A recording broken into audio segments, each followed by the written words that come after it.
Chapter 1. I never imagined that my best friend would become the love of my life, Lily mused while dancing with Lucas, her childhood friend and boyfriend of 5 years. This is the best week I have ever had. I will always remember these past few days, Lily remarked before Lucas let her make a complete turn as they danced. Lucas grabbed her waist and leaned down to peck her lips. He softly said, "I'm glad I made you happy." For an entire week, Lucas had been with Lily, which did not happen often since they lived cities apart and were busy with their lives. Lucas was from Rose Hills City, while Lily was from Brayton City. Lily was a tough kind of girl and had enlisted in the military. On the other hand, Lucas was studying medicine, but despite their busy schedules, they have survived a long-distance relationship. In the villa where they stayed for 7 days, the couple shared the same bed each night, cooked meals daily, and spent endless hours kissing and recounting stories about their childhood. Lucas would fly home the following afternoon, so they had an in-villa date. Lucas prepared a special dinner, and they had been dancing to romantic music for over an hour. They were both dressed to impress like they were in a 5-star restaurant, but the truth was they were only in a private villa. Lily's parents had rented due to safety reasons. "I miss this. I missed you so much," Lucas expressed. Hearing his words, Lily bit her lip. She regretfully said, "I'm sorry. Because of me, we were forced to take too many security measures, and I couldn't travel to see you anymore." Lucas shook his head. He assuringly said, "It's okay. It's not your fault, and I promise you, everything will be all right." It was because Lily got involved with a private organization while serving in the military. It resulted in a threat to her life. The same organization was meant to save lives. However, Lily learned it was merely a front, and the leaders had ulterior motives for creating the group. She wanted out, but that proved to be difficult. That was why she was in a house, locked down with complete security. She had to distance herself from her family for their protection, and it was also why Lily and Lucas had not seen each other for 2 months. As they danced, Lucas chuckled and said, "It was always your ambition to help save the world, but you ended up working with the wrong people. Shit happens." "Right, shit does happen sometimes," Lily echoed, laughing with him. "Thank you for understanding, Lucas, and always having my back. I love you so much." "I love you," Lucas declared while cupping her cheek. "I will do anything for you." Soon, the music shifted to a familiar tune. Lily often dedicated the same piece of slow music to Lucas in high school. Lily chuckled, recalling her previous one-sided love for him. "God, this song reminds me of when I cried over you because I thought you would never look at me as a girlfriend." Lily expressed, "So that's why you tried to wear a skirt and high heels?" Lucas teased. They both laughed because Lily was not the princess type. She preferred jeans over dresses more than anything. "I had always had my eye on you, Lily," Lucas declared. Then his face turned serious as he revealed, "I wanted to pursue you at the right time, not when we were in high school." "I know that now," Lily smiled and studied Lucas's intense dark eyes. In the next few seconds, they were silent. Lucas's gaze landed on her lips, and he did not hesitate to passionately kiss her. They stilled, merely relishing in that heated kiss. They were so engrossed with the kiss that Lily felt the heat crawl to her cheek. When Lucas pulled away, he took out a velvet box from his trouser pocket. Inside were 2 necklaces made of bead golden chains, and they had golden tag pendants too. Lucas said, "This is for you and me, something to remember me by and remind me of you forever."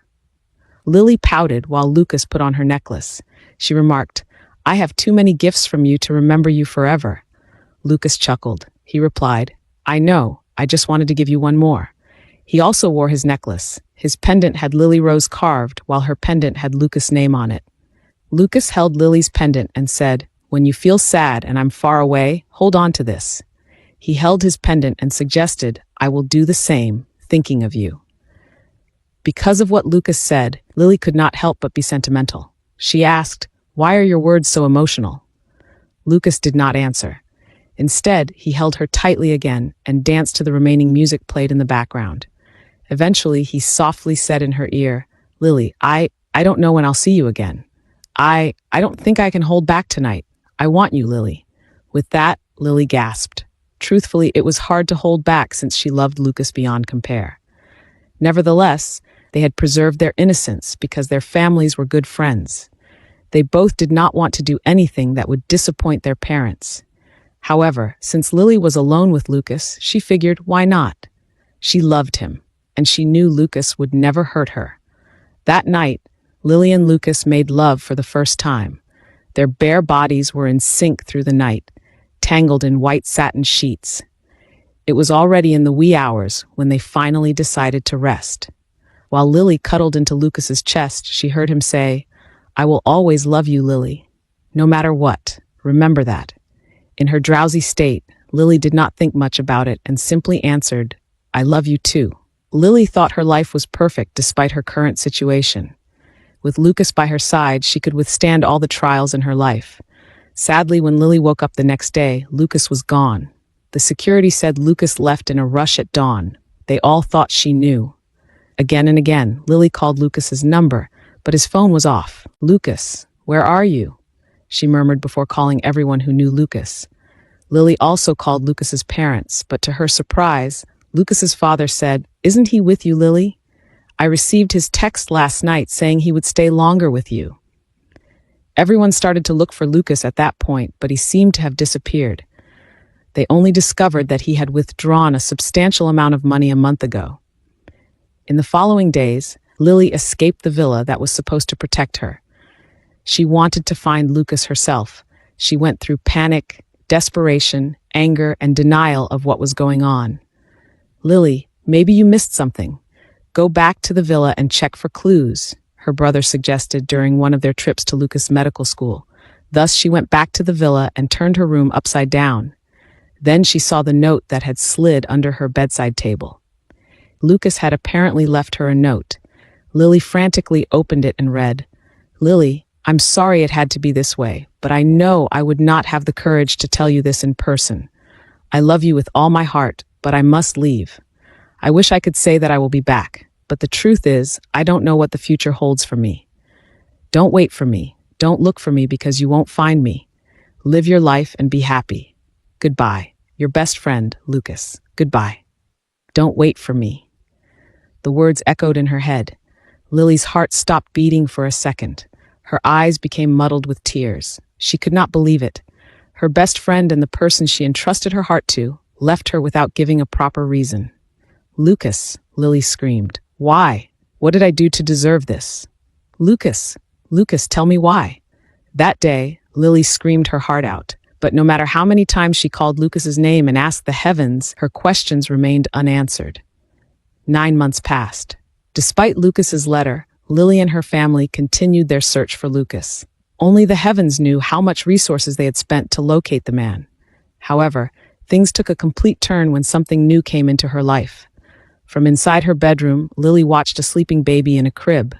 Lily wept at the baby's cute face. No matter what, this baby was a gift, a new reason to keep going. Thus, Lily decided to close a chapter in her life and start anew. She opened her bedside drawer and took out the note that Lucas had given her before evaporating in the face of the earth. She took the letter to the bathroom and flushed it down the toilet. She said, "I accept your goodbye, Lucas." 10 years had passed.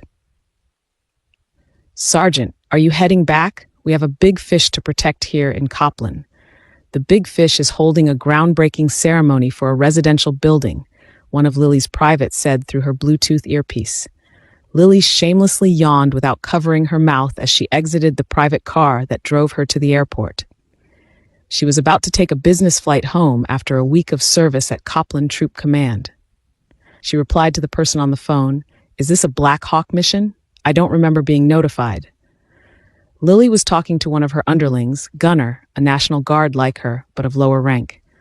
"Ah, no, Sergeant. It's an MVM mission, but they sought our help because of its complexity. Since we have a partnership agreement with MVM, here we are," Gunner revealed. MVM was a local security agency in Copland, but they had partnered with the Black Hawk in order to provide top-level security to high-end clients. In return, Black Hawk is obliged to offer their employees to MVM. "Well, as long as they pay us good," Lily mumbled. "Oh yeah, pay is big, Sergeant. It's 3 times the usual," Gunner revealed. What? How am I not part of this mission? Lily groaned. She clenched her jaws and claimed, I could use the extra cash. Gunnar laughed in response. He answered, You are not lacking of any money, Sergeant.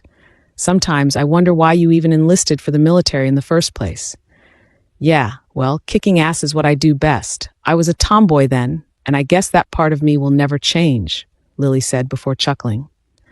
Anyway, I'm about to check in for my flight. Be safe and tell the team to do the same. Just before putting the phone down, Lily asked, By the way, how complex is the mission? Level 3 assassination threat. Gunnar replied. What? Lily screamed. Her face flushed when she heard her subordinate's reply. Level 3? They rarely dealt with a level 3 assassination threat. This meant a private and illegal dispatch group was coming after the big fish. Who the heck is this big fish? Lily asked, still shocked by the discovery. Is he a politician of royal blood or a prosecutor? Ha ha, Gunnar laughed. No, just a big businessman. He probably made a lot of enemies, but strangely, he just took over the company 3 months ago. Must be a big business, Lily remarked. Yeah, it's a conglomerate, the Thompson Group of Companies, Gunnar replied. Hearing the company name, Lily stilled. It had been a long time since she heard of it. She stuttered while asking, the Thompson Group of Companies. Who is the big fish? Lucas Thompson, the new CEO? Gotta go, Sarge, duty calls. Gunnar hung up the phone before Lily could react. Lucas Thompson? How could Lily forget that name? Her throat felt paper dry, and her face became white as a ghost. The people in line at the check-in counter overtook her, but she remained unconcerned. Lucas, she muttered under her breath. So the bastard is alive after all. Chills ran down her spine, and Lily felt her eyeballs were about to pop out of anger. She clenched her jaws, thinking of the man who shattered her heart into a million pieces. How long has it been? 9? No, 10 years, she mused. It had been 10 years since Lucas Thompson vanished into thin air. Lucas was not just any other man. This man was also her best friend. She and Lucas were together for 5 years, and she used to believe they were meant to be. She gave her all to Lucas, but he left. He only gave her a note that vaguely ended their relationship. He never called nor hinted if he was alive. So he is back, Lily muttered. Lily recounted the first year of Lucas's disappearance. She went through all the stages of rejection, from hurt to denial and acceptance. But truthfully, because Lily never had the chance to confront Lucas, she never had full closure. At the back of her head, she had always wondered why he left. Miss, are you in line or what? A young man distracted Lily from dwelling on the past. She ignored the man and went back in line to check in for her flight. Through security checks and walking to the airport's VIP lounge, she was absent-minded the whole time. It was an hour before boarding time when Lali's phone rang again. Gunnar was calling. Sarge, we have been ambushed. We are stuck at Freeway 35. Are you still interested in some extra cash? Gunnar loudly asked on the phone. Lily froze. Anger swept across her face. Why would she want to save the big fish who stomped on her heart? Her hands turned frosty as she held the phone tightly against her ears. On the other line, she could still make out the mechanical noise of silenced firearms. A silencer never truly eradicated the sound of gunshots. It only suppressed it. Gia is hit, I repeat. Gia is it. The voice of Lily's colleague brought her back to her senses. She stood up abruptly and said on the phone, I'm coming. Hold your position, private. Sure, Sarge. We will try to stay alive, Gunnar said nervously. After hanging up the phone, Lily ran to the airport's exit, leaving most of her belongings in the VIP lounge. She only carried her phone, her wallet in her trouser pocket, her Bluetooth earpiece on her ear, and a Glock 22 pistol underneath her leather jacket. As she sped, she was on the phone with her contacts in Copland City. I need the fastest motorcycle you can get me nearest to the airport and a clearance to Freeway 35. From the airport road to the main highway, Lily's frame dashed like lightning. Her determined eyes focused on the path ahead, her long, light brown hair flying with her every step. Finally, a police motorcycle found her along the way. The officer on it called, Sergeant, Lily Wright, your ride. She hopped in without saying a word, put on the helmet, and drove off. The motorcycle sliced through the street like an arrow in flight. As Lily maneuvered her ride, she leaned in between turns. With each throttle twist, she synchronized her response, hands gripping, fingers adjusting, and subtle weight shifting. Lily arrived at the scene in 10 minutes, cutting more than half the time. She saw two vehicles that entrapped three Lexus cars. One was a blue SUV, and the other was a 10-wheeler truck deliberately blocking the freeway exit. All in all, she saw 10 men shooting at the three Lexus cars that carried her team and the big fish. She targeted the truck and drove past the SUV, evading the flying bullets her way. Lily accelerated before sliding the bike down and rolled off it. After the bike collided with the truck, the attackers came out of hiding in a panic. Lily's associates immediately covered for her as she got up in a kneeling position. She reached for her pistol, and after pointing at the assailants, she pulled the trigger. Bang, bang, bang, bang. 5 shots, 5 targets down, both alive and unknown. When Sergeant Lily Wright would set on a prey, she would never miss. "Sarge, thank God you came," Gunner said while approaching Lily. "Of course I came," Lily replied. With Lily reinforcing the squad, teamwork picked up a notch. Gunner and his colleagues were more confident under Lily's presence and command. They managed to immobilize most of the attackers, and with the police arriving for backup, the crossfire eventually ceased. Lily studied the damage to the 3 bulletproof Lexus cars in the middle of the crossfire. The first car's windshield had been shattered due to the number of shots incurred. Lily assumed that was how Gia got shot. Around them were police officers questioning members of her team, paramedics taking the wounded attackers to the ambulance, and crime scene investigators taking pictures and collecting pieces of evidence. "Anyone else hurt?" Lily asked Gunner. "Gia is already headed to the hospital. Nolan only got an abrasion. He will be fine," Gunner reported. "Johnson and Rick are unharmed. And the client?" Lily paused, finally remembering the big fish. "Mr. Thompson is fine. His car's windshields did not break, and his personal bodyguard and driver instructed him to remain inside," Gunner said. "MVM has sent another 2 Lexus cars to pick him up. The ones that are here must remain for evidence collection." Lily tried to avert her gaze from the cars that had arrived. She knew Lucas would be moving into one of them, and she could not bear to see him. She was afraid she might end up killing the client herself. Instead, she said to Gunner, "Then, I guess I'll be leaving now." "Ah," Gunner raised his brow, asking, "Aren't you going to meet the client? Technically, you are our boss. Shouldn't you talk to him?" "I have nothing to say to him. Continue to escort him as planned. I'll call MVM to send in more men from their side to protect the big fish until he leaves Copland."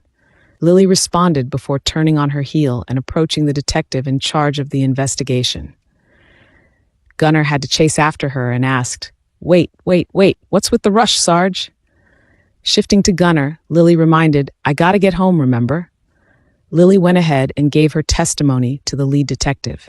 Afterward, the officer studied her identification and expressed, "An exciting job you got here, Sergeant. A part-time National Guard and a full-time private military contractor for Black Hawk.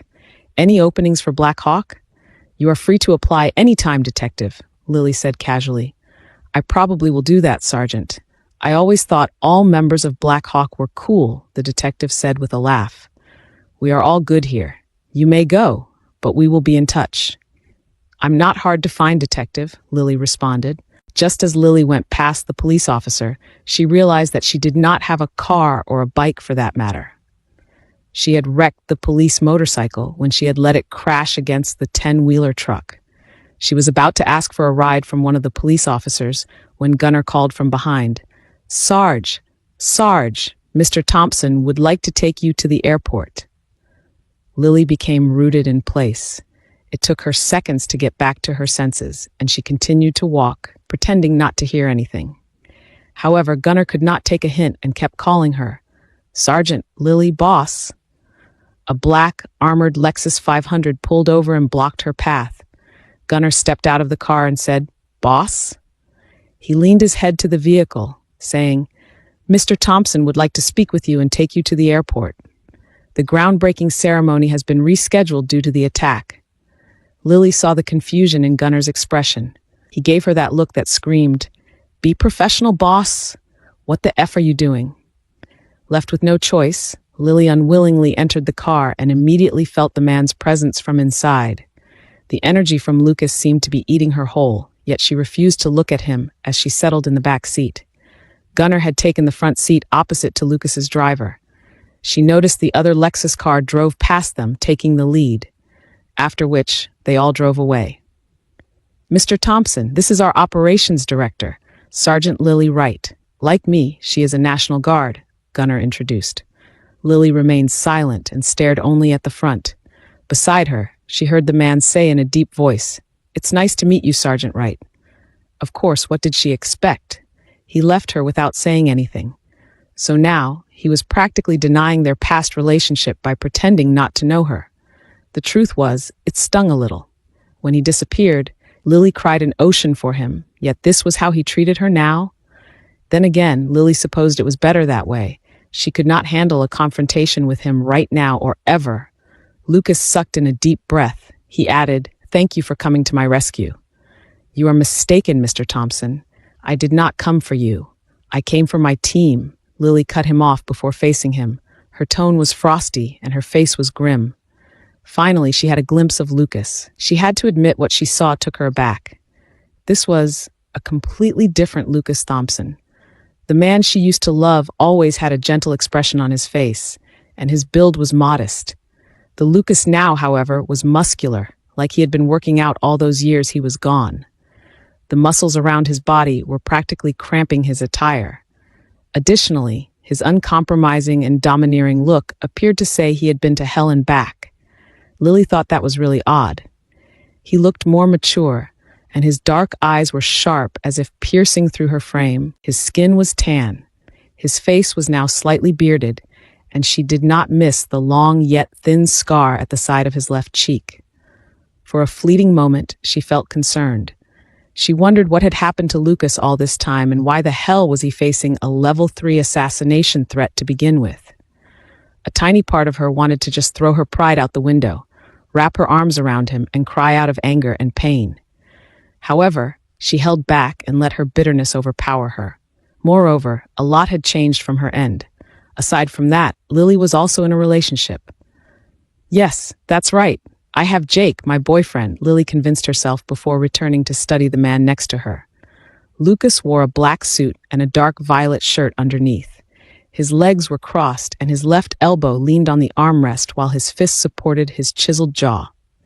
He flaunted that latest edition Omega watch and smelled of Versace cologne. He reacted calmly to her curt words, saying, "Ah, no wonder Black Hawk holds such an impressive reputation. You are a private army led by a lion." Lucas chuckled while glancing at Gunnar through the rearview mirror. While Lucas was talking, the car was moving relatively fast, but Lily felt like everything was in slow motion. The agony of being next to Lucas was killing her composure. Lions have always been considered the symbol of power, bravery, courage, strength, and ferocity. Lucas looked back at Lily, describing, "I saw how you took down those men, Sergeant. You were fearless out there." She responded with silence, and from the corner of her eye, she saw the panic in Gunnar's expression. The poor guy was probably afraid he would not get paid for how she treated the client. "I'll be sure to compensate you and your team for the hard work you have put in today. I'll increase the pay to 5 times your standard rate. I'll also pay for your colleagues' medical expenses," Lucas assured, maintaining his stare on her. Lily did not react. She merely looked straight and crossed her arms against her chest. "Don't I get a thank you?" Lucas asked. At that point, Gunnar was glaring at Lily. He seemed to have forgotten that she was above in ranks. But because she understood why Gunnar reacted that way, she turned to Lucas indifferently and answered, "Thank you, Mr. Thompson." Finally, they rode in silence. When they arrived at the airport, Lily was ready to leave the car. Lucas, however, unexpectedly asked, "Will I see you again, Sergeant Wright?" "I think, never," Lily said coldly. She had just opened the car door when Lucas responded, "Really?" The man chuckled and suggested, "On the contrary, I think we will." Lily snapped in his direction, and their eyes met. "Lily, my favorite daughter in the world is back," Lily's mother, Scarlett, exclaimed. Lily could not help but roll her eyes at her mother's remark. She responded, "Mom, you can't have a favorite daughter. I am your only daughter." Scarlett laughed. Lily's father, Caleb, who was sipping tea in the living room, also laughed. Yes, she was still living with her parents at 33 years old. Since her work often took her to different stations, having a place on her own was unnecessary, especially since she had Aiden. "How was work, Lily?" Caleb asked. Lily put down her bag on the floor. She replied, "It was a counter-drug operation. Pretty easy." "Did you get shot, sweetie?" Caleb asked while studying her. Lily smirked. She proudly said, "I would not be here if I got shot." "Very good," her mother remarked. She sat beside Caleb and asked, "Why don't you join us for tea?" Lily paused. "I think I'll go see Aiden." "Anything the matter, Lily?" Scarlett asked with a frown. "You seemed bothered?" Lily had already walked to the foot of the staircase. She stopped, thinking if she should tell her parents about Lucas. The Thompsons and the Wrights used to be good friends and business partners, but Lucas's disappearance 10 years ago created friction between their families. The Wrights blamed the Thompsons for breaking the trust they had built as friends. It wasn't just them, though. Back then, Lily sensed Lucas's mother had become aloof towards her. It felt to Lily that Lucas's mother blamed her instead. Decades of friendship were flushed down the drain because Lily's oldest brother found evidence suggesting the Thompsons hid their son's whereabouts. So given that fact, was it wise to bring up the pain of the past? She did not think so. Thus, she replied to her mother, "Nothing, Mom, I'm just tired." "Then take a rest, Lily," Caleb said. "Your mom and I are going to enjoy our alone time." Her parents giggled while Lily choked. She knew exactly what that meant. Her parents were already seniors, but they still had an active sex life. She ran up the stairs and first checked in on Aiden. It was a weekend, and he did not have school. The young man was sound asleep. So Lily went to her room and bathed. After getting changed, she called her boyfriend Jake and let him know she had arrived. Jake was out of town and on a business trip. Thus, she had no other commitments and meant to spend more time with her son. She returned to Aiden's room soon after. Seeing that Aiden was awake, Lily called, "Hey!" The boy turned to her and he screamed, "Mommy, you are back!" Lily wasn't a crybaby. Oh no, she wasn't at all. However, seeing her son and how he looked so much like the man from earlier simply brought tears to her eyes. 10 years ago, she gave herself to Lucas. She lost her purity, but that experience gave her Aiden. Since Lucas was nowhere to be found, and the relationship between her family and the Thompsons became stained, no one knew about Aiden except for the Wright family, her family. Lily gave birth to a private clinic. Her family opted to homeschool Aiden for the first few years. They finally let Aiden enroll in a regular school when they were sure the Thompsons were no longer checking on them, and all their business ties were canceled. "Hey, Mom, why are you crying? Did you get hurt from arresting bad guys?" Aiden asked with concern. "No, Aiden." Lily quickly shook her head. She sniffed her tears away and said, "I just miss you." Aiden embraced her and said, "I missed you too, Mom. Can you take a break from Black Hawk? Can you practice martial arts with me after school?" Lily chuckled. She answered, "Sure, Aiden, but you know, any of your uncles can also teach you martial arts." "I know. I just want to learn from you," Aiden said. Okay, it will be better if you learn from the best anyway." Lily winked at her son. Lily and Aiden played video games for the first hour of their bonding. Next, they had dinner and watched a movie. It was supposed to be an adventure movie, but it featured a father and son thriving through obstacles. The film probably reminded Aiden of his father. He asked, "Mom, is my real father still missing?"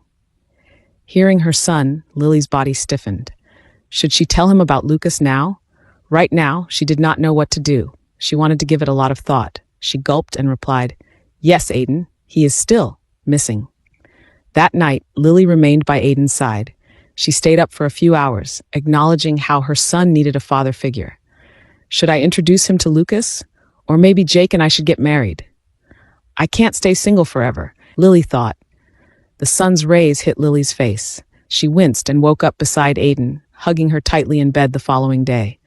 Her phone rang and she panickedly picked it up, hoping it would not wake her son. "Lily Wright speaking," she said, still in a daze. "Sergeant Lily Wright, this is Sergeant Major Patton.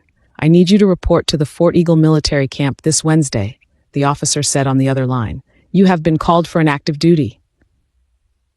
Active duty? If I may ask, sir, what for? She asked with a frown. I had just reported for my monthly service at Copland Troop Command.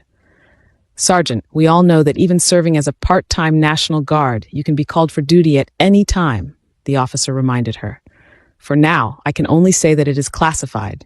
You know the drill. Yes, my apologies, Major. I will be there on Wednesday, Lily reluctantly acknowledged.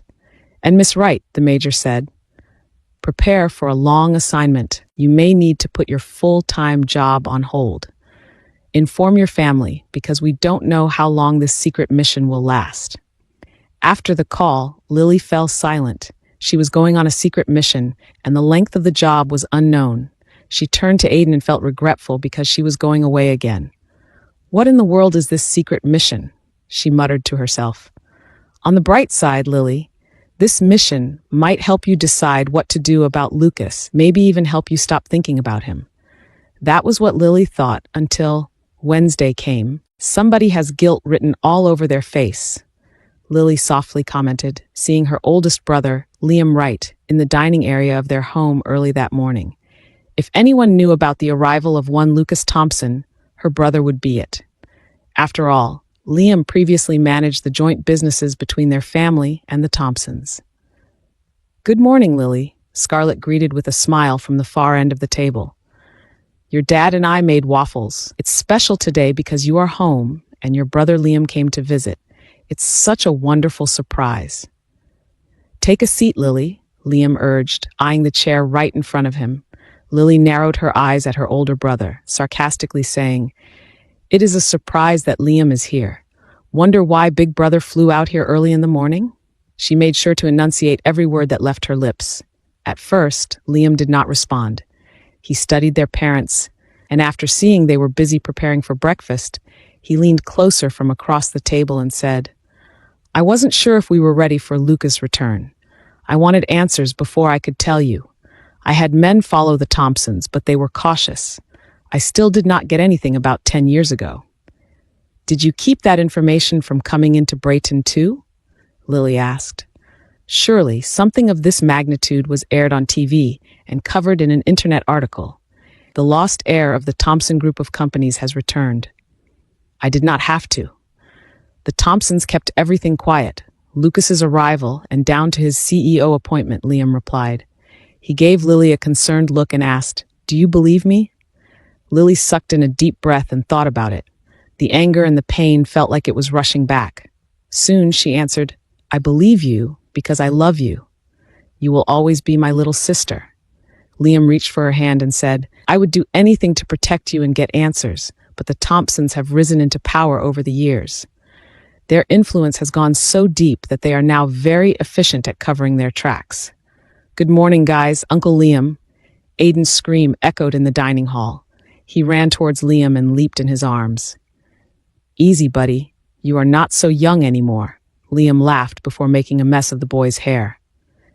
It has been a while, Uncle, the boy said. It has been Aiden, and you are already 9 years old. You are too heavy to be jumping into people's arms, Liam complained. The dining area became filled with laughter and warm discussion after that. Aiden had so much to tell Liam about martial arts in school. Soon, breakfast began. Aiden sat beside Lily and announced, Mommy stayed in my room last night. We played video games and watched a movie. Great bonding with Mom, eh? Liam asked before giving Lily an approving nod. Yep, Aiden turned to his grandparents and asked, Waffles, please! As Aiden ate, Lily glanced back to her older brother and said, Well, the Thompsons have their secrets, and so do we. I guess we are even. While Lily said those words, somehow, she doubted if it was truly fair for all parties, especially for Aiden, her son. Lily knew she had a big decision to make, one that involved Lucas. Wednesday. Do you have to go? How many years do you have to serve in the army? Aiden complained. His brown eyes narrowed, and his face was grim as he asked, Can't you quit? Lily paused. She leaned down to Aiden and explained, I made a deal with the army. I was supposed to be in the infantry to be deployed to another country. My contract should have already ended, but because I did not want to stay away from you, I pulled strings to be a part-time National Guard. She pinched his cheek and added, As a result, my contract got extended, and no, I can't pay my way out of a military contract. Don't worry, Aiden. My contract ends next year, and I'll only work for Black Hawk. We will have more time together, she promised with a wink. Lily hesitated for a moment before smiling at her son. She said, and I suppose it's time for Mom to settle down. I'll marry your Uncle Jake, and you'll have a daddy. What? Aiden loudly objected. I don't like Uncle Jake. Jake was Lily's boyfriend of 2 years. Lily never understood it. With Aiden and Jake, it was like hate at first sight. Jake did nothing to Aiden, but her son created a natural dislike for Jake. To Lily, Jake was a very good catch. He was handsome, and he was one of a few who accepted her past and Aiden. It was never easy for a single military mom to date and find a man who was completely understanding of that fact. But I thought you wanted a father? Lily asked. Jake adores you. He is a fake. Aiden angrily growled. How in the world could you tell he is fake? Lily asked, but her son did not answer. Instead, Aiden rolled his eyes. Then who do you want me to marry? Lily asked. My real dad, Aiden responded, crossing his arms against his chest. That's not going to happen, Lily answered while choosing a jacket from the closet. Why? Aiden asked angrily. Lily turned to her son. She gasped and reminded him, because I told you he is missing. He left us, Aiden. She turned to collect her duffel bag. Just as Lily picked it up, she heard a faint cry. Aiden sought. He did not love us? His question broke Lily's heart. They had talked about Lucas before. She had always been open about the fact that Lucas had left them, but it was undoubtedly the first time he had cried about it. Look, I don't care if we don't find my dad, but not Jake. I don't want him, Aiden said bitterly. Lily embraced her son. She caressed his back and said, Okay, I won't get married. Sometimes Lily felt like nobody was ever good enough for Aiden. He had such a high standard for a father, something that she could not even point out. She pulled away to wipe the tears that stained Aiden's face and said, Let's talk about this another time. I'll be on a mission and don't know when I'll return. I'm not sure if I can call either. You know how this works? Yeah, Aiden said dryly. It took him a while to say, Be safe, Mom. I love you. You know, I will, Lily responded. I love you too. Hours later, Lily discovered the full details of her new mission. She was supposed to protect a very important individual, Rose Wright. When she met this person, her heart sank. She silently thought, No, why didn't I see this coming? He is an important person who needs protection. It will be your primary responsibility to oversee his security, the major loudly said to Lily while they were on a military helicopter flying 10,000 feet above the ground. This was one of those odd assignments. When Lily arrived at the military camp earlier, Sergeant Major Patton only let her sign a confidentiality contract, and then they hopped on a helicopter. It was while in the air that the major explained the mission. It seemed like she would protect a private individual from a threat, but who? Even that was kept a secret. After some time, they ultimately arrived at their destination. Earlier, Lily thought they were closing in on a familiar city, but her senior officer often distracted her, and she had to answer many of his questions. She wasn't able to identify where they had landed. The helicopter landed on a rooftop building. Again, it all seemed familiar to Lily. However, looking at everything several feet above the ground made it difficult to put a name to it. Lily reluctantly followed the military officer down the building, where bodyguards escorted them. They walked through an elegant hallway and into the private office. The man whom she was assigned to protect was sitting on a leather seat, and his back was facing them. Whoever this was should have heard the doors open, right? Why did he have his chair turned the opposite way? Lily mused while studying the chair. Eventually, a man with blonde hair announced their arrival. Sir, Major Sergeant Patton is here with Sergeant Lily Wright. The chair slowly swiveled, and at the sight of the man she was meant to protect, Lily's hands sweat and her heart sank. It was Lucas Thompson, Aiden's father. No, why didn't I see this coming? Lily silently asked herself. No wonder the place was so familiar. Lily was in Rose Hills, Lucas' hometown, and the location of the Thompson Group of Companies' headquarters. Major Patton walked towards Lucas and shook his hand. He said, Mr. Thompson, it's nice to see you again. What? They have met before? Lily could only wonder. Sergeant Wright, this is Mr. Lucas Thompson. He is the new CEO of the Thompson Group of Companies, and right now his life is in danger. He had requested the military's help, and we have chosen you for the job, Major Patton said. You will be reporting to Mr. Thompson round the clock, which means you will be living in the same building as he is until the authorities have arrested the mastermind behind his assassination threat. Lily was standing there like a stick. She did not know how many times she gulped. Eventually, she took a deep breath and answered, "The military is not supposed to be used by private individuals. I refuse to accept this mission." "Miss Wright, that is true, but if it is for the benefit of the federal state, then we will intervene," Major Patton said plainly. "And that is why you are here. Besides, isn't it that your family has used the military for personal protection too?" Major Patton pointed out. Inside, Lily was fuming. How dare the Major point that out? Yes, that was true. Because Lily's great-grandfather was a former military general, her family, the Wrights, have enjoyed the benefits of military protection and service over the years. So it was unfair to use this as an argument not to protect Lucas. Thus, she heaved a sigh and answered, "I understand, Major Patton, I'm sorry. Then, I shall let you be. You are to report to me every week through our dedicated private line," the Major said before giving respect to Lucas. After that, he excused himself. Lily heard the door close behind her.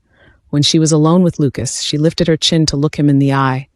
Fuck, he looked so good, but Lily had to remind herself that she hated this man. This was the man whom she loved, gave her everything to, and left without any explanation. "How have you been, Lily?" Lucas finally asked. Like the last, his voice was deep and slightly raspy. "It's been a long time." "Oh," Lily let out a sarcastic laugh. She said, "So you do know me?" "I'm sorry about the last time we met. I wasn't entirely prepared for it," Lucas explained himself. "And you are prepared now? Let me guess, you set this whole thing up?" Lily asked. Lucas just smiled in his seat. He did not confirm nor deny it. He offered the chair before his desk and said, "Please, take a seat, Lily. I'd really love to catch up. What would you like to have? Coffee or tea?" "I don't need anything. I will only sit and talk with you if you tell me why you left. Where have you been? And what on earth did you do in the past 10 years that you went missing?" Lily could not help but raise her voice. "Why haven't you contacted us, not even your parents? How could you throw away years of friendship, love, and brotherhood just like that?" Lily said that because Lucas was also very close to her brothers. "If you did not want to be with me, you could have said so," she screamed. Her emotions were taking over her, so she took a deep breath and shut her eyes, trying to find her calm. "Whoever said I did not want you, Lily? I returned solely to take you back," Lucas frankly said. His answer stupefied Lily. Her brows raised as she asked, "Really? You want me back, after 10 years of being gone?" She scoffed and said, "Are you out of your mind? You left me. You made me miserable, and you made our families fight. You only left me a note to say not to wait for you," Lily said.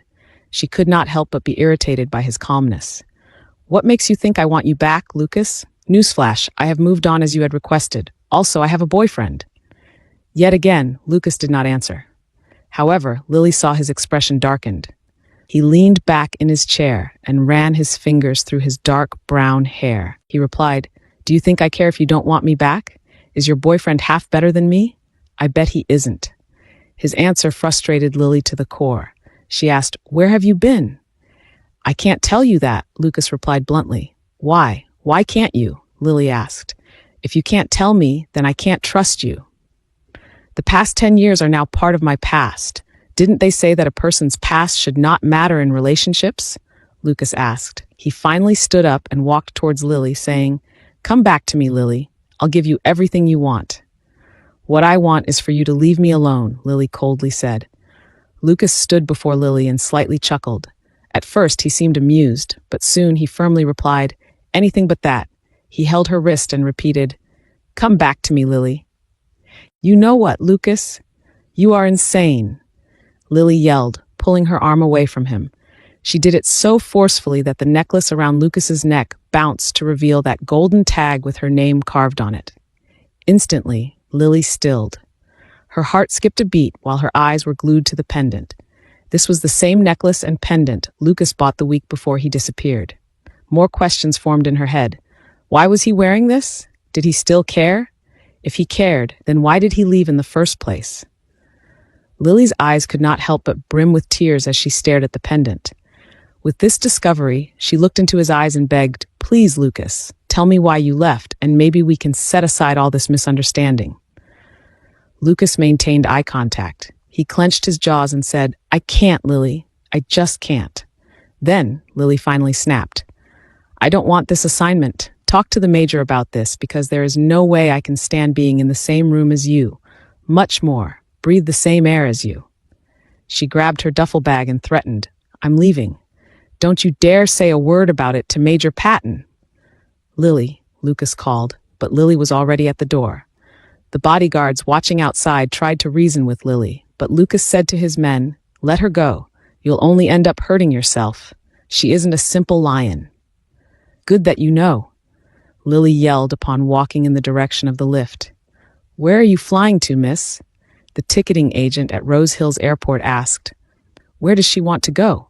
Lily did not know. She pursed her lips, wiping the tear that fell down her face. She told the woman before her, "Excuse me, let me make a phone call real quick." Stepping aside and finding an isolated corner in the airport, Lily cursed, "Fuck, why am I crying? I really hate you, Lucas." She took out her phones. She had two, her personal phone and the one meant for the mission. She dialed Jake's number. "Lily, what a surprise. I thought you were out on a mission?" Jake, her boyfriend, answered after two calls. "Yes, things have changed, and I need you, Jake. I need to talk to you," Lily said.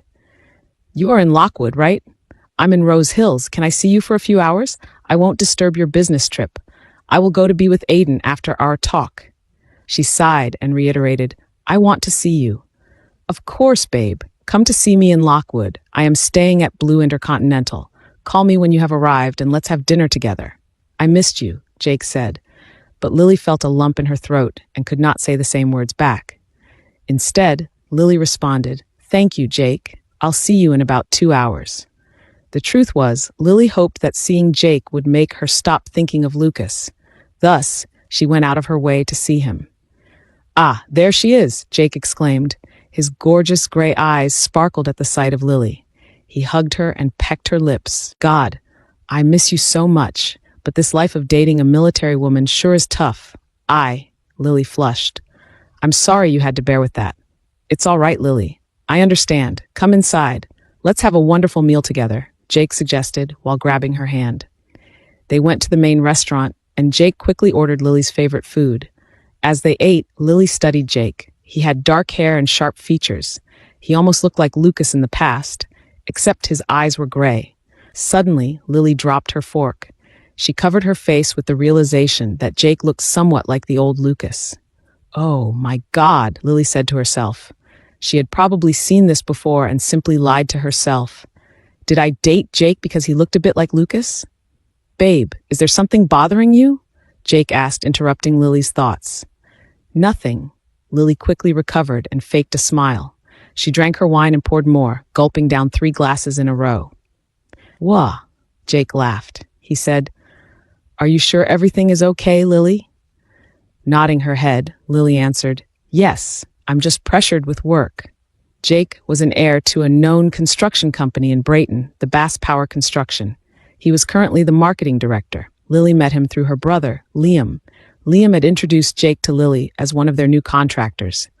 Often, Jake traveled to other cities to make proposals, hoping to get another project for the company. That was why he was in Lockwood. "Lily, my job here will be extended for another week," Jake revealed, "but I'll see you after that, right? Since your mission is canceled." With a smile, Lily faintly replied, "Yes, it's fine. Do what you have to do here. Aiden wants me to spend time with him." She continued to finish her meal, but just as she did, she saw a familiar figure walking towards them. It was her former high school classmate, Alicia Bennett. Immediately, Lily frowned. She said, "What is Alicia doing here?" Jake turned in shock, saying, "Alicia? Oh." He shrugged and said, "I don't know."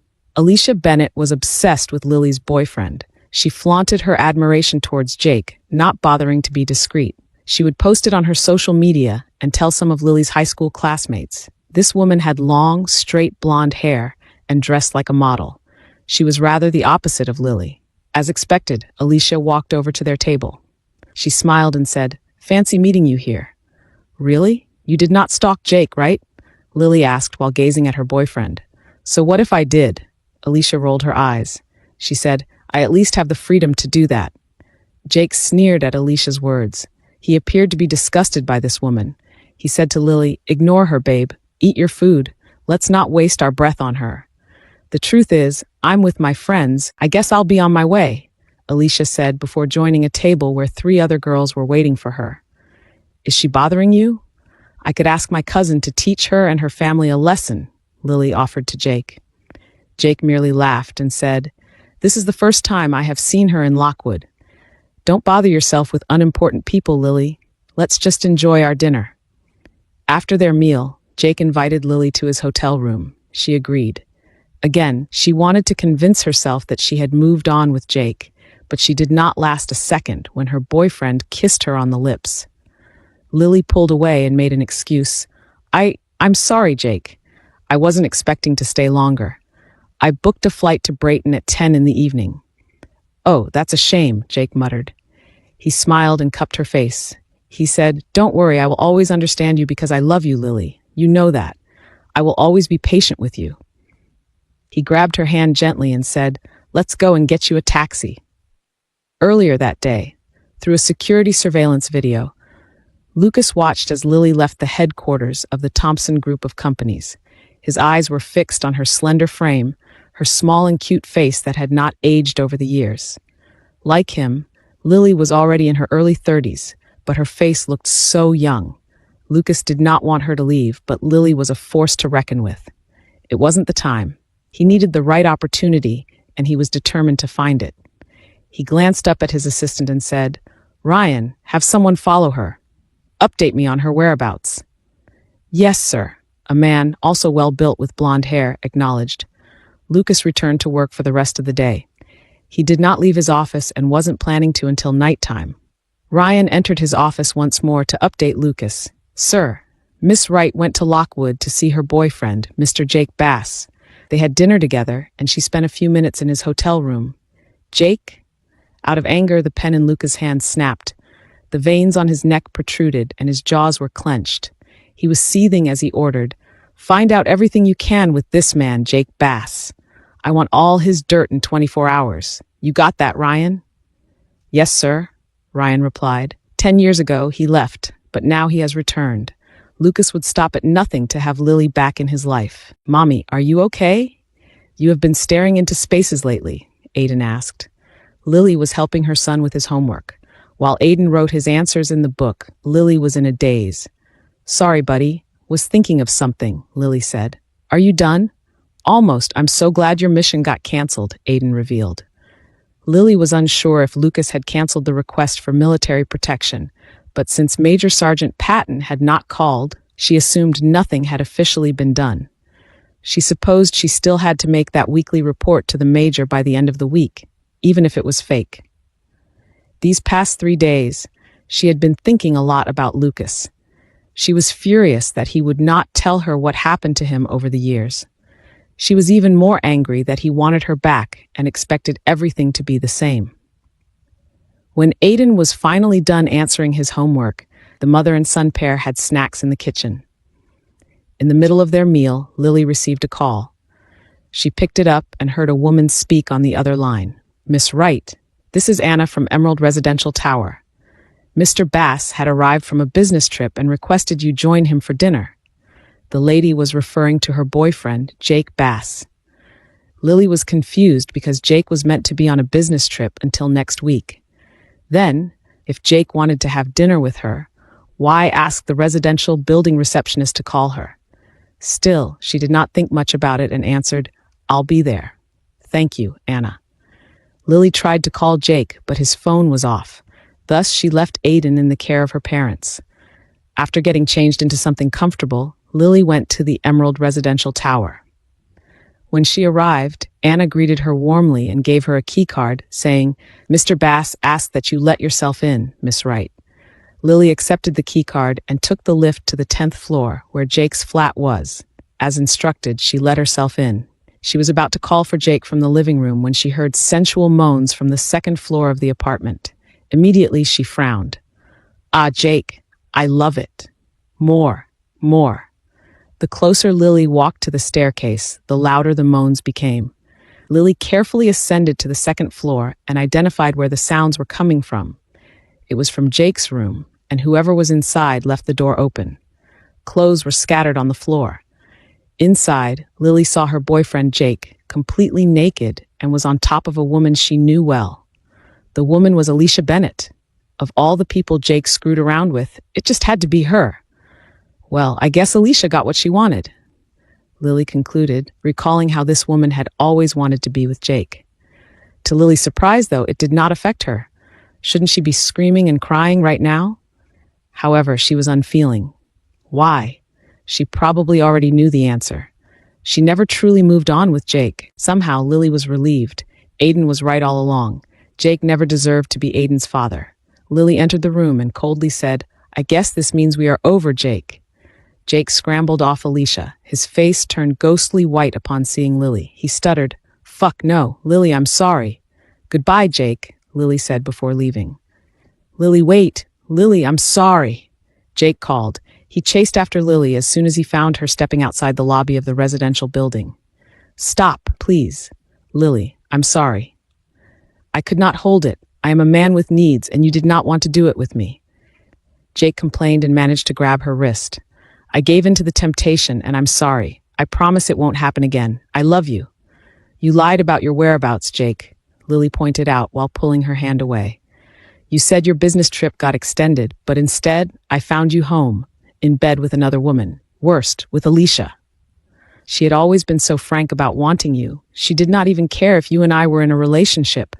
"Finally, I understand why," Lily gasped and said, "because for all I know, you have been doing her for."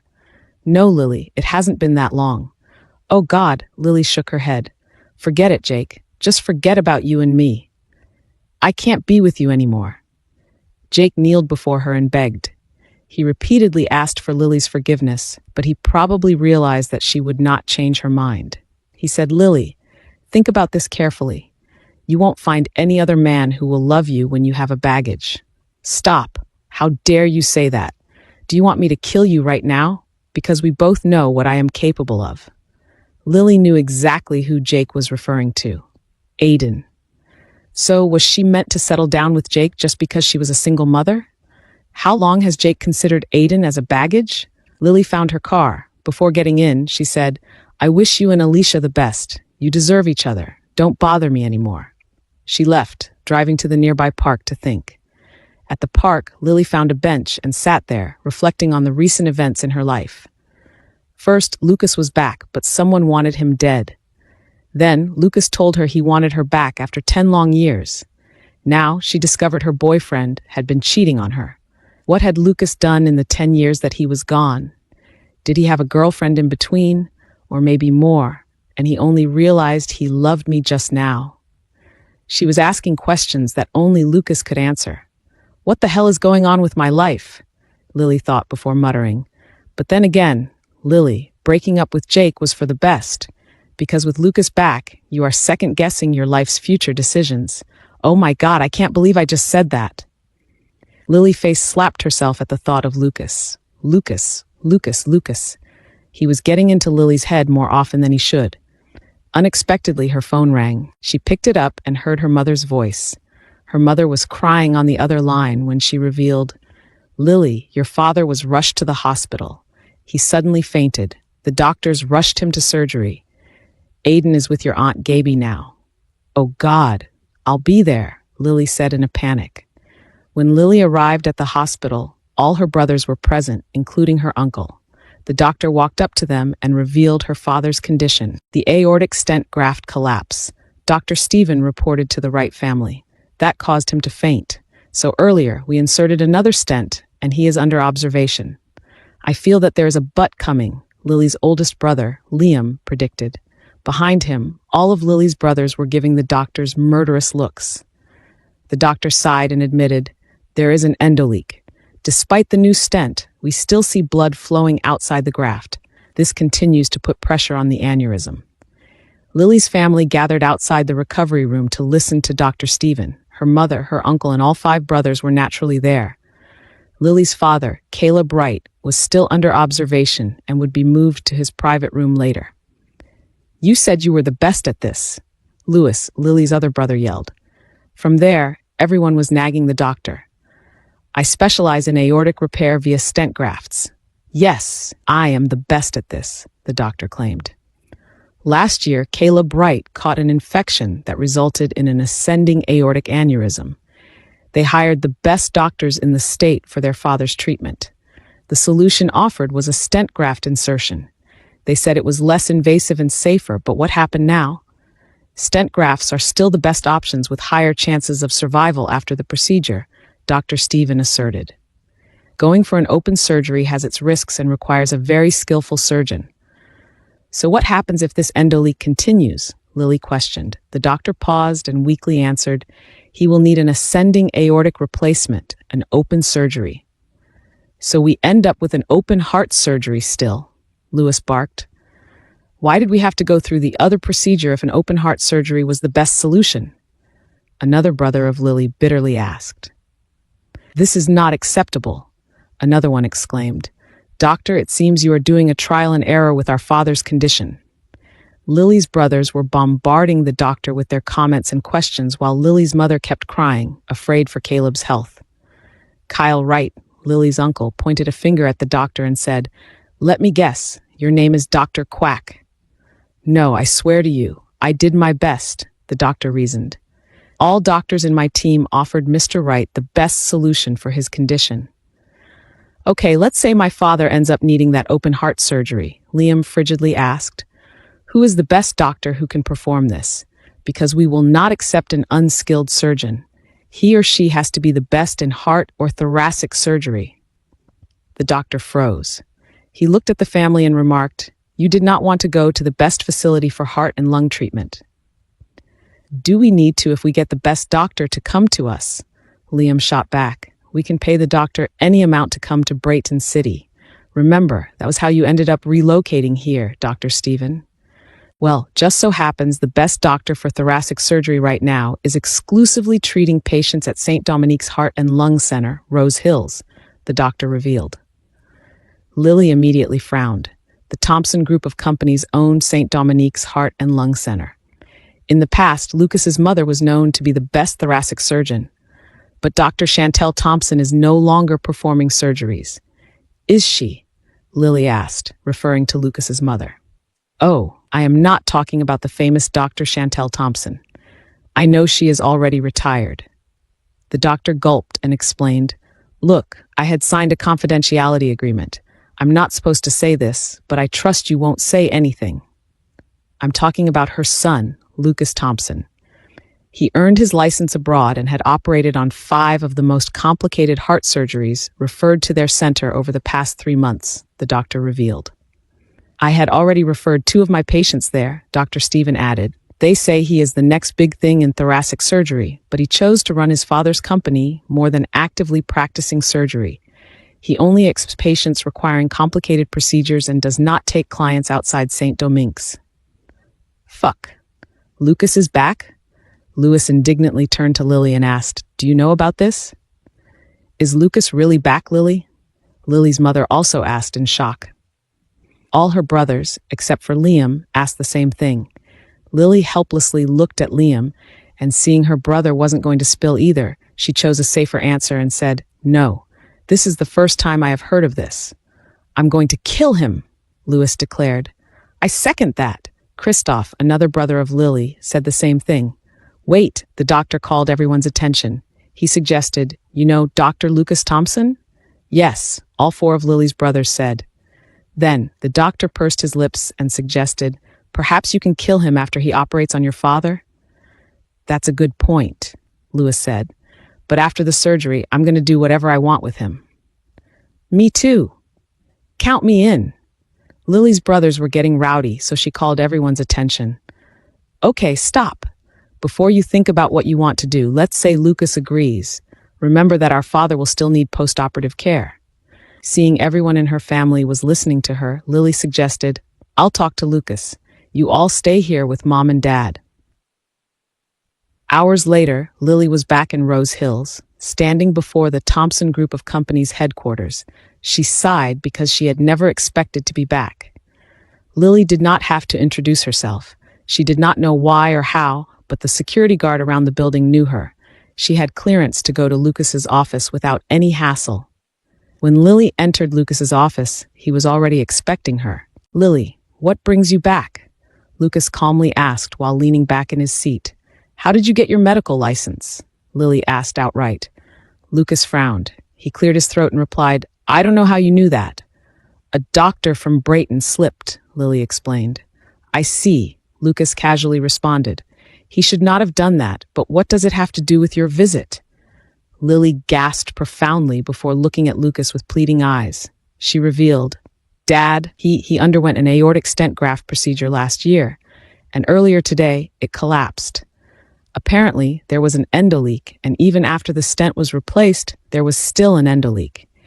It looked like he will need an operation in the end. We want to ensure that whoever operates on him is the best. Are you the best one out there?" Lily asked. "I am. I may not have practiced it here in the country, but I have performed many of the same procedures abroad." Lucas confirmed. He got up from his seat and asked, "What kind of condition does Uncle Caleb have?" "Ascending aortic aneurysm. Dad had an infection that caused a blood clot and it traveled to his heart. This happened last year," Lily explained. Lucas calmly said while walking towards Lily. He asked, "Do you want me to operate on Uncle Caleb?" "Can you promise that you won't make mistakes?" Lily asked. "I won't make mistakes," Lucas replied. "Then can you?" Lily asked. It seemed to her that Lucas was open about it. Asking him wasn't that hard after all. "I will operate on Uncle Caleb in exchange for one thing," Lucas suggested. In a trembling voice, Lily inquired, "What is it?" Lucas's dark-colored eyes seriously looked straight into her blue orbs and said, "Marry me tomorrow." "Wait, what?" Lily could not believe it. Days ago, Lucas said he wanted her back. How did it escalate to marriage now? "Marry me tomorrow." Lily blinked. Eventually, her brows furrowed and she regained her awareness. She asked, "Marry you?" "Yes, that's my condition," Lucas repeated. "Of course, you can seek out other doctors from another state, perhaps from another country, but I am the convenient option, right?" Lily grunted. She answered, "You are so heartless. My father's life is at stake, someone who was like a second father to you, and yet you come up with a bargain." "What is so wrong about marrying me, Lily?" Lucas asked. The two remained to stare at each other. Lily did so with anger in her eyes, while Lucas had a strong look of determination. "Why? Because you hurt me, my family, and even your family. Why would I marry you?" Lily expressed. "Who's to say you won't leave again?" "Because I am back to make it all right," Lucas answered, "and I will do everything to repair the unfavorable outcomes of my decision to leave." Lucas grabbed Lily's arm and said, "I'm staying for good. I promise, Lily." Lily was still stunned. Who would disappear for many years and then come back to propose marriage? It wasn't only that. Lucas was a changed man. This one was too confident. His aura gave Lily the feeling that he had the world in his hands. What happened to you, Lucas? You aren't the same anymore," Lily remarked. "Many things changed for me, but only one thing remained. I still want you, Lily. So, marry me tomorrow," Lucas said in his usual demanding and deep voice. "But I will always have these questions, Lucas. Why can't you tell me?" Lily asked. Lucas let go of her and answered, "It's best that you don't know." A scoff left Lily's lips. She said, "Well, things have changed for me too, and I have a boyfriend." "Who cheated on you?" Lucas corrected. "What?" Lily's eyes rounded. Realization hit her, and she retreated her steps. "It was you. You set it up." Lucas returned to his desk and took out an envelope. He took out the contents and revealed, "Jake Bass has been in a relationship with Alicia Bennett for a year. He has been deceiving you that long." Lily studied the pictures and was shocked to see so many. Lucas explained, "I had someone hack into Alicia Bennett's social media accounts. She had pictures in private mode. Some are only shared between friends." Throwing the contents on the floor, Lily said, "My personal life is none of your business." With narrowed eyes, Lucas coldly answered, "Anything that involves you is my business." "Why did I even come here?" Lily felt like the molten lava in her body was rising to her head. Before she could erupt, her phone rang. When she saw it was her eldest brother calling, she picked it up. "Liam? Don't ask help from Lucas. I contacted a lead surgeon in Germany, and his assistant has confirmed that he is willing to fly to Brayton and perform Dad's operation," Liam revealed. "Come back here. We won't lower our pride to a man who hurt you and our family. We are not the Wrights for nothing." Lily glared at Lucas as she replied to her brother. "Okay then, I'm going back." She turned around without saying a word. "Lily? Lily," Lucas called. Unlike the last, Lucas chased after her. While Lucas forbade his bodyguards and assistant to pursue her, he did not. He grabbed her arm, and instinctively, Lily reacted in self-defense. She pulled her hand back and tried to hit Lucas, swinging her right elbow toward him. However, to her shock, he deflected it. Still enraged by his outrageous proposition, Lily attacked him for real. Lily threw in punches and a front kick. She swiveled down to the floor and attempted a round kick from there, but Lucas evaded them all. He was fast, knew how to block, and strangely could predict her movements. She stood up with a frown, whereas Lucas had stepped back from a defensive stance. Lily sneered and barked, "Looks like you don't need military protection, Mr. Thompson." She turned away and pressed on the elevator. From there, they had another fight showdown where none were hurt. "Lily, please," Lucas begged while blocking her attacks. When the elevator doors opened, however, Lily rushed to enter. In the end, Lucas gave up and let her leave again. Upon reaching the lobby, one security personnel approached Lily, giving her a calling card. The man said, "Mr. Thompson asked me to give this to you. It's the direct line to his assistant, Ryan. If you need anything, feel free to reach out to Ryan." "I don't need it," Lily stubbornly said, brushing away his hand. "If you don't accept this, Sergeant, you are not getting out of this building without a fight." The security threatened. "Well, I don't mind a good exercise," Lily confidently said before getting on a ready stance. However, when she saw 10 bodyguards preparing to attack, she took back her words, saying, "On second thought, there is no harm in getting a calling card." She took the card and left. Outside, Lily saw a trash bin. She angrily threw the card but reconsidered her decision. "Ah, I hate you, Lucas Thompson!" Lily screamed before fetching the calling card, spraying it with a little disinfectant and putting it in her back trouser pocket. In the end, the calling card did come in handy in the next few days. Lily had to send a report to Major Patton about Lucas's safety. Ryan, the assistant, filled her in with the details. The assistant told Lily over the phone, "Sergeant, we are no longer leaving Rose Hills to minimize potential threats. Black Hawk had sent more private military for our added protection, and some were generally assigned to patrol around the city and the homes of all the members of the Thompson family." During the initial report, Lily felt sorry for whatever the Thompsons were going through. However, what Ryan said next made her roll her eyes. "Mr. Thompson is doing fine, but he is not in a good mood after you declined his proposal, and he is blaming it on everyone by enforcing a mandatory overtime of 4 hours a day," Ryan added. "He is throwing daggers at us. If looks could kill, we would all be dead. Will you have pity on us, Miss Wright? Will you consider marrying our boss?" Lily ended up ignoring half of the information and reported to Major Patton. So far, Lucas has not thrown her under the bus. As for her family's reaction, after learning that Lucas had returned, they were about ready to go to war with Lucas.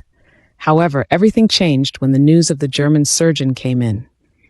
8 hours before Caleb Wright's scheduled surgery, Lily's oldest brother walked in with a defeated look. Like the last, all her family was around, and even more. Aside from her brothers, her aunts and uncles were present to show their support for her father. "Why do you look so glum, Liam?" Lily asked. Liam groaned. He crossed his arms against his chest and revealed, "The surgeon from Germany had an accident. He won't be able to travel outside the country. His assistant returned the $5 million deposit. I sought another surgeon from Japan and offered him $20 million, but he already had surgeries planned. I contacted another famous doctor from Israel and offered $50 million, but the doctor refused." Liam loosened his tie and revealed he recommended a local doctor in the country, one that he trained. "Who?" Lily's mother asked. With a sigh, Liam reported, Dr. Lucas Thompson. Dead air fell upon the room. The silence was so deafening that one could potentially hear a pin drop. Could Lucas have done this? Or is this purely coincidence? Caleb Wright asked. He turned to Lily and inquired, "Did he ask something from you in return?" Lily gulped. Her face paled as she answered her father. She lied. "Ah, no, Dad. He did not ask for anything." She did not want to add more disputes between Lucas and her family. It was clear to her now that they needed Lucas's help, regardless of whether this was all a trap. Her father's condition was not getting any better. Caleb was often tired and had difficulty breathing, a sign that the aneurysm was getting worse. The doctors had explained that the aorta was the largest artery of the body, and a rupture to any part of it could be fatal. Lily loved her father and would do anything for him. She remembered what Lucas said to her and used the same words to put ease into their hearts. She relayed to her family, Lucas said he was back to make things right. He will do everything to repair the unfavorable outcomes of his disappearance. Her family showed mixed emotions. They were angry and confused at the same time. Lily could also tell their pride was getting in the way. "Guys, time is running out, and we don't want Dad's aneurysm to burst. We all agreed we want the best available doctor for Dad, and Lucas is it right now," Lily described. She smiled and lied again. "All Lucas wants is a peace offering anyway." "Are you sure about this, Lily? He hurt you so badly," Caleb asked. "Lucas hurt all of us," Scarlett, Lily's mother, echoed. "Maybe it's time we all heal from this," Lily said. "And there is Aiden to consider." Lily's entire family remained silent. They all looked at each other, especially after she mentioned her son. Everyone knew Aiden kept asking about his father. She supposed it was time to let Aiden meet his father, regardless of what would become of her and Lucas. "Go ahead then, Lily." Caleb gave his blessing. "Tell him it is my request." "But tell him, he will still get a beating from us," Lewis said. "I think I will tell him that after the surgery," Lily said, pointing to her angry brother. "I better go." Just like that, Lily was headed back to Rose Hills, the city where the Thompson Group of Companies' headquarters was located. A black Cadillac pulled over in front of Lily. The car's window rolled halfway down, and she saw those piercing dark brown eyes that held her captive for a second. As usual, Lucas had that serious look on his face. He greeted, "Good morning." "I can't be seen in public," Lucas reminded her. "Do you mind getting in on your own?" "I wasn't about to get carried into a car anyhow," Lily muttered. Prior to flying out to Rose Hills, Lily informed Lucas' assistant of her arrival. So, as soon as she stepped out of the airport, it no longer surprised her that Lucas was there. The man arrived in a caravan of 3 cars. All of them looked armored and brand new. As soon as Lily settled, the car drove away from the airport, with one vehicle ahead of them and another behind. "I have already ordered Uncle Caleb to be airlifted to Rose Hills," Lucas revealed. He was leaning back in his seat, looking out the window. "I only allowed a maximum of 3 visitors, I'm afraid. I will tighten security at St. Dominique Heart and Lung Center during my visits. Passes will be given to your mother, Aunt Scarlett, Liam, and you." Lily thought it was odd that Lucas still referred to her family as his own, calling her parents uncle and aunt. How could he believe everything could still be the same after what he did? "Your family needs to understand that there is a threat to my life, and I don't want them to get in the middle of it," Lucas said. "Please ask them not to talk about me publicly, not even with the other nurses and doctors, especially my whereabouts. For now, the onlookers should think your visit is purely for medical help and that the Wrights and the Thompsons remain estranged. We are just coming here for my dad's surgery. Pushing me to marry you does not make you a family by heart," Lily bluntly said. Lucas did not say anything. Instead, he resumed to explain, "As soon as your father arrives, we will give him a few hours to settle down, and then we will proceed with the operation." "Can I ask you something?" Lily questioned. "I don't want to talk about the past 10 years, Lily. All you need to know is that I left for a good reason." Lucas immediately assumed what she wanted to know, and he was not wrong. Lily gritted her teeth. He wanted to marry her, but did he love her? What about her? She was still mad at him, but she swallowed her pride because he desperately needed his help. The least that he could do for her was to answer her questions, right? Still not wanting to give up on digging up the past, she said, "If you wanted to have your residency abroad, you could have just said so." Lucas sighed. Surprisingly, he chuckled and remarked, "You sure are stubborn." "I would not be Lily if I were not stubborn," Lily pointed out while crossing her arms against her chest and rolling her eyes. "I suppose you are right," Lucas said. "I still can't tell you. I will bury that secret with me to the grave." "I won't let you die that easily," Lily countered. Yet again, Lucas chuckled, and from the corner of Lily's eye, she saw that gleam in his eyes and that sexy smirk she used to love about him. Hanging around his neck was his bead chain gold necklace. The tag pendant with her name on it was on full display. The car pulled to a stop. When Lily turned to where they were, she was shocked to see that they arrived at Rose Hills Municipal Courthouse. "Wait! Right away!" Lily thought they were still going to talk about it or plan it. Who would have thought Lucas would bring her to the courthouse immediately? Panic washed over her face. Lily turned to Lucas and said, "About the marriage thing, I was not able to get my birth certificate." Lucas said nothing. Instead, he ordered Ryan, "If everything is ready, let's go." "Yes, sir," Ryan replied. Lucas's bodyguards immediately lined up at the building's entrance. Behind their shaded glasses, they looked at their surroundings, including nearby buildings and rooftops. To Lily's amazement, it looked like the courthouse was empty. Walking alongside Lucas and Ryan, she reminded, "Lucas, I forgot my birth certificate. Can we just do this another day? Maybe after the operation?" Lucas stopped in his tracks. He turned to Lily and asked, "Lily, were you planning to trick me? A deal is a deal." Lily paused.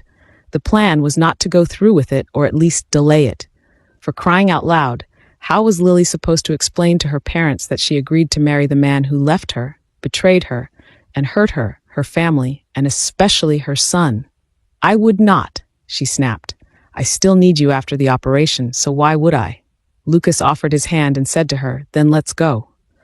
"I told you I did not bring my birth certificate," Lily said, but Lucas did not seem to care. Ha, Lily thought. Even if she would get married, this would be considered grounds for divorce. How can one get married without proper documents? "I have them," Lucas admitted. "I have everything we need." Lily's mouth fell on the floor. She studied Lucas, but he was holding nothing. When she turned to Ryan, she realized he was carrying a small leather case. Her eyes never left Ryan as they resumed their walk. When they arrived at the assigned courthouse and Ryan took out the papers, she instantly studied the documents. Lily was shocked that Lucas had ordered her birth certificate 2 months ago.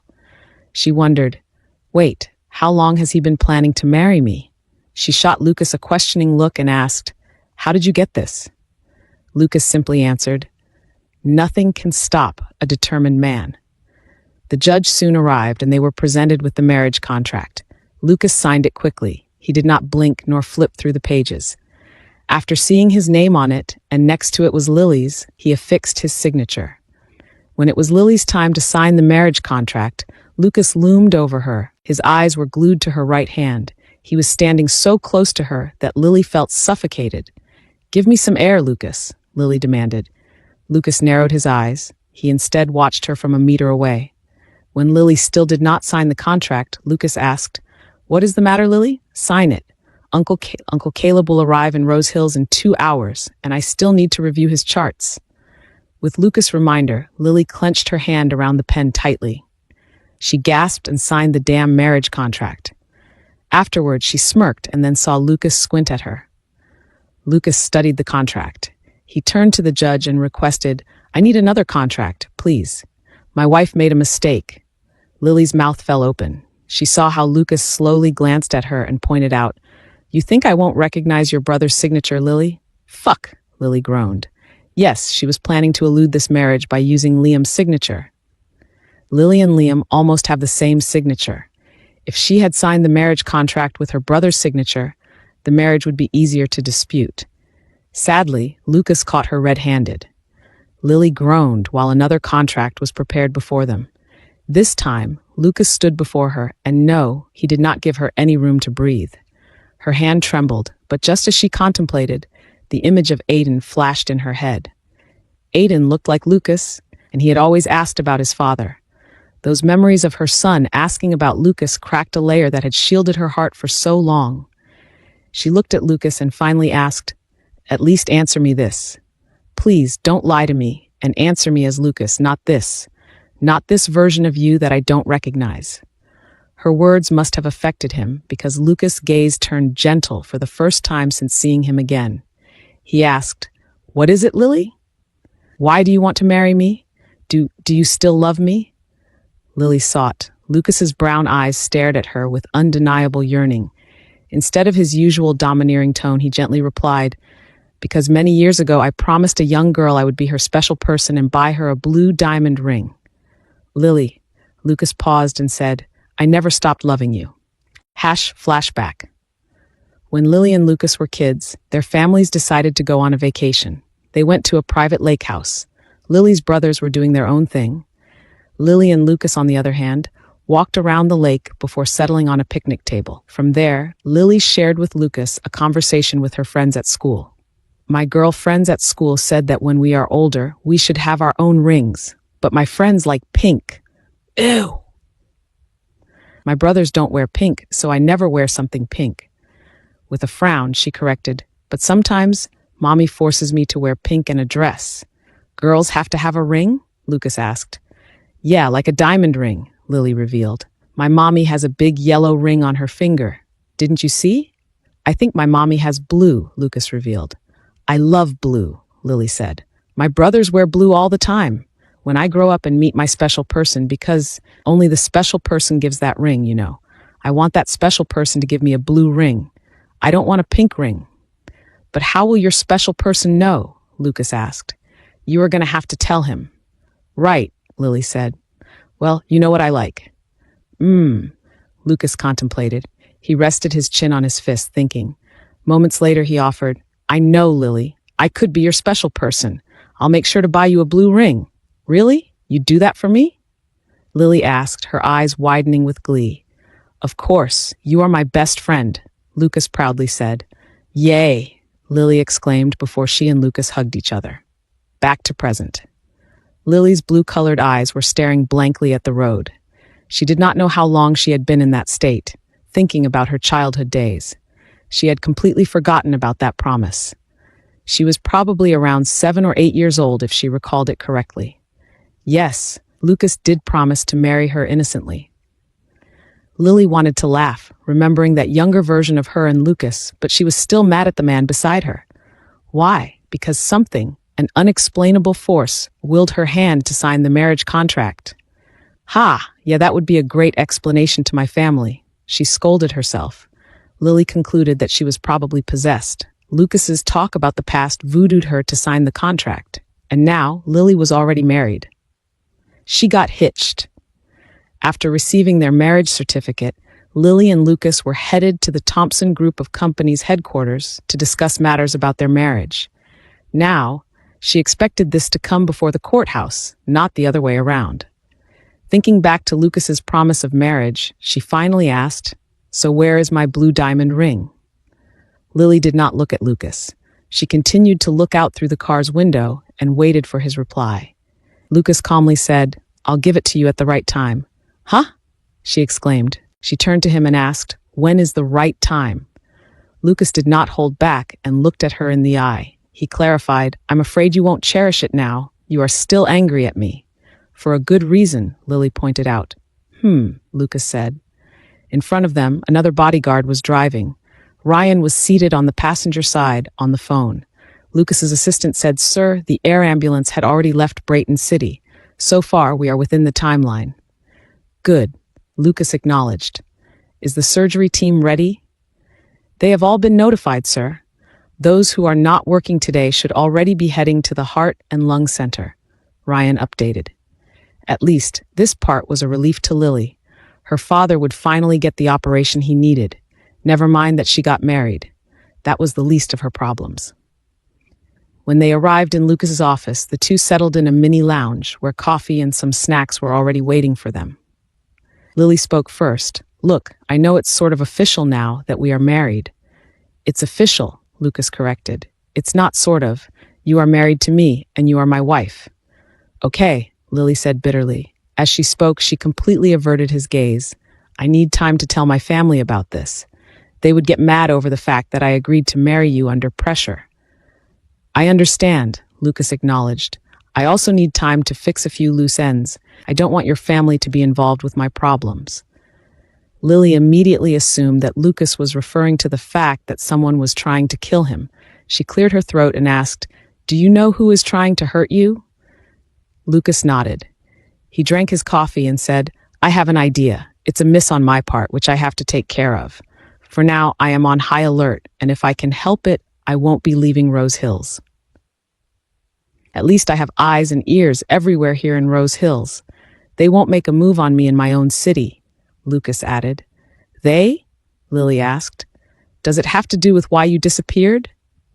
"Too many questions, Lily," Lucas said before leaning forward. "Anyway, going back to your family, you can tell them you are working for the army to protect me, which is supposed to be the case. For their own protection, you may opt not to tell them about our marriage," Lucas said. "When my problems are over, I will face your father and your brothers with every punishment that they want to give me." "I could not agree more. You need to make up for many things before you can speak harmoniously with my family, especially my brothers," Lily described.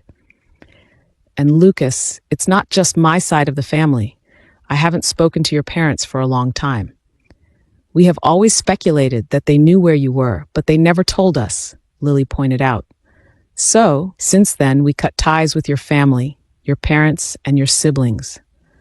Let me make it clear, Lily, my parents may have provided me with the means to leave, the money and other resources, but they never knew how I meant to use them. They never knew," Lucas clarified. "They might have an inkling why I left, but I did not leave enough pieces of evidence for them to confirm it," Lucas added. "So don't blame them. It was all on me." "Why can't you just tell me?" Lily asked in frustration. She no longer cared if she sounded like a broken record. She badly wanted to know. Before Lucas could answer, Ryan walked in. He said, "Sir, it's important."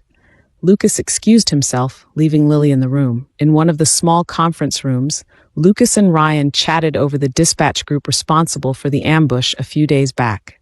Ryan said, "Sir, we managed to plant a mole in that group. From the reports that came in, they are looking into your past.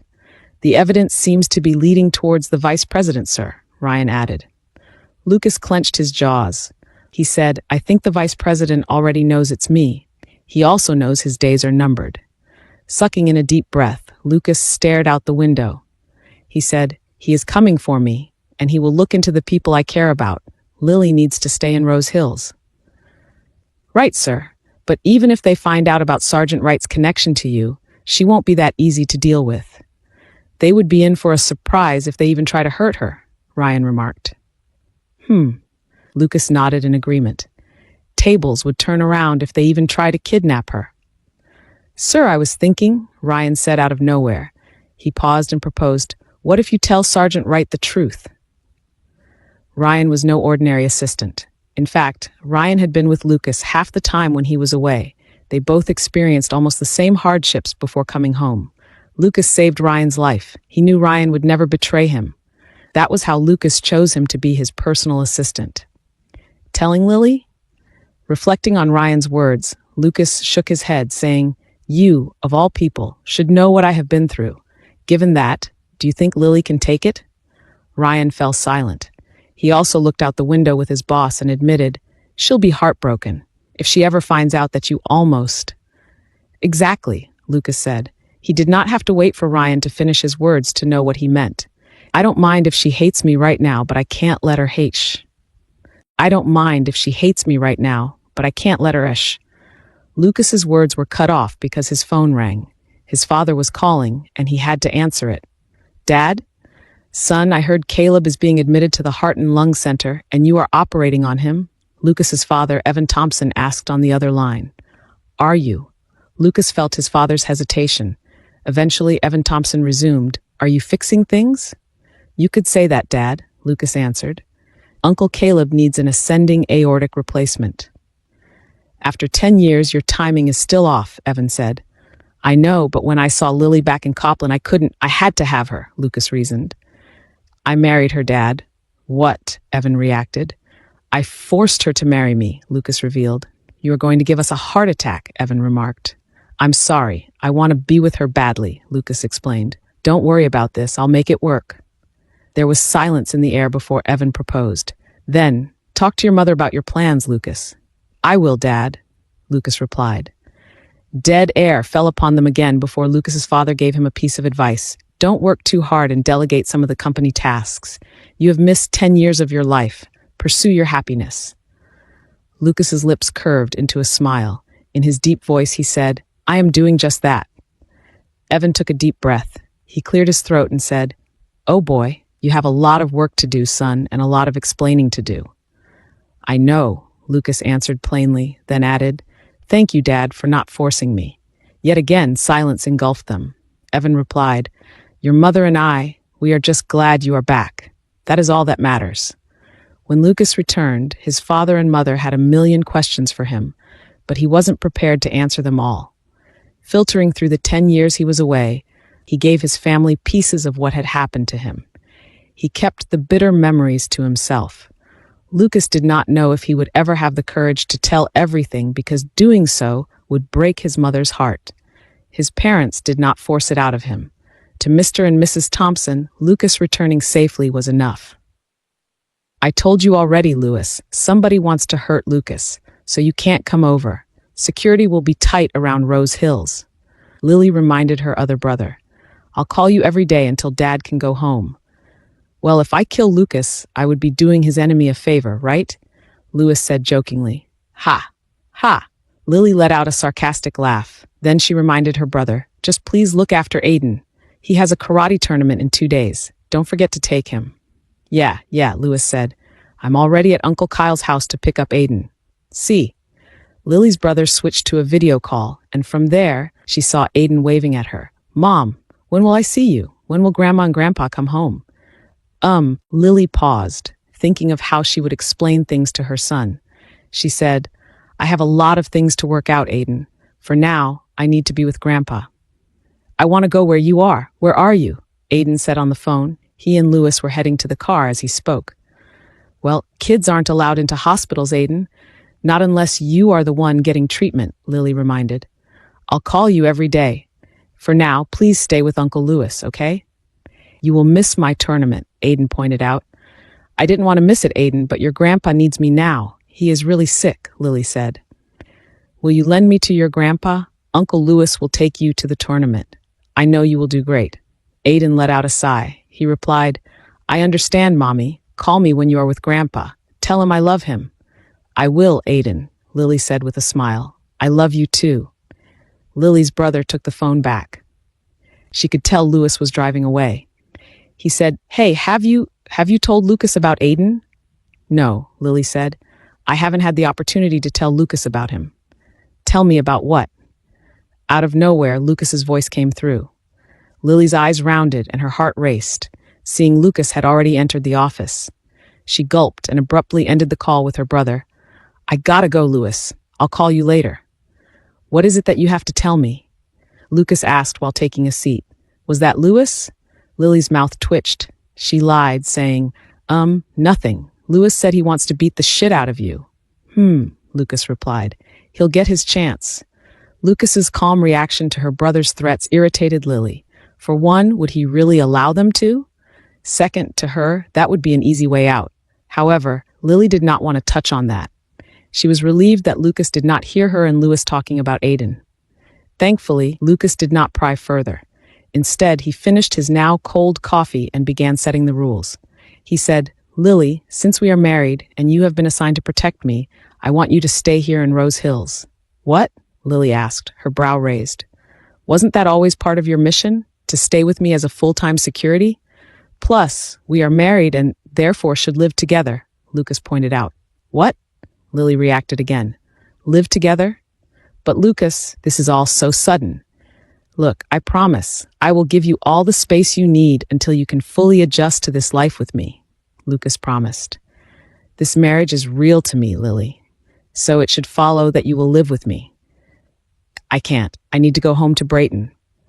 Lily thought about Aiden and wondered if it was time to tell Lucas, but wouldn't that fact give Lucas more reason to force her into living with him? Lucas stared at her with a question mark on his face. He slowly said, "If you have things to settle, I would understand. After your father's discharge, I'll give you a few days to return to Brayton.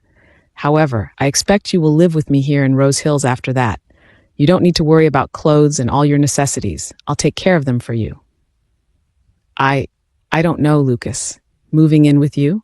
I don't even know how I feel about this. Lily struggled to find the words. She was momentarily lost in her thoughts. Eventually she reasoned, "Lucas, I don't even love you." Silence fell upon them. Lily saw the unmistakable hurt in his eyes when she said those words. Lucas's jaws clenched and he gasped, averting her stare. Then he returned his attention to her. Yet again, Lily saw determination blazing in his eyes.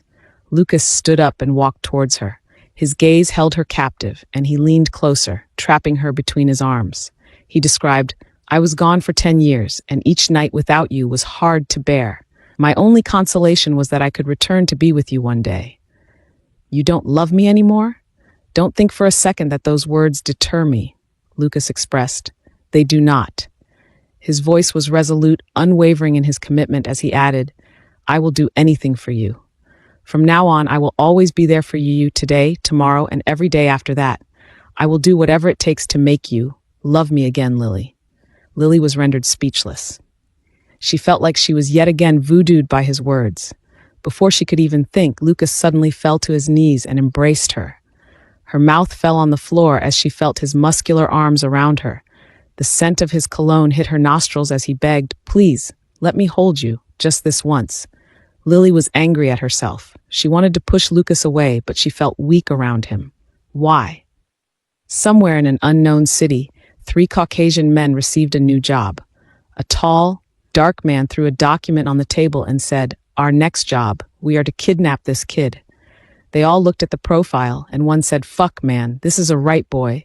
We are going to die before we even touch this kid." The dark man said, "The kid has this kiddie karate tournament in 2 days.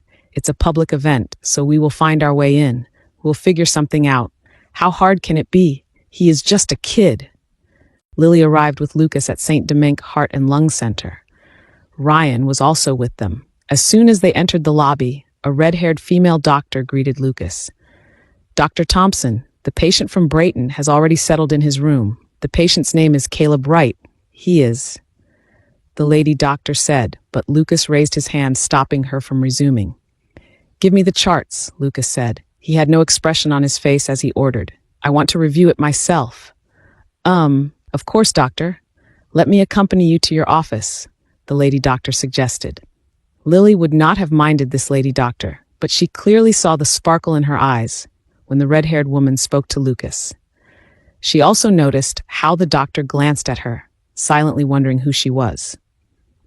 When they made their way to a private office, Ryan opened the door for Lucas. The bodyguard that drove them to the center stood by the door as Lucas entered. Lily was about to follow inside when the red-haired lady said, "I'm sorry, all of Dr. Thompson's bodyguards stay outside his office." "She can come in, Dr. Brown," Lucas said. "Oh," the lady doctor said before watching Lily from head to toe. "Okay." Dr. Brown let Lily inside before inviting herself in. Then Lucas said, "We will have a debriefing with the surgical team in the OR, Dr. Brown. I don't need you for this. Leave us." Yet again, Lily saw Dr. Brown stare at her, and because the latter had done that 3 times already, Lily did not look away. Instead, she raised her chin at the doctor and followed her as she left. Something inside Lily told her she would see more of this Dr. Brown. After the female doctor left, Lily asked, "Who is she?" "Dr. Brown, something," Lucas replied casually, looking at the charts. "She is one of our lead thoracic surgeons here in St. Dominique. She trained with Mom before she retired." "Dr. Brown something," Lily echoed. Lucas did not react, but Ryan filled her in. "Dr. Wilma Brown," Ryan reported. I want to go see Dad," Lily said. "Just give me some time. I have questions maybe you can answer about Uncle Caleb," Lucas said while reading Caleb Wright's medical records. Lily spent an hour in that office. Lucas did have a few questions that only family members could answer. After that, She went to see her parents, and a vast private suite was assigned to her father. When she entered the room, her mother, Scarlett Wright, smiled brightly. She said, "Lily, I'm so glad to see you." "Where is Liam?" Lily asked, not seeing her oldest brother in the room. "He is outside, calling your sister-in-law," Scarlett replied. Lily sat next to her father and embraced him. Caleb massaged her back, saying, "Thank you for talking to Lucas about my surgery." "Are you fine, Dad?" Lily asked while pulling away from her father's hold. Caleb has already changed into a new hospital gown. He was sitting up in the bed and massaging his chest. He said, "A little tired. I miss your mom already, but the doctor said I can't have strenuous exercises just yet." Scarlett laughed while Lily rolled her eyes. She scolded her father.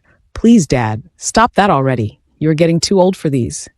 "Hey, no one is ever too old for love," her father corrected. Caleb held Lily's hand. He looked her in the eye and asked, How did your talk with Lucas go?" "It was just okay, Dad. He was willing to help," Lily said.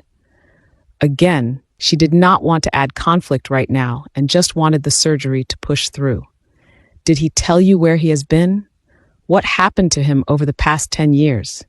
Scarlett inquired. Lily turned to her mother and revealed, "He doesn't want to talk about it, and frankly, I don't have the time to push it right now. Let's get through the surgery first." "Okay, so we will pretend we don't know him?" Caleb asked. Lily had already warned Liam about Lucas' situation, and her parents were briefed somewhere between landing in Rose Hills and moving to the Heart and Lung Center. With a nod, Lily answered, "I think his situation is that complicated. He doesn't want to get us involved. That's fine by me. It makes it easier to control my emotions when I see him," Lily's mother said. However, while her mother said that, the opposite happened when the time finally arrived.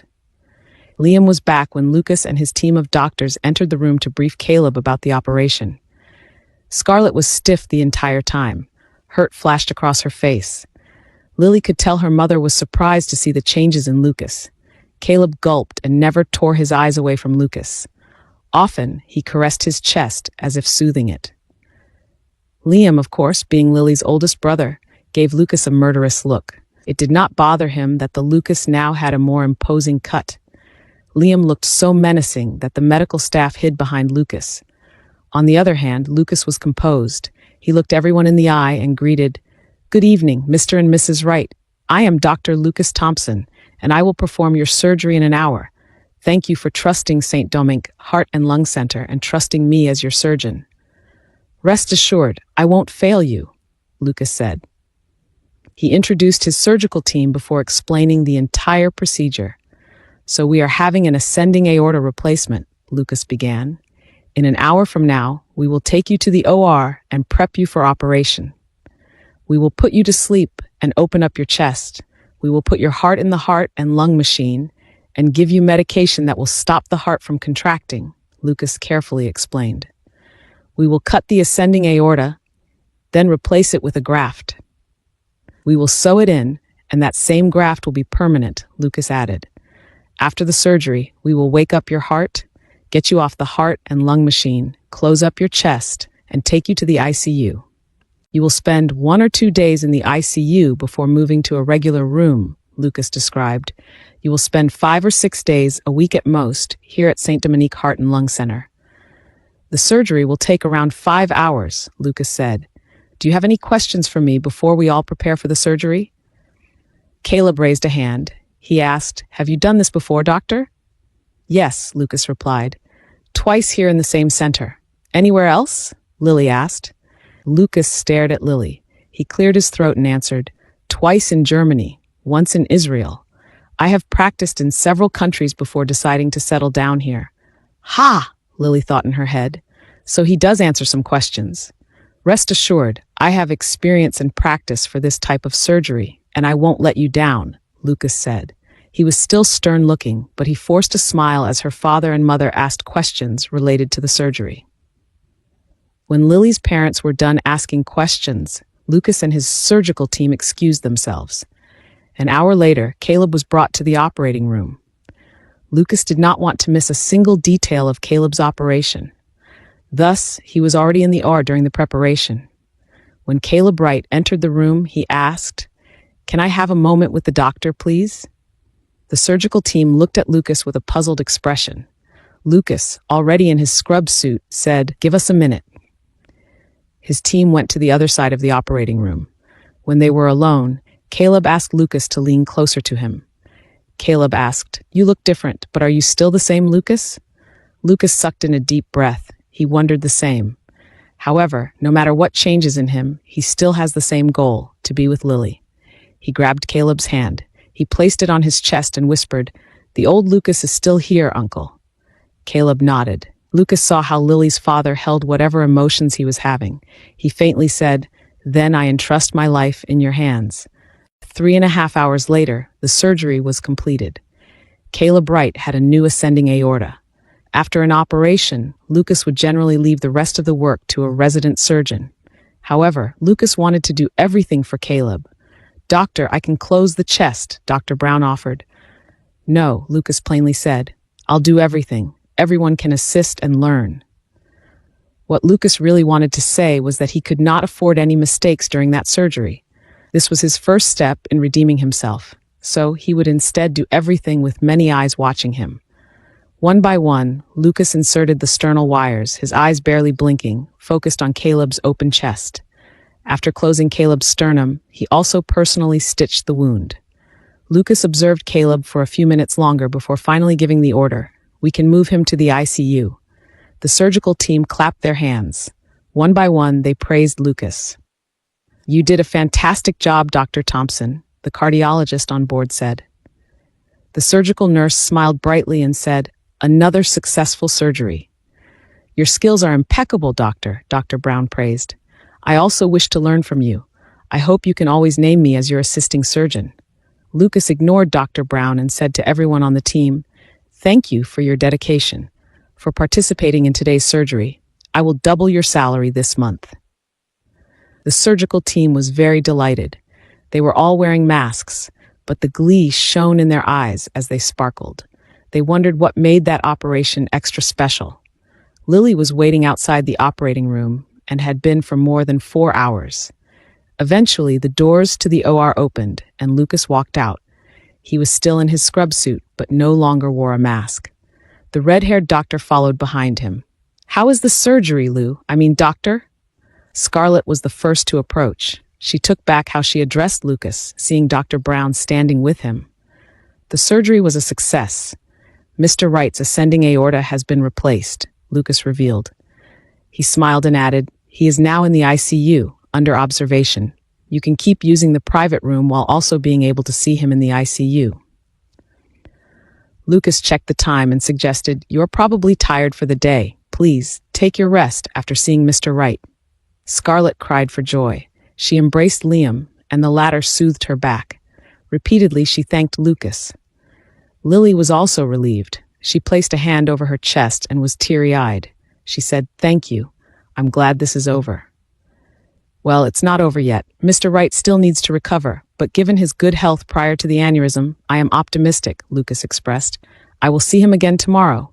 Overnight, Dr. Brown will be checking on him." "I will personally attend to his care," Dr. Brown offered with a smile on her face. She turned to Lily and said, "I realize that you are a family member of the patient. I'm sorry to have mistaken you for Dr. Thompson's bodyguard." "It's fine, and you are not wrong. I am also—" Lily paused while looking at Lucas. "I am also working as Dr. Thompson's bodyguard." "Oh, I see," Dr. Brown said. She smiled brightly and suggested, "Well, I will see you and your family later while I do rounds and check on Mr. Wright." "If you will excuse me, I'll go to the ICU now," Dr. Brown said before leaving. When Lily and her family were left standing there before Lucas, the most amazing thing happened. Liam said, "Thank you, Lucas." Dead air fell upon them. It was a big surprise. "I'm glad to have helped," Lucas responded. Liam and Lucas were staring at each other with intensity. Eventually, Liam suggested, "Personally, though, we are not done yet. We have matters to settle." Lucas answered. "I expect no less, Liam." "Okay, we better go check on Dad," Lily suggested. Finally, her family visited Caleb in the ICU one by one. Scarlett remained in the ICU with her husband while Liam and Lily returned to the private room. Lily was utterly exhausted. Many things happened to her in one day. She flew from Brayton to Rose Hills, got married, and her father was operated on hours later. She badly wanted to rest, but her phone buzzed before she could lie down. It was Lucas. They had exchanged numbers during the drive to the Heart and Lung Center. He said in the text, "I want to see you. Can you come to my office?" Lily practically dragged her body to Lucas's office in the center. As soon as she entered, Ryan stepped out to give them privacy. The bodyguard remained outside the door. "Are you feeling better?" Lucas asked. He was back in his suit, clearly about ready to leave. Despite spending hours in the operating room, Lucas still looked so handsome. Lily could not help but wonder how he did not look tired at all. "Lily?" Lucas asked again. Lily cleared her throat and answered, "I feel better. There is a big weight off my chest." "Good to hear that. You don't have to work right away. Stay with Uncle Caleb in the meantime. I'll come here every day to check on him," Lucas offered. "Ryan will attend to your needs." "There is no need for that. We will have help flying into Rose Hills tomorrow," Lily said. "You don't need to bother Ryan." "I insist," Lucas said. "I thought you don't want anyone to know how we are related," Lily pointed out, "but asking Ryan to." "Ryan doesn't have to come personally," Lucas said. "He will just need to arrange things for you." "Okay, fine." Lily took a deep breath and said, "Thank you. Even if you forced me to marry you in exchange for this operation, I still want to thank you. I will always be grateful that you saved my father's life," Lily added. "Plus, you did arrange everything smoothly. My family barely lifted a finger in facilitating my father's transfer. Aside from that, I know you had a long day." "We had a long day," she pointed out. "You could have chosen to move his surgery date, but you still did it today, knowing his medical condition was urgent." "You are welcome, Lily," Lucas said. He strode around his table and began to walk towards her, his eyes fixed on her. Lily's heart skipped a beat. So far, after meeting Lucas again, each time he did this kind of walk, he would blow her away with a love confession or had an outrageous request. Oh no, what does he want now? Lily silently wondered as she retreated without looking back. "But I was thinking," Lucas began, his tone sounding suggestive, "since you are grateful and maybe—" He continued to advance like she was his prey. Lily found herself leaning against the wall. It reminded her of the earlier scene when Lucas suddenly embraced her. Like earlier at his office, Lucas rested his arms between her frame, trapping her. He asked in a velvety tone, "Can you thank me differently?" Raising a brow, Lily asked, "What do you have in mind?" Many scenarios played in Lily's head. Did he want another hug? A kiss? The worst was when she considered if he wanted to do it. She was judging him by how he was sensually leaning forward, and her face reddened at the idea. Lily was about ready to punch him when Lucas's stomach growled. He said, "Can you accompany me to eat?" "What?" Her mouth fell on the floor. She said, "Oh, so you wanted to eat." That was right. Lucas did not eat at all. At least Lily had eaten while her father was in surgery. But the last thing Lucas ate was a piece of pastry from his office. Lucas chuckled at her reaction. He pulled back his arms and stood straight. He asked, "What did you have in mind?" "Nothing. You wanted to eat me." She blurted out without thinking, but when she realized what had come out of her mouth, she took it back. "I mean, you wanted me to eat you? What the—" "Yes, I can eat with you. Let's go," Lily said, angry at herself. "What are you waiting there for? Move it." Lucas plainly said before following behind Lily. "Here." Lily was stunned. Lucas brought her to a small Chinese eatery downtown. He asked the owner to close the store only for his late dinner. While Lucas sat before the table and ordered food, Ryan and one bodyguard watched from outside. Another private car from Lucas' men also arrived to stand watch. "It's 2 a.m. The fancy restaurants are closed," Lucas reminded. "I mean, I don't mind," Lily said while sitting in front of Lucas. "I sometimes get sent to places that aren't on the map, and even casual dining isn't available. But you are not used to this." Lucas's brows met. While taking off his coat, he answered, "You'd be surprised." Then Lily paused and urged, "Surprise me." Unfortunately for her, Lucas did not explain himself. He only said, "I'm famished. I don't usually eat before surgery." Lily watched as Lucas rolled up his sleeves. She did not miss the scars that were on his forearms. She counted around 5. 2 of them were very deeply inflicted. How did he get those scars, Lily wondered. She felt her chest congesting, hurt by what she saw. Her hands itched to touch him. While she studied Lucas's cut marks, the food arrived. The way Lucas immediately indulged diverted Lily's thoughts. He used chopsticks as he ate and pointed to Lily, saying, "Try the chicken feet. They are delicious." Lucas was eating chicken feet.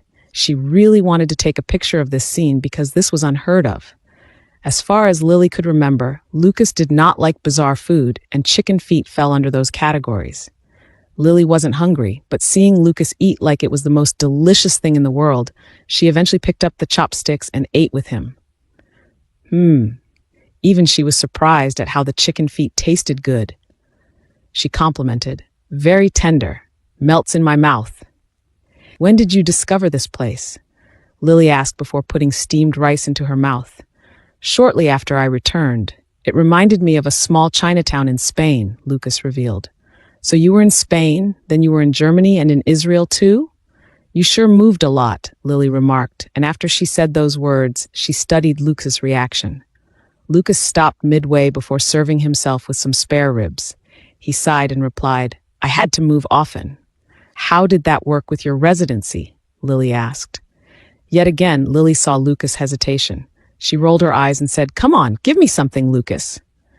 "My residency transfers were arranged accordingly and privately," Lucas finally gave in and said. "Did you have a girlfriend while you were away, doing God knows what?" Lily asked candidly. Lucas stared into her blue eyes. He clenched his jaws and replied, "No, I was too busy trying to live, and I was joggling with my residency too. I did not want any other woman. I only want you, Lily," Lucas said firmly before picking up another food. Hearing Lucas's reply, Lily's face burned. The first part of what he said did not stick to her, but instead, she lingered on how he claimed he only wanted her. She tried to mask it with a sarcastic laugh. She replied, "You sure have a funny way of showing it, you disappearing for 10 years. As usual, the man became evasive. He used the food as an excuse not to talk. Lily fished from her head. Eventually, she found something to raise with Lucas. She asked, "Did you interfere with Liam's efforts to get surgeons from another country to operate on my dad?" Lucas leaned back. He replied, "Dr. Jorn Kraus from Germany? Yes, I had my contacts in Germany teach him a lesson. You may think he is a good surgeon on the surface, but he had many failed surgeries recently, and the patients' families were hushed with money. It was a miss on Liam's part," Lucas admitted. "I could not risk him doing the surgery on Uncle Caleb." Lily's mouth fell open. She asked, "So you caused his accident? Accident? Is that what Dr. Kraus told Liam?" Lucas scoffed. "I merely aired his dirty laundry and warned him not to accept Uncle Caleb's surgery. I did not hurt him, if that was what he was implying." Lily frowned. Because she did not fully believe Lucas, she took out her phone and included a reminder to check out Dr. Jorn Kraus's background. If what Lucas said was true, she had him to thank for. "And what about the other doctors?" Lily asked. "How many surgeons did Liam contact? I knew Liam reached out to Dr. Kramer from Israel, and no, I did not influence his decision. You are asking too much from the good doctor. He is a renowned cardiosurgeon with many crises to deal with on a daily basis. Money is not an issue for him. Many times he treats patients and does not get paid," Lucas described. Dr. Kramer did not necessarily push Liam away. He pointed Liam to a more convenient direction, me. "What about the doctor from Japan?" Lily questioned. Lucas looked out the window of the eatery.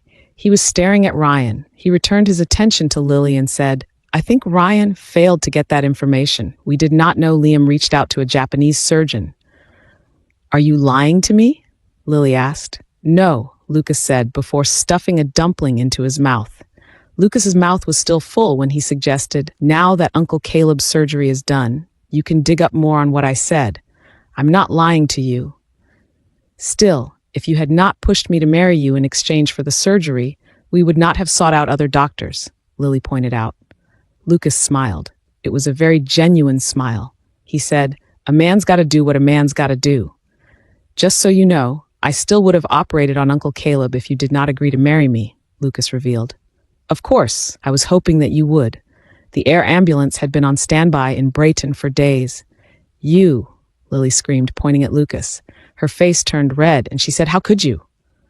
Lily thought back to how she ended up signing the marriage contract. She stood up and suggested, "I want a divorce." Now, sweetheart, we have only been married for a few hours. Let's give this marriage a chance, shall we? Lucas said. His expression suddenly turned grim. He ordered, "Back to your seat and finish your food, my dear wife." Lily was about ready to leave, but she also considered how Lucas had given her a glimpse of what happened to him in the past 10 years. He seemed to be a little willing to chat, so she tried to maximize the time and suggested, "I'll sit down if you'll entertain me with more facts." Lucas was stunned. It was evident by how he stilled and stopped eating altogether. He lazily replied, "I can't promise to give it all, but let's hear it." Returning to her seat, Lily chowed down a dumpling. She asked, "If you were only practicing medicine, how did you get those scars on your arms and that one on your face?" Lily had long noticed that light mark on his face. It did not bother her, but seeing more prominent and deep scars on his arms, Lily became curious. If Lily's assumption was correct, those scars on his arm were defense wounds. Why would he have those? "Do my scars bother you?" "No." "Are you ashamed of them?" "No." "Do you think I look ugly with these scars?" "What? No." "Do you think these scars make me look hideous?" "No." "Lucas, then you think I'm still handsome?" Lily, "Of course." Then, Lucas's lips curved up into a faint smile. He claimed, "I'm happy to have earned these scars." "Wait!" When Lily realized what had just happened, she narrowed her eyes. She yelled, "You were supposed to tell me what caused your scars." "It's a long story," Lucas suggested. "I love long stories," Lily emphasized each word she said. Lucas turned to the store owner and ordered some wine. He suggested, "Let's drink to that then. Long stories deserve a bottle of wine." He served Lily 2 glasses of wine and she gulped it down. Lucas also drank his fair share of the liquor. He looked at Lily intensely and began narrating. He said, "Long ago in another country, I, Lucas Thompson." Putting another wine into her glass, Lucas asked, "Where was I?" "Yes, long ago. Somewhere in a foreign land." The man was beating around the bush. Lily got so bored that she didn't realize how her eyes were falling. She was tired, okay? She could not help it. Lily fell asleep and never got the chance to learn the truth about Lucas's scars. Lucas was smiling, seeing Lily fast asleep. She had her head and hair down. If anyone saw her from behind, they would think she was still awake, but Lucas could see that her eyes were shut.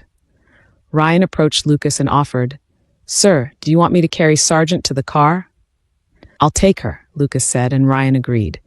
Lucas studied Lily and stroked her hair. He rested her in his arms and whispered, "Lily, if you ever found out how I got these scars, what would you do?" "Dad!" Lily exclaimed, seeing her father being moved to the private room. Tears rolled down her cheeks as she embraced him tightly. "Ouch, Lily, you sure can hug," Caleb remarked. "Careful now. I can still feel those surgical wires pricking my flesh." 2 days had passed since the operation. Lily had been at the Heart and Lung Center with her parents. Her brother Liam occasionally left to see his wife and kids, but often he flew in a private plane to see Caleb, even just for a few hours. As Lucas had promised, he came to see Caleb longer than he should have.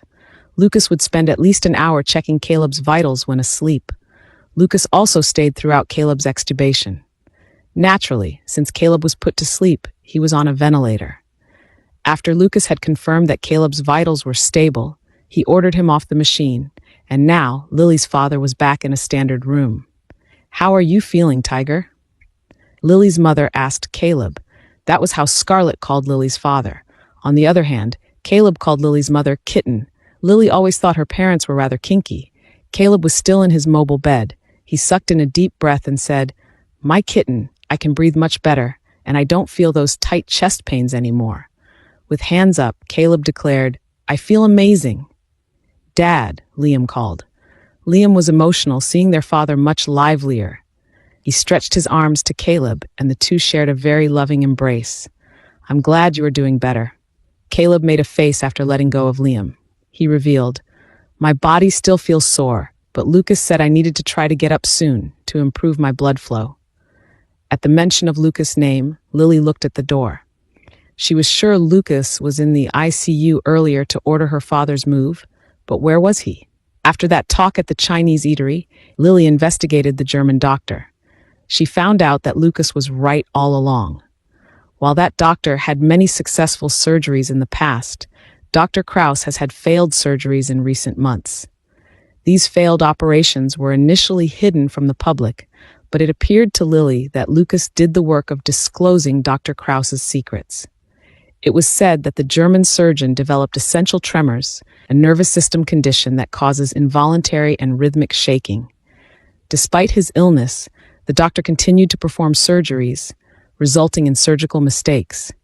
Liam missed this entirely because none of the affected families reported it, and the hospital continued to support the doctor due to his previous impressive record.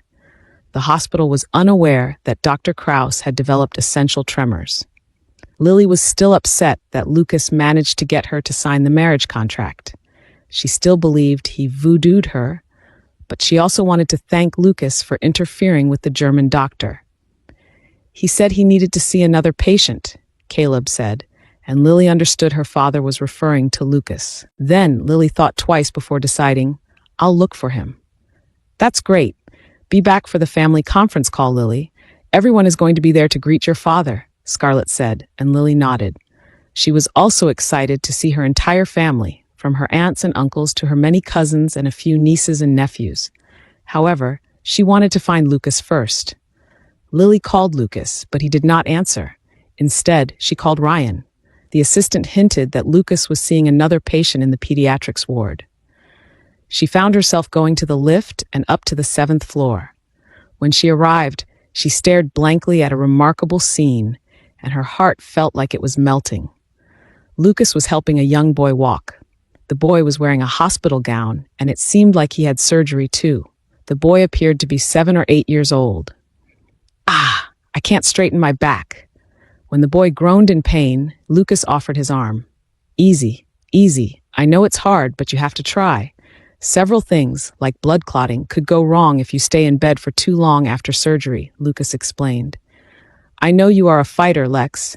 Look at how far you have come after 4 surgeries. You have finally surpassed the last one. Lucas assured the boy. You can do it. I know you can. I believe that you can. The boy cried and looked at Lucas with admiration. He said, Thank you, Dr. Thompson. I can do it. Attaboy, Lucas said with a smile. Lily saw a woman watching them. She seemed to be the young boy's mother. The woman cried and said, Thank you, doctor.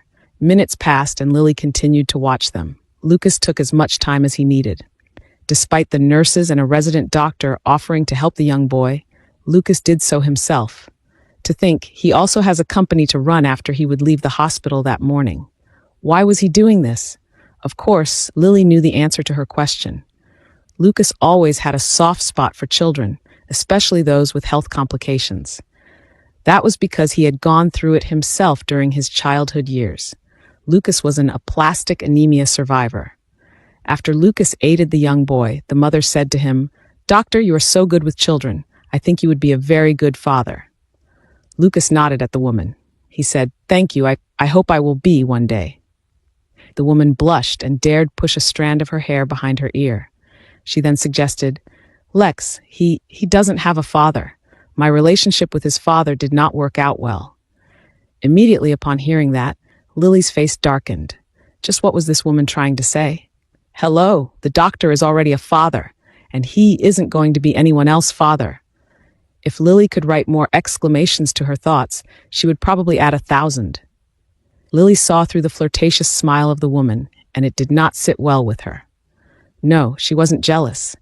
Lily just did not like the woman's smile. Thankfully, Lucas was smart enough to excuse himself from the woman. His expression became indifferent. The second he turned around, his eyes landed on Lily. Lucas was caught by surprise, and Lily felt her face burned by his intense stare. He looked around, carefully evaluating if anyone was watching them. After confirming that everyone was minding their own business, Lucas called, Lily, came to find me? Not really. I found you by accident, Lily said. But, since you are here, I wanted to thank you. I found out about Dr. Krauss. You are welcome, Lucas said in his usual deep voice. He then reminded, Lily, remember, after your father gets better and you settle things in Brayton, you will live with me. Lily winced. She forgot about that. Just as she was about to reply, Lucas's phone rang. As soon as Lucas picked up the call, she saw how his eyes rounded and his hand balled into a fist. He briskly walked to the nearest secluded hallway area, and Lily followed him. From there, Lily heard Lucas angrily say, "Are you sure about this, Ryan? Forward me the email. Now, inform Major Patton. Have the military go around Brayton. Call Black Hawk and ask for assistance if needed. I'm going to speak to them now and find out if anyone is in trouble." "Lucas," Lily called. Her heart suddenly felt uneasy. "What's going on? Did you just say Brayton?" "Lily, I might have involved your family with my problems. Some kind of misunderstanding or a prank," Lucas cautiously said. His jaws clenched as he went through his phone and checked his email. He groaned and said, "Someone sent an email to Ryan." Lily tried to look at Lucas's phone, but he would not share the screen. Thus, she forcefully took his mobile and read the email. "Tell your boss, we have Sergeant Wright's son. Isn't she important to him? He may be a Wright boy, but we have ways. If Mr. Thompson cares about Sergeant Wright, he will do as we say. We will contact you once we are ready with our demands. In the meantime, I suggest that Mr. Thompson stop cooperating with the Director of National Intelligence." A son. Lucas grabbed his phone back. His brows met and assumed, "I don't know what they are referring to, but what I'm worried about is that they might have mistaken one of your nephews." Lucas was back to making phone calls. Lily, however, felt like time had stopped completely. The air around her stilled, and she could only hear her heart beating loudly. "Aiden," she said under her breath. "Aiden," Lily screamed. She turned on her heel and ran very fast. When Lily returned to her father's room, Liam had prevented Lily from entering. He immediately said, "Something happened to Lewis while we were on video call. The karate tournament venue was blasted with gas. I already called the police and the military. Levin and the others are out looking for Lewis and Aiden." "Oh God, no, no." Lily was taking deep breaths. "No, I have to go there. I have to go there," Lily said in a panic. "Liam, they are after Aiden." Lucas had arrived to witness Lily being frantic. He chased his breath and demanded, "What's going on? Who is Aiden?" "Lily?" Lucas asked. "Who is Aiden?"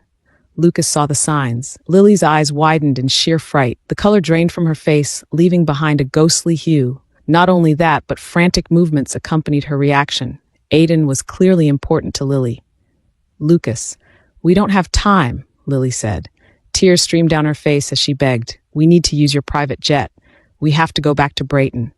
"So it's true. Something happened," Lucas confirmed, and he gritted his teeth upon realizing the threat was real. Lily nodded and said, "Lewis and." Lily could not finish her words. Instead, she said, "We need to find them. There is no time to explain. We need your jet now." Lucas understood the urgency. He immediately made the call without thinking or asking for more details. Once he confirmed the pilot's availability, he ordered Ryan to bring them to the airport. In the car, Ryan was driving. Liam was seated next to Ryan. It was from there that Lucas was briefed on the situation in Brayton. It was worse than he thought. So apparently, Lewis brought this Aiden kid to a karate competition. While they were on a conference call with Caleb, smoke suddenly erupted within Brayton Sports Complex, the venue of the karate tournament. Lucas assumed the smoke was a gas bomb. It could have a hallucinating effect, or it could simply be used to blind the people inside. Now, Lewis and Aiden were missing. Lewis's phone appeared to be switched off. "I've managed to reach out to the authorities in Brayton. They said that people scattered after the gas exploded into the sports complex. They said the gas contents were not enough to knock people out, but it created a stampede," Liam revealed. "The police and our contacts in the military, including my brothers and uncles, are looking for Lewis and Aiden," he added. "It was just a complete mess over there. The security guards in the complex and Lewis's driver completely missed them. We are going to find them," Lucas assured.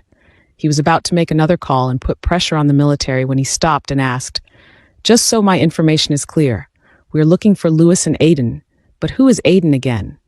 And what does he look like? That part still isn't clear to me. Is he Lewis's son?" As far as Lucas knew, Lewis was already married, but he did not know if the latter had children. Yet again, Lucas saw Lily's face turned white. Liam became evasive and he stared at Lily through the rearview mirror. Listen, can we set aside our issues for this? If we are going to work together, I need to know who Aiden is? Lucas asked. His voice sounded demanding at that point. Something in Lucas was telling him to dig deeper. It was a simple gut feeling that he could not let go. Lucas, Lily said. Aiden. Lucas's heart raced. Because he saw Lily hesitate, he became unsettled. Aiden, Lily clenched her jaw and revealed, he is my son. Lily's son? Lucas did not know how many times those two words echoed in his head. He felt as though he was about to explode. Whose son? Lily? She was involved with another man? Jealousy filled his heart, wondering who could have fathered Lily's son. His hands clenched into fists as he asked, No. Why, Lily? Who is the father? Lucas asked angrily. His face turned red as bitterness consumed him. Lucas had been sitting next to Lily the entire time. He grabbed her wrist and asked, Who is the father? You, Lily screamed. You are the fucking father, okay? Aiden is your son, and he being taken is also your fault, Lily yelled. Her previous pale face turned red in fury. It was undoubtedly a piece of explosive news. The shock was so much that even Ryan took a sudden turn, and everyone jolted in their seats. Lucas's heart stopped. Silence engulfed him, and he repeated what Lily said. Aiden. The words were stuck in his throat, but ultimately he clarified. Aiden is my son?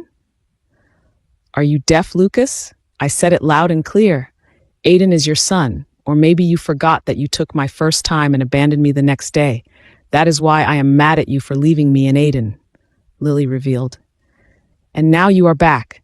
My son gets kidnapped because of whatever cooperation you have with the Director of National Intelligence, Lily snapped. Why are you even involved with the country's head of intelligence community? What sort of thing have you been doing in the past 10 years, Lucas? Do doctors get involved in national intelligence? Lily could not help but ask. After all, this got her son kidnapped. Liam turned his head abruptly to what Lily blurted out, and Lucas felt he was in the hot seat. He took deep breaths and stared at Liam and then at Ryan. He was still taken aback by learning that he was a father. It took him a second to respond. Let's talk about that later. What's important is to get my son back. My son, Lily said. Our son, Lucas corrected. He did not give Lily another chance to rebut because he spoke to Ryan next. Did you bring in the team? Yes, sir. Jeremy and Wyatt are on their way to the airport, Ryan reported. Did you call Black Hawk? Lucas asked. Yes, sir, Ryan responded. They are already sending a team to Brayton. It did not take long for them to arrive at the airport. They parked by the runway for private jets. While getting out of the car, Lucas noticed how Lily was on the phone with her colleagues from Black Hawk. Her fingers were shivering as she wiped the tears on her face. She said on the phone, Yes, my son is missing. Yes, anything you can find. Just do it and hack into the traffic cameras. I'll take the blame if we get into trouble. Thank you, Lily said. We are boarding now. I'll call you back when we land in Brayton.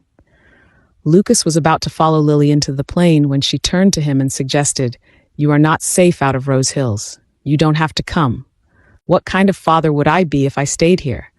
Of course I'll come. Even if Aiden isn't mine, I would come knowing I am to blame for this, Lucas said. He did not allow Lily to object and walked into the plane. Ryan and two of Lucas's bodyguards followed behind him. Liam also boarded the jet. Somewhere west, outside of Brayton's perimeter, Rose Wright, Lily's brother, was panting after secretly running across an abandoned warehouse. Over the past 2 hours, he had bought a bike at an outrageous price of $10,000, driven like he was in a race, broken several traffic rules, and lost his cell phone. That day was supposed to be an ordinary one. He was simply taking his nephew to his karate tournament. While they were inside the sports complex, the glass windows unexpectedly shattered. Smoke bombs were thrown into the tournament venue. As soon as the gas erupted into the air, everyone panicked. The people around him and Aiden were running in every direction. Lewis noticed there was a group of men who were particularly pushing him and Aiden apart. At first, he thought these people were part of the tournament's audience. But the moment they tried to push him down, he realized they were after Aiden. Unfortunately for Lewis, the smoke, the chaos, the stampede, and the screams of people around him made him lose hold of Aiden. Of course, Lewis chased after the unknown men. Whoever took Aiden was smart enough to split their party into two. But Lewis' gaze was fixed on the white van that took Aiden. He couldn't be wrong. That was how he arrived at that abandoned warehouse. But now, Lewis was in a dilemma. He was standing in front of the hideout where Aiden had been taken. However, how can Lewis contact his siblings or anyone in the police or the military? He dropped his phone while speeding on Route 32. Fuck, Lewis cussed while watching the men on guard. He said, I guess I'm doing this alone. Just then, Lewis noticed one of the kidnappers making a call and yawning in the middle of his watch. Lewis knew it would only be a matter of time before this unknown man would fall asleep. He'd take the phone and make that important call. Meanwhile, inside the warehouse, Aiden was tied up into a chair. He was very nervous about being taken, but his mommy had taught him to use his wits under challenging circumstances. Aiden studied the unknown men. There were 6 of them there, and he knew others were on watch. Mister, I am a 4th-generation heir to the Wright Diamond Corporation and the Diamond Hotels. Whatever money you are going to get out of kidnapping me, I will double it if you let me go. Aiden declared while raising his chin. We spotted a black van speeding north of Brayton. They broke traffic lights and evaded police officers. Clearly, they had something to hide. Our officers are already chasing them, Sergeant. A local police officer updated Lily upon arrival at Brayton International Airport. Our brothers, Levin, Christoph, and Caden, are also pursuing that van. They drove with the police officers that left an hour ago, Liam said. He immediately got the call the moment they landed on Brayton. Lily's colleagues from Black Hawk also arrived at the same time as them. Gunnar, who led the team, said their company hacker had a lead on the black van. Major Patton was also there. He was speaking to Lucas and his men. From where Lily stood, she could tell the major was upset about Lucas's decision to fly into Brayton. Mr. Thompson, my direct order is to send you back to Rose Hills. Brayton is not prepared for your arrival. We can't risk you getting attacked here. Lily heard the major said, If you get... No, Lucas coldly responded. I am not leaving without. Lucas paused. He glanced at Lily and then asked to speak with the major in a more private airport runway area. Lily could no longer hear what they covered next. One thing was for sure, though. Sergeant Major Patton failed to convince Lucas to leave. Instead, they left the airport with a few military escorts. It appeared to Lily that they were going full force over one black van, and she did not even know how many kidnappers were inside. However, Lily did not care. She did not care that there were so many of the government's resources used to recover her son. Suppose Lucas was involved with the National Intelligence Director. In that case, Lucas must be playing a crucial role that merited all this help. The entire time, as their car sped through the road, Lily was nervous. She prayed and thought about her son, hoping he was strong enough to handle the situation. She and Liam shared the exact vehicle with 2 Black Hawk employees. Lucas was in another bulletproofed SUV with Ryan and his bodyguards. Gunnar and another member of the Black Hawk tailed behind them. Then 2 military trucks sandwiched the said SUV. Liam received a call from one of their siblings. He reported, Levin said the cops are closing in on the black van. God, I hope Aiden is not hurt, Lily muttered. I don't know what I'll do to them if my son is hurt. Just as she declared her plans, Lily's phone rang. She frowned at the unfamiliar number and disconnected the call. Whoever it was calling was rather persistent, and Lily was forced to answer it on the 4th call. Who is this? She sternly asked. I don't have. Lily. To her shock, it was Lewis on the other line. He said, I am in a warehouse west out of Brayton. It's these 2 very old warehouses that go into a narrow road. You will see the old Miller Corp as a signage by the main road. Lewis gasped, adding, Whoever took Aiden is in this smaller abandoned warehouse. Now that I have reached you, I am going in, but please be here as soon as you can. I counted around 12 men guarding Aiden. Wait, west of Brayton? We are in pursuit of a black van headed north out of Brayton, Lily declared. That's a decoy, Lewis said. My eyes never left Aiden when the men shoved him in a white van. It's a long story, but please come here soon. And no, this isn't my phone. I stole this from one of the kidnappers. I have to go, Lewis said. I need to check on Aiden. Johnson, turn around now, Lily ordered her colleague from Black Hawk. We are headed in the wrong direction. My son is not in that black van. Johnson did not think twice. He made an abrupt turn and headed towards the east. As they did, Lily called Lucas and informed him the same. Lily watched from the car window as Lucas and his caravan were about to make the turn. Unexpectedly, a truck sped in their direction and blocked them from leaving the highway. From afar, Lily heard gunshots. No, Lily screamed. She called Lucas again, and he picked up on the first ring. Lily, go after Aiden. I'll be fine here, Lucas ordered. Save Aiden. But Lily was utterly confused. Liam and the two members of Black Hawk were in the same boat. They were torn to follow Lily or go and help Lucas. Go and save Aiden now, Lucas commanded. Lily took deep breaths and yelled, Lucas, don't you dare die. Don't ever die. I won't die. I'll be fine, Lucas promised. He ended the call, and Lily was left to wonder what was happening behind the truck. Back at the warehouse, the men who kidnapped Aiden were dumbfounded. The young boy just offered them a premium payment for his freedom. Do you think he can pay up? He is 9 for crying out loud, one man said. The Wright family are rich, another one said. They are billionaires. I have $10 million in my bank account. Do you want it all? You can have it, Aiden offered. Just let me call my uncle and let me go. What is so confusing about that? The men looked at each other and they began to argue. What do we do? We are only getting $5 million for this job, but this kid is offering us $10 million. Aiden did not want to stay there any longer.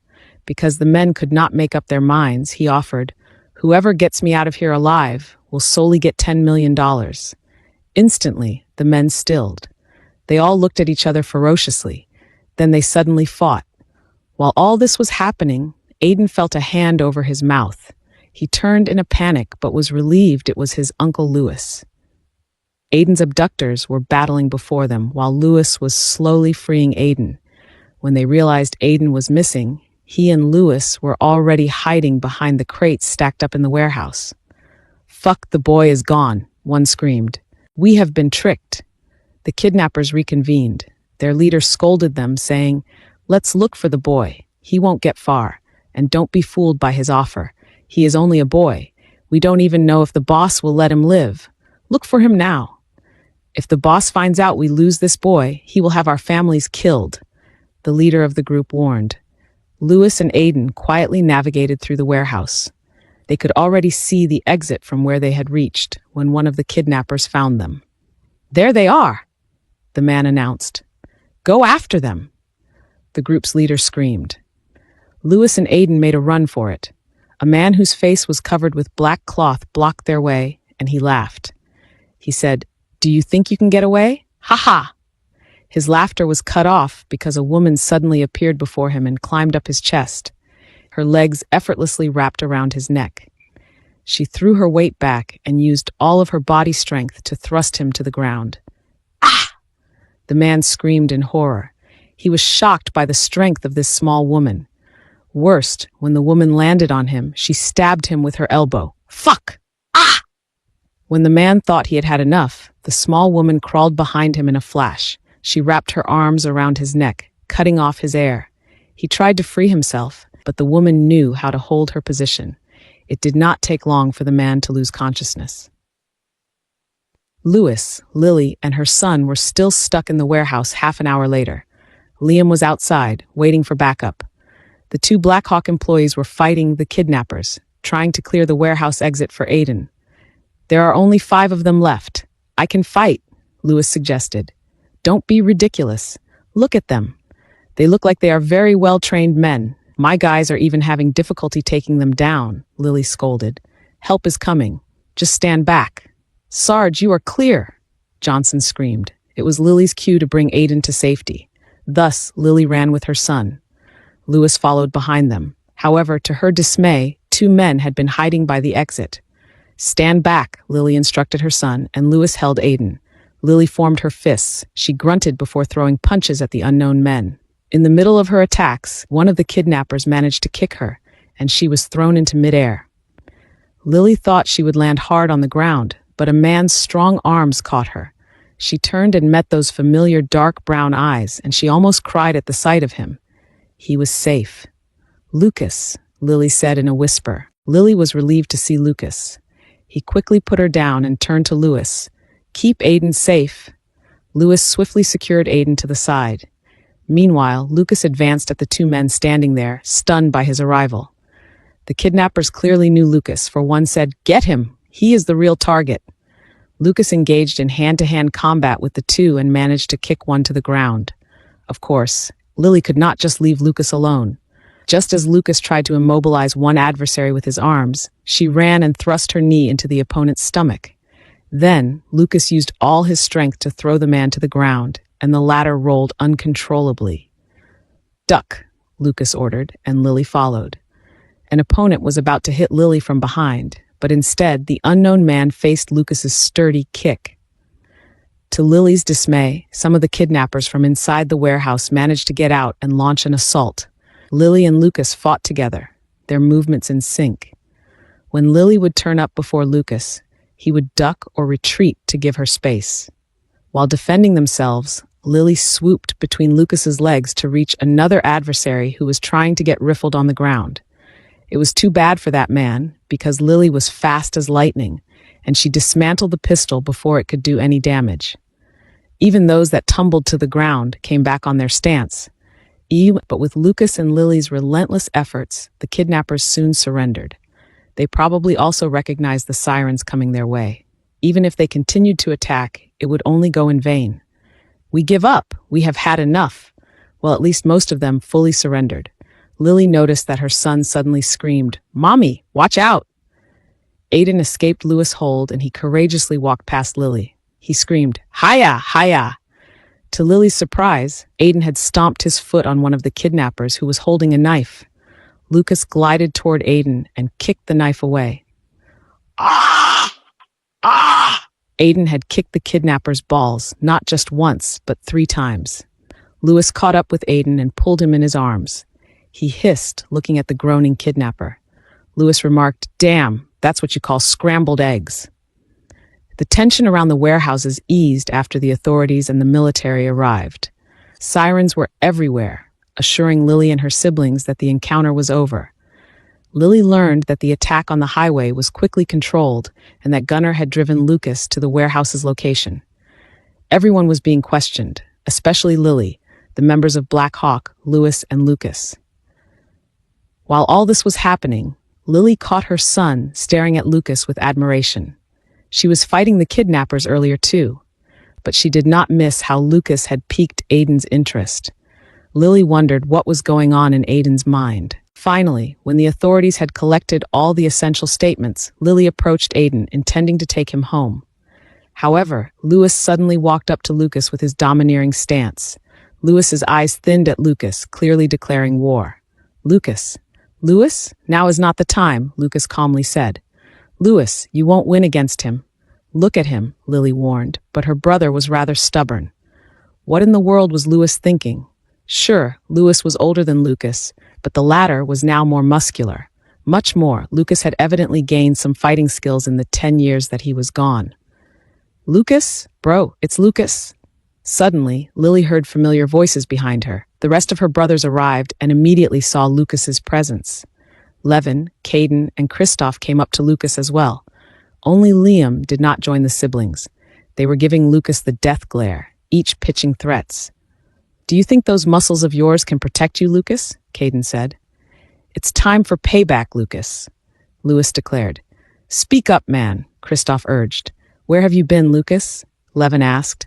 It appeared to Lily that her brothers were about to fight with Lucas. However, a boy's scream held them from doing anything. "Stop!" Aiden ran towards Lucas and stood behind him. He said, "What's wrong with you guys? He came to help save me." All 4 of Lily's brothers stilled. Lily saw how Lucas gasped at Aiden's actions to protect him. Then Aiden warned, "Hey, uncles, do you want to have scrambled eggs too?" With Aiden standing behind Lucas, the brothers backed off for now.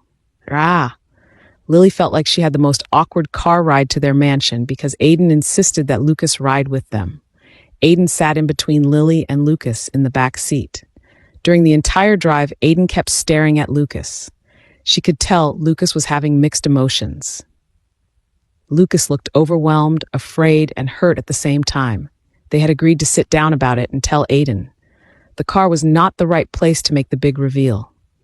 Gunnar was driving them. All of Lily's brothers rode in different vehicles. Ryan and Lucas's bodyguards were tailing them. Still, they had military escorts that would remain true until all security measures were decided. For now, everybody needed to eat and take a breather.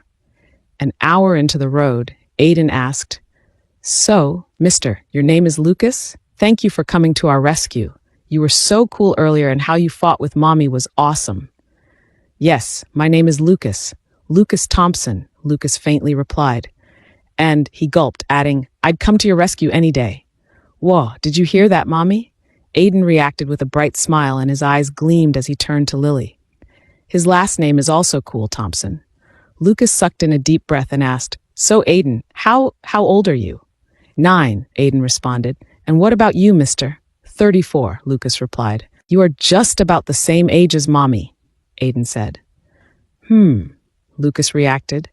His hand unwittingly reached for Aiden and ran his fingers through the boy's hair. As he did, Lily saw how Lucas held back the tears that threatened to fall down his face. When his eyes met Lily's, Lucas gasped and looked straight at the road instead. Upon arriving at the mansion that belonged to Lily's family, a feast was ready for them. Everyone was still indulging in the food, including Lily's brothers, who frequently glared at Lucas. Lucas could not bring himself to enjoy the meal because he could only think of Aiden. His heart felt like it was being squeezed by a hand, knowing he had missed 9 years of this boy's life. Well, 10, counting the time when he was still in Lily's womb. How he hated it, but did he regret it? No. He left for a good reason and would do the same if time brought him back to the day he disappeared from Lily's life. Lucas noticed Aiden ate fast. The boy smiled at him before drinking his water. Then, Aiden walked around the table and grabbed his hand.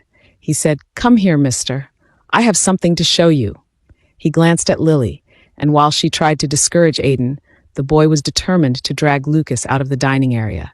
Lily gave her unwilling approval, and Aiden brought Lucas to his room. At Aiden's room, the boy promptly locked the doors behind them. He stood before Lucas and announced, "Mister, I have questions. You must answer them. If you pass, you'll be rewarded greatly. Ready?" "Oh, and please be smart because the other one, Jake, sucks," Aiden remarked. Suddenly, Lucas became interested. He said, "Let's hear it. Which word in the dictionary is always spelled incorrectly?" "Incorrectly." "Correct. Next, true or false? If all tugs are fugs and all fugs are yoms, then all tugs are yoms?" "True." The questions continued, and Lucas answered to the best of his abilities, but he had to admit some were rather tricky. From a test of wits, the questions dramatically changed to something more personal. Aiden finally asked the make-or-break question. "Last, if a man was pointing a gun at me or Mommy, and you could only save one, who would you save?" Lucas clenched his jaws. He replied sternly, "I'll throw myself at the gunman and save both you and your Mommy." "But you'll die," Aiden remarked. "Chances are, the gunman will be too shocked and his aim will be sloppy. Even so, I would rather save you and your Mommy," Lucas replied with conviction.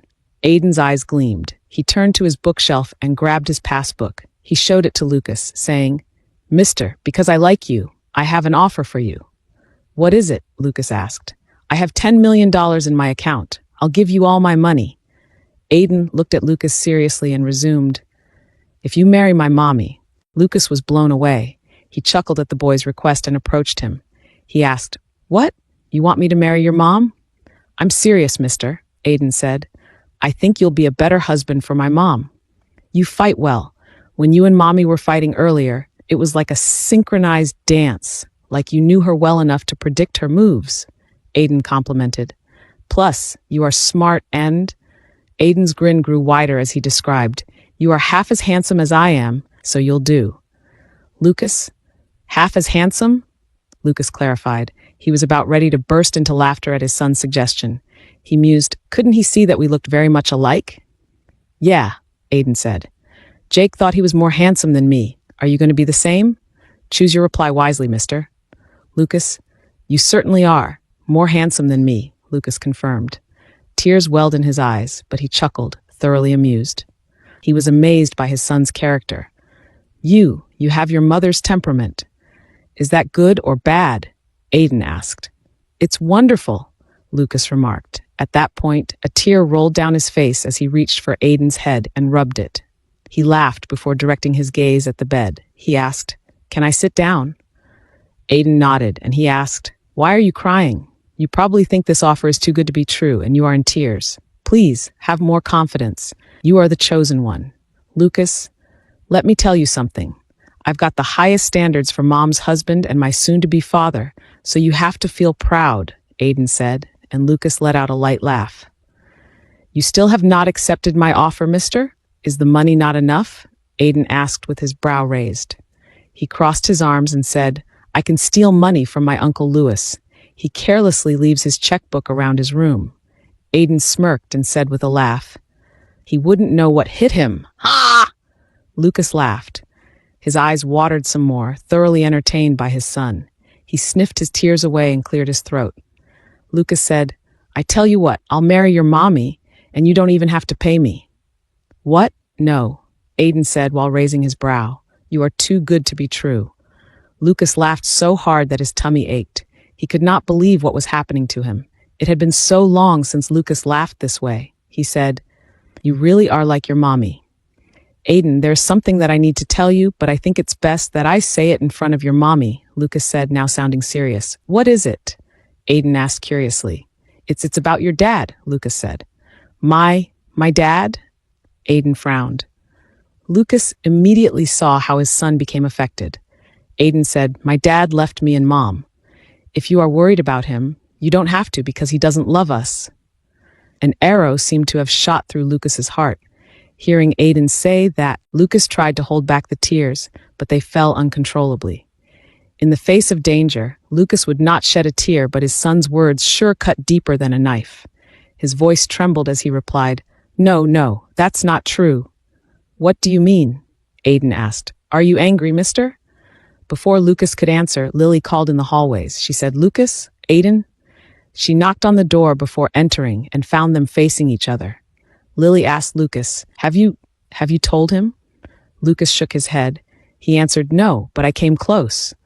"You shouldn't have," Lily said. Her voice was sharp as she said those words. "We agreed to do it together." "What's going on?" Aiden asked. He looked at Lucas curiously and said, "Mister?" "Tell him, Lily, please," Lucas begged. Lily fluttered her eyes and tears welled in them. She said, "Aiden, She wound up sitting next to Lucas and muttered, "I guess there is no stopping this. I have to take you and Aiden to Rose Hills for your own protection. So to answer your question, yes, there is no stopping this," Lucas said in response. "Hey, what's going on? I smell something fishy," Aiden asked. Lily fell silent. Lucas said nothing because he knew this was something Lily must say. It took a few seconds. Aiden was staring at them with a question mark on his face the entire time. Eventually, Lily said, "Aiden, Lucas." Turning to Lucas, Lily said, "He is your father, Aiden, your real father." Aiden's eyes rounded. He took a step back and studied Lucas. His breathing became labored as his mouth fell open. "Aiden, I did not mean to leave, and I did not know about you," Lucas explained. "Talk to me, Aiden, please." Lucas tried to reach for Aiden's hand, but the boy ran away. Lily and Lucas chased after Aiden. He ran to the room farthest to the end of the hallway and slammed the doors shut. Lily reached the door first. She tried to open it and called for her son. "Aiden, please open the door and talk to me. Aiden, please. Isn't this what you have always wanted? Your father is here. Please, open the door." "Aiden." Lucas followed. His chest felt like it was being contested, hurt by how his son reacted. He knocked on the door and said, "Son, please talk to me. Why did you leave me? Why?" Aiden asked through the door.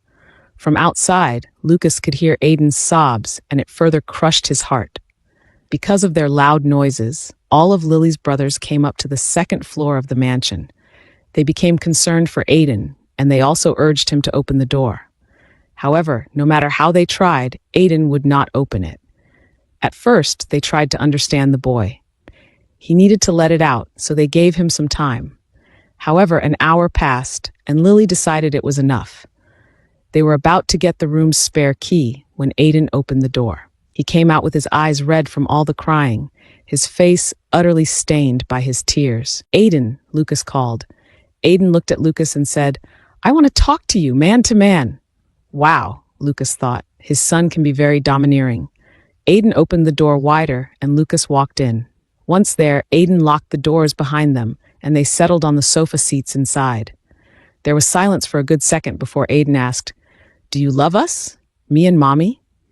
"Yes," Lucas answered. "There are things that you, as a child, would not be able to understand, but I want you to know that I love your mother very much, and I would do anything for her, even if it means risking my own life. Of course, now that I have you, I want you to know that I love you the same. Having a family with your mommy has always been my dream," Lucas added. He did not allow Aiden to speak more because Lucas immediately embraced his son and let him feel his love through his warmth. "I'm sorry, Aiden. I'm sorry it took me so long to return, but now I'm back, and I promise to give you and your mommy the world." Lucas vowed. Tears stung his eyes as he added, "Just give me a chance to prove it." Lucas heard Aiden cry. He broke down in his arms and tried his best to comfort Aiden. After what it felt like half an hour, his cries hushed down. Aiden was still in Lucas's embrace when he slowly pulled away, but he did so while holding his arm. Lucas thought it was strange until his son handcuffed him. Aiden said, "Yeah, well, in case you try to leave again. At least I know I'm going with you." "Sorry, Daddy, but a kid's gotta do what a kid's gotta to keep his family," Aiden said with narrowed eyes. "Now, how about marrying my mommy this time? Now, how about marrying my mommy this time?" Lucas did not know whether to laugh or cry at his son's actions. Did he just handcuff me? His son was sure possessive. Aiden did not need to cuff him. Lucas meant to stay for good. However, Lucas would do anything to give his son assurance. Finally, Lucas chuckled and replied, "Fine by me. It makes me happier that you will stay by my side." "Good," Aiden answered. "But to make all those claims legal, you must marry my mommy." Words don't mean a thing. Another laugh escaped Lucas's lips. He gasped and said, "Aiden, can you keep a secret? Because your uncles cannot know of this for now. They are still mad at me." Aiden contemplated and then nodded. He answered, "Yeah, I can keep a secret." "What if I told you that I already married your mommy?" Lucas revealed. "What?" Aiden asked, utterly bemused. "Your mom and I got legally married 2 days ago," Lucas admitted. Silence fell upon them. Aiden's eyes panned from left to right before he fixed his gaze on Lucas again. He said, "You married my mommy?" When Lucas nodded, he asked, "Why wasn't I invited?" Yet again, Lucas laughed. He could not remember the last time he smiled like this, and to be able to because of his son was such a rewarding feeling. Lucas groaned. He replied, Your mom did not have the time to tell you or anyone else in the family." Lucas cleared his throat before admitting, "I forced your mommy to marry me." "What? Can you do that?" Aiden asked. "Your mom would not have married me if I did not," Lucas explained. "A man's got to do what a man's got to do." "Oh," Aiden thought about it and said, "Good point. Daddy, I see you and I have some similar, remarkable qualities." Lucas snorted, trying to hold back another laugh. Wasn't his son so awesome? "Then I support you, Dad, because if you didn't, Mommy would have married that Jake." "I don't like Jake," Aiden reported. "So, you are not mad at me for marrying your mom?" Lucas asked. Aiden shook his head and answered, "No, it's what I have always wanted, for my mom and dad to be together." "Really?" Lucas asked. He felt teary-eyed at his son's words. "Even if you did not know me?" "Because I always knew that Mommy loved you. She must have loved you very much because I noticed her cry in front of a maple tree in our garden every year. She would dig something out of the ground and just cry for a few minutes and bury it again," Aiden revealed. "I watched her do the same when I was 6 and 7. After my 7th birthday, I overheard my grandparents talk to each other. They said it belonged to you, my father," Aiden said. "After learning that, I promised not to make my mommy cry. I dug up below the maple tree and kept the box. I never told Mommy I got it." Lucas stilled. His heart raced at his son's tale. He asked, What was it that you found? You said it was a box." "Yeah, it was a small box with a number combination lock. I couldn't open it, but I kept it anyway," Aiden admitted. "They all thought that a stray cat had dug it up and it was lost. When Mommy found out, she was so mad. She cried for the entire day, was grumpy, and even went to the military shooting range, Aiden said. But after a day, she no longer cried. Curiosity got to Lucas. He asked, "Can I ask where is the box now?" "It's in my room," Aiden said. "Do you want to see it?" Lucas nodded. After that, they both eventually opened the door to the room. Everyone was relieved. The Wright brothers questioned Aiden's emotional state, while Lily tearfully wiped the boy's face and hugged him. Lily's brothers began to blame Lucas for Aiden's cries. "This is all your fault, Lucas," Caden said. "Remind me again why Lucas is still here." Lewis asked. "Uncles, stop fighting my dad," Aiden demanded. Hey, Lewis said. He pointed to Aiden and reminded the boy, "I changed many of your dirty diapers, Aiden. Whose side are you on?" "Yeah, well, blood is thicker than water," Aiden described, narrowing his eyes. Lily and her brothers were dumbfounded. Lewis, in particular, pointed out, "We are also blood-related, buddy." "Yeah, but Dad and mine are thicker," Aiden reasoned. "Please don't fight with my dad anymore. He is sorry. He promised not to leave anymore." Only then did the Wright brothers realize that Aiden had cuffed Lucas. Aiden quickly explained, "Oh, this is just my assurance that Dad is not leaving." Aiden, where did you get the handcuffs?" "I'm pretty sure I don't bring handcuffs here at home," Lily asked. "Oh, Grandma and Grandpa have handcuffs in their room, among other things, like chains and black feathers," Aiden innocently said. "I decided to use the handcuffs so my dad wouldn't run away." "I'm all good now," Aiden announced. "I'm sorry I got everyone worried. I want time alone with my dad, please." "Mommy, excuse us, I'm taking Dad to my room for a long talk." Lucas was stupefied by what Aiden had revealed. However, he would not dare judge. Lily's parents had a solid and healthy marriage. Who's to say he would end up using the same with Lily? He was so relieved the discovery dazed the Wright siblings that they allowed Lucas and Aiden to leave without more interrogation and threats. He only felt eyes on his back. Lucas briefly glanced at Lily and mouthed, "I'll talk to you later." Aiden had the small metallic box hidden inside his closet. It was kept inside a bigger box that contained Aiden's collectibles. Thus, it was perfectly hidden in plain sight. "Here it is," Aiden said, giving Lucas a black box the size of his hand. A hiss left Lucas's lips because he had to come up with a number combination that would open the box. Lucas looked at Aiden and asked, "How much do you know your mom?" "Oh, don't look at me. I already tried to open that," Aiden said. "So I think that box has nothing to do with me." "What's your birthday?" Lucas asked. Aiden gave his birthday and Lucas tried to open it. However, it did not work.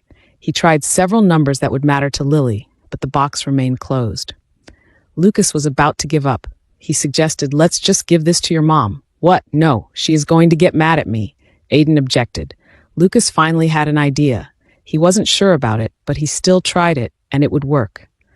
0910. It was Lucas and Lily's anniversary date in the past. His hands trembled as he tried to unlock the box once more. To Lucas's surprise, it opened. Aiden's eyes lit up, yet again, tears welled in his eyes. He said, "You really know, Mommy." Lucas opened the box without knowing what to expect, but as soon as he saw the contents inside, his chest felt congested.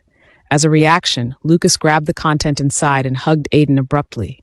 He allowed a tear to roll down his face. Aiden hugged him back and wept without knowing why. "It was all worth it. Everything I did was all worth it," Lucas mused. He felt that he still had a chance to fully win Lily back with what he saw now. Of course, even if Lily's love for him had withered, he would still fight to make her fall in love with him, but that golden chain in his hand gave him a confidence booster. After some time, Lucas pulled away. Aiden asked, "What is it, Daddy?" Lucas showed Aiden a gold bead chain necklace with a tag pendant. He revealed, "It's something I gave your mom before I left." Aiden smiled and saw the same kind of necklace hanging around Lucas' neck. He remarked, "It's the same." His fingers traced the chain, and he flipped the tag pendant. He read, "Lily Rose." The boy looked at the one in Lucas's hand and read the tag, "Lucas, that's you, Daddy?" "Yes, that's me," Lucas said proudly. He closed his hand and held the necklace tightly, saying to his son, "Thank you for keeping this for me, son." "You are welcome, Dad," Aiden said with a smile. "Are you going to give it to Mommy?" "Eventually, but not now." Lucas winked at Aiden and said, "Your secret is safe with me." Now, how about you set me free? Lucas said, raising his hand that was still cuffed to Aiden.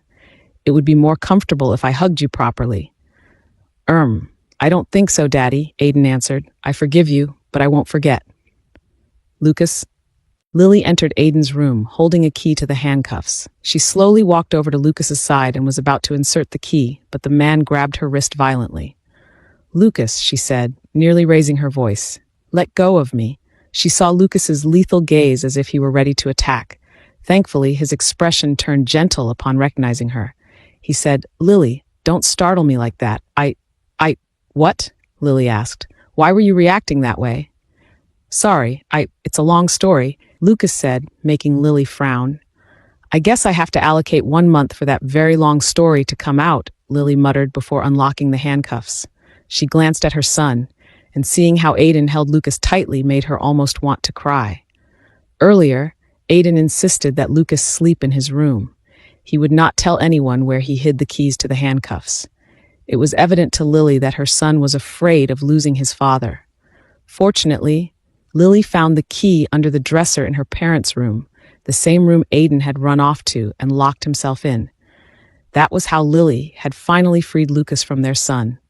Lily revealed, Major Patton is here. He said it's now or never. It was 3 a.m. Everyone had a good few hours of rest. Lily's brothers left hours ago, and Lucas's assistant, Ryan, was resting in the guest room.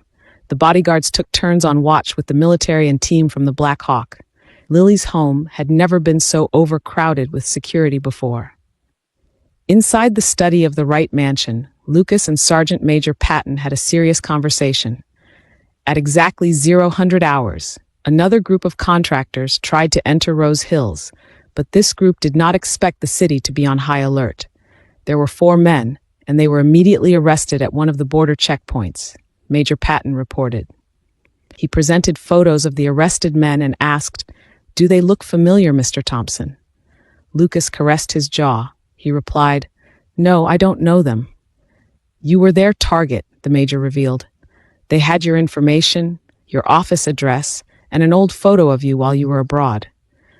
We think this is a different group from those that kidnapped Aiden, the major voiced his opinion. He showed photos of those who took Aiden and pointed out, Notice that these men have a tattoo on their wrist, suggesting they belong to the same group. Lucas groaned. He said, The same person could hire them. That could be possible, but we can't discount the probability that there may be more than one enemy, the major said. Have you missed anyone else, Mr. Thompson? Lucas's eyes narrowed. He tried to dig back and replied, I can't think of anyone else. I've already named everyone. But I'll have to go back. Think back in the past years. Well, we hope the attack in Brayton and the attempt to enter Rose Hills are one and the same. But to be safe, you and your family should stay in Rose Hills, the major requested. To further secure your family, we should keep your son's identity a secret. Lucas had informed Major Patton about Aiden's identity at the airport runway. He had to make this military officer understand why he was not leaving his son behind. With that, he also came clean about his relationship with Lily. Maybe we should reassign Sergeant Wright to keep your relationship outside the prying eyes of... No, Lucas said sternly. She is safest with me and in Rose Hills. Then we will need to make a move and get you back there as soon as possible, Major Patton said. And the best time to leave is now. Now? Lucas asked with a frown. At 3 a.m.? Yes, now, when the enemies least expect it. I have leaked a fake departure time for you later in the day, but in reality, I had planned to get you back to Rose Hills now. The major sighed and said, So let's get moving. Lucas groaned again. He hissed and said, It won't be easy with Lily. Let me talk to her, the major said. Lucas was about to look for Lily when a boy's cry echoed in the mansion. Daddy! Dad! Lucas scrambled to find Aiden. He found his son rushing by the stairs with Lily chasing after him. Dad! Aiden was in tears. He threw himself in Lucas' arms and loudly cried, You said you wouldn't leave. You said. You promised. Hey! Lucas comforted his son. He embraced him tightly and answered, I wasn't leaving, Aiden. I'm here. His son's reaction crushed his heart. He knew precisely how Aiden felt, that yearning and the fear of losing a father. Lucas knew because, like Aiden, he grew up without knowing his father as a boy. I'm here to stay, Aiden, Lucas assured his son. But Mommy said you are going home, Aiden reported. Lucas looked at Lily with a puzzled expression. Lily sighed and answered, When he woke up, he was panicking when he found the cuffs were gone and you were not beside him, so I told him you must go back to Rose Hills. Take me with you. Take me and Mommy with you, Aiden demanded. The tears continued to flood his face. Don't leave us anymore. Aiden was going frantic, and he barely gave Lucas the chance to explain. Aiden, I'm not leaving you and your Mommy, Lucas asserted.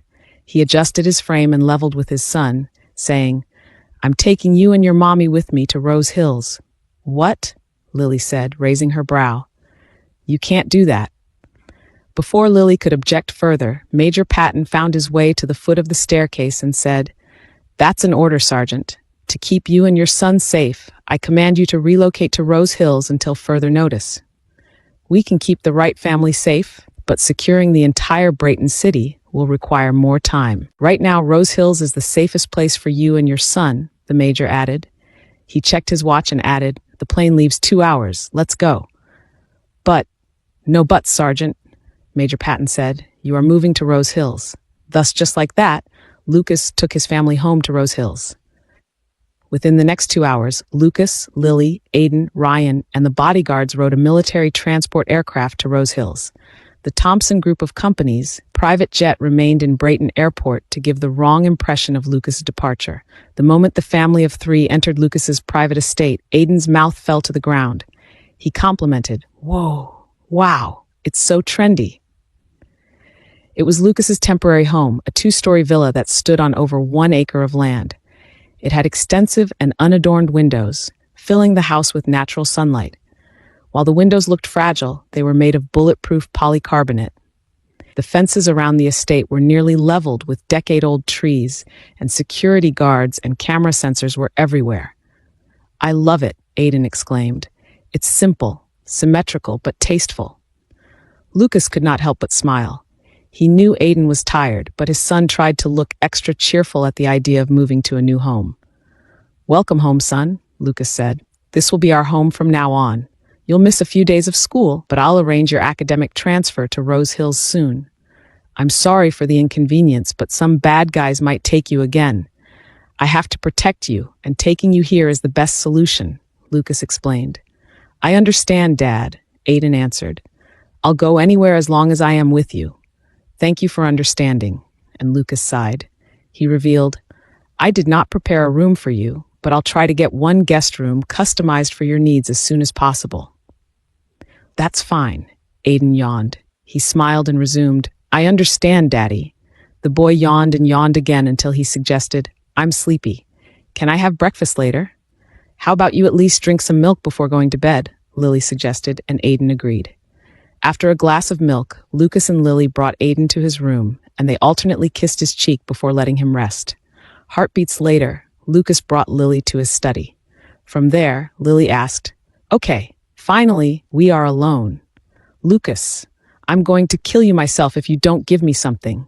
Damn it, at least tell me why someone is trying to kill you. I deserve to know because you got my son into this mess, Lily angrily said. Relax, Lucas calmly said. His voice sounded tired as he pointed to the seat. I'll tell you what I can. That's it for today's story. The real drama is just getting started. Leave a comment below and don't forget to come back for more. Hit that subscribe button. I'll be waiting for you in the next episode. Chapter 24. I want to start by saying I did not expect it to be this big, Lucas said. He leaned closer and stared into Lily's eyes. Okay, Lily said. She sucked in a deep breath and braced herself. Spill. She watched as Lucas gulped air down his throat. His Adam's apple bobbed. He purposely ran his fingers through his hair and disheveled it. He took off his coat and began to fold up his sleeves. Everything about him now made him look dangerously and ruggedly handsome. If this was Lucas's way of trying to stall things, it probably worked just a bit. However, Lily was determined to get some facts out. Lucas slumped in his seat and heaved a sigh. Then he slowly began to explain. What I am about to tell you is confidential. These are cases that are still pending in court or are still under investigation. Lily, I trust you enough not to say a word to others. What I tell you must stay only in this room. And to set the record straight, I can't tell you everything. You have to understand that, Lucas explained. Lily's mouth twitched. She was about to object when Lucas firmly pointed out, "If you don't agree, then I'm not talking." "Fine," Lily grunted before giving her approval. Only then did Lucas begin. "While I was away, I came across some information that pointed to influential people such as government officials and businessmen. They were purposely causing mishaps or triggering conflicts for their gains," Lucas narrated. "There are even worse cases, like firearms companies supporting warfare." "Okay," Lily waited, her eyes narrowing at him. "That's big." "Yeah," Lucas acknowledged. He spoke as if the situation had already numbed him. For example, a small community on Lue Island had a pending lawsuit with a chemical plant. The whole town caught on fire, and it was made to appear like it was an accident. That was aired on TV. I remember that. People were claiming it was not an accident, Lily interrupted. The Creventwood chemical. It wasn't an accident, and I obtained proof that it was planned. Many innocent lives died, Lucas remarked, his jaws clenching as he told. Okay, Lily sucked in a deep breath. She said, "That is big, but at the same time, that chemical company is not as big as the Thompson group of companies." "True," Lucas admitted, "but it doesn't mean they won't try to save themselves. In any case, the executives of that company have already been locked up and their funds were frozen, but we are not just talking about one company. I have uncovered 4 big companies and 5 government officials who had done unspeakable things." "Who are the others?" Lily asked. "If the executives of the Creventwood Chemical don't have the means to try and take you down, then others are after you because of this." Lucas sighed. He said, "I don't want you to be stressed by this, but I want to know. Tell me more," Lily insisted. "Fine," Lucas said. "Just one more example. The land dispute over Sharon Mines." Lily's mouth fell on the floor. She was aware of this. A year ago, the news broke out about 2 influential families trying to win the bid over Sharon Mines. They were the Goldman family and the Walton. However, the Goldman family suddenly backed down from the bid, but later announced that the Walton family kidnapped their son.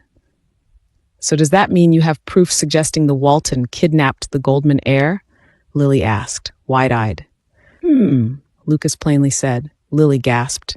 She asked, "Wow, and to think there is more." Faintly, Lucas admitted, "Yes, and I'm caught in the middle of it. I'm sorry that Aiden got dragged into this. I never thought our connection would be discovered after all these years." Lucas frowned and said, "I thought I had covered that up to keep you safe. But of course, there are other ways to get that information, like from people we know together in the past." There was silence between them before Lucas added, "Honestly, I wish I did not come across that info, but I did, and I couldn't just turn a blind eye. This was partly why it took me longer to come back. When the National Intelligence approached me for cooperation years back, I had to gather more evidence," Lucas revealed. "Partly?" Lily questioned. She looked at Lucas seriously and asked, "So what is the main reason?" Lucas did not answer. Instead, he changed the topic. "Lily, what time is it? Aren't you tired? Why don't we take some rest? We barely slept through the night." "Lucas," Lily said in frustration. The man leaned back and shut his eyes. He said, "I'm pretty tired." "Lucas, please," Lily requested. "I can't tell you," Lucas insisted, maintaining to close his eyes. "I already said that I can't tell you everything." "Okay, fine. Then tell me this. How did you find out all of these? Did you have to break some doctor-client privilege?" Lily asked. "How could you be the source of all of this intel?" Lucas chose not to reply. Eventually, he moved forward and opened his eyes. He said, "Why don't we sleep over this?" "Really, Lucas?" Lily said. "I don't want to talk about it," Lucas calmly said. "There are things best left unsaid. Just know that I did nothing wrong or bad. Again, I'm sorry about dragging you and our son into this mess. I don't think I would have evaded it anyhow, but I promise you the authorities are doing their best too." "Okay, stop right there," Lily cut him off. "I'm mad at you for many reasons, but not for doing the right thing. I never liked any form of oppression, cruelty, or abuse. I would have done the same if I were in your shoes." Lucas smiled faintly. He replied, "You know what? Now that I think about it, I probably agreed to help the National Intelligence because I knew you would do it too. So, now that I know why someone wants you dead, I want you to know that I don't despise you for choosing to expose these officials and businesses, but what I do want is the other truth behind your leaving and maybe the rest of the story," Lily explained. Lucas yawned. He got up and sat beside Lily. Then he turned to her with those intense brown eyes. He asked, "If you let me kiss you, I will give you a clue." "What?" Lily objected angrily. She got up and said, "I'm not kissing you." Lucas also sat up. He said, "Then I'm not giving you a clue." Walking out of the study, Lucas called for Ryan. The assistant had been staying in the living room waiting for instructions. Lucas first gave some directives to Ryan, and then the latter left for the company. Lucas marched to the villa's second floor and walked towards his room. He said to Lily, "I'm taking a rest. You should too." Lily followed his every step. She said, "You are really not going to give me a clue?" "Not unless you kiss me," Lucas said before finding his room and opening the door. Inside his room, Lily followed him in. He was already taking off his shoes and tie when he turned to Lily. He raised his brow and smirked, asking, "Do you want to skip the kiss and jump right into bed with me?" "What?" Lily asked, utterly confused. "Since you are not talking, I might as well sleep. I'm tired too." Lucas slowly unbuttoned his shirt while walking back towards Lily. He had that sly grin on his face that made Lily question him. "What are you doing? I thought you were tired. Let's sleep." He pinned Lily on the wall and said, "I want nothing more than to have you in my bed. But right now, I'm not ready to do that." Lily raised a brow. Lucas glanced outside the door and said, "Forgive me for being the conservative one this time, but your room is across from mine. This is my room." Immediately, Lily's face turned red. Of course, she assumed Lucas would force her to stay with him in the same room. They were technically married after all, and he forced her into this situation. But what is this? Lucas wasn't actually planning to stay in the same room as her. To save face, she yelled, "What a relief." She pushed him away and said, "Thank goodness, you have some decency left." Her steps were heavy against the floor as she reached the room across from Lucas. She could still feel his eyes on her back, but she ignored it and entered the room. Lily slammed the door shut before turning around and studying her room. Oh my God! She was shocked by what she saw. Lily's eyes rounded. She felt like she was transported to another place, perhaps a mountain resort, because the room's interior was very nature-like. It was precisely how she would have loved her room to be if she had bought her own house. The room Lucas assigned to her was massive. She thought it was even bigger than Lucas's room. She had a gigantic glass window with access to a small enclosed garden. Her private space was painted in earthly colors, which was very much to Lily's liking. Lily took a big whiff of her room and could not help but smile at the scent of orange zest from the humidifier. She tried to hold it back, but her true feelings betrayed her. She muttered, "Damn it, Lucas really knows me. When did he have this room customized? We have only been married for 3 days." There were indoor plants, rosewood furniture, a large portrait of her younger self on the wall, and a few mounted pictures of her and Lucas in the years before he left. Lily walked up to one picture and touched it with her finger. She said, "God, look at that. He sure knows how to remind me of the past." She wept because she saw the sparkle in her eyes as she stared at Lucas in that picture. It reminded her of how much she loved him so much.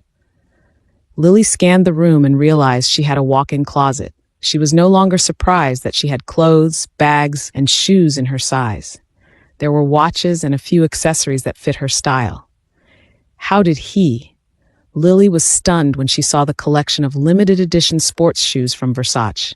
Because Lily was too busy with work, she was often late to buy them. Giorgio Armani? She grabbed one pair of hiking shoes she missed buying last summer. She checked the merchandise and confirmed it was a design from last year. Lily frowned and wondered, had Lucas been buying these for some time? There were many branded duffel and sling bags like Gucci, Marc Jacobs, LV, and Adidas. Lucas bought none of those small purse bags because Lily never used them. And of course, her all-time favorite leather jackets were there, and she squeaked upon seeing them. Lucas had bought some designs that Lily already had, but it did not matter since it did not seem like they were returning to Brayton soon. Just then, Lily noticed her phone buzzing. She took it out from her back pocket and read a text from Lucas. Going to sleep for a while. Hope you like your room. Lily replied, Sleep. I hate the room. Lucas. Glad you like it.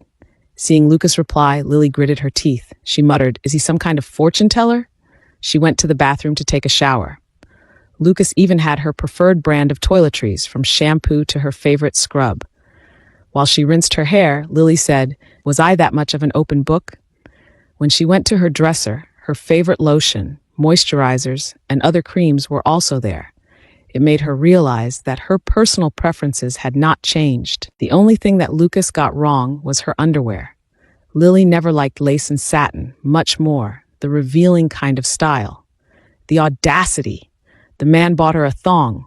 However, Lily had to wear them because there were no other options, and she did not have the time to pack while in Brayton, thanks to Major Patton rushing them to leave. Before resting in bed, she texted Lucas. You got my underwear wrong, Mr. Thompson. I never liked undies that barely covered anything. I knew that.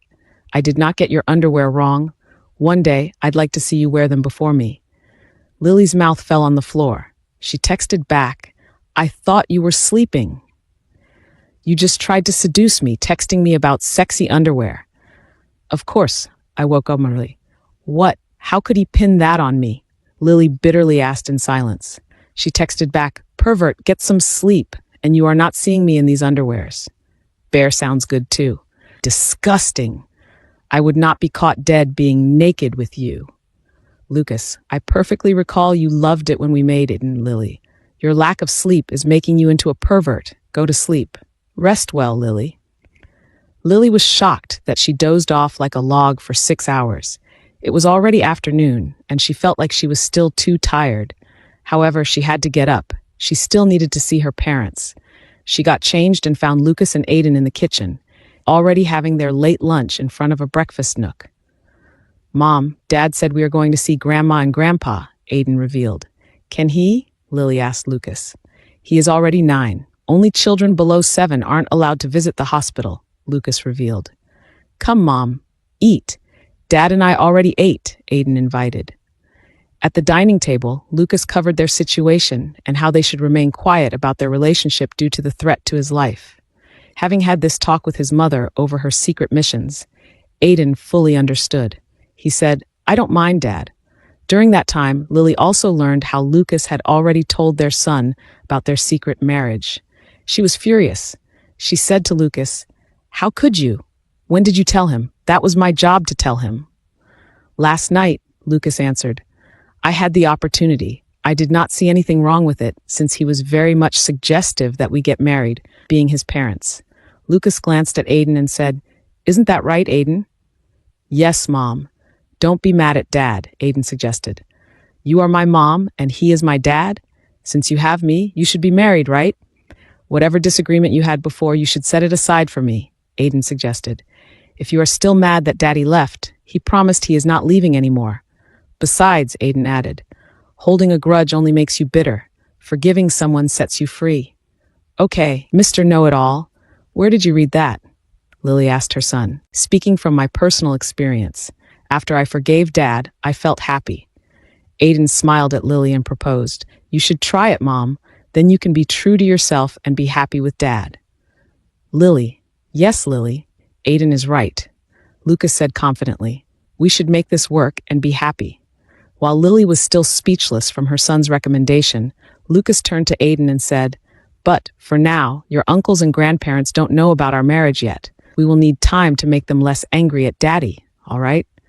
I understand. Maybe I should have that talk of forgiveness with them too, Aiden said, and Lucas chuckled. Let us have nature take its course, Aiden. Don't worry. I will work hard to earn your uncles and grandparents' trust and love, Lucas said. Lily only narrowed her eyes at Lucas. She was formulating a plan when her son suddenly asked, Now, I know you said you both are married, but I'd like proof, please.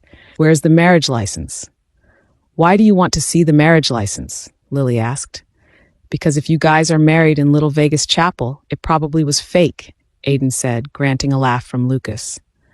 Son, I would not marry your mom in a Vegas chapel. Although we still need a formal wedding, we are married on paper.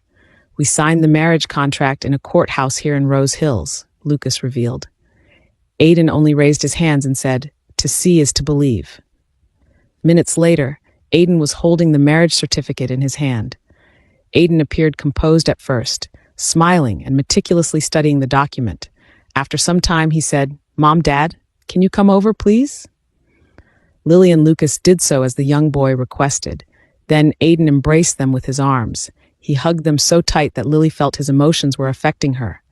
She clutched her son tighter, and Lucas did the same. Aiden's face was buried in between their necks. The next thing Lily heard was Aiden's cry. His chest heaved, and his voice broke in and out as he said, "Thank you, Mom and Dad, for giving me a complete family. I'm very, very happy." Lily's heart ached. A tear fell down her face. When Lucas pulled her into his embrace with Aiden, she couldn't reject him. She also hugged Lucas back. Because Lucas had many things to do at the company, they all first drove to the Thompson group of companies to drop him off. Lily, Aiden, and Lucas were all in the car's back seat. The two bodyguards were in the front seat, waiting for Lucas to leave the vehicle. Upon their arrival, Aiden's eyes grew wide. If he could peek his head through the car's window, he would. Aiden remarked, "That's a really tall building. It reminds me of my uncle's office." Lily understood her son was referring to their family's main business. The Wright family had a mother company, the Wright Diamond Corporation. However, the hotel side of the business grew too big to handle, and management was divided. Now, Lily's older brother, Liam, was running the hotel while her cousin ran the umbrella corporation. The Thompsons used to own shares of their company, and Lily's family used to have shares with the Thompson group of companies. But that changed when Lucas disappeared. "Do you like it, Aiden?" Lucas asked the boy from inside the car. "Yes, Dad, do you work here?" Aiden excitedly asked. Lily turned to Lucas and saw his lips curved into a slight grin. He proudly answered, "Work here? My family owns this business. It's called the Thompson Group of Companies, and I am the CEO. Whoa," Aiden said. His lips rounded for almost a second. "Double wall." Aiden snapped his head in Lily's direction. He said, "Did you know this, Mom?" Lily said. Aiden quickly fished his new phone from his backpack and searched for information about the company. When he found what he was looking for, he read, "The Thompson Group of Companies is one of the leading conglomerates today. The company's estimated net worth is $80 billion. "Whoa," Aiden exclaimed. He gasped in a way that his chest raised dramatically. He turned to Lucas and said, "Daddy, you sure are sly. No wonder you rejected my $10 million offer. You are richer than me." While Lucas was amused, Lily raised a brow. 10 million what? That amount pretty much matched Aiden's savings account. Lily was about to ask her son when Aiden fished from his bag. He pulled out his passbook and gave it to his father. "What's this, Aiden?" Lucas asked. "Are you still thinking of giving me your money?" Am I missing something?" Lily asked. Aiden did not answer Lily. Instead, he pushed the passbook to his father. Again, Lucas said, "Aiden, I don't need to take your money. I have more than enough." "Dad, don't be silly," Aiden said. "Given your company's net worth, I assume you are a billionaire. I'm giving you my passbook so you can deposit my missed allowances and gifts for the past 9 years of my life." Lily. A laugh escaped Lucas's lips. His eyes sparkled while he was at it. Lily could see Lucas's genuine happiness. She swore that the corners of his eyes watered. "You don't have to do that. He is still a boy," Lily objected. "I'm not going to spend it, Mommy. I just want to pay for Grandpa's surgery," Aiden revealed. His words made Lucas glance at Aiden with admiration. Lucas said, "Don't worry about the surgery, son. I'm covering for all your grandpa's medical expenses." "You don't have to do that, Lucas. We can pay for the surgery. We are not lacking in any money," Lily declared. "Please, let me take care of it, Lily. Consider it as part of my dowry to your family," Lucas insisted. "I refuse to accept the dowry," Lily declared. While all this was happening, Aiden snapped his head from Lily to Lucas, listening to their exchange. "Well, there is nothing to pay if there is no hospital bill," Lucas pointed out. He then turned to Aiden and accepted the passbook. He winked at his son and said, "I'll definitely make up for your missed allowances and gifts, son, but we need to manage your spending." "Don't worry, Dad. I'm not a spender," Aiden said, "but I will use my money wisely." Aiden said, thinking. Since I can't use my money for Grandpa's surgery, maybe I'll use my money to have a brother or sister. Lily. Aiden's revelation made Lily flabbergasted. She and Lucas both stared at each other with complicated looks on their faces. Aiden, you can't buy siblings, Lily pointed out. Oh, I know that. Aiden smiled innocently at her mother, but something told Lily her son was cooking something in that brilliant head of his. Immediately, Lily gulped, feeling nervous. Anyway, Dad, thanks for paying for Grandpa's surgery, but what did you mean by there will be no hospital bill? Aiden questioned. Lucas hesitated for a moment before he answered. The Heart and Lung Center where your grandpa was operated on belongs to our company. Whoa, Aiden exclaimed. That's amazing, Dad. Then the craziest thing happened. Aiden elbowed Lily. He said, Mom, you sure hit the jackpot with Dad. Lily. He is not only half as handsome as me, but he is also a billionaire, Aiden exclaimed. Just like us. Wah, Aiden said, seemingly reaching a realization. He let out a laugh that appeared a bit ominous as he claimed, I'm going to be richer than all my uncles. Lily. While Lily raised a brow, Lucas laughed his heart out. He said, That is accurate, son. But just so you know, you have to spend your money wisely, and money is not everything. Oh, I know that, Dad. Money is not everything. I was born rich, but I did not have a dad for 9 years. Honestly, I'd rather have you than my $10 million. From being excited and overjoyed, Lily saw Aiden struggle to maintain his disposition. Aiden was almost teary-eyed when he said, Sorry, I did not mean to bring it up. Lucas instantly embraced Aiden. He pecked Aiden's forehead and said, And I'm going to make up for all those lost times. I swear to you. Lily could not help but be affected by the scene. She reckoned this would happen a lot, while Aiden adjusted to the presence of his father. Lucas and Lily's eyes met. Lucas reached for Lily's hand. He squeezed her hand, and she thought it was his way of assuring her his promise was true. I have to get off now. I'm late for a meeting. Lucas pulled away. He pecked Aiden's forehead and said, I'll see you later, Aiden. Evening came. Lily's parents were updated on the situation in Brayton. Lily said softly, Major Patton is still re-establishing the perimeter. He asked for at least 2 weeks to prepare added security before you guys could go home. However, as for me and Aiden, Lily sighed and said, We must stay here until the problem is resolved completely. Scarlett and Caleb had a gloomy expression. Caleb glanced at Aiden, who was playing with his phone. He said, So Lucas knows about Aiden. Yes, he knows. I had to tell him, Lily admitted. And because of that, I can't deprive him of Aiden. And did he tell you who is trying to hurt him? Scarlett asked. We really should have that serious talk with Lucas. He gave me an idea, and it's a grave matter, to the point that the national intelligence is involved, Lily revealed. Maybe when Dad is discharged. It's just not a good place to talk about it here. A knock on the door immediately interrupted their conversation. Everyone zipped their mouths as medical practitioners in white entered the room. Dr. Wilma Brown first entered, saying, Dr. Thompson is here to check on the patient.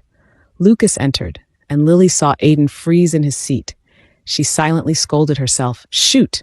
I forgot to tell Aiden that his father is also a surgeon. While Lucas checked on Caleb, Lily rushed to Aiden and shook her head. She silently reminded him of what they had agreed in the morning. She hugged him and whispered, No one can know now. Aiden nodded. He was thoughtful and knew what to do. His head leaned sideways, watching Lucas change Caleb's chest dressing. He turned to Lily and asked softly, He is also. Lily nodded in confirmation. For a second, Lucas stared at Aiden and smiled. Aiden smiled back and repeatedly blinked to keep tears from falling. Aiden hugged Lily and whispered, Whoa, Mom, Dad is so cool. Lucas realized they failed to tell Aiden about his second profession, but his son seemed to be a genius at adapting quickly. He was heading back to his office with his medical team when Aiden called, Dr. Thompson. Lucas turned to his teary-eyed son. Aiden ran to him and embraced him tightly. Aiden sniffed his tears away and said, Dr. Thompson, thank you for saving my grandpa. I think you are amazing, and I'm proud of you. Warmth spread through Lucas's chest. He wanted to cry, but he couldn't, not with the nurses and doctors around. Instead, Lucas smiled and ruffled Aiden's air. He said, You are welcome. I'm glad I made you happy. Congratulations, Mr. Wright. You may go home tomorrow. Lucas said with a smile.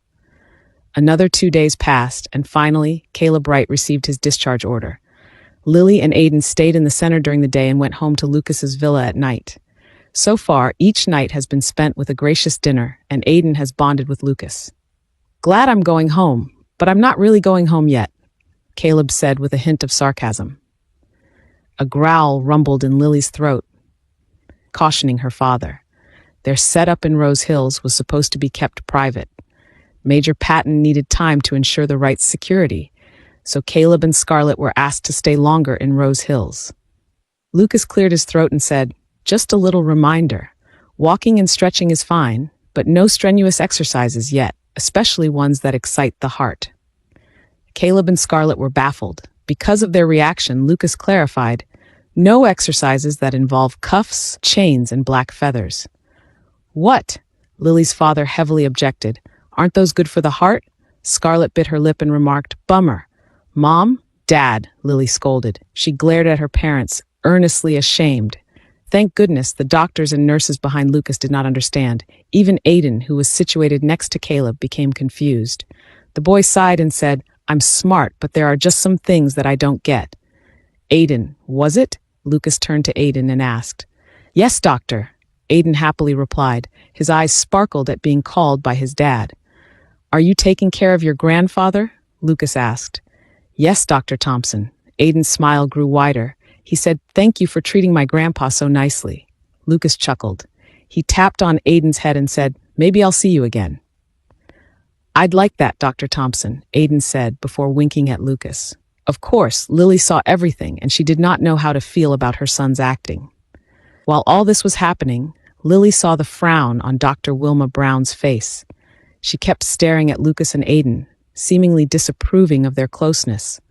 When Dr. Brown turned to Lily, she immediately faked a smile and said, "Dr. Thompson is fond of kids." Lucas did not say anything to Dr. Brown, but he directed his attention back to Caleb. He said, "Well, if you don't have any questions, Mr. Wright, I'll be on my way, and I'll see you for follow-up checkups in the next 2 weeks." "Can I get a hug, Mr. Thompson? I just really like to hug my grandpa's savior," Aiden said. Lily coughed at her son's pretending. However, he was really good. He honestly looked like a boy who was so thankful and nothing more. Naturally, Lucas gave Aiden a hug. It lasted for seconds. When Lucas pulled away, he said, "You are such a sweet boy." In the afternoon, Lily made the necessary phone calls to arrange her father's discharge. She was also about to check on the Black Hawk team when she received a notification on her phone. She read her phone text. An inward remittance amounting to USD 1,000 thousands from account number ending in 5401 was credited to your account ending in 498.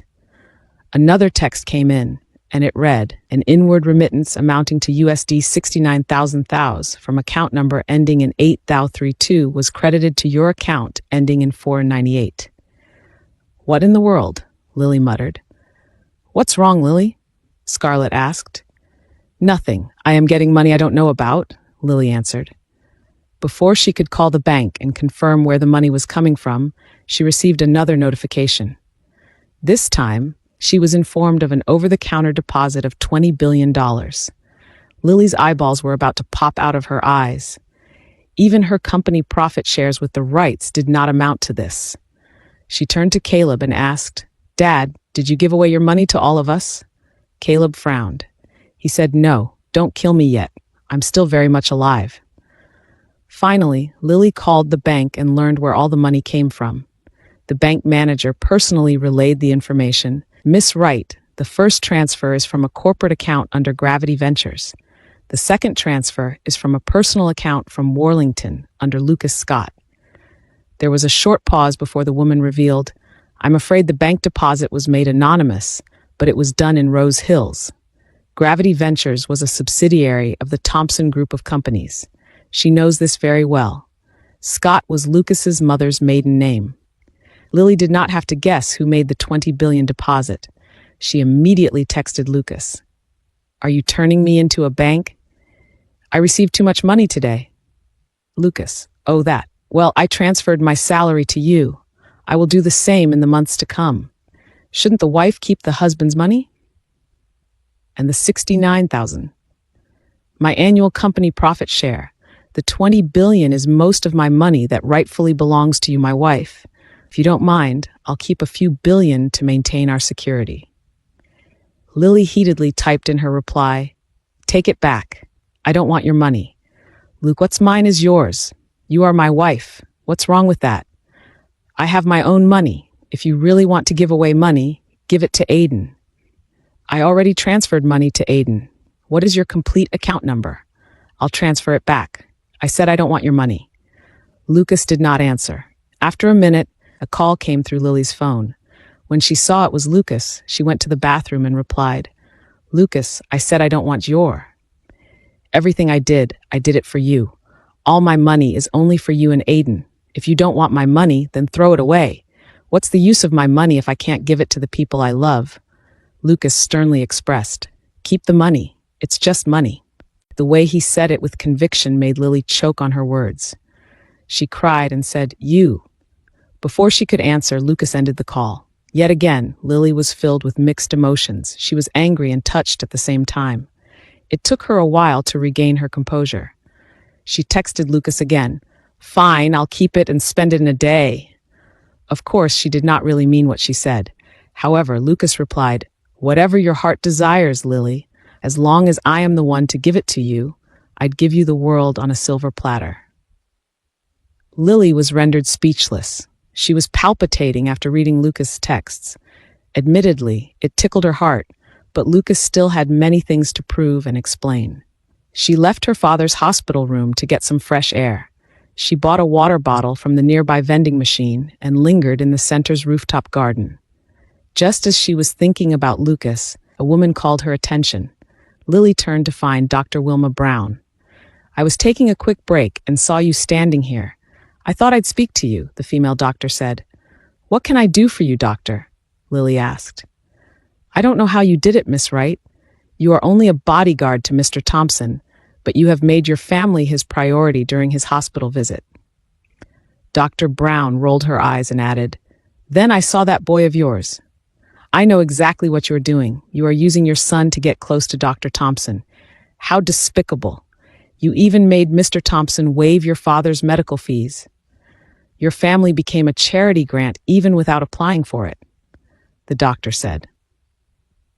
"I'm glad that your father is being discharged. That way you won't be bringing your son in an attempt to charm Dr. Thompson," Wilma added. "But if you are planning to bring your son along while working, then all I can say is that you are shameless." "Ha?" Lily's expression became complicated. Then she laughed. "Ha ha ha! What is so funny?" the doctor asked in irritation. "Are you an author of an online novel? You sure have some imagination. Ha ha!" Lily went at it, laughing so hard. Dr. Brown was fuming in front of Lily. She said, "Just wait and see. I'll have the last laugh." "Ha ha ha!" Lily laughed some more. The doctor was so furious that she marched away with heavy steps. However, Lily caught her hand. Lily pulled her back and wrapped her arm around Dr. Brown's neck. Lily warned, "Listen to me, woman. I don't play this scheming game. I'm too lazy for that. I'd rather go for the kill. I don't care whatever you say about me, but if you talk shit involving my son, I swear to you, I will find you and cut off your tongue." When Lily released the woman, Dr. Wilma frantically threatened, "I will tell Dr. Thompson. You are going to get fired." "Go ahead," Lily said. She smirked and added, "I'd like to see you try." Dr. Wilma Brown was an ambitious woman. She aspired to be the best back in medical school. She was granted the opportunity to train with the famous Dr. Chantel Scott Thompson, Lucas's mother. Before her retirement, Dr. Chantel Scott Thompson used to be a famous thoracic surgeon across the country. Every cardio and thoracic surgeon wanted to learn from her. Wilma Brown was 3 years younger than Lucas, and while in medical school, she had always heard that Lucas was an excellent student. Doctors and professors often talked about him and used him as an example to set the bar higher. We had one student a few years back who dissected a human body in less than an hour. His name is Lucas Thompson. Beat his time record and you can get an A. We still haven't found anyone as capable as Lucas Thompson. Lucas Thompson could point out thoracic organs with his eyes closed. Lucas Thompson is probably the best medical scholar Rose Hills has ever had. Even when Dr. Brown had her residency, talks about the great Lucas Thompson sometimes resurfaced. Dr. Chantel's son often observed during surgeries and had already assisted his mother in complicated procedures. If Lucas Thompson returned, he would be the medical genius in thoracic surgery and maybe in other fields. At first, Dr. Brown was envious of Lucas Thompson. How come people praise someone who never practiced his medical skills? What a waste of talent. Of course, she did not discount the fact that Lucas was Dr. Chantel's son, and it was possible for him to get the qualities of his mother, maybe even better. However, he was gone and nowhere to be found. Wilma Brown swore to prove that she could be better than Lucas, and she proved herself worthy at some point. She became one of the best surgeons at St. Dominique Heart and Lung Center. Everything changed when Lucas returned. Wilma was shocked to learn that Dr. Chantel's son had obtained his medical license abroad. She was even more stunned to discover that Lucas was handsome and mysteriously attractive. During the first months of Lucas's visit to the center, he only had that stern expression. He was unfriendly, and his patients were afraid of him. Nevertheless, his excellence in the operating room outweighed his strange temperament. It took only 3 meetings for Wilma to acknowledge how she desired Lucas. Wilma figured it was easy to achieve. She was the best doctor in the center, someone well praised by Lucas's mother. Wilma was single and available. She was beautiful, with a tall frame, long legs, plump breasts, and bold red hair. Plus, she came from a reputable family from a neighboring city. They only relocated to Rose Hills 10 years ago. Many men desired her, so Lucas should want her the same, right? To her dismay, Lucas Thompson only treated her as an employee. Worse, sometimes he was often a snob to her. When Wilma discovered that Lucas had a soft spot for children, she tried to join in his conversation with young patients, but he would talk to the kids, sometimes even smile, and ignore her completely. So when this female bodyguard appeared in the picture, she was aghast. Mr. Thompson treated her differently, but why? What was even more baffling was how this Lily became his bodyguard. All of Lucas's bodyguards were males. Lily was the first female. Why? Dr. Brown did not know Lily or fully understand her background. She earnestly thought they were a simple, well-off family with a business. When Dr. Brown saw Lily's son approach Lucas with familiarity, she felt bitter. She finally assumed that Lily was using her son to attract Lucas. How shameless. Wilma harbored resentment primarily because, despite her efforts to capture Lucas' attention for about 2 months, Lily effortlessly entered the scene and quickly earned his favor. Given her encounter with Lily at the Heart and Lung Center's rooftop, Wilma was confident Lucas would fire Lily. Lily was crazy. She threatened to cut off Wilma's tongue over a petty comment about her son. She must be a lunatic. Thus, the next day, before the Wright family could leave the Heart and Lung Center, Dr. Brown went to the Thompson Group of companies to report Lily's behavior. At first, Ryan refused to accommodate Dr. Brown, but in front of the CEO's office, Wilma screamed, "It's about that bodyguard, Lily Wright." Wilma saw how rattled Ryan became. He immediately informed Lucas inside his office, and finally, Wilma was given the time of day. Lucas immediately asked, "What happened to Lily? Where is she?" Dr. Brown noticed that Lucas was on the phone, calling someone. He kept muttering, "Damn it." He turned to Wilma and asked, "Well, what is it? What is it about Lily?" Lucas appeared agitated, and Wilma thought this was the perfect time to report Lily. Surely, given Lucas' current mood, Lily would get fired. "Mr. Thompson, Lily is a very shrewd woman," Dr. Brown began. She saw how Lucas frowned. She resumed, "Last night, I simply approached her to have a talk, and suddenly she tried to choke me, and she threatened to cut off my tongue." Wilma acted to be in despair as she described her horrific experience. "It was terrible, Mr. Thompson. She looked evil." Behind his desk, Lucas shouted, "What did you say?" "Last night, Lily admitted to using her son to charm you, Mr. Thompson, and I warned her against it. Then she suddenly choked me with her arm and said she would cut off my tongue," Wilma repeated. Lucas sat in his seat. Compared to earlier, he was now calm. He said, "So she is not in danger." No, Wilma corrected. Tears flowed down her cheek. She said, "I am the one in danger. Lily threatened to cut off my tongue." So? Lucas had a complicated expression on his face. He leaned back and asked, I still don't get the problem here, Wilma. Mr. Thompson, Lily might just assault me and cut off my tongue. Wilma pointed out. This time her voice was slightly raised. And so? Lucas asked. His face turned grim at Wilma's tale. Should I care about your tongue? Wilma. What did he just say? Wilma pondered. Again, she tried to send the message across by saying, Lily is a crazy woman. She can't just spout out threats and not be responsible for it. You should fire her. Dr. Brown, tomorrow I will slit your throat, chop your body into pieces and feed them to the dogs, Lucas said coldly. Wilma froze in an instant. The room's temperature dropped to near 0 degrees and she felt goosebumps all over her body. Her lips trembled as she asked, excuse me? Tomorrow I will slit your throat, chop your body into pieces and feed them to the dogs. Do you believe me? Lucas asked in disdain. Ha, no I don't, Dr. Brown said. While she laughed, deep inside, she was scared as hell. Exactly. We all say things we don't really mean. Miss Wright is like that.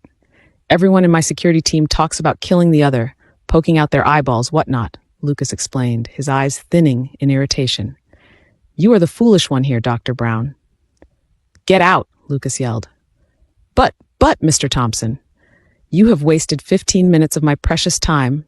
As such, I will deduct $11,000 from your next paycheck. I hope that will teach you not to ever come to me on such irrelevant matters, Lucas warned. Wilma could not believe what just happened. How did this situation turn against her?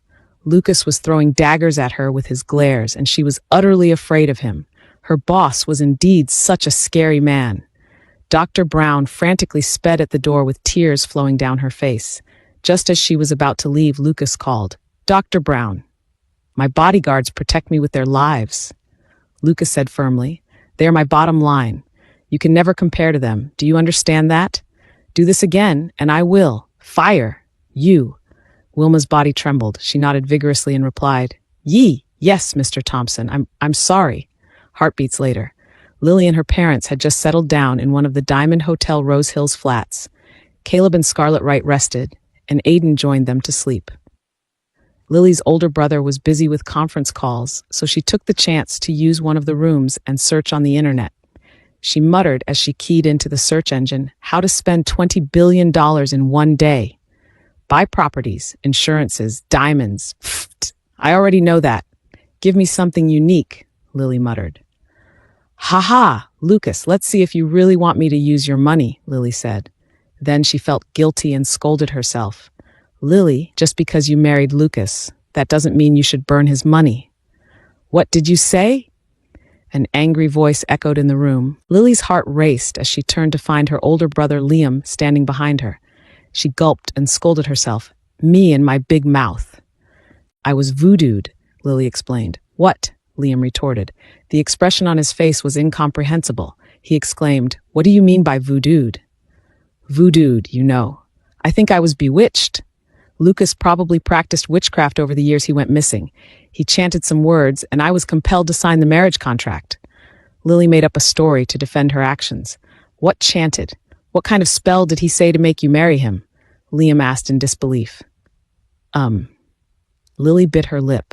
She said, It went along the lines of many years ago. I promised a young girl I would be her special person and buy her a blue diamond ring. Then he said he never stopped loving me. Ha! See? Lily revealed. Get me now. I was voodooed. I suddenly felt an energy lifting my hand and I signed the marriage contract, Lily described. I was not myself when it happened. Liam narrowed his eyes at Lily. He was emitting steam as he sarcastically responded, I did not know that a love confession is considered a spell nowadays. Are you fucking kidding me, Lily? Shh, can you quiet down?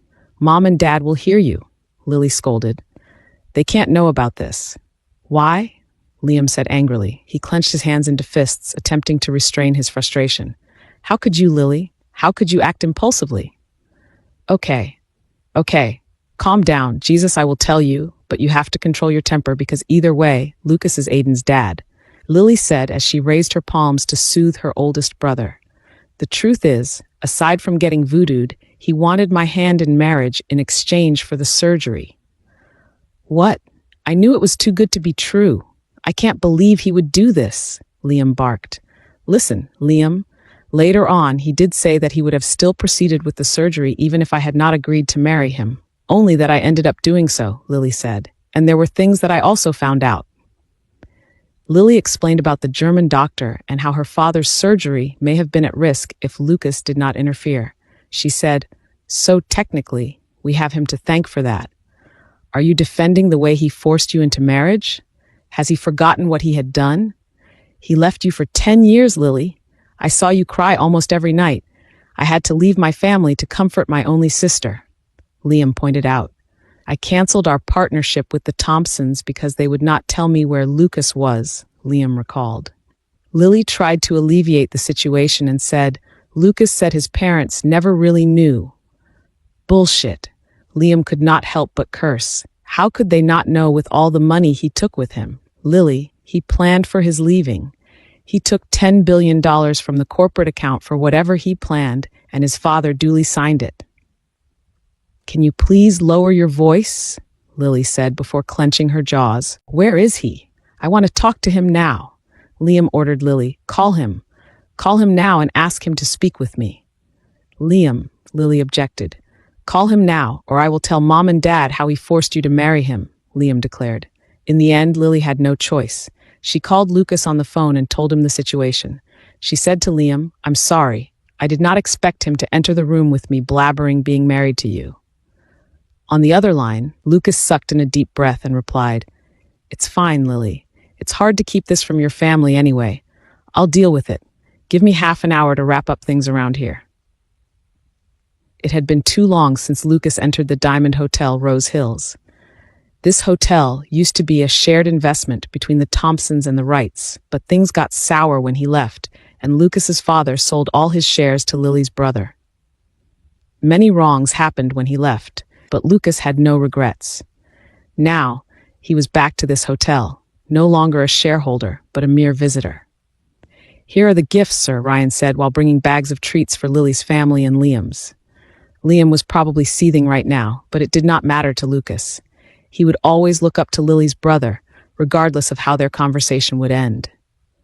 Lucas and Ryan went to the 10th floor, where a 3-bedroom condo accommodated Caleb and Scarlett Wright. As soon as they arrived, Lucas saw Liam was fuming in the living room. Lily was in a panic next to him. Where is Aiden? Lucas asked. He is resting, Lily said. I have gifts for Uncle Caleb and Aunt Scarlett, as well as for your family, Liam, Lucas calmly said. Let's talk, Lucas, Liam suggested. His tone was crisp with a hint of rage. Ryan gave Lucas a look of concern, but Lucas said to his assistant, It's okay, Ryan. I'll be fine. Lucas and Liam went inside one of the vacant rooms, and as soon as he shut the door behind him, a fist flew to his face. Liam punched him with force, and Lucas's nose bled. Of course, Lucas could have evaded the attack, but he knew Liam needed to let it out. Arg! Liam hit Lucas again, this time on his right cheek. Why did you do it? Why did you force Lily to marry you? Liam retorted. How could you use my father's condition to tie her down? I'm sorry, Liam. I was gone too long. I didn't want to waste any more time and tie her to my side, Lucas admitted. Exactly, Liam said. You left and hurt her. You made my sister cry for months. Liam's eyes watered at the memory of his sister's pain. He spat. Are you heartless, Lucas? Why did you leave in the first place? I'd rather keep it to myself, Liam. What matters now is that I am back, and I am never leaving Lily's side, Lucas proclaimed. I love her, Liam, and that is the truth. Yeah, I heard about how you would not tell my sister what went on with your life, but Lucas, that's not how it works. If you want forgiveness for leaving my sister, you must come clean, Liam said. He went on and on, scolding Lucas. He already sounded like a broken record. Lucas was confident he would never give in. Never. But Liam picked on something that Lucas could not live without. Liam said, Fine, if you are not talking, then I will hire the best divorce lawyers in the world. My sister is not staying married to someone who cannot be honest. You want the truth, Liam? Lucas said. His tone was domineering this time. You can't handle the truth. Try me, Liam warned. Lucas contemplated. He shut his eyes and gritted his teeth. He said in a deep voice, More than 10 years ago, Liam, you lied to me. What? Liam reacted with his brow raised. You said that Lily's situation was under control, but you were planning to take her away from me, Lucas said bitterly. Finally, Lucas got the reaction he wanted. Liam's face turned white and he was rendered speechless. Liam gulped and said, You knew? Lucas's jaws clenched. He tried to control his emotions before replying. Of course I knew. My father found out eventually. Liam was teary-eyed as he responded.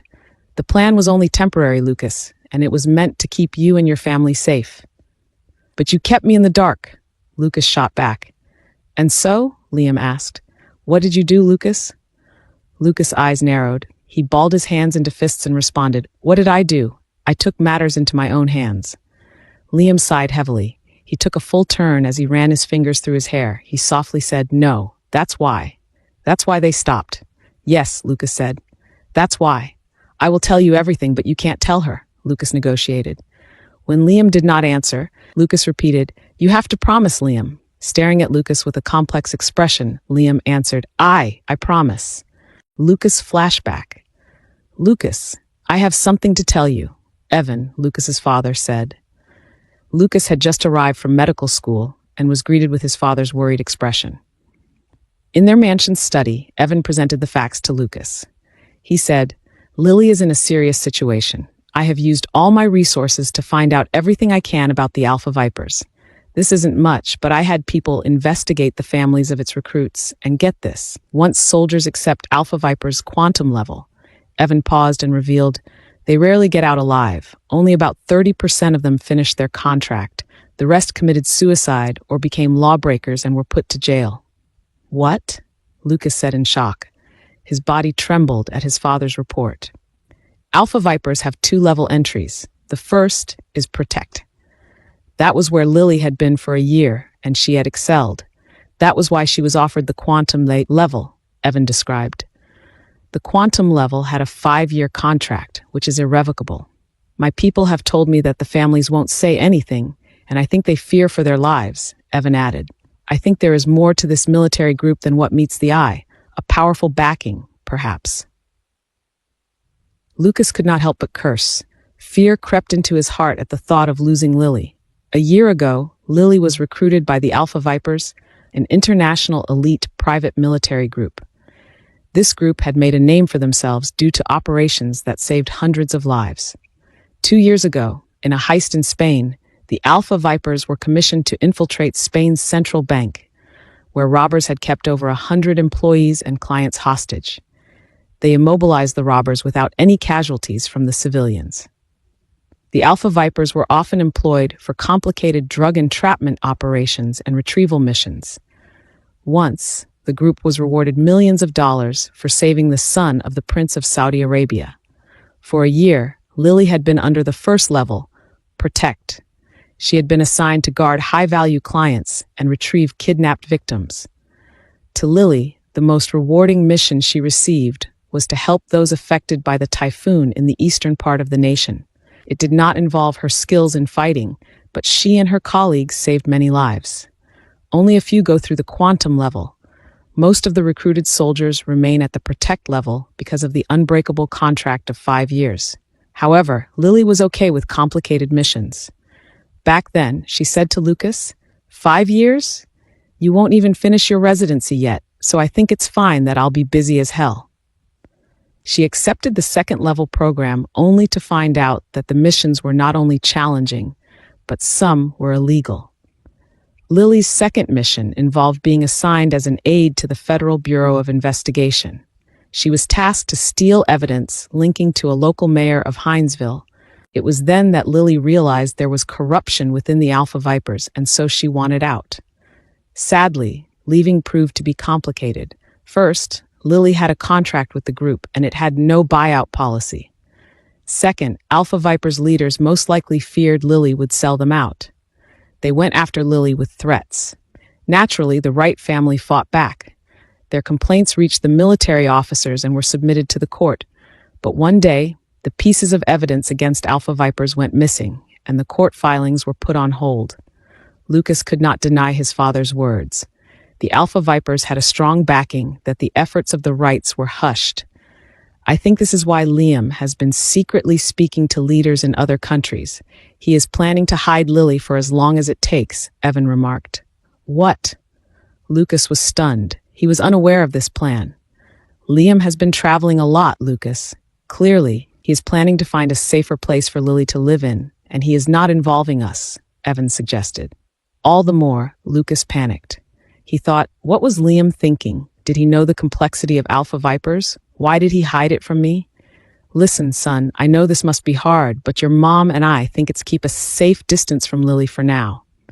No, Lucas objected. He raised his voice as he stood up. His eyes welled with tears and anger.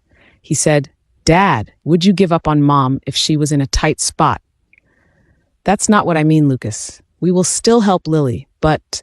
Lucas did not give his father a chance to finish his words. Instead, he left and flew to Swaxon, where Liam held his office. Liam was the CEO of the Diamond Hotels. When Lucas arrived at Liam's office, he caught him in a mess, with papers lying around his desk. His eyes had dark circles around them, and his hair was disheveled. Liam had not been sleeping well. Lucas? Liam was startled. Then, he frantically pulled the papers before him and stuffed them in his drawer. He ran his fingers through his hair as he sat. What brings you here? I want to see Lily. It's been a while since I have seen her, Lucas requested. I miss her.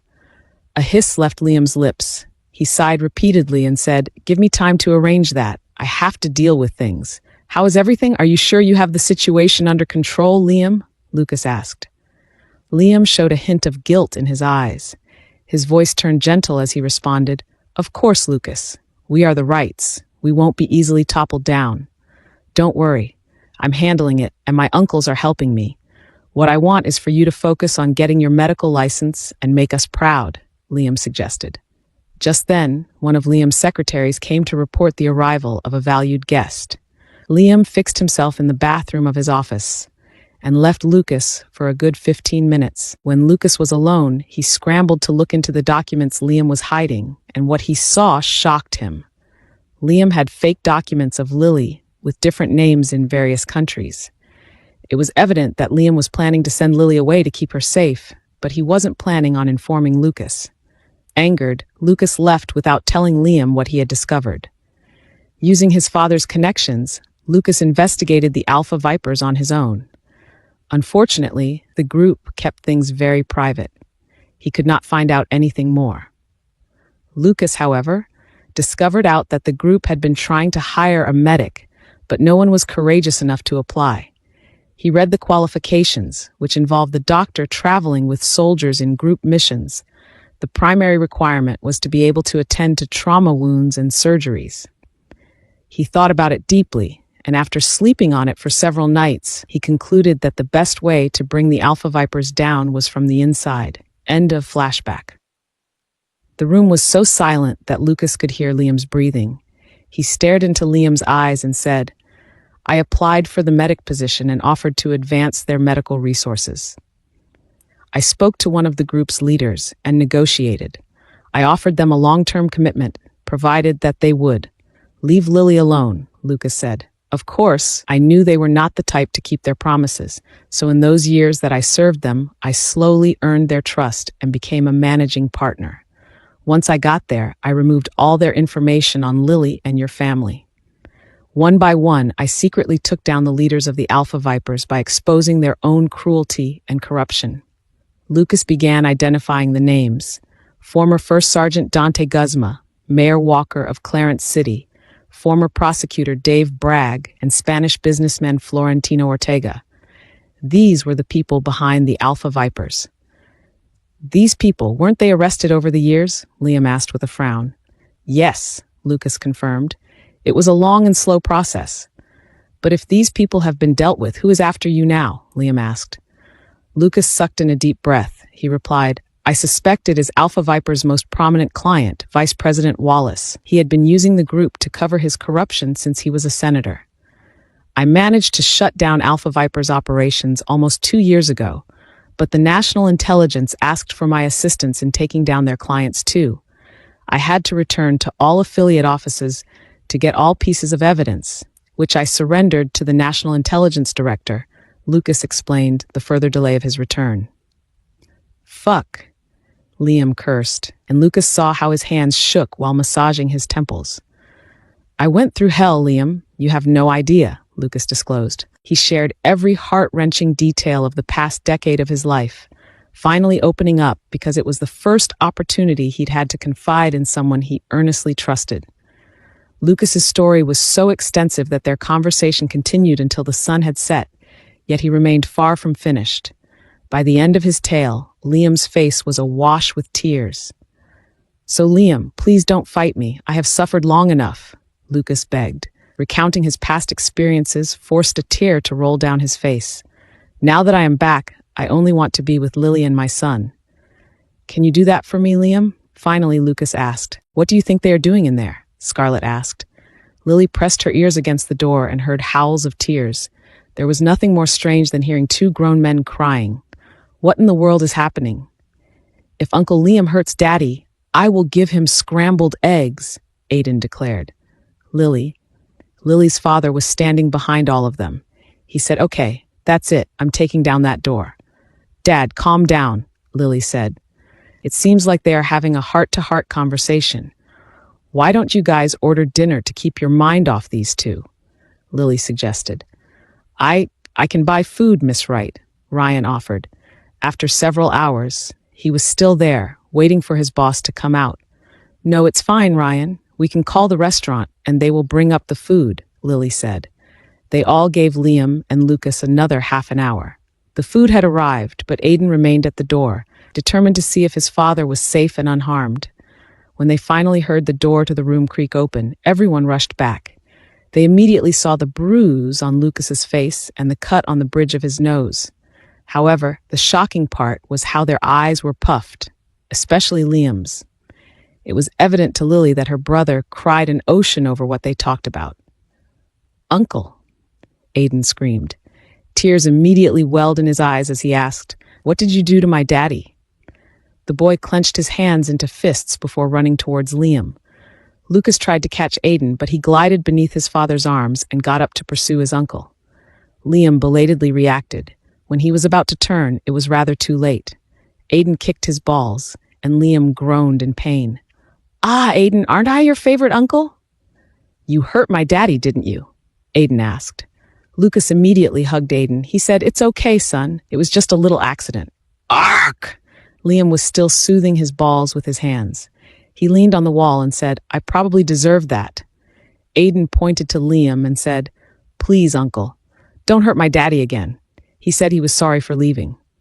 Lily expected Liam to object, but her brother's reply surprised her. Liam said, "I promise, and it was my mistake to hurt your father." Liam puffed again and again, trying to comfort his pain. When he was finally relieved, they all settled down to have dinner, well, except for Lucas and Lily. Lily took Lucas back into the room and checked his injury. She asked him to hold an ice bag against his cheek while she disinfected his nose and put a butterfly bandage on it.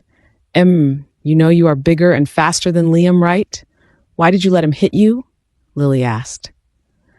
"He wanted to vent his anger, so I let him," Lucas replied. His eyes never left Lily as she sat beside him and carefully put the last bandage across his nose.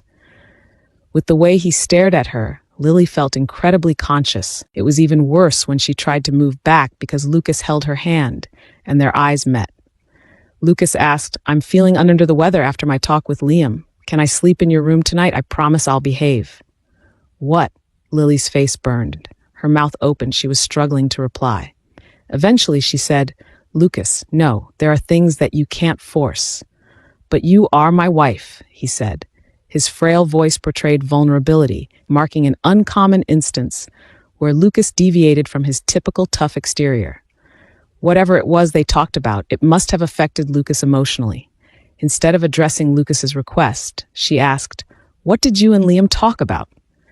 "It's nothing, just his anger on me, but we have agreed, so it's all good," Lucas revealed. "What sort of an agreement?" Lily asked. While Lucas chuckled at her attempt to get information, his voice showed no hint of spirit. He said, "Forget it." "I could use a hug, though, can I, Lily?" Lucas said. Lily was still deciding on her reply, but Lucas was already embracing her before she could answer. She could not reject him because something felt very off with Lucas. She noticed him breathing against her neck. She felt his hand run through her hair and his other hand tightening around her waist. With the way he was so close to her, she swore she could hear his heart beating. "Hug me back. Please, just this once," Lucas faintly asked. "Please." Lily heard him sniff, and she wondered if Lucas was crying. Unfortunately, she could not see him, nor study his expression. She could only feel his emotions through his tender actions. She hugged him back and immediately noticed Lucas's shoulders fell, as if relieved deeply. "Can you feel it, Lily?" Lucas asked. His voice remained gentle as he declared, "I love you very much. I hope one day my love for you is enough for us to move on from the past." What is going on? Lily thought. Why was he being so emotional? Yes, she felt it. It was strange, but even if Lucas did not say it, she earnestly felt his words were true. Lily did not give a reply to his request, but she allowed him to hold her for as long as he wanted. They only pulled away because Aiden came looking for them. They had dinner afterward, and Lily thought her parents must have felt the heaviness of whatever Lucas and Liam discussed. Caleb and Scarlett did not bother interrogating Lucas. Caleb only clarified the terms of Lily's scope of work and especially her sleeping arrangement. Lily replied for Lucas, "Dad, I have my own room and I haven't been working lately because of your surgery, but after this, I will be overseeing Lucas's security, from his home to his office, and of course, I will also be making sure that Aiden is safe." Caleb took a deep breath. He turned to Liam and asked, "Any objections about this, Liam?" Liam looked at everyone. He said, "No. Not at all. Lucas and I have covered this. It's all good. This is also a good opportunity for Aiden to get to know Lucas." Lily's mouth rounded. She silently wondered, "They have talked about it? How? What did that mean?" "Perhaps we will have another talk one day, Lucas," Caleb said. He caressed his chest, implying that he wasn't ready to go all out. He said, "When I feel much better." "Yes," Lucas acknowledged. "Please, Uncle, prioritize your recovery and health. We will talk later." When dinner was over, it was time for Lily and Aiden to go home with Lucas. But before that, Lily had to have that talk with Liam. She grabbed Liam into the vacant room and immediately asked, "What is going on?" "Nothing. I forgave Lucas," Liam said, shocking the hell out of Lily. "What? Did he tell you what happened to him and why he was gone for 10 years? Lily asked. "No, he didn't have to tell me about the past 10 years. Liam paused, clearly thinking. "Honestly, I was also voodooed. You were right. I think he did learn a few witchcraft.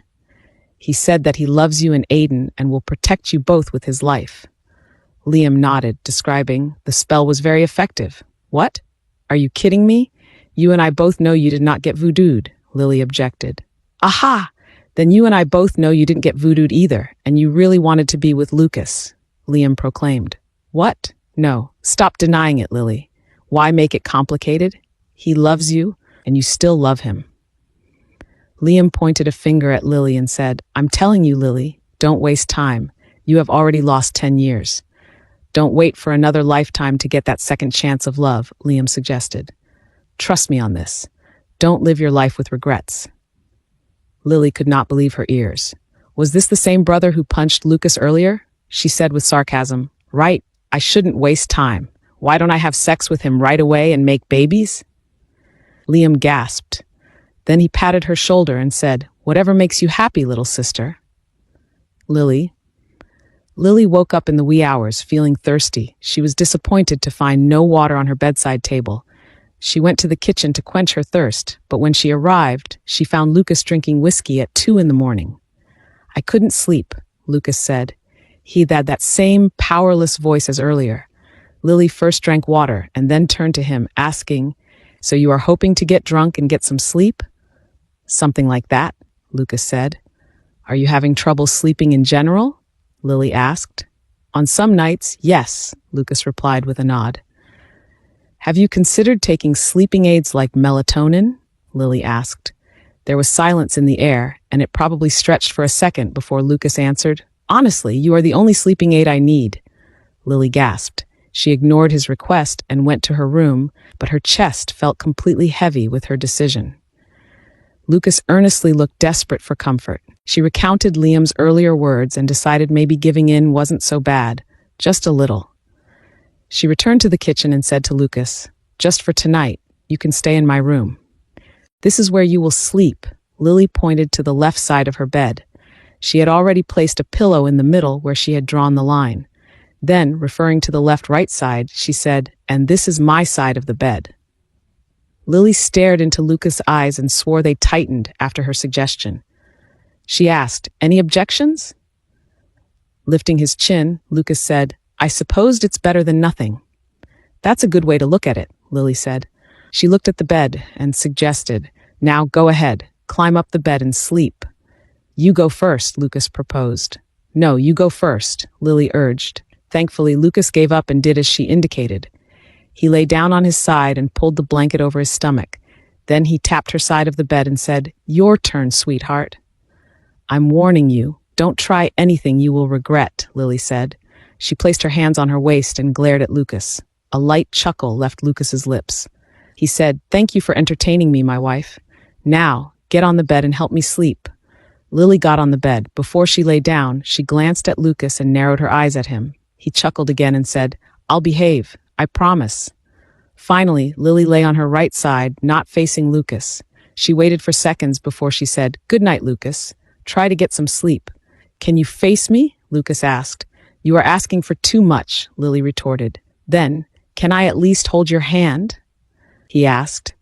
"That's rather difficult, considering I'm facing this side," she explained. "Come on, it's just your hand," Lucas begged. "Hand?" Lily asked, granting a laugh from Lucas. "I wasn't planning on that right now, but if it's on your mind, I'm willing to grant your wish," Lucas replied. "Oh, shut up and be contented with sleeping next to me," Lily said. Lucas did not answer. There was silence between them for a good minute, and when Lily realized this, she repeated, "Good night, Lucas." "Good night, Lily. Thank you for letting me stay here," Lucas answered. His voice was faint as he was ready to doze off.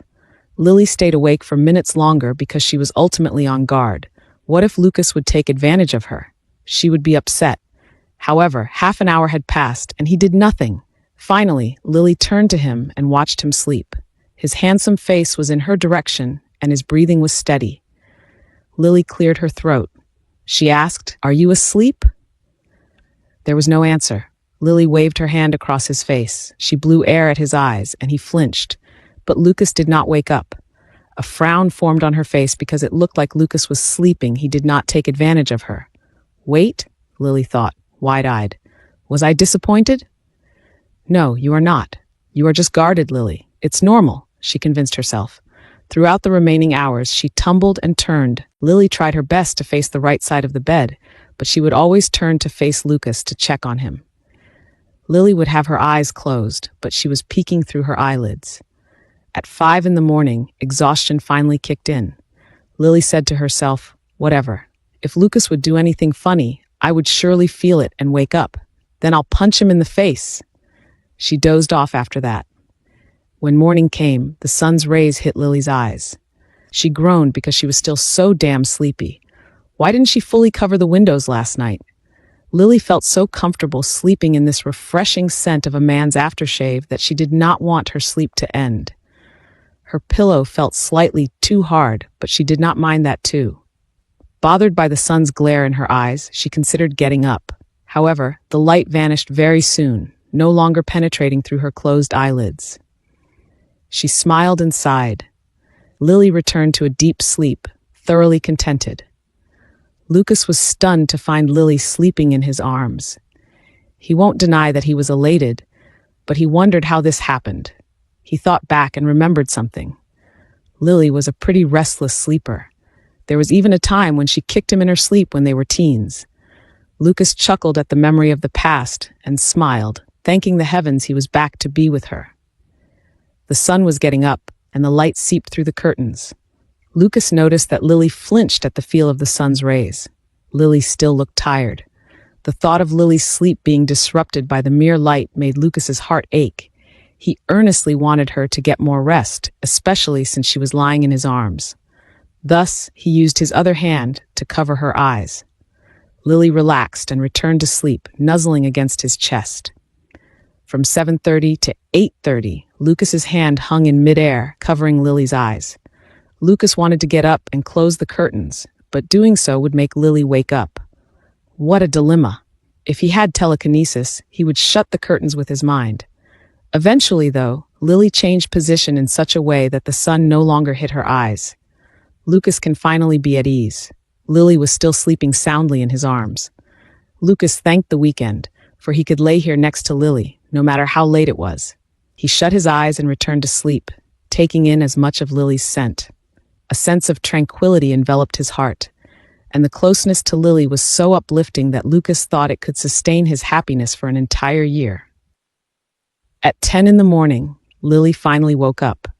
However, she found herself in a rather compromising position with Lucas. Lily was sleeping in Lucas's arms, and worst, she made a pillow out of him. Her left leg was wrapped around him. Her mouth fell on the ground because it would seem like she was the one who took advantage of the man. Slowly, she lifted her leg and rested it flat on the bed. Then she rolled to the other side very carefully so as not to wake up Lucas. Relief washed over her as she made it without being caught. It would have been very embarrassing. Lily decided to take a shower. She tossed her clothes in the laundry jet and bathed. Only after she was done did Lily realize she had no bathroom towel, a robe, or a change of clothes. The bathroom only had a hand towel, and she had tossed her pajamas into the laundry jet. Why did Lucas have a laundry jet instead of the regular basket anyway? She had to admit, she wasn't thinking straight. It was her fault for coming into the bathroom unprepared. Peeking outside the bathroom, she saw that Lucas was still sound asleep. Lily then stared at the walk-in closet and concluded it was a mere 10 speedy steps away. She could make a run for it. Of course, before she did that, she tested the man. She called, "Lucas? Lucas, are you awake? If you are asleep, don't wake up, okay? I'm going to punch you if you do," Lily said. She glanced at the closet one last time before finally running with nothing on. "Good morning, Lily." Lucas saw her as she blazed across the room. Even worse was how she froze in the middle of the room, and upon seeing Lucas wide-eyed, she quickly covered her face. "Ah, pervert!" Lily screamed, and she ran in no particular direction. She bumped into the wall because she could not see. She nearly fell. The next thing she felt was a comforter wrapped around her. When Lily uncovered her eyes, she met Lucas's gaze. He pointed in one direction and said, "The closet is that way." "I knew that," she screamed before running to the walk-in closet and closing the door shut. When Lily stepped out of the closet, she was fully dressed. She was seething as she asked Lucas, "How much did you see?" Lucas coughed against his fist. His face burned as he said, "I did not see your face." Of course, that's right, because she only covered her face and not her body. Lily was ashamed of herself, and her face flushed as a reaction. If it was not enough, Lucas said, "Don't worry, I'll take responsibility for what I have seen, Lily." After that embarrassing experience of exposing herself to Lucas, Lily went to the dining area to join Aiden. Breakfast was already served. Lily thanked the heavens that Lucas showered first before joining them. It allowed her to settle down the shame that was eating her up. When Lucas arrived, Aiden greeted with a bright smile. "Daddy, good morning."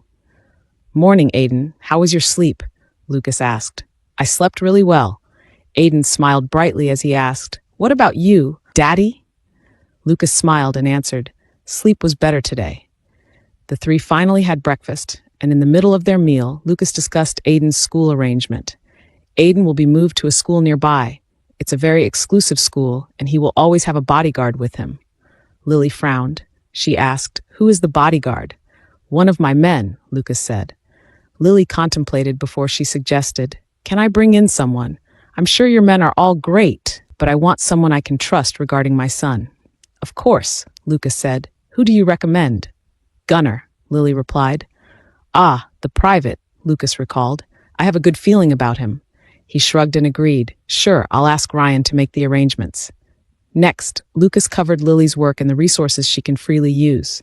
Then he asked, "How much do you want as an added salary?" Lily raised a brow.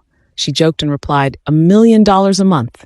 "Got it," except Lucas said plainly, like it was nothing, shocking Lily. "I was just joking, God," Lily reacted. "Whatever my wife wants, my wife gets. If she wants $1 million a month, she will get it," Lucas muttered. Lily could not believe her ears. She tested the waters and said, "Oh, yeah, what if I want all your company shares under my name, huh?" Without hesitation, Lucas replied, I'll arrange that on Monday with the lawyers. I can have all my properties under your name too. Lily, don't do that. You'll make me look like I'm after your money. Lily retorted. Well, I don't want my money to go anywhere else, so better safe than sorry. I'll transfer everything to you on Monday, Lucas firmly said. He smiled at his son and suggested, I'll leave some shares for Aiden too. Because Aiden was around, Lily could only glare at Lucas. She mouthed at him, You are crazy, Lucas. He looked at her with all seriousness and said in the most gentle tone, Only for you, Lily. The late breakfast eventually finished, and because it was a weekend, Lucas asked their son, What do you want to do now, Aiden? I want to go to a theme park, Daddy, Aiden said. No, that's too crowded, Lily said with a frown. It's not safe. Don't worry, Rose Hills is fairly safe for us, Lucas suggested. He immediately called Ryan to book the nearby theme park only for them. Of course, so that Aiden could have playmates, Lucas asked his security team, including Ryan, to join them. They rode on the bumper cars like there was no tomorrow. It was Aiden's favorite ride, and because of that adventure, the smile on his face seemed endless. When Aiden moved on from bumper cars, they rode the roller coaster, the anchors away, the tower drop, and much more. It was an experience that pushed Lucas and Lily closer because it was human nature just to smile and have that adrenaline rush after getting your stomach churning and be relieved after each ride. Moreover, Aiden insisted on going to the ice skating rink, but Lily had minimal experience in skating. It was one of the few things she thought was unnecessary to learn. Thus, through it all, Lucas held her hand. Aiden could not be happier. More than just having the theme park to himself, he declared, This is the best family outing ever because Daddy is here. Lily admittedly had a wonderful time. She felt like a kid, enjoying with her son, and Lucas was no better. Lucas spoiled his son with whatever he wanted. By the end of the day, Lily felt like Lucas had bought all the shops because Aiden was pointing in every direction, from toys, computer accessories, and sports attire to souvenirs. Lucas suggested that Lily did some shopping herself, but he was crazy if he thought everything he bought could fit in the cars they drove in. So she declined, saying, Next time. That's fine too. We will dedicate one whole day to your shopping. Lucas said. Everywhere they went, they took pictures together. They had dinner at the theme park, and while waiting for their food, Aiden went through the photos and said, Mom, remember Hansel, the one who keeps bullying me about having no daddy. One day, I'll return to Brayton and show him how great my daddy is. Hansel and my classmates will drool with envy, and I'm going to eat popcorn, haha. Lily, Lucas laughed his heart out.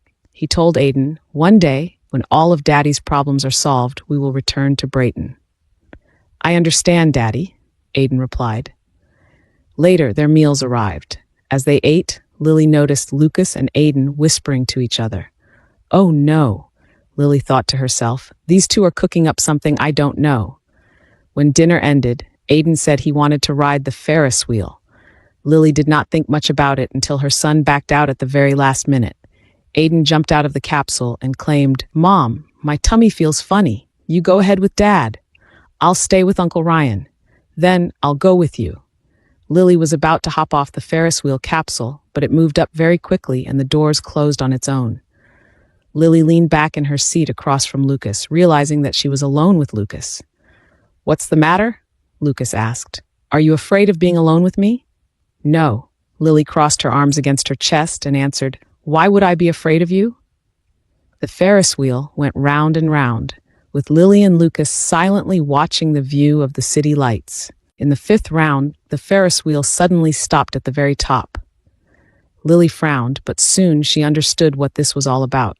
An employee from the theme park announced, They say if you kiss your loved one, when the Ferris wheel reaches its highest point, you will stay together forever. Make this once-in-a-lifetime experience and seal your love with a kiss. Lily glared at Lucas and said, You did this. I don't know what you are talking about. Lucas replied nonchalantly, You don't have to if you don't want to. He crossed his legs and looked distantly as if uninterested himself, but the thing was, the Ferris wheel did not move at all. Lily and Lucas remained on top for minutes until Lily said, You better stop this now, Lucas, or I am not talking to you. Tell Ryan to make the Ferris wheel turn. I am getting off. Dead air fell upon them until Lucas turned to her with longing in his eyes. He begged, Lily, please? Just once. I really miss you. No, get this thing moving now, Lily demanded. Because Lily was fuming, Lucas called Ryan, and the Ferris wheel eventually turned. Lily was frowning as their capsule began to descend, but her heart stung a little, seeing Lucas lose his spirit. He became silent for the rest of the ride. When they got off the Ferris wheel, Aiden excitedly asked Lucas, "How did it go, Daddy?"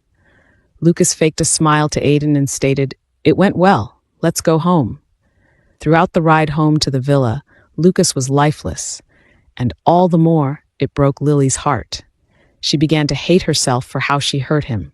The man quickly said goodnight after Lucas and Lily put Aiden to sleep. He walked ahead of Lily toward his room, clearly evading her. Yet again, seeing this side of Lucas made Lily drop her guard. What is one kiss? It's nothing compared to walking naked in front of him, Lily convinced herself. Lily chased after Lucas and said, "Lucas." He did not reply, nor did he turn around. "Lucas," Lily called. He was about to enter his room when she finally said, Okay, one kiss." The man stilled. She certainly got his attention now. Lucas turned to Lily with eyes narrowing.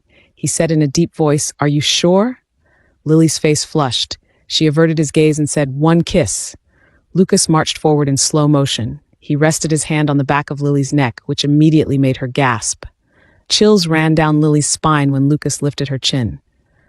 "Look at me," he asked, and she gave in. He moved slowly as if ensuring she would not regret it after. Because of the anticipation, Lily's heart went wild. She rested her hands on his chest as Lucas inched closer to her.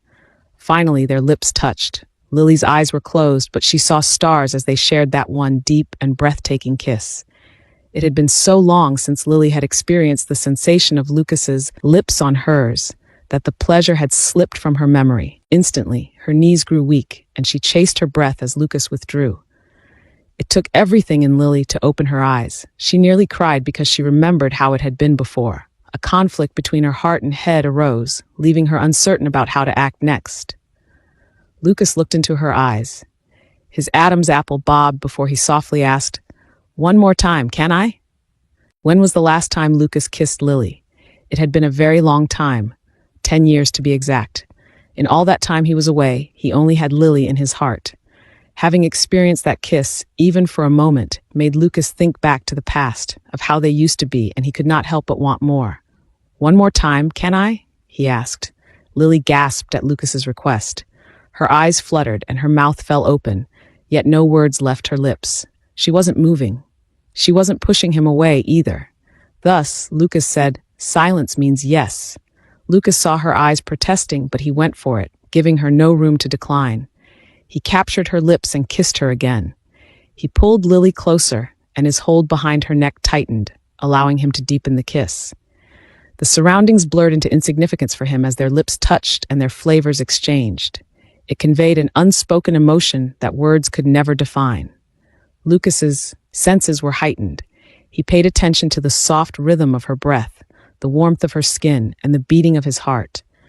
When they finally parted, a shared breath lingered between them, and Lucas couldn't help but smile. He caressed her chin and watched as her face turned red. He hugged and pecked her head, saying, "I missed you so much that it hurts." "We had a long day, yet fun. Get some rest," Lucas suggested. Lucas had to stop from there. Otherwise, he would not be able to control himself. He had already forced Lily to marry him. The last thing he wanted was to go all the way when she wasn't ready. He released Lily from his hold and walked with her to her room. He watched as she reluctantly entered the room. Finally, she said, "Good night, Lucas. Thanks for making Aiden happy." Lucas slightly narrowed his eyes. In his deep voice, he asked, "Is Aiden the only one happy?" He watched as Lily's lips twitched. She said, "You are welcome. I'm glad I made you happy." He chuckled and a groan left his lips. He said, "Good night." "Good night," Lily answered before closing the door. The next day, Lily and Aiden had to visit Caleb and Scarlett at the Diamond Hotel, Rose Hills. Lucas brought them to the hotel, but when they arrived, he received a call from his father. "Lucas, your mother wants you to come home tonight. Your uncle Sean and his family are also coming over for dinner. Your mom would love for you to be here." Evan Thompson said. Lucas watched as Lily and Aiden made their way to the lift. He contemplated whether it was the time to introduce Aiden to his parents, but he knew he had to have that proper talk with his mother first. "Lucas?" Lily asked as she held the lift open for him. "I'll be there, Dad," Lucas said before joining Lily and his son in the elevator. Since they arrived at the Diamond Hotel in the afternoon, Lucas only stayed long enough to send Liam. Lily's brother was heading back to his home. Lucas took the opportunity to excuse himself. He told Lily, "My mom wants me to go home for dinner." "Oh," Lily said. Her expression said it all, the way she frowned and avoided his gaze.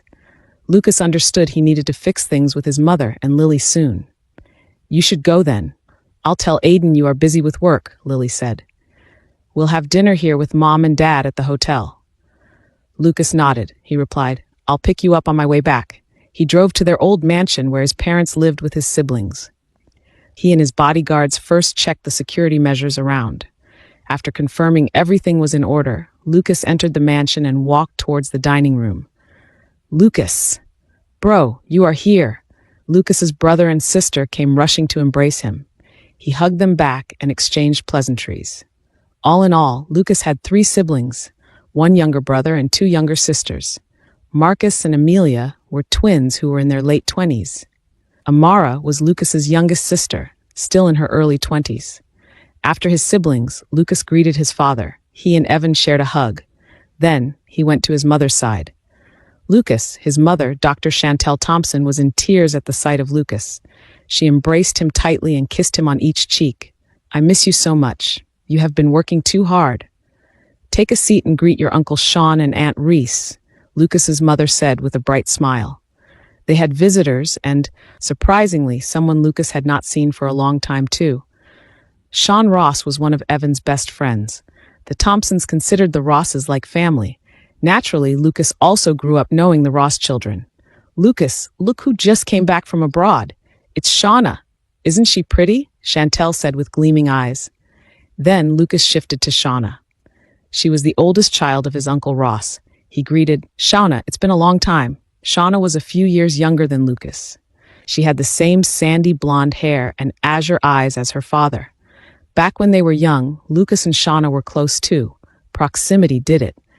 Compared to Lily, Shauna and Lucas lived in the same city and often saw each other. The connection between Lily and Lucas, however, was different. It transcended through time and distance. It was stronger. "Lucas," Shauna said with teary eyes, "thank God you are okay." Shauna got up from her seat and made it to Lucas. She hugged him outright and said, "You don't know how many times I've cried, worried sick about you. So when I learned from Dad that you were back, I ended my work abroad and came here to see you. How have you been?" Lucas would have treated this conversation like they were cousins or siblings, but the truth was, he knew Shauna was Lily's greatest insecurity. Back in high school, Shauna confessed her love for Lucas, and she kissed him without warning. Unfortunately, Lily was around and saw everything. It created a big misunderstanding in their relationship, resulting in Lily joining the military without telling Lucas. In fact, Lucas recalled how Lily did not speak to him for several months after that incident with Shauna. Thus, even though their families were close with the Rosses, Lucas knew he had to put a safe distance between him and Shauna. He gently held Shauna's arm and pushed her away, saying, "I'm good. Thank you for your concern, Shauna. Please go back to your seat." Lucas saw the hurt in Shauna's eyes, but it was best to kill her hopes as early as now. "Lucas, don't be like that. This is Shauna. She misses you," Chantel said. There was a sneaky grin in his mother's smile when she said, "And she looks wonderful. She is single too, like you." Evan coughed against his fist while Lucas turned indifferent. Lucas saw that his aunt and uncle also chuckled. Shauna flushed. She shyly pushed back a strand of hair behind her ear and said, "Aunt, please, it's embarrassing." "Oh, come on. You both are at the right age." Chantel looked at Lucas and said, "Son, you haven't dated in a long time. Why don't you take Shauna for dinner now that she is back? You two would make a lovely couple." It became clear to Lucas what this dinner was all about. As much as he loved his family, he was no longer interested in staying. He pretended to check his phone and said nonchalantly, "I forgot something at the company." What? Chantel asked.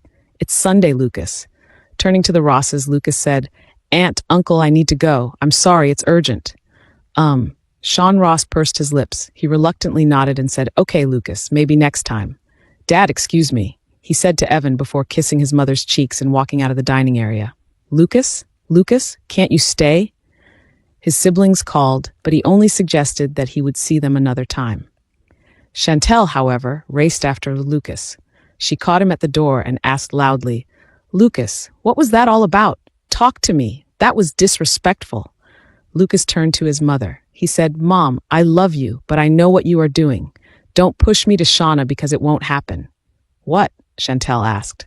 It's been so long. You need to enjoy life, get a girlfriend, and experience love again. Mom, Lucas touched Chantel's arm. He sighed and finally admitted, I will only love one woman. There was silence in the air before Chantel gasped. She covered her mouth and inquired, Lily, all these years? But you haven't seen each other for a long time. Is there something wrong with that, Mom? Lucas calmly asked. Why? Have you loved any man other than Dad? I'm your son, and we're alike. People like us, we're drawn to those we love, and we only fall in love once. Lucas expressed, highlighting the similarities between himself and his mother, like son.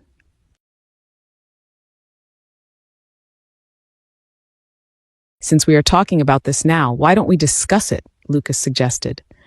You still love Lily all this time? Chantel clarified. Lucas hesitated, but belatedly admitted, I never stopped loving her. That will not change. His mother gasped and covered her mouth again. Tears streamed down her face, and she demanded, Then tell me, was she the reason why you disappeared? What did you do? Was it related to her problems then? Did you really? Chantel repeated. This time, her voice sounded firm. Do you blame her? Instead of answering directly, Lucas asked. As he spoke, he tried his best to be calm. It wasn't Lily's fault, Mom. Nobody knew what she got into. Please don't hate her, Mom. I don't hate her, Chantel said before gritting her teeth. But my gut feeling says you left to deal with her problems, and what I can't accept is the fact that I lost my son for 10 years. Why did she have to choose to be in the military? She could have just been a businesswoman. Why choose a profession with so much risk? Chantel let it all out. Why can't Lily be like Shauna, who lives a normal life? 10 years, Lucas. 10 years. At that point, Chantel broke down in tears. I don't know. I just can't. I know it's not her fault, but it is hard to accept, Lucas. I barely slept at night when you were gone. I was so much in pain that I wanted to die. I wondered every night how you were, if you were eating, if you were alive, if you had enough money, and if you ever thought of us. Yet, despite our worries, Liam comes at us and blames us for Lily's pains. Chantel pointed out. Well, guess what, Lucas? Lily's pains were the least of our worries then. Mom, Lucas said, pulling Chantel against his chest. He could not help but shed a tear for his mother's despair. I'm sorry that I left. I'm sorry for everything. Chantel cried in Lucas's chest for some time. Again and again, Lucas apologized. He said, Please forgive me, and let's try to move on from my past decisions. I'm here now, and I'm back for good. After Lucas said those words, Chantel cried harder. She pushed Lucas away and said, That's easier said than done, Lucas. She touched her chest, trying to soothe it, and added, I'm sorry, Lucas, but it's not easy to let go. Shanty?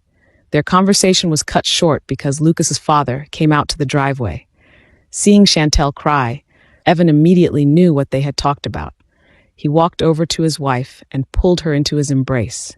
He said, Shh, are you asking him again? Lucas is back. That's what matters. Chantel cried again in Evan's arms. Lucas stayed to console his mother. He hugged his parents and let go after almost a minute. He said, Mom, Dad, I need to go. Referring to his mother, Lucas said, I'll come back to talk to you again when you have no guests. Please, don't do this again with Shauna. It's awkward, and I won't ever be able to reciprocate her feelings. Goodbye, Lucas said before hopping into his car and leaving the mansion. Heartbeats later, Lucas fetched Lily and Aiden at the Diamond Hotel.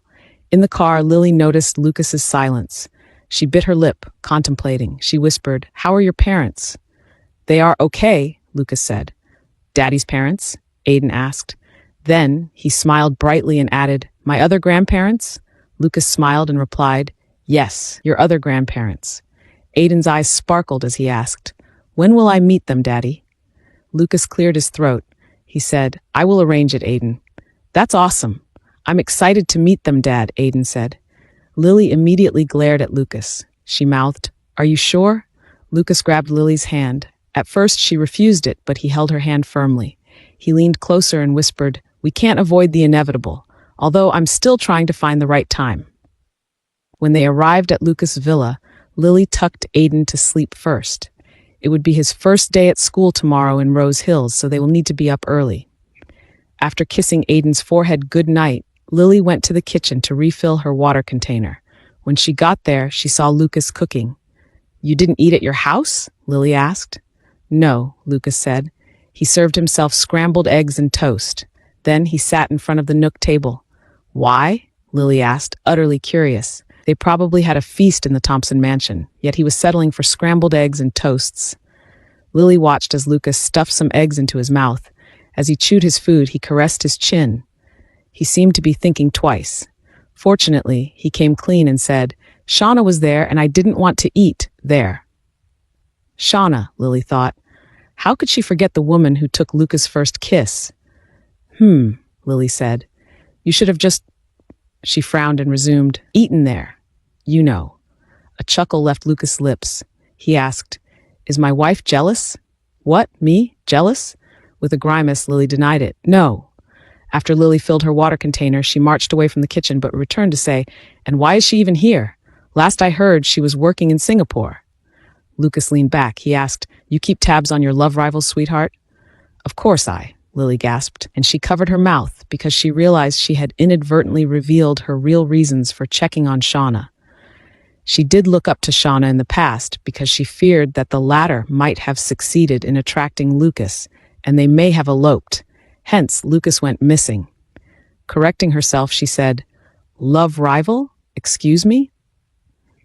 "Lily, you shouldn't be worried because I am your husband and no one is going to take me away from you," Lucas promised. He pointed at her and remarked, "I'm going to stick to you like super glue." Lily was rendered speechless. She was unsure how to react, so instead she said, "I wasn't worried one bit. She can try to take you, but I've got your billions." As she turned away, Lucas laughed. He said, "That's one way to put it, Lily." An hour later, Lily was struggling to sleep. The truth was, she had also barely slept the night before after she shared a kiss with Lucas. Lily tumbled and turned, trying to rest. Next, she did sit-ups and jogged around her room. Still, she was wide awake, thinking about the man across the room. Should I just go to his room? Lily thought. Then her pride got in the way, and she said, "No way, Lily. Don't make it look like you have forgiven him completely and you are desperate to be with him." With eyes narrowing, she muttered, "You could, at least, make it look like you don't have a choice." Half an hour later, Lily knocked on Lucas's door. The man opened it after a while, and it looked to her like he had just put on his shirt. "Lily?" Lucas asked in a hoarse voice. "Why are you awake?" "There is something wrong with my air conditioning. It's not working," Lily said. "I've tried the other guests' rooms, but it's not working either. So, Lily pretended it was the most challenging thing to do and said, "I have no choice but to share a room with you." Lucas checked all the air conditioning, from Lily's room to the guests'. After confirming they were not working, he suggested, "You'll have to sleep in my room. Yes, I'll have someone fix the ACs tomorrow." "Okay," Lily said. She shrugged and added, "I have no choice." It was the first time Lily had seen Lucas' room properly. It had a very minimalistic design, but chic. Lucas pointed to the bed and said, "Take any side you want." "Yeah," Lily said. "I'm warning you, though, don't take advantage of me." Lucas pointed at her and said, "And don't walk around naked tomorrow, or else I'll take that as an invitation." Yet Lily was shocked by his suggestion. She mumbled while walking to the bed, "That was only an accident. You wish you could see me naked." "Not denying that," Lucas replied while lying on his side of the bed. "Pervert," Lily remarked. "Would you rather that I am impotent?" Lucas shot back. "Shut up, I'm going to sleep," Lily said. "Good night, my wife," Lucas said. "Good night," Lily responded. Finally, Lily's eyes were feeling heavy. She was happy that she was going to get some sleep. She was already humming, slowly dozing off, when Lucas asked, "Lily, What knife did you use to cut the AC wires? Half asleep and perhaps daydreaming already, Lily giggled and replied, My Swiss knife. Lily fell asleep without realizing she had, yet again, given herself away. Chap, Lucas Flashback. Doc, stay here, but be ready in case any of us comes back and needs medical attention, Axel, the corporal leading a retrieval mission, said. Lucas nodded. He looked around and held tightly to his medical bag, saying, Got it. Be safe, Axel. Axel and Lucas were the same age and got along well since he joined the Alpha Vipers. This was their second time together on a mission, and Lucas's first few months on the job as a medic. They were in Thailand in a rescue operation because 3 U.S. civilians were kidnapped and brought to the mountains. However, instead of paying the ransom, the U.S. government decided to hire Alpha Vipers to save the kidnapped victims. Why? This was because the rebel group who took the civilians was known to break the agreement. While Axel and his team invaded the territory of the kidnappers, Lucas waited with 2 other private military contractors who were assigned to be on watch. In a few minutes, gunshots and screams were heard yards away. A few soldiers in their team returned to get treated after being cut or shot. So far, they had no fatalities. Alpha Vipers were always on gears in every operation, but it wasn't perfect. Thank goodness, Lucas was quick with his hands. Help! Help! While Lucas was treating one soldier, a blonde-haired, middle-aged woman ran in dread. Lucas instantly saw that one rebel was chasing after the woman. Axel was chasing after the kidnapper, but he was a little too far behind. Because the soldiers around him were wounded and lying on the ground, Lucas instinctively offered his help to the woman. He ran in her direction and said, "Stay behind me." The kidnapper, upon seeing this, attacked Lucas instead. "Run! Stay with my other colleagues," Lucas instructed the woman as he prepared to block the enemy. Lucas was taller than this rebel member. Thus, he was still able to push the kidnapper away. To his surprise, however, his opponent had a knife. Because Lucas was shocked, the kidnapper managed to kick Lucas down. Then, the enemy began to strike him with a knife. "Ag!" He screamed in pain and saw blood dripping down his face. Lucas protected himself with his arms, blocking the blade attack and trying to fight back. He earnestly feared for his life, but thankfully, Axel reached him, and the latter beat the hell out of the kidnapper. When it was all over, Lucas treated his injuries. Some of the wounds were deep and long. Lucas had rarely scratched himself. He had always lived a comfortable life. Thus, being in that situation shook him. As he wrapped his arm with a bandage, he felt as though he was having a panic attack, and tears welled in his eyes. His bloody hand shivered as he fished for that gold necklace around his neck. He gripped the pendant with Lily's name softly, saying, "I can do this, I can do this."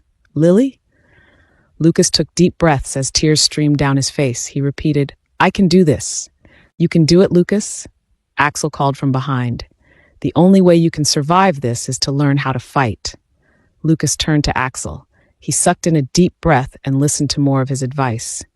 Axel said, "Listen, Doc, I know you are only supposed to be our medic, but if you come with us on our missions, you will get attacked now and then. You must learn how to be a soldier too." "I know a little self-defense," Lucas softly said, "but it isn't enough." "I'll teach you," Axel said. "We will be stationed in Israel for a while.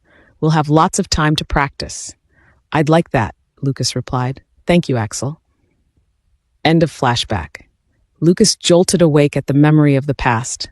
That mission, particularly with Axel, invaded his dreams that night.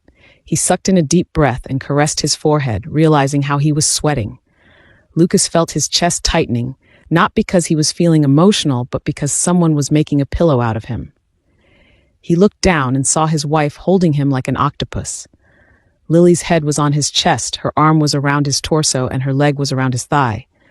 Lucas' arm moved on its own, holding Lily firmly against him. He smiled and leaned down to kiss her head. As he did that, Lily moved and wrapped her arm around him tighter. She muttered in her sleep, "Smells good." Yet again, Lucas smiled at her words. He was elated that Lily seemed comfortable sleeping next to him. Just when he was relishing the moment, Lily suddenly pushed her knee up. "Ah! Fuck!" Lucas could only shout in his head because he would never want to wake up his wife. Despite Lily hurting him, she had another effect on him too. Lucas wanted to touch Lily. Lust was clouding his judgment, but was it right? They were married, so would that make it right? He studied Lily, and after much consideration he muttered, "Be patient, Lucas. Be patient. You waited 10 years. What's a few more days, weeks, or months?"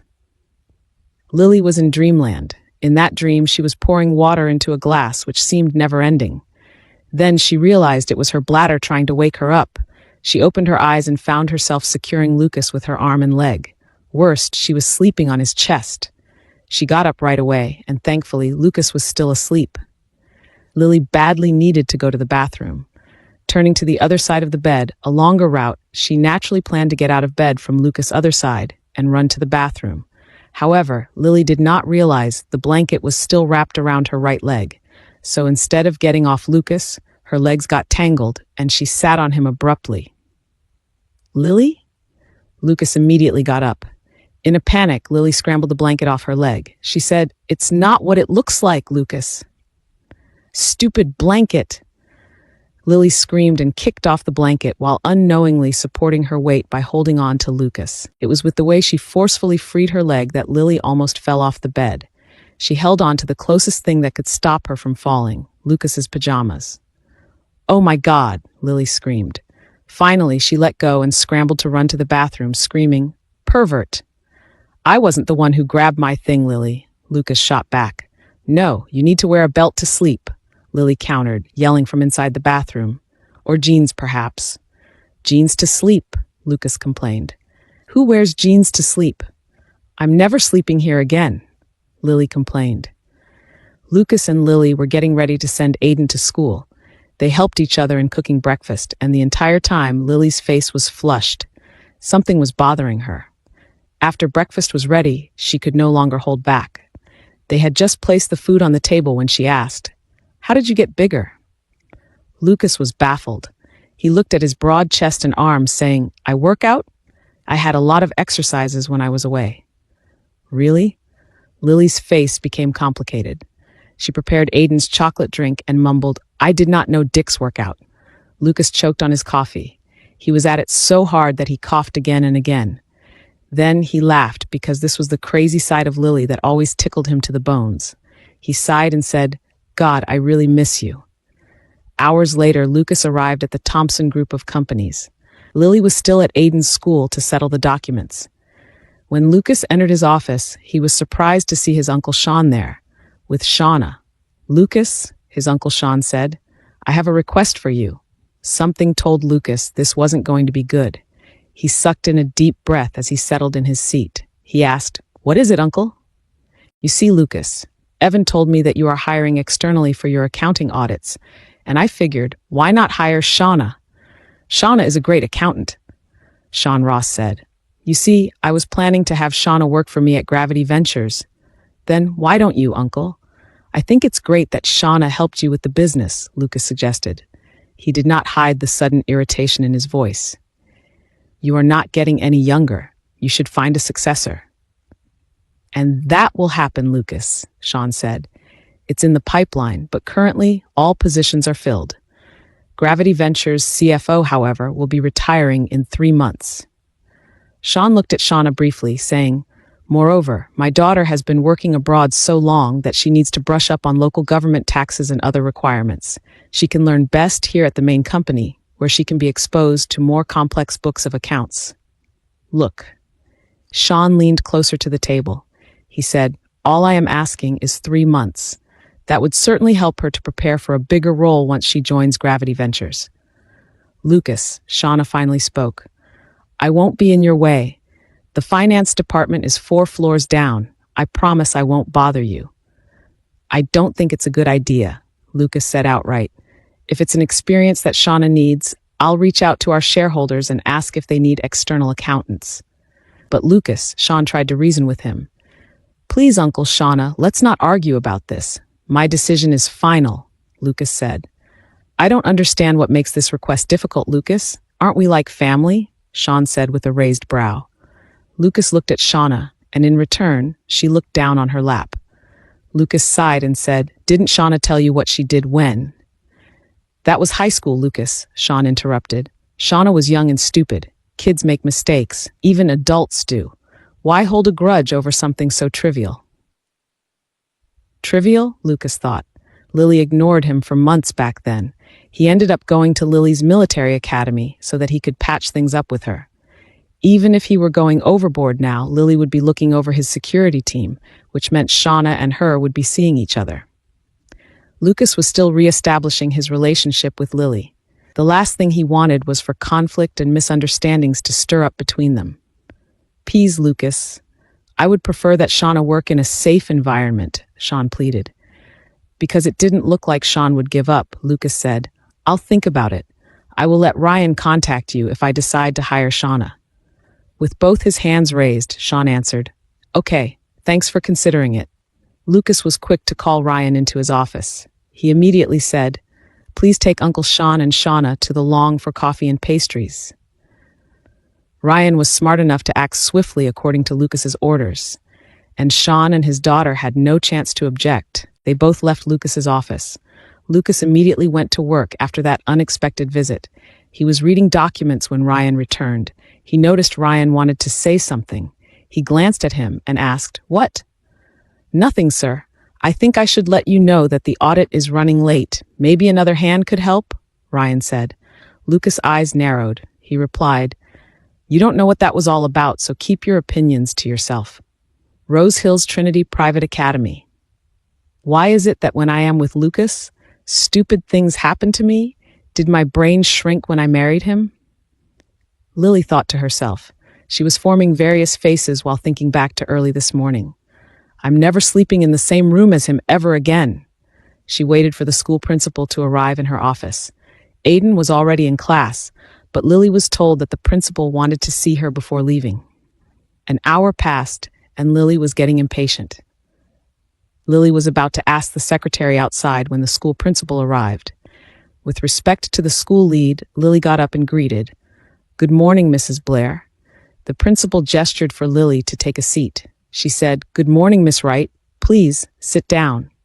They both settled in their seats when Mrs. Blair said, Miss Wright, let me be frank with you. Immediately, Lily frowned. Why would an introductory statement sound like that? Normally, we do not accept children from broken families, the woman said. We have a high standard to maintain, and we are an intimate school. The last thing we want to is to influence the children how it is okay to have a broken family. Because it's not. Mrs. Blair shrugged and added, Also, it has been proven that most children from a broken family have emotional baggage, and they tend to have behavioral issues, which we really do not want to have in our school. They tend to cause trouble. In Lily's head, she had already grabbed her gun from behind her leather jacket and pulled the trigger at this woman. In reality, Lily only narrowed her eyes while being enraged.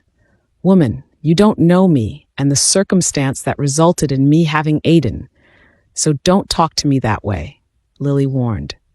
The principal only gasped. She resumed, But since your enrollment came as a special request by the city's most prominent person, Mr. Lucas Thompson, we will grant this request. Briefly pointing at Lily, Mrs. Blair added, And I will, only for today, forgive your behavior towards me. I called you in my office to warn you, the principal said.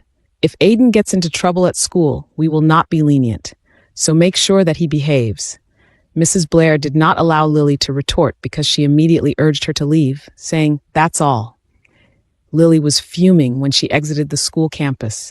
She thought about it and considered moving Aiden to another school or putting him in a homeschool program. Unfortunately, Aiden didn't like homeschooling. Then, the next school closer to the villa was 5 kilometers away. If security was Lily's main priority for her son, Rose Hills Trinity Private Academy was indeed the most convenient. Aside from proximity, Rose Hills Trinity Private Academy was very strict with whoever entered the school grounds. Once Lily got in the car, she screamed, That Mrs. Blair is a bitch! Still, in the end, she chose to give the school a chance. Lily was confident that Aiden was a good and intelligent boy. He would not be involved in any trouble. Instead, he would excel. However, should Mrs. Blair cross the line, Lily swore not to hold back. For the rest of the morning, Lily familiarized herself with the Thompson Group of Companies' security system and measures. Ryan had also briefed her about the checkpoints around the city and by its borders. After lunch, Lucas called Lily over to his office. She was shocked that he expected her to sign transfer documents for his company's shares and properties. Lily's mouth hung open.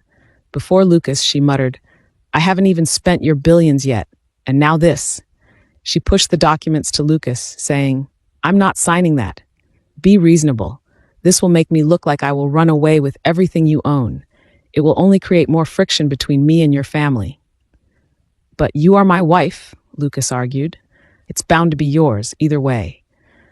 "We are not yet even there, you know," Lily responded, referring to their relationship status. Then she reiterated, "I am not signing that." Lucas squinted at her. He gave her that look, which suggested he would find a way. Lily only shook her head and left his office to resume her work. At 4 p.m, Lucas insisted that Lily head home first and fetch Aiden. Aiden had a driver and bodyguard, but he was in a new school. Because of this, Lily agreed with Lucas. As soon as Gunnar would move to Rose Hills and help Lily, she could be more at ease with Aiden's security. Arriving at the villa, Lily and Aiden fixed up a snack. Aiden then indulged in his favorite chocolate treat, Twix. As he ate, he asked, "Mom, are you and Dad making me a brother now?" "What?" "No. What gives you that idea?" Lily asked in shock. "You and Dad left his room this morning," Aiden responded. "That's because I had no choice. The AC in my room was broken," Lily revealed. "And all ACs in the 2 guest rooms were also broken." "You had no choice?" Aiden asked. He chewed on his Twix with a complicated expression. "Why didn't you stay in my room?" Before Lily could answer, one of the security team walked into the kitchen and reported, "Miss Wright, the air conditioning units are all fixed." He frowned and said, "The repair guys said the wires were cut with a small knife." Lily immediately replied, "They're probably mistaken. And oh, don't tell Lucas about the AC findings. He doesn't need to be bothered by these unimportant things." "Ah, okay, Miss Wright," the security guard said, looking puzzled. When Lily turned to Aiden, the boy was also bewildered. Lily quickly said, "You too. Don't tell your dad about the AC problem." Because Aiden did not answer, she asked, "Hey, do you love me or not? Don't tell your dad, okay?" "Mom, don't be silly. I love you more than Twix," Aiden declared. Then he looked at his chocolate treat as if afraid of losing it. He frowned and added, "Just don't make me prove it." A few days had passed. So far, Lily has endured sleeping without Lucas beside her, partly because the man was so busy. He was either working in the study until 2 or 3 in the morning or sleeping in his office lounge. Lucas had explained to her and Aiden that he was chasing a deadline. It did not mean, however, that Lily was resting well. She had formed bags under her eyes, and she would not have had any rest last night if not for her decision to stay in Aiden's room. Whenever Lucas worked late at the office, Lily offered to remain with him for protection, but the man insisted it could be done once Gunnar arrived. He said, "Aiden is more important. I am safe here in the office." It took longer for Gunnar to relocate because the soldier visited his parents before flying to Rose Hills. Gunnar understood his new assignment was meant for long term. After putting Aiden to sleep, Lily went to the villa's security room. Lucas had set up 5 computer screens, 2 LED screens, and 2 laptops in that room. One LED screen showed the villa from in and out at almost every angle. Only their bedrooms and restrooms had no cameras. The other LED screens reflected all entrances, exits, hallways, and offices of the Thompson group of companies. Even Lucas's office has 2 hidden cameras. On the other hand, 2 computer screens showed surveillance videos of the roads leading to the office and the villa. The third one monitored the old Thompson mansion, where Lucas's parents lived. Lucas had the same setup at the company, and from what Ryan had said, Evan and Chantel Thompson also had the same security room in their home. "Go get some coffee. Take a break," Lily told the guard watching the screens. "I'll keep watch. I must also familiarize myself with the routes, especially the road surveillance." She pointed to the computer screen and asked, "That's 5th Avenue, right?" Referring to a crowded street, she asked, "That's Cambridge Street, heading left from the office." "Yes, Miss Wright," the bodyguard answered. "But from the office, you go right to Cambridge." "Right, and that's when we use our access to the city's street surveillance," Lily clarified. Yes, Miss Wright, the security personnel responded. Lily then dismissed the guard and went about acquainting herself with the route to Lucas's office and back to the villa. She also accessed the city government's street surveillance and studied the border checkpoints. Everything seemed to be in order. She was reviewing Lucas's schedule for the week when her phone buzzed. It was a message from her closest aunt, Kate Ronaldo. Kate, Lily, your uncle and I attended this party.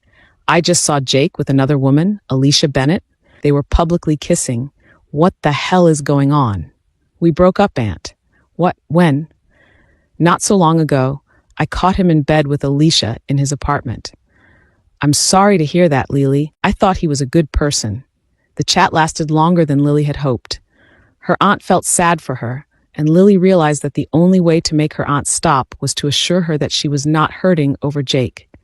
Lily texted back, "It's okay, Aunt. I got back together with my ex. Just please keep it a secret for now. The relationship is still complicated, and you know I trust you." Her Aunt Kate was her father's twin sister. Caleb and Kate were very close. Thus, it went without saying that Lily and her siblings were extra close to Kate. Following her last text, Lily's phone rang. She picked it up, seeing it was Kate calling. "Lily, by your ex, you mean Lucas?" Kate asked. "Yep, that's the one," Lily confirmed. "Oh my God, that fast? When your father said Lucas would be his doctor, I was shocked. I can imagine how complicated it is," Kate remarked. "Does Caleb know that you have gotten back together with him?" Not really, but he and Mom might have an idea." Lily gave her aunt bits and pieces of the truth. Ultimately, she said, "So Lucas learned about Aiden, which is why we moved to Rose Hills.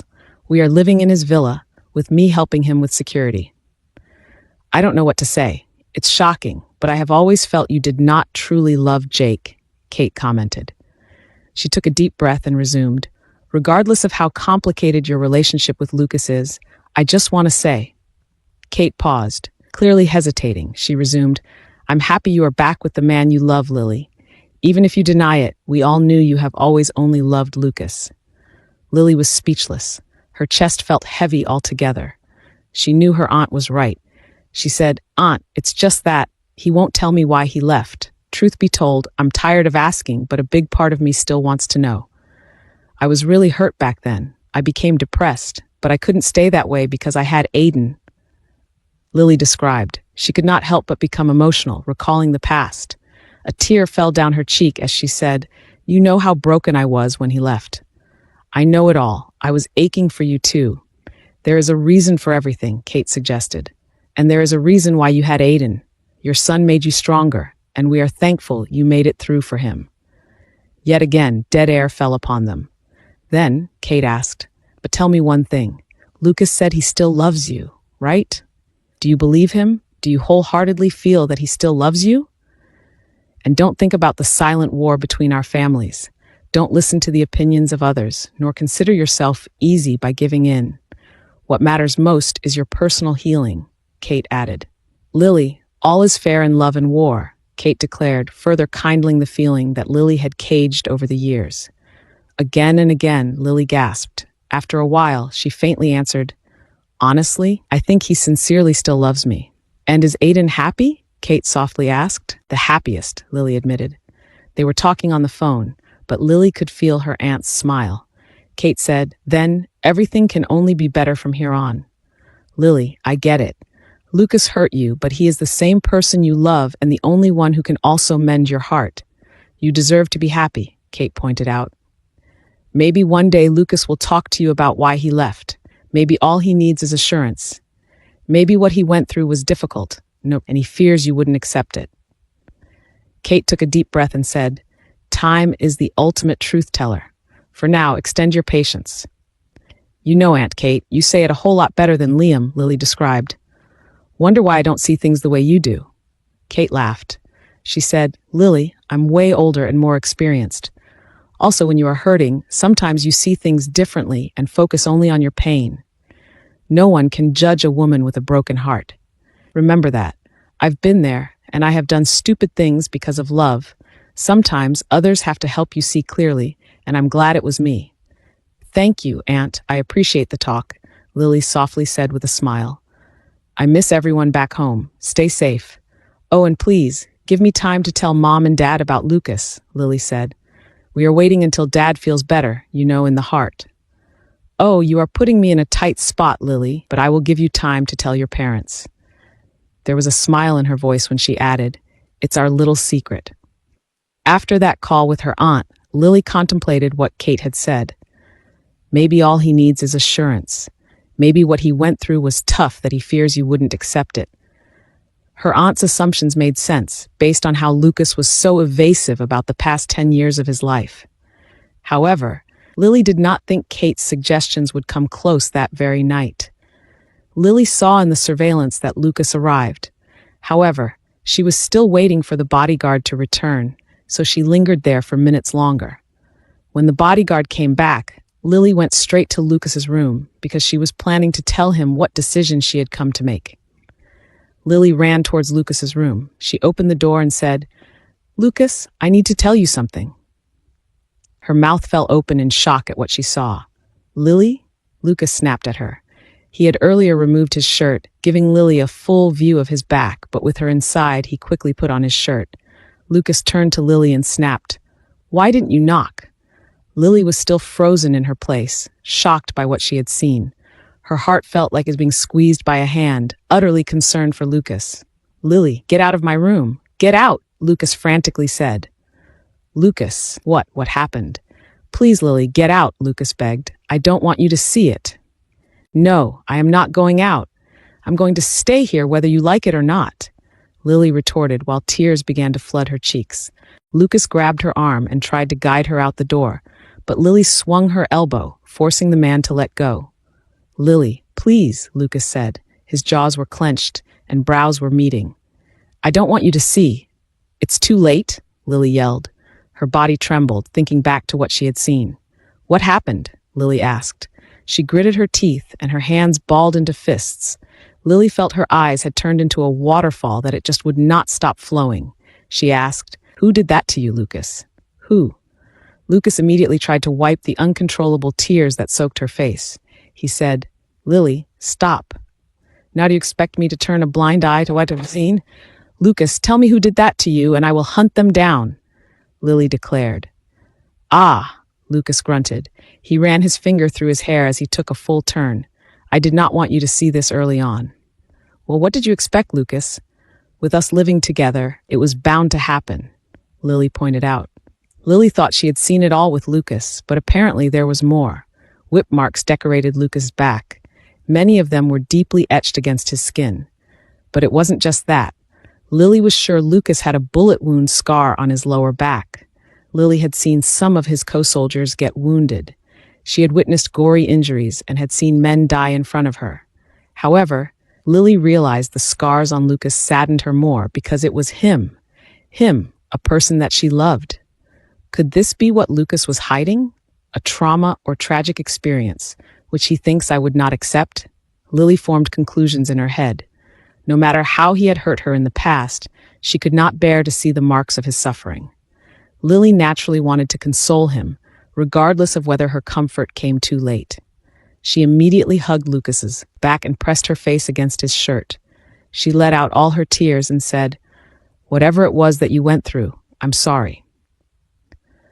I can't imagine how painful it was for you to endure such means of punishment, and I don't know why anyone would want to hurt you.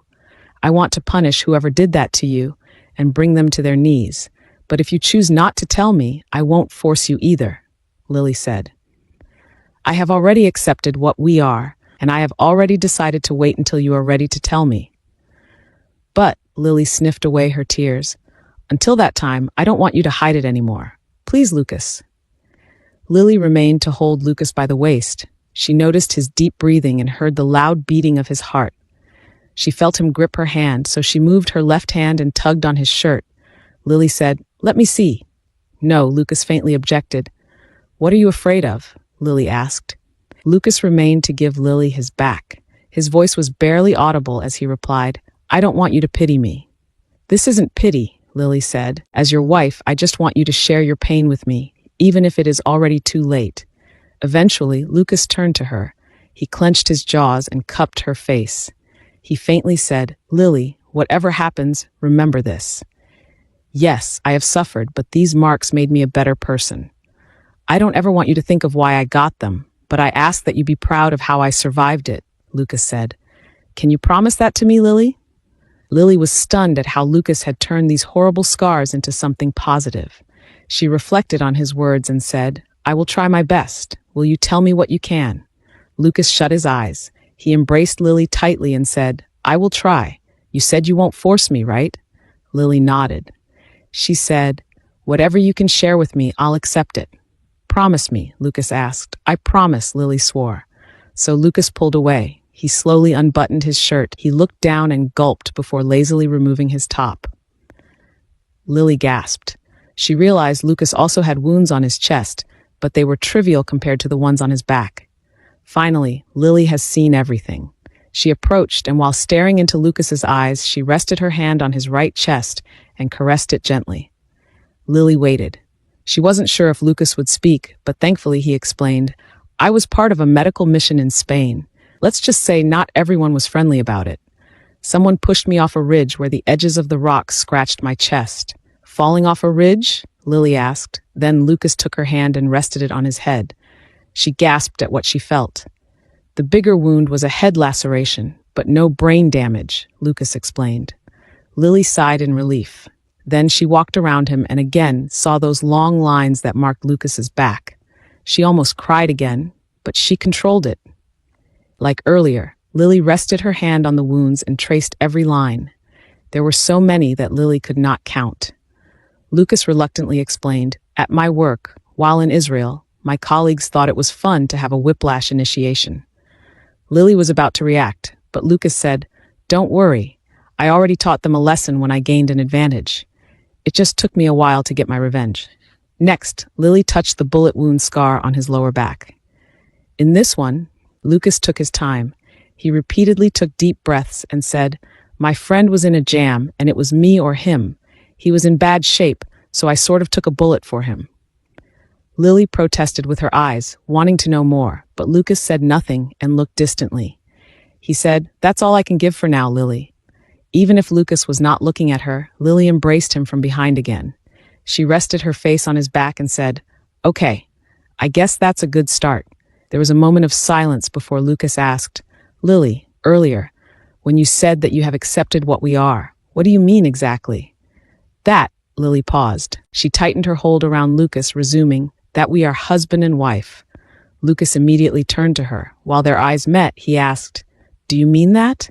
Lily nodded. She forced a smile and said, I mean, you have already seen me naked, so you have to take responsibility. She sniffed, and Lucas chuckled. He answered, then can we stay in one room? Lily felt her face burn. She said, honestly, I sleep better with you beside me. We can stay in your room. I prefer your room, Lucas said. Just don't cut the AC wires anymore, okay? What? Lily frowned. I swear, I did not cut those wires. Fine, I'll let you win, Lucas said. But you must stop refusing anything I give you, including company shares and my properties. Lily's mouth fell. She said, I don't see why you would do that. It's not like you are dead. No, actually, there is a little problem internally at the company, so I want to protect my shares by putting them in your name, Lucas admitted. Lily smacked his chest. She said, you should have said so. As for my properties, they are bound to be yours. I want you to have them sooner, Lucas resumed. It's my way of giving you gifts. Fine, fine, fine, Lily responded. You win. I don't want us to argue about that. Lucas let out a genuine smile. He checked his time and said, I'll shower first. Sleep ahead. I'll go to your room later. Okay, Lily said. She was about to walk past him, but he grabbed her arm and rested his hand behind her neck. Gently, he kissed her and said, I missed you. Lily was stunned. She replied, Finally, she sighed. Giving up on the struggle, she admitted, I missed you too. Lucas entered her room, already half naked. He mumbled, I prefer to sleep without a shirt. He smoothly climbed up the bed and lay next to Lily. He hugged her tightly and asked, Lily? Lily responded. When you said earlier that you accept how we are married, Lucas hesitated. Then he cleared his throat and asked, Does it mean we can do it? Does it mean we can do it? The question took Lily aback. She gulped and turned to Lucas, wide-eyed. She answered, There was an awkward silence before she replied, I don't know. I'm not ready. Lucas hugged her tighter from behind. He said, I'm sorry. Of course, it's been a while. I should give you time. He breathed into the back of her neck, making Lily feel goosebumps, especially since she knew he was shirtless beneath the blanket. Lucas softly added, I will wait. Thank you, Lily responded. She focused her gaze on the other side of the room, thinking. Then, Lily explained her primary concern. She expressed, we are in a serious situation, and the last thing I need is for me to get pregnant. If I am, I can't run after you or fight your enemies. Right, Lucas softly answered. I'll get on contraceptives first, she concluded. Oh, okay, Lucas acknowledged. There was a hint of happiness in Lucas's tone that she could not ignore. He pulled her tighter into his embrace, and he said, I just missed you so much, but I understand getting on contraceptives is best. Good night, Lily, Lucas said. Good night, she replied, and soon after that she was yawning, helplessly falling asleep. Accepting their status surprisingly relieved Lily. For one, she was no longer fighting internally like her head was fighting her heart. She felt utterly comfortable resting next to Lucas. Perhaps it was her old self pulling her guard down. Maybe she already knew that no matter what, she was safe with Lucas, and he was her home. At dawn, Lily awoke before Lucas. His phone buzzed from the bedside table, and she quickly canceled the incoming call. Ryan was calling Lucas at 4 a.m. Just what was the assistant thinking? Lucas had barely slept lately. Why did he have to wake him up at this time? Lily saw the preview of Ryan's texts. He said, Boss, are we working on the accounts? I'll be at your villa in less than an hour. She turned to Lucas. He was so sound asleep with his arms wrapped around her waist. So Lily gave the man an additional few minutes of sleep. Instead, she remained awake, studying his features. Lucas was already handsome, but this version of him certainly made him more attractive. His face was so athletic compared to the old Lucas. She loved how he was now slightly bearded compared to his young face. Lily's hand traced his chest. She flushed, realizing he had a little chest hair. She thought it added to his masculinity. Then her eyes landed on that wound in his chest. She could not help but be emotional again, all the more recalling the scars on his back. Her hands trembled as she touched his chest, and without thinking, she leaned in and pecked the scar. Her hands also traced his back. She looked up to his face, and his brows met. Lily realized she had not asked about the long yet thin scar on his face. She moved up and left a kiss on his cheek. She thought, whatever happened to you, Lucas, I hope one day you will tell me. When she pulled away, she met Lucas's brown eyes. He was already awake, and Lily realized she was caught red-handed, touching him in his sleeping state. You know, my wife, I am trying my best to behave, but how can I do that if you are seducing me? Lucas suggested seductively. Lily's face burned. She said, I wasn't seducing you. What happened to your face? She changed the subject and touched his face. She asked, why do you have a cut here? Unfortunately for her, Lucas did not answer. He immediately uncovered their frames with the blanket and climbed over Lily. The view of Lucas's fine body and the awareness of being beneath him made Lily's heart race. She stuttered. Lucas? Just a kiss, Lucas begged. A kiss is fine, right? Before she knew it, Lucas's lips were on hers. His lips were warm and soft. Lily could feel his hot breath against hers, and his fingers ran through her hair. His hand caressed her face and slowly reached the back of her neck. Soon he parted her mouth, urging him to deepen the kiss. The moment their flavors exchanged, Lily moaned into Lucas's mouth. All her reason was gone, and she was easily drowned in that moment of satisfaction. The kiss did not have to last longer for Lily to realize how much she missed Lucas. She missed him so much that a tear rolled down her face. Lucas must have felt it too, because he did not take long to dominate the kiss. He was devouring her lips like he was eating her entire jaw. Lucas was sucking her tongue like he wanted to swallow it whole. He groaned and moaned almost in every smacking sound of their lips. In the middle of that heated kiss, Lucas withdrew to ask, I won't go all the way, but I can touch, right? Touch? Lily only had very little time to think. Instead, she wanted to return to kissing. So she replied, yeah, touch is fine. His breath tickled her nose as he clarified, and any form of kissing is fine? Yes, that's what we are doing. Ah!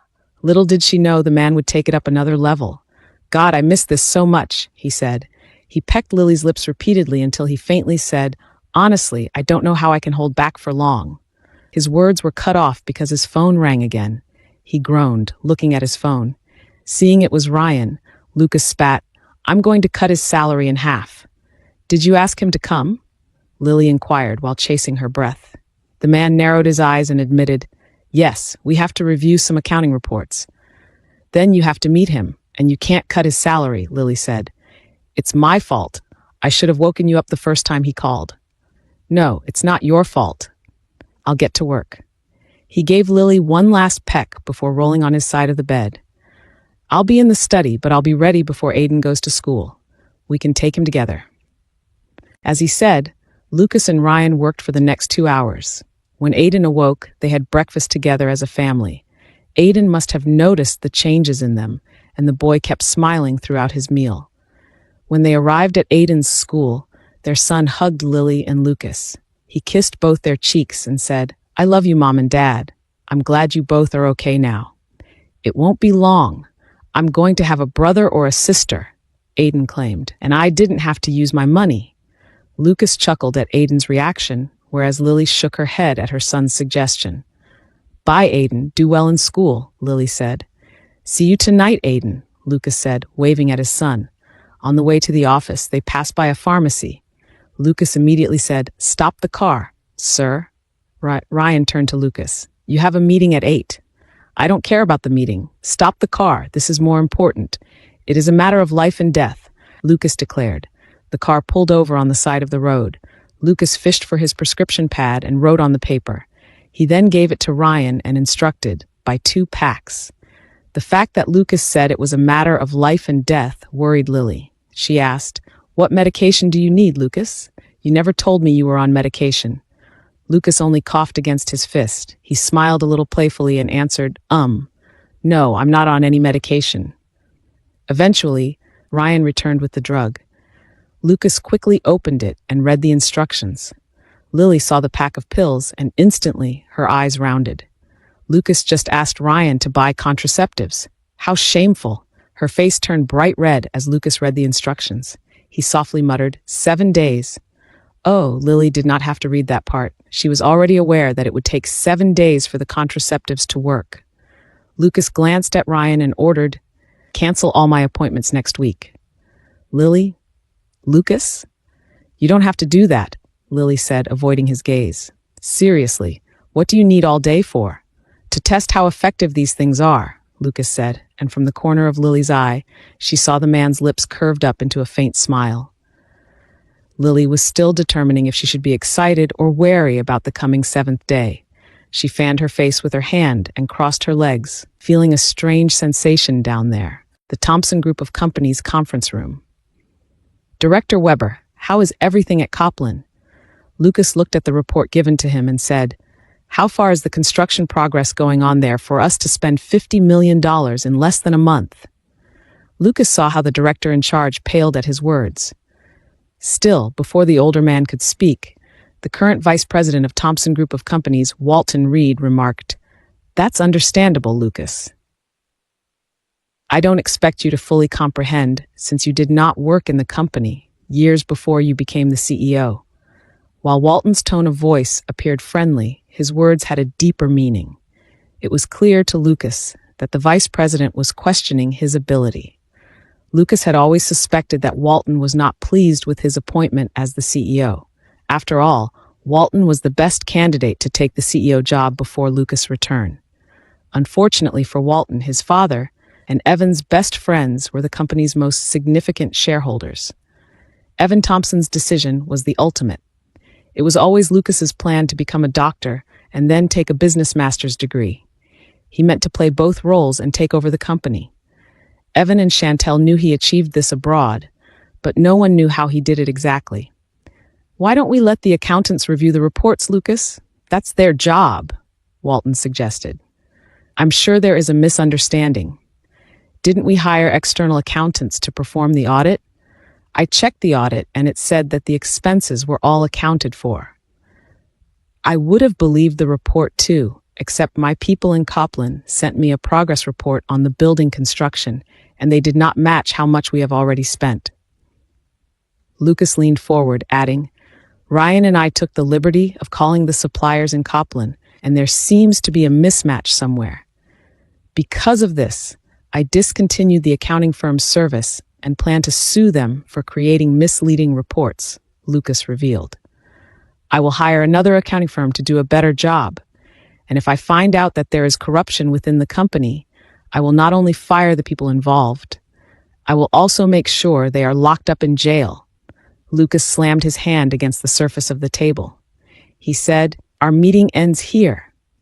If only it were easy to let Walton Reed go, Lucas would have fired him merely out of gut feeling. However, Walton had the support of the other shareholders due to the 9-year service he had given the company. After a year of looking for Lucas, Evan and Chantel were so emotionally tired that they had to rely on a new executive to help run the group of companies. That was when Walton came into the picture. Lucas had to admit the vice president did an excellent job. However, he was back now, and unfortunately for Walton, the Thompson group of companies was a family business. Evan naturally handed down the CEO position to Lucas because he was his father's son. Entering Lucas's office, she reported, Lucas, 2 of your bodyguards' firearms had rust on them. That was very dangerous. I ordered new guns.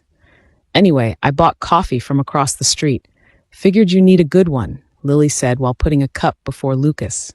Lucas smiled. After that heated meeting, he felt calmer seeing Lily. He replied, Thank you, sweetheart. Ryan, on the other hand, presented Lucas with proposals.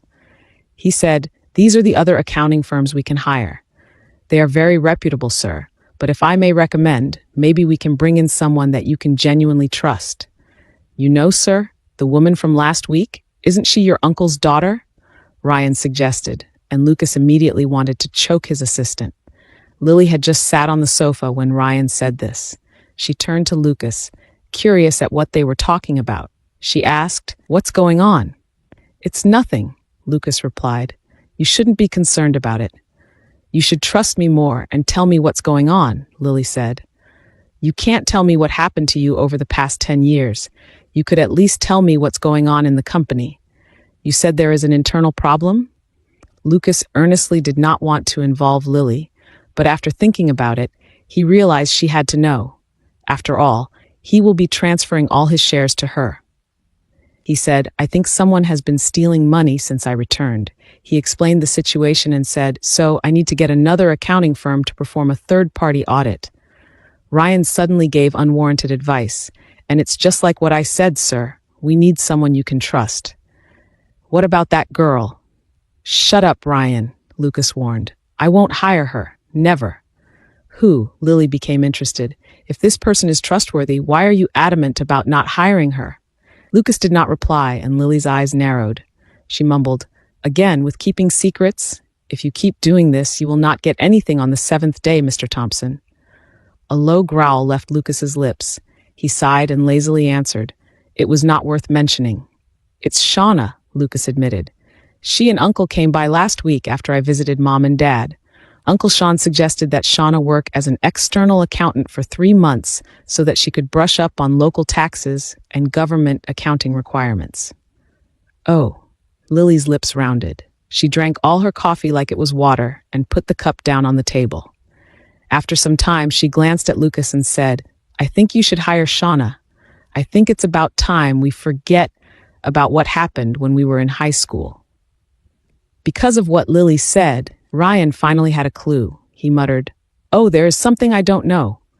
Excuse us, Ryan, Lucas instructed, and the assistant hurriedly left. When Lily and Lucas were alone, Lily expressed, Shauna may have created a misunderstanding between us, but no matter what, you can trust her in these matters. I know she would never betray you.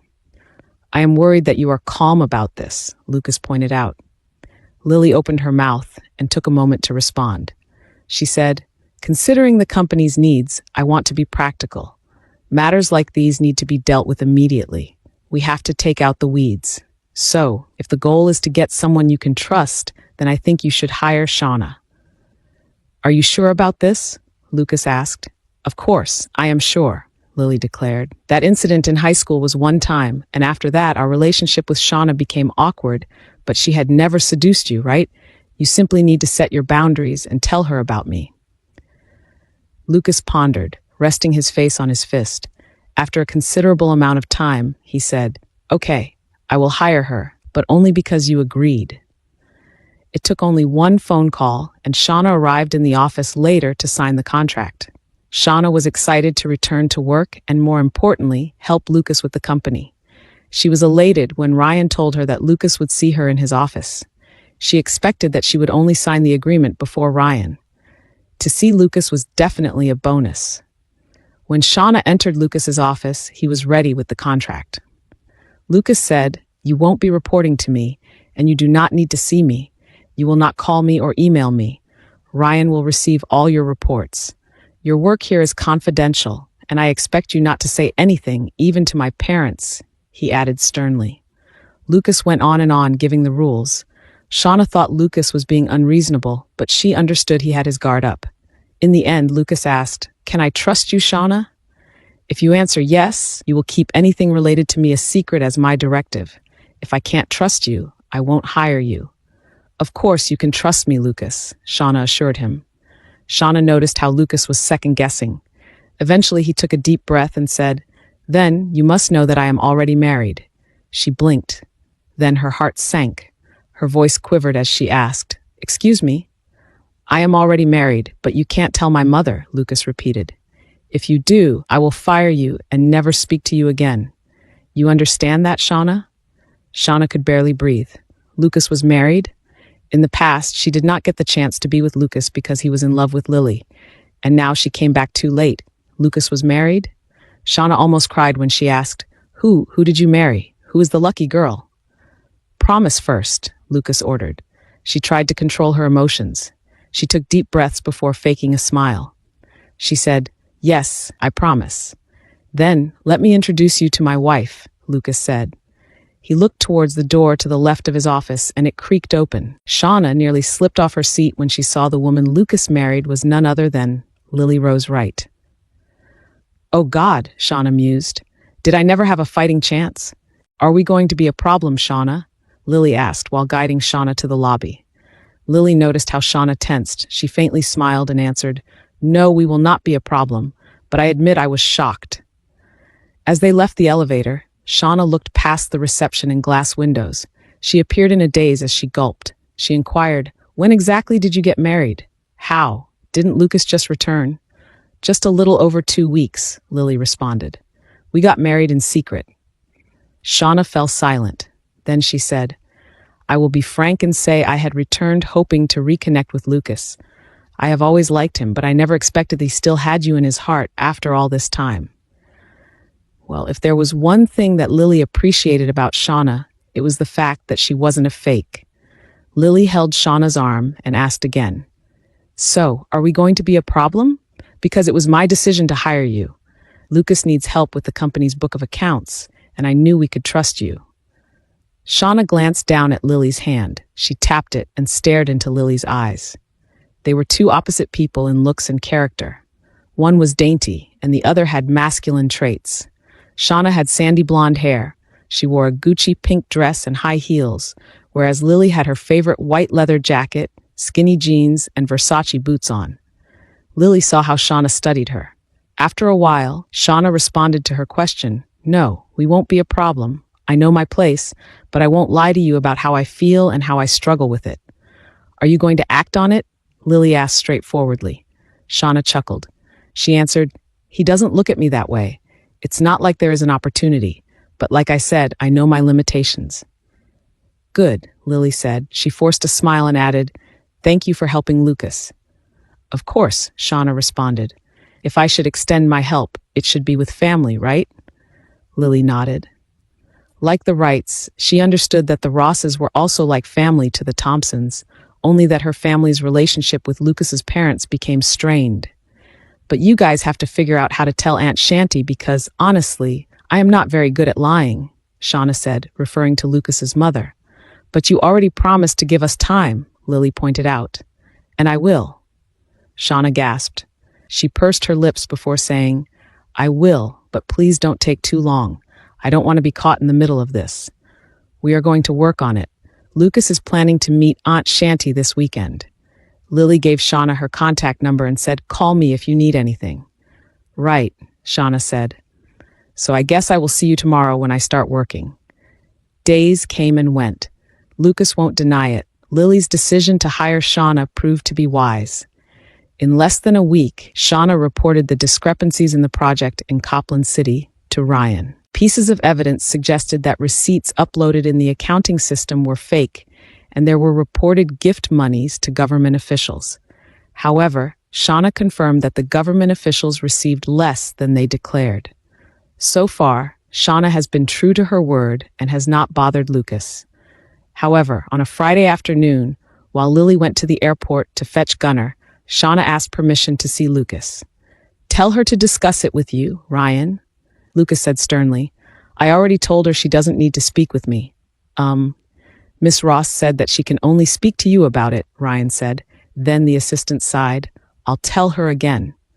"Fine," in a frigid tone, Lucas agreed. "Let her in. She must stand by the door and speak to me."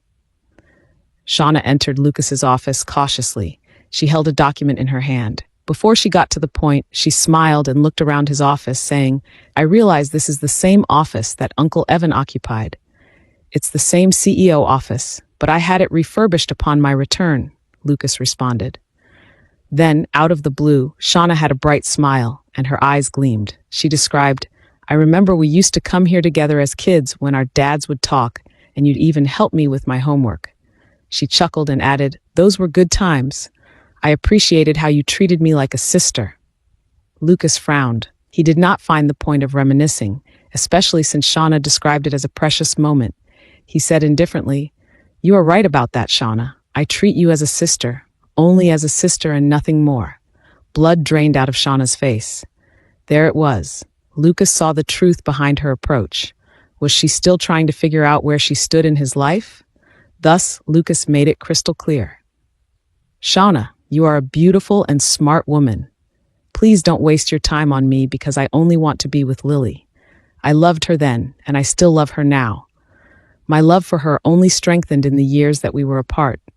I came back to make Lily mine, and I will stop at nothing to keep it that way," Lucas said.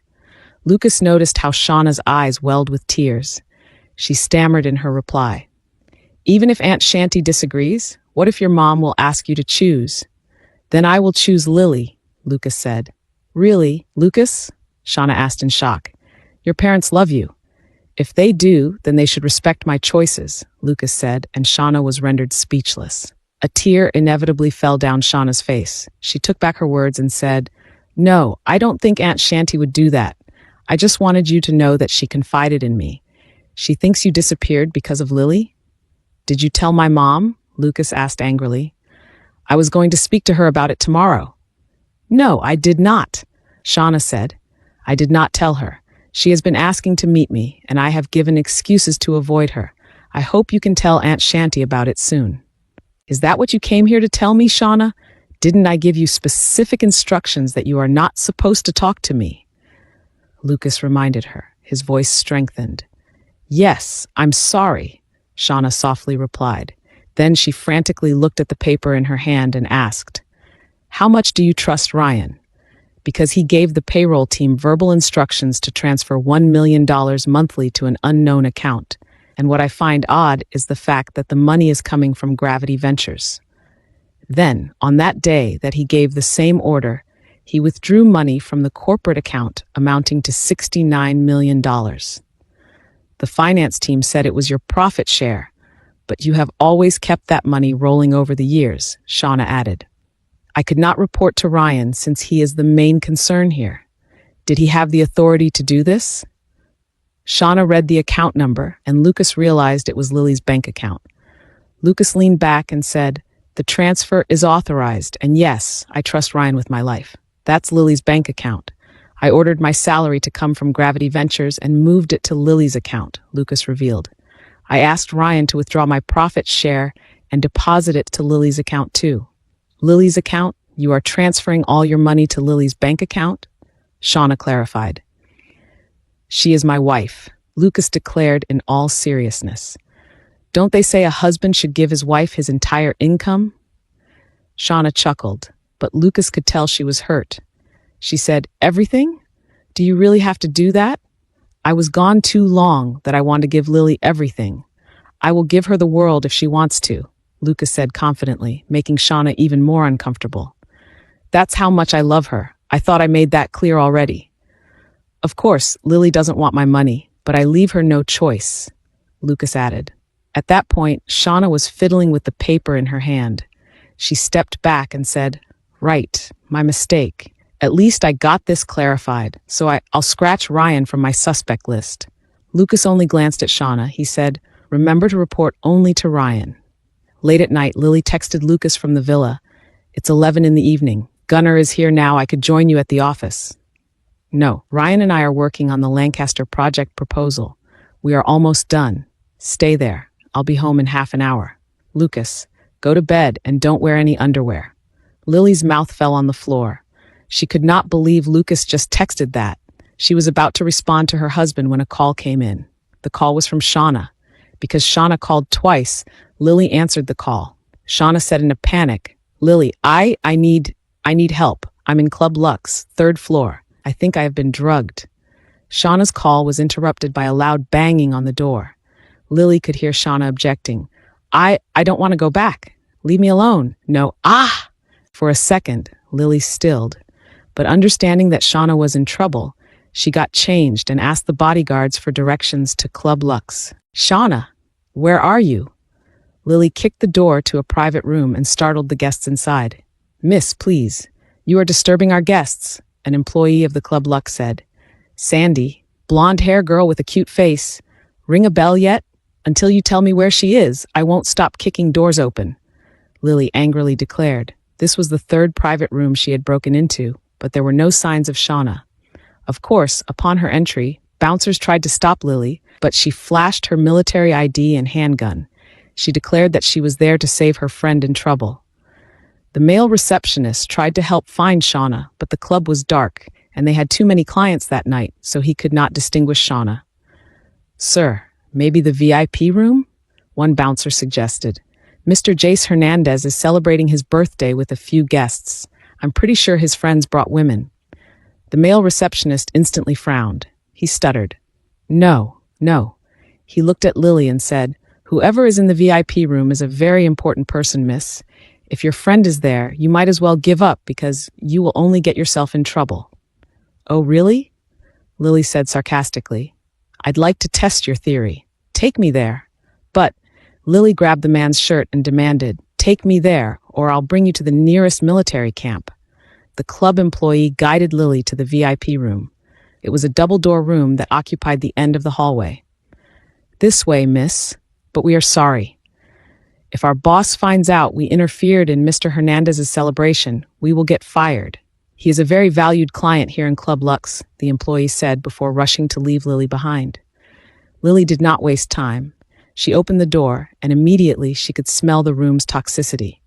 The place not only reeked of alcohol, but also smelled of drugs. There were about 20 people in the room. Some were dancing, drinking, smoking, or just chatting. Shauna, Lily called. At first glance, she did not find Shauna, but eventually she noticed 2 figures in one dark corner. A man was obviously undressing a woman. Lily's heart raced. Her inkling told her it was Shauna. She rushed to that corner and confirmed her suspicion. A man was forcibly kissing Shauna while his hand was unbuttoning her blouse. Shauna was barely conscious, and her eyes were half closed. No, Shauna faintly said, Get off. Seeing this, Lily felt her blood boiling. She screamed, Let her go. Next, she punched the man's face, resulting in him dropping Shauna on the floor. Lily pulled her gun from the back of her jacket and pointed at the man, saying, Don't you dare fucking move or I'll blow your brains out. The unknown man was shocked, but despite this, he dared to yell, Who are you? Don't you know who I am? You are going to pay for disturbing my birthday. Lily efficiently grabbed Shauna's waist and let her rest on her side. She continued pointing her gun at the man, and she declared, I don't know who the hell you are, but I know one thing. Tomorrow you and your wealth will go down the drain. That, I promise you. Blake, what is this? I thought you agreed to give your girl to me, the birthday guy said to another man named Blake. Whoever Blake was, he said, Hey lady, I came with Shauna. She obviously wanted to have some fun. Why don't you give her back to Jace? It's his birthday after all. Really? Lily shot back. Did she want to take drugs too? Let us through, and maybe I'll let you all live. Guys, don't let this woman leave, Jace screamed. In fact, this feisty lady is not so bad herself. We can have fun with her too. The men in their group laughed with Jace and slowly closed in on Lily. Lily was at a disadvantage. She was carrying Shauna. It was somewhat challenging to make an escape plan. As much as possible, Lily did not want to use her weapon. It was always difficult to prove self-defense in court unless the opponent also had a gun. Lily realized she needed to put Shauna back down first, kick some ass, and then leave with Shauna. Narrowing her eyes, Lily made a quick plan. At the same time, she rested Shauna back on the floor. Then, she pointed between Jace Hernandez's legs and loudly said, Hey Jace, what's that? They all looked down the floor, especially in Jace's direction. They were confused, hurriedly looking at the floor. Only then did Lily say, You dropped your brains, stupid. Just like that, Lily charged at Jace. Lily's strength was in her legs, so she often used them. She climbed onto Jace's chest, wrapped her legs around his neck, and landed on the floor. Lily continued to tighten her hold on Jace's neck until the latter was suffocating. Jace was slamming his hand on the tiles while his other hand tried to loosen Lily's legs. She still held her handgun, so the other men were second-guessing their approach. One man, however, courageously tried to stop Lily. She momentarily freed Jace. Lily gracefully swung her body up and punched the approaching man's face. Then she returned to Jace. Jace had already sat up. He was coughing profoundly at having been choked by Lily's legs, but just as he was clearing his airway, Lily wrapped her arm around his neck from behind. Then she pointed a gun at his head and said, Tell your friends to leave me and Shauna alone. Give us a clearance or I'm going to push the trigger, now. Dude, just let her go. It looks like she is too much of a trouble anyhow, Blake suggested. Jace was clearly running out of air. He finally nodded, and Lily gave him a little room to breathe. Jace said, Go, go. The men around them finally cleared the path for Lily, and she dragged Shauna out of there with difficulty. A club employee eventually helped Lily take Shauna to the car. Lily drove 2 blocks away, and from there, she contemplated where to take Shauna. Finally, Lily decided to give Lucas a call. She parked on the side of the road with the unconscious Shauna in the back seat. Lily realized that Lucas had been calling her. She had 50 missed calls. Lily called her husband back, and after telling him what had happened, he said, Take her to the Heart and Lung Center. Let's get her blood tested. St. Dominic Heart and Lung Center. Lucas was left with no choice. At 2 a.m, he called his uncle Sean and informed him of Shauna's situation. Sean Ross arrived in minutes. He was devastated that someone had tried to touch his daughter. Outside Shauna's room, he was cursing and letting out his anger. Then he said, Thank you, Lucas, for saving Shauna. I didn't save her, Lucas said. I don't understand, Sean clarified. If not you, then who saved Shauna? Lily did, Lucas revealed, and he looked past Sean to direct his uncle's attention to Lily. Lily? Sean turned around and saw Lily standing behind him. His face was full of confusion as he turned back at Lucas. From there, Lucas explained, Lily is managing my security. She has been in Rose Hills for a while now. Shauna had Lily's number. We don't know the full details yet, but Shauna probably realized that she was drugged, and she called Lily. It took a while for Sean to accept the truth. He peered at Lily and then directed his gaze to Lucas again. He said, I did get a few missed calls from Shauna earlier, but I was asleep. She said she went out with a friend, but I never expected her to end up like this. Sean was brokenhearted. Tears fell on his face at Lucas's report. He turned to Lily and hugged her outright. He said, Thank you, Lily. Thank you so much for saving Shauna. I owe you, and I will forever be thankful. After Sean let go of the embrace, he looked back and forth between Lucas and Lily. He asked, Are you two back together? Instead of answering directly, Lucas asked, Are you going to intervene, Uncle? Intervene? Sean shook his head. No, I'm not a nosy person. You are both adults, but don't wait until your mother finds out from someone else. She shouldn't be the last person to know. The next day, Lily and Lucas visited Shauna. She was already conscious when they arrived. The first thing that came out of Lily's mouth was, "What in the world were you doing in a club getting drugged?" Shauna looked very ashamed. She reluctantly glanced at Lucas and asked, "Can I talk to Lily alone?" The day before, Shauna left the Thompson group of companies desolated. She blamed herself for bringing up the old days when she and Lucas were kids. In the end, Lucas slapped her with the truth, and his words continued to cut like a knife. Why did she even fall for Lucas?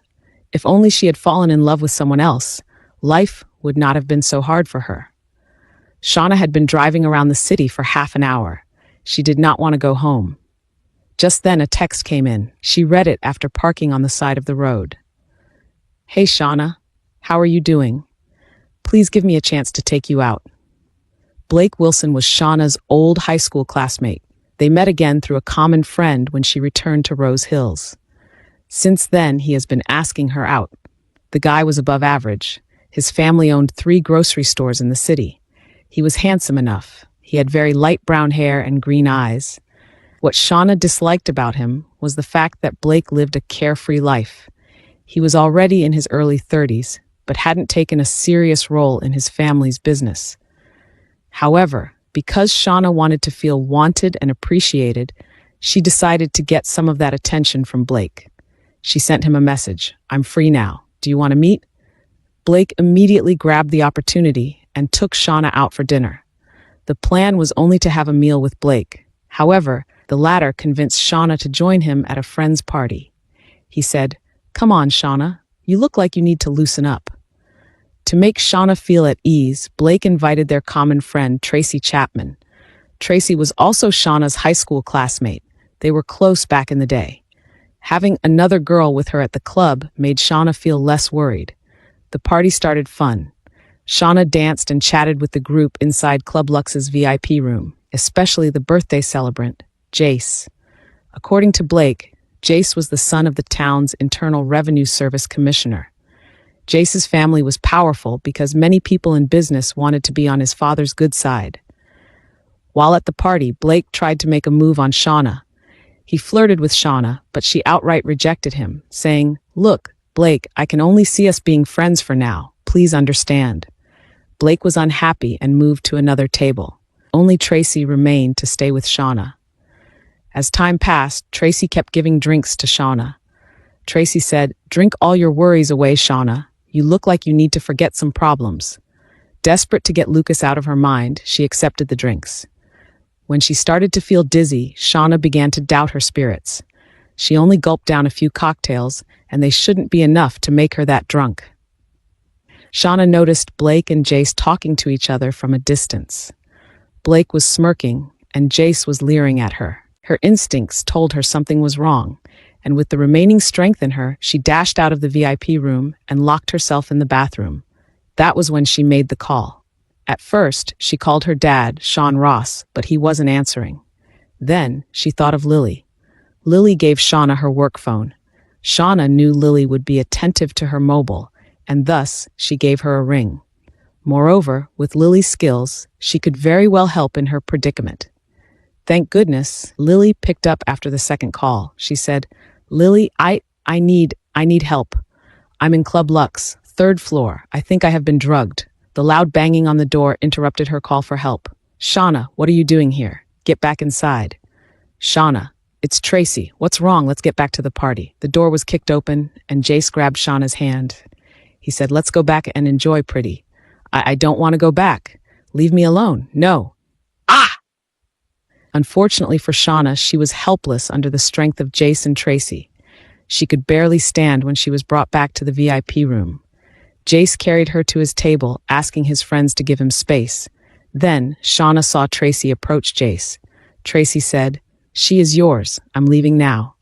Tracy glanced at Shauna and said, "Bitch, didn't you know I've always liked Blake? Why did you have to entertain his advances?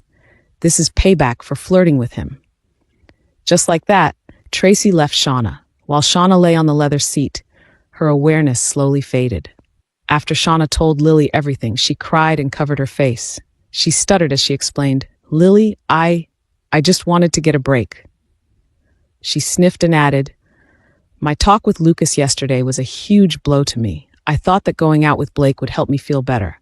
I never expected this to happen at all. I wasn't even aware that something was going on between him and Tracy." "Your talk with Lucas?" Lily asked. She wasn't all that informed. Shauna carelessly wiped the tears on her face. She said, "Lucas told me he only looked at me as a sister." Then she told Lily about the rest of their exchange. Lily wound up sighing. She said, "Honestly, I feel strange that you confided in me. I'm not that great of an advisor either. But seriously, Shauna, you should have figured this out already." "I know. I already told you I know," Shauna said. "But I can't help it that I feel hurt." "Of course it does," Lily said. "I thought I was in that situation before and thought that Lucas did not love me. Look, this is an unbiased advice. I hate breaking into you, but Lucas and I are married. It's pointless to keep liking him." Lily was sitting on the couch. She leaned forward and studied Shauna. She said, "Loving someone who doesn't love you back is like hugging a cactus. The more you hug it, the more it hurts." There was an awkward silence before Lily added, "It's true that you should move on. Perhaps opening doors to other people is what you need to do, but be careful with your friends and the people you date. I have been to anti-drug operations, and I have seen men and women become victims of these drugs, so please be careful," Lily cautioned. Shauna was absorbing everything that Lily said. She was silent for almost a minute, making Lily wonder what was going on in her head. Eventually, Shauna asked, "Lily, you know that I like Lucas, but why did you save me despite that?" Lily did not think twice. She answered, "Because I'm me. I believe that we should always use our skills to improve society. If I only think of myself, then who will lead an example? I'm a good fighter, so I should use it to help others." "Even if you end up getting hurt?" Shauna asked. "I try not to get hurt." Lily knitted her brows. She admitted, "Often I don't think of that, but I believe in good karma. Good things happen to those who do good things." There was that strange silence again before Shauna spoke. This time she looked at Lily sincerely and said, "Lily, I never got to apologize for hurting you when we were young. I'm sorry." While Lily and Shauna were having a serious talk, outside the Heart and Lung Center hallways, Aiden walked with Gunnar to the vending machine. Aiden had arrived with his maternal grandparents, for it was Caleb's follow-up checkup. Aiden's eyes gleamed, seeing the machine was full of Twix. He bought too many packs, and one fell off his hands. Gunnar was about to pick up the fallen Twix when an older woman stepped on the chocolate treat. "Oh, I'm sorry," the woman said while picking up the Twix. "Oh no, my Twix is dead," Aiden mused. He was heartbroken. How could someone step on a Twix? Now, biting on that chocolate will never be the same. For one, the chocolate coating was already out of place. For sure, the caramel would have already oozed out, making the Twix look unappetizing. Never mind the cookie. It has completely lost its usual crunch. I'll buy you another one, young man," the older woman offered. Aiden glared at the woman, but his heart melted just as he stared into her blue eyes. There was something about her that erased his anger. Instead of getting mad over one dead Twix, Aiden said, "It's okay, lady. You don't need to buy me another. I can buy it myself. I'm very wealthy." Gunnar laughed from behind Aiden, whereas the lady stared at him strangely. The woman jokingly said, "You look so familiar, young man." Clearing her throat, she asked, "You wouldn't be my husband's secret child, would you?" "Ha ha! Sorry, it's just that you look so much like my husband." "Ha?" Aiden raised a brow. Then the lady lazily showed him a picture of her husband on her phone. She said, "This is my husband, Evan. See? You look like him." "Ha ha! You have the same serious eyes." "What?" Aiden leaned back. He frowned and replied, "Lady, you are mistaken. Look at him and look at me. I am way more handsome." "Aiden, we better go back to your grandparents," Gunnar suggested. "I have to go, lady, and don't worry. I'm not your husband's son. I have my own daddy, and he doesn't have gray hair. I'm sorry to say that my daddy is more handsome than your husband," Aiden said with a smirk. "Bye." That's it for today's story. The real drama is just getting started. Leave a comment below, and don't forget to come back for more. Hit that subscribe button. I'll be waiting for you in the next episode. Chapter 45. Lucas was speaking to his Uncle Sean and Aunt Reese outside Shauna's room. Reese was Shauna's mother. They are still talking inside. Lucas said while peeking through the door. But Lily has texted me the names responsible. Looks like Shauna opened up to her about it. Reese wept in Sean's chest. She wondered, why couldn't Shauna tell us? Aunt, I think it's normal for her to open up to Lily. She saved Shauna. Moreover, Shauna is probably ashamed to tell you for now. Give her time, Lucas suggested. There you are, a familiar voice called. I came to get some case study files, and then I learned from one of the doctors that you are all here, so I came looking for you. The person who arrived was Lucas's mother, Dr. Chantel. She was smiling, but when she saw their panicked expression, she asked, "What's going on?" Lucas was usually composed, but he suddenly felt uneasy. This was not part of his plan. He meant to visit his mother later in the day, but instead she was there at the Heart and Lung Center. "Sean? Reese?" Chantel asked again. "Why are you all taken aback?" Reese was the first to speak. She said, "Shanty, can we talk?" Something happened to Shauna. Reese looked around and asked, "Can we talk privately somewhere?" "Shauna? What happened?" Chantel asked. Then she nodded, guiding Reese to somewhere private, and said, "I still have my old office available for me to use. Let's head there." When Chantel disappeared with Reese, Lucas took a deep breath. He ran his fingers through his hair. He groaned and said, "Great, talk about bad timing." "I don't know, Lucas, but I think it's now or never," Sean suggested. "It's just that Uncle Caleb and Aunt Scarlett are waiting for me. I'm going to check on his surgical wound," Lucas revealed. "Caleb Wright?" Sean asked. Lucas then explained how he operated on Caleb. Sean shook his head and said, "This is going to be a messy reunion if it goes out of hand." With a sigh, Sean offered, "I'll help you with Shanty." "Thank you, Uncle. Can you tell Mom I'm busy with patients and that I'll see her at home later?" Lucas asked. Sean nodded and said, "Got it. Go and take care of Lily's father." With a nod, Lucas knocked on the door and dragged Lily out of the room. Fortunately, Lily and Shauna were done talking. When Lucas arrived at his clinic, he quickly checked Caleb's stitches. The entire time, Scarlett, Lily, and Aiden were inside. Gunnar stood outside the clinic to wait. Lucas replaced the dressing on Caleb's chest, and after that, he said, "Uncle, you are healing within the timeline. There are no signs of infection whatsoever. After a few more tests, you should be ready to go home and continue recovering in Brayton. I've also talked to Major Patton, and they said that Brayton should be ready for your return by Wednesday or so." "That's good," Caleb said with a smile. "I miss home." Caleb looked at Lucas and asked, "But we will have that talk, right, Lucas? I think I should be fine by Wednesday." "I'd also like to have that talk," Scarlett expressed. "Yes, Uncle, Aunt, I promise," Lucas said. He cleared his throat and said, "Just not today. I have something planned out." He then called one of the nurses and said to Caleb, "Nurse Duane will be taking you to have an echocardiography, and a cardiologist will evaluate your heart's performance." Just then, Lucas received a text from Sean. It said, "Shanty is heading out now. She was not able to speak to Shauna since Shauna fell asleep, which was good. Shanty said she would be waiting for you." Lucas was relieved. At least he could handle the situation one at a time. Since his mother was leaving, he accompanied Lily and Scarlett while Caleb had his echocardiography. Aiden, who was easily bored, decided to walk around the Heart and Lung Center. Gunnar followed wherever he went. Shh! Dr. Chantel Thompson was about to exit the Heart and Lung Center when a woman called her attention. "Dr. Shant, it's been a long time." Chantel turned to find Wilma Brown. "Wilma, how have you been?" Chantel weakly greeted. She wasn't in the mood after learning that Shauna was drugged, but Dr. Brown was there, so Chantel had to entertain whatever Wilma had to say. "I'm doing fine, doctor," Wilma replied. She chased her breath and smiled. "I have been meaning to talk to you. I know it's none of my business, but I think you should know that your son's bodyguard is seducing him." "What?" Chantel could not help but react. "Are you referring to Lucas?" "Yes, doctor. I don't know if you are aware, but he hired a female bodyguard recently, and it looks like this bodyguard is scheming to climb into Dr. Thompson's bed," Dr. Brown described. Her face looked incredibly disgusted as she narrated. Chantel raised a brow, then laughed.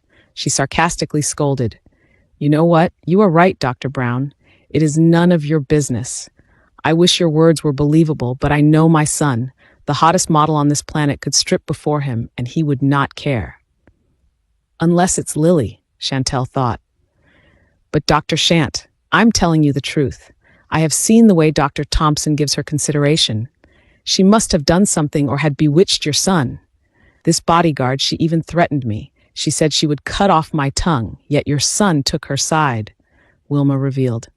Dr. Brown brimmed with tears as she said, that woman, Lily Wright, is scheming. She is using all kinds of means to attract Dr. Thompson, even using... What did you say? Chantel asked. Her heart sprinted upon hearing the name. Who did you mention? The bodyguard Doc Lily Wright, Wilma repeated. The rest of Wilma's words were like a blur to Chantel. She could not focus. Dr. Brown kept saying that Lucas was blinded. She also discredited Lily, calling her a slut, a seductress, and a dishonest person. There was only one problem with what Wilma was saying. Chantel knew Lily. Even if Chantel disapproved of Lucas's plans on getting back with Lily, she knew the latter did not have to seduce her son. Chantel had never known that Dr. Brown was such a callous woman. While Dr. Brown kept yapping, Chantel screamed, "You do not know what you are talking about. You should have focused on your job rather than gossiping and making up stories." Chantel took a deep breath, saying, "You are fired." Dr. Wilma was dumbfounded, but Chantel had no time for her. Instead, she marched back into the Heart and Lung Center to look for Lucas.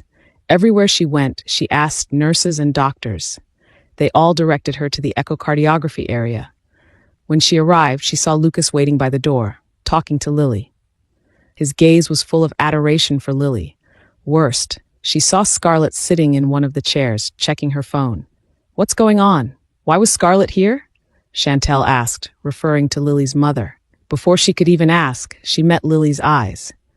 Blood drained out of Lily's face as the latter tugged on Lucas's coat. Chantel couldn't believe it. Lucas and Lily were together. Did this mean they were a couple again? If it were true, how was she supposed to accept this? Lily's situation took her son away for 10 years. And after 10 years, was it really over? Lucas may not have confirmed it, but her gut feeling told her so. "Mom," Lucas called in his deep voice. He said, "I meant to talk to you about this later." Chantel could not handle it, especially since Lily's mother had turned to her. When she met Scarlett's eyes, she could not help but feel hurt all over again.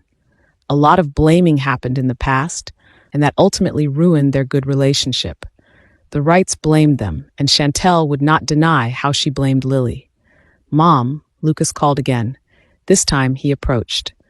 However, Chantel stepped back. She said, "I can't right now." She briskly walked away, needing room to breathe. Heartbeats later, Chantel sat on a bench, looking out the city from the center's rooftop garden. Her tears were falling uncontrollably. She could feel her phone buzzing like crazy, but she ignored it.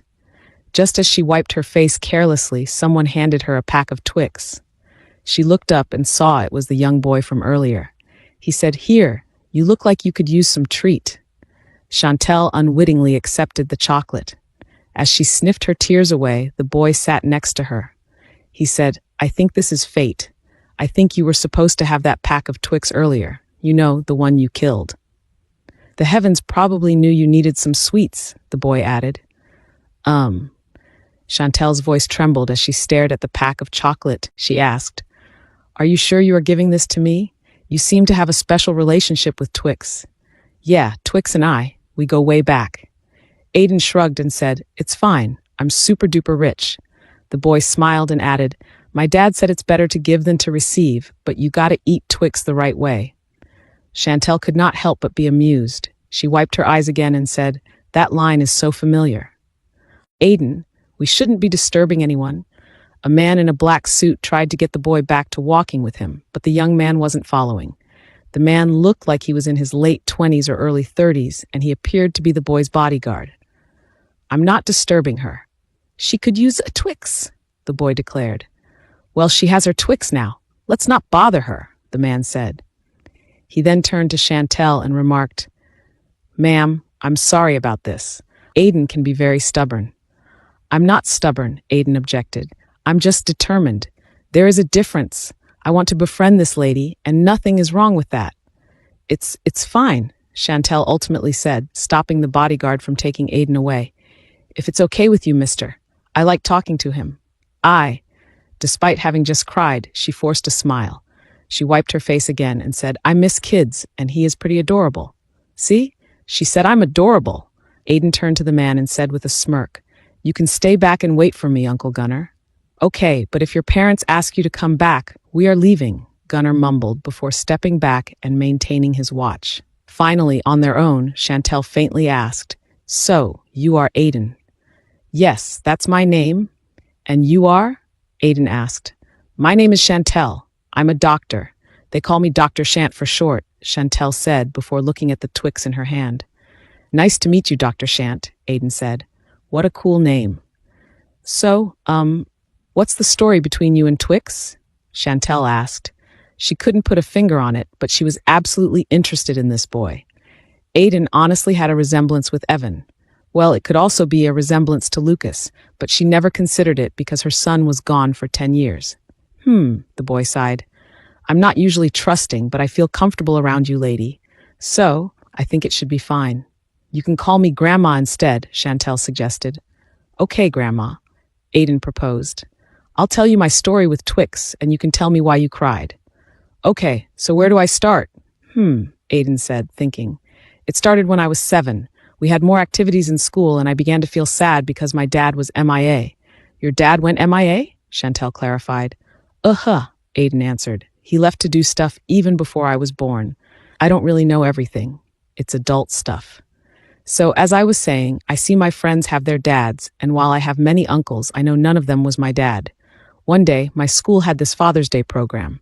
My grandpa came for me, but I always knew I did not have my dad, Aiden described. There were many games, and I won all the prizes.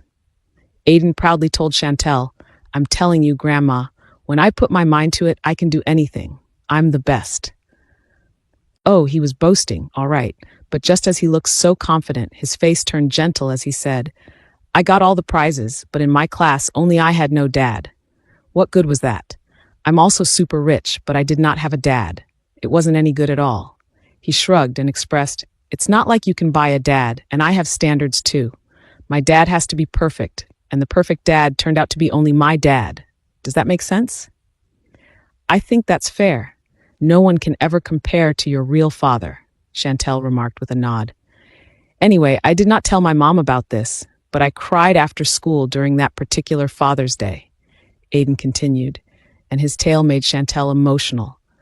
It reminded her of the time Lucas was looking for a father too. I locked myself in my room and pretended to sleep, but I was crying under my blanket, Aiden described. The only thing that made me feel happy was the pack of Twix I won from school. That was how I started eating Twix, Aiden said. He appeared to be woeful as he told the story. I never told my mom I was sad because she was sad about Dad being gone too. If she was sad and I was sad, then we'd both be sad, Aiden summed it up. That would have been a disaster, so I turned to Twix. When I think of my dad, I eat Twix. Chantel felt heartbroken at that point. She earnestly felt Aiden's pain, but she also recognized his bravery.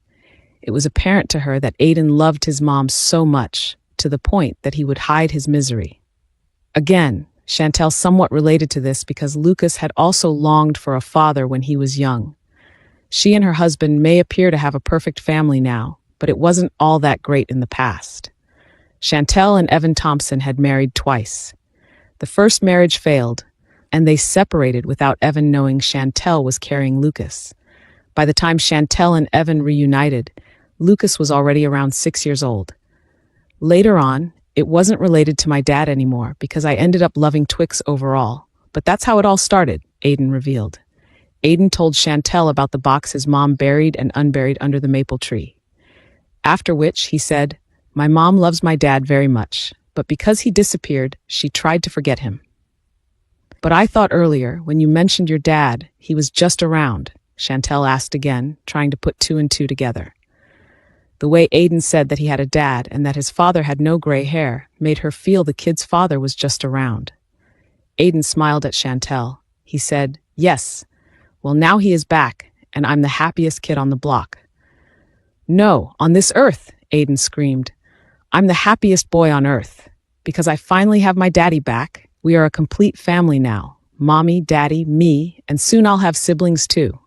The way Aiden raised both his arms suddenly startled and amused Chantel at the same time. She chuckled at Aiden while being teary-eyed for him. She said, I'm happy for you, Aiden. You deserve to be happy. Thank you, Grandma. Aiden said, not only me, my dad is also happy. He really loves my mommy very much. My dad said he would do anything for my mom. Every family should be happy. Chantel nodded. She said, you are right about that. Every family should be happy. There was a brief silence between them before Aiden said, well, that was me and Twix. What about you, Grandma? What's your story? Why did you cry earlier? Why did I cry? Chantel could not bring herself to respond. Instead, she analyzed everything the boy had said. Her brows met, recounting, Aiden's father went missing, and now he is back? What especially lingered in her head was how Aiden described his father. He said his father loved his mother so much that he would do anything for her. To Chantel, it sounded like a good description of how much Lucas was crazy about Lily. She studied Aiden carefully. Chantel unknowingly reached for his hair, and she looked into those familiar-looking eyes. Her fingers traced Aiden's face, and fortunately, the boy did not push her hand away. Instead, Aiden smiled and said, Grandma, are you still thinking that I look like your husband? Actually, no, Chantel softly answered. Her heart began to sprint at the idea that was creeping into her mind. Now that she thought about it carefully, she had an inkling as to who this boy's father was. She retreated her hand and pondered. Then she gulped and asked, Aiden, what's your dad's name? My dad, Aiden asked. Sorry, I can't tell you. We are in a tight spot right now. What's your mom's name? Chantel asked. I can't tell you that either, Grandma, Aiden said.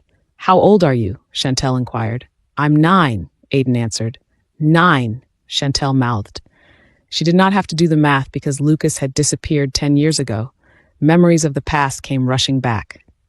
Chantel recalled the desperation in Liam's eyes when he tried so hard to find Lucas. Her brows twitched, thinking, could part of Liam's anger come from the fact that Lucas got Lily pregnant and he left? Grandma? Aiden was waving at Chantel. Grandma?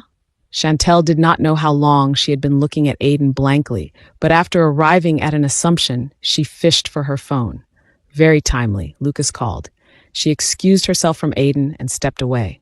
From a safe distance, she hesitantly answered the call. Lucas, is Aiden yours? There was a moment of silence before Lucas replied, Yes, he is my son. Yes, he is my son. Before I left, I got Lily pregnant, but I did not know. Lucas's reply on the phone continued to ring in her head. Her heart would not stop racing. Oh my God, she thought. Lily fell pregnant and she raised Aiden on her own? She felt a mix of emotions. Chantel wound up ending the call, feeling angry and sad at the same time. Chantel felt profound sadness upon discovering that Aiden had been without his father for 10 years. The idea of her grandchild turning to Twix for comfort added to her heartache. She was even more sad that she had not learned about him. Then she was disappointed at how Lucas dealt with things and how Lily kept Aiden from her and Evan. Out of nowhere, she felt someone tug on her dress. Chantel turned around and saw Aiden standing next to her. He said, Grandma, are you okay? It looks like your problem is serious. You should have another Twix. Then, before Chantel could reply, Aiden hugged her around the waist. He said, and if Twix doesn't work, a warm hug can release happy hormones. Chantel was caught by surprise. Aiden's embrace made her feel a tangible connection that pulsed within her. The way his arms were wrapped around her utterly touched her heart. It reminded her of when Lucas was young. She hugged back, her hands trembling as she caressed Aiden's hair. She did not care if the bodyguard was finding their closeness strange. Chantel simply could not deny this familial bond. Chantel leaned down to peck on Aiden's head. Then she reluctantly asked, Aiden, you must have been through so much. Are you mad that your dad was gone too long?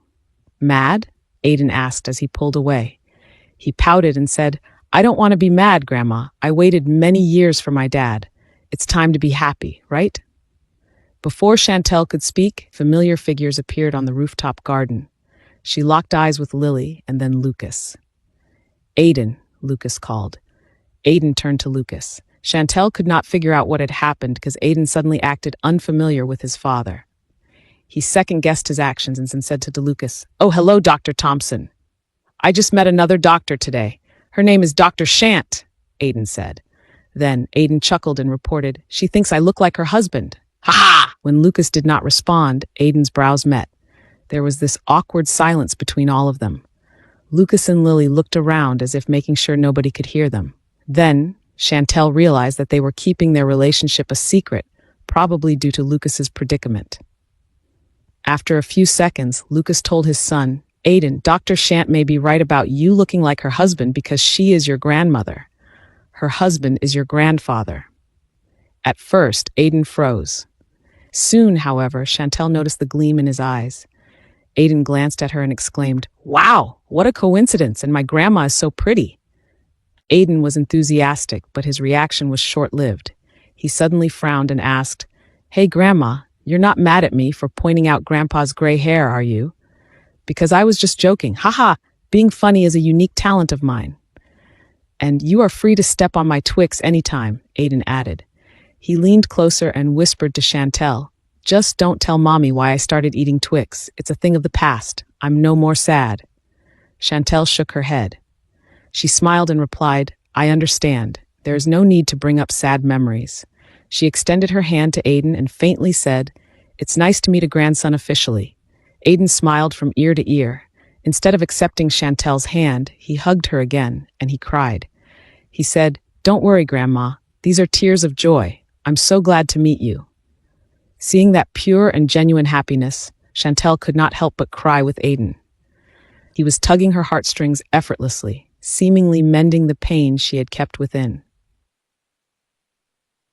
Chantel failed to speak to Scarlett and Caleb because Lucas and Lily had urged them to return to the Diamond Hotel. There was also no time to talk to Lily because Aiden was with her. Instead of riding with his parents, Aiden rode in Chantel's car after leaving the Heart and Lung Center. In order to have a decent talk, they all drove to the Thompson mansion, and from there, Aiden met his grandfather. They were all standing by the mansion driveway when Evan Thompson came out, his mouth hanging open at the sight of Aiden. What is the meaning of this? Are my eyes playing tricks on me?" Evan asked. He did not get to ask why Lily was there. His eyes were only fixed on a mini Lucas before him. "No, Dad." Lucas put a hand on Aiden's shoulder. He introduced, "This is my son, Aiden. He is our son, Lily's and mine." "He is your grandson," Lucas further clarified. Aiden happily waved at Evan and greeted, "Good afternoon, Grandpa. Damn, you look handsome." He turned to Chantel and said, "Grandma, I think the picture you had of Grandpa was blurry." Aiden smiled from ear to ear as he described, "Looking at Grandpa face to face, I could definitely see our resemblance." Oh, how Chantel wanted to maintain a slightly indifferent expression until she got to speak with Lily and Lucas. But what is this? Her grandson sure knew how to kiss ass, and it wasn't irritating. It was cute and amusing. While Evan was still shocked, Aiden ran to him and hugged him, saying, "It's nice to meet you, Grandpa." After many years, Chantel saw her husband become teary-eyed. It was as if he experienced the same meeting with his son all over again. He took deep breaths as he hugged Aiden back, his eyes looking at Chantel, still overwhelmed. He clarified, I'm a grandpa." "Yes, Dad, you are a grandpa," Lucas repeated. "It means we are old, Evan." Chantel found the opportunity to tease her husband. "I don't think Grandpa is old," Aiden said, rubbing shoulders with Evan again. "I thought Grandpa was just in his 40s. "Ha ha!" Evan sniffed his tears away. He asked Lucas, "I can't believe it." He looked at Lucas and Lily, asking, "Only one? One grandchild? No twin?" After the initial introduction, Aiden went around the mansion with Gunnar. Chantel and Evan finally had some private time with Lily and Lucas. Lucas began, addressing his apology to Chantel. "I'm sorry. Please don't be upset. I meant to tell you about Aiden today. I just did not expect you to meet him beforehand." Chantel and Evan did not answer immediately. Instead, Evan turned to Lily and asked, "Lily, why did you not tell us about Aiden?" "Regardless of what has become of our business partnership, we would not have denied Aiden," Evan said. "Family is family." Lily gasped. She replied, "Aunt, Uncle, I'm sorry. I was wrong. I was hurt when Lucas left, and our families were not on good terms. My family and I decided it was best to keep Aiden a secret. Mom, Dad, please. I don't want us to dwell in the past anymore. This was all my fault. My choices that brought about so many misunderstandings, Lucas begged. I'm back, and I'm going to make things right. Let's do right by Aiden. If you want to vent your anger, I'll take everything. Do not throw it on Lily. Lucas took Lily's hand. He said, I love her so much and can't live another day without her. I want us to be together as a family. Lucas, Chantel spoke. In the short time I have known Aiden, I felt his longing to have a complete family. Chantel was calm as she explained. It reminded me of when you were young. I remembered your longing for a father. Having experienced that with you, I would never take away Aiden's happiness. I decided I won't object to your relationship, but, Chantel gasped, allow me time to accept things the way they are because we were hurt by what happened. Chantel observed how Lily sighed in relief. Just when she thought she had heard it all that day, Lucas said, There is one more thing you should know, Mom. What is it? Chantel asked. Lily and I are married, Lucas belatedly admitted. I forced her to marry me. Again, my decisions, my actions, and only me to blame. I made sure she had no choice but to marry me. Wow! Chantel sucked in a deep breath. She asked, Let me ask you something. Could anything or anyone have stopped you from marrying Lily? No, Lucas said firmly. I only want to be with Lily. Is that your ultimate happiness? Chantel inquired. Her chest was already feeling heavy at that point. When Lucas nodded, a tear rolled down her face. She said, Then I give you my blessing. Your happiness and Aiden's will be above all. Can we put Aiden to bed? Evan requested from Lily and Lucas. Does he still listen to bedtime stories? Chantel asked. Does he want a glass of milk and a cookie before going to bed? Oh, I love bedtime stories, Aiden responded with enthusiasm. Lily nearly coughed out blood at his son's answer because Aiden graduated relatively early from bedtime stories. At 6, he was already learning basic coding for kids. Bedtime stories bore him, but he wanted to hear one from Lucas's mother. Great, Chantel happily asked. What book would you like me to read for you, Aiden? I like anything, Grandma, Aiden claimed. Much to his dismay, Chantel urged, Come on, you should have a favorite one. We can just it online. Panic flashed in Aiden's eyes as he turned to Lily for help. Lily mouthed a book she used to read him when he was 5, but he couldn't read her lips from where he was. So, Aiden replied to Chantel, I like One Piece. It's very nice. I love Monkey D. Luffy. Among his inspirational lines, I think this is my favorite. Power is not determined by your size, but the size of your heart and dreams. Aiden eagerly shared this with his grandparents. One Piece? Chantel asked with a brow raised. Is that a book? Everyone was at the dining table, having a feast. Lucas cleared his throat from his seat and answered, It's a Japanese manga series, Mom. It's an adventure story, Lucas added. I know that manga. It is inspirational, Evan said. He chuckled and suggested, But maybe we can read a shorter story for bed, Aiden? Okay, Aiden said, and by the look on his face, he was searching through his brain. Eventually, he suggested, I like Greek mythology. Thankfully, Chantel did not press on a favorite to read, and they settled on one online book that told of beasts in Olympus. Evan and Chantel requested that their grandchild stay with them for the night. In fact, they also asked the same for Lily and Lucas. It went without saying that Gunnar had to stay overnight too. Aiden was more than happy to bond with his paternal grandparents. That night, Aiden was immediately smothered with attention. Evan ordered all the food that he liked for dinner. Chantel listened to all his stories and was enthralled by each of his tales. They were in the middle of dessert when Evan asked, What do you want to be when you grow up, Aiden? I want to be many things. Now that I met Daddy and learned that you can have more than one job, I want to be a businessman. Aiden smiled and turned to Evan. Grandpa is also a businessman, right? Yes, Aiden, Evan proudly replied. Everything your father is running used to be the conglomerate I managed. And Grandpa Caleb used to manage our hotels, Aiden pointed out. So, I want to be a businessman, but also like Mommy, I want to be strong. I don't have to be in the military, but I just want to know how to fight. That's good, Evan remarked, while Chantel nodded in approval so far. Then, I want to be a lawyer, Aiden declared, because my grandma Scarlett is also a lawyer. "You are going to stay in school for a long time, Aiden," Chantel remarked. "Aiden passed an acceleration program in Brayton," Lucas revealed. "He can proceed with grade 6 next year, and who knows if he wants to." "Only if you want to, Aiden," Chantel suggested. "Don't pressure yourself and enjoy your youth. Maybe you can accelerate when you are older."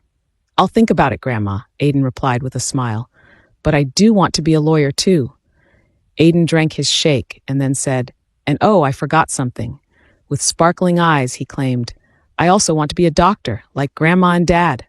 At that point, everyone chuckled. Lily and Chantel wound up staring at each other, amused at Aiden's claims.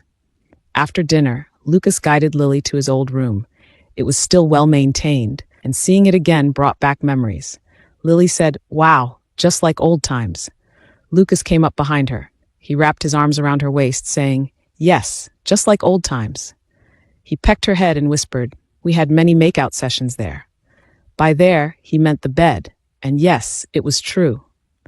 Lucas's parents did not necessarily set strict boundaries with them when they became a couple. Lily was free to linger in Lucas's room, but never slept overnight. Evan and Chantel had always trusted their relationship. They had fooled around, but only made love once, the day before Lucas disappeared. Her husband was already breathing against her neck, so Lily elbowed his stomach. She scolded, "Not here. Your parents are in the room across the hall." "It's far enough," Lucas suggested. "Come on. I am so relieved that we have finally told Mom. Let's celebrate it." "It's still not yet the 7th day," Lily reminded while trying to free herself from Lucas. Okay, Lucas groaned. He turned to the bathroom and said, "Let's shower together." "No," Lily laughed. "I'll take a shower first." Lily showered and came out wearing Lucas's shirt. The man smiled approvingly, saying, "I miss seeing you in my shirt." Lily frowned. She said, "There is no underwear. I was not able to prepare your clothes here in my parents' house, but now that we have resolved things with Mom and Dad, I'll buy clothes for you here," Lucas said. "I think we will stay here often now that they know about Aiden. For now, we can either ask Ryan to get it for you, or you can ask one from Mom," Lucas presented. Naturally, Lily objected. Of course, she knew he wasn't serious about his suggestion. She said, "I can sleep with no underwear." "Sounds like an invitation to me," Lucas said. He smirked before closing the gap between them. Lily's face burned as she asked, "What are you doing?" "Remember you said touching and kissing is fine until the 7th day," Lucas said in a sensual tone. He gently caressed her skin before he leaned closer and pecked the corner of her lips. "Let's just be quiet." Lily gasped at the feel of his kiss. More and more as they spent time together, Lily acknowledged how Lucas was her greatest weakness. A kiss made her weak in the knee and her guard was down. Next, he rested his hand behind her neck and began kissing her for real. "Lucas, what are you doing?" Lily questioned him, but Lucas lay her in the bed. He kissed her again while his hands carelessly touched her. While they kissed, Lucas's hand made it inside her shirt. Lily felt a little sheepish about how intimate they were, but the pleasure gave her the courage to enjoy the moment. "God," she said, "that was amazing."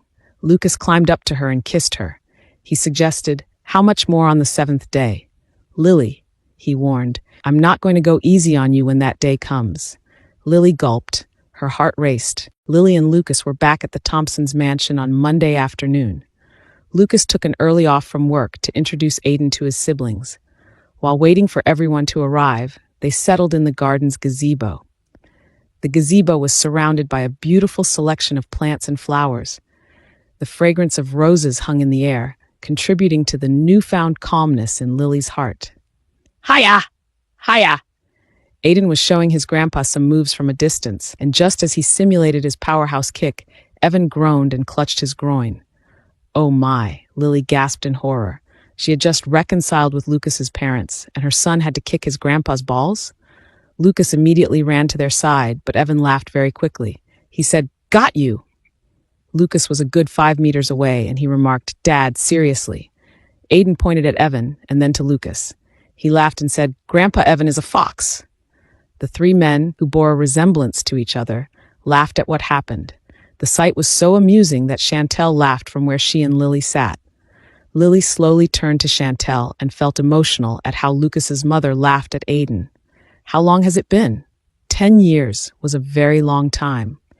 It was even more than that, counting the months she had not seen Lucas' mother due to her situation with the Alpha Vipers. She could not deny that she missed this woman's motherly care.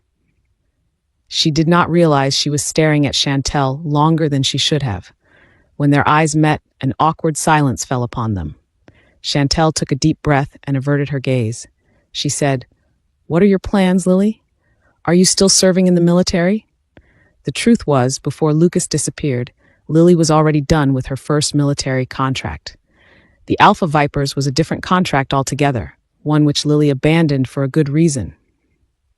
She would have been done serving the military if not for the fact that she wanted a distraction from thinking about Lucas. She re-enlisted only to discover she was pregnant after signing the new contract. In response to Chantel, Lily nodded and replied, "Yes, I re-enlisted, but now I'm serving as a part-time National Guard."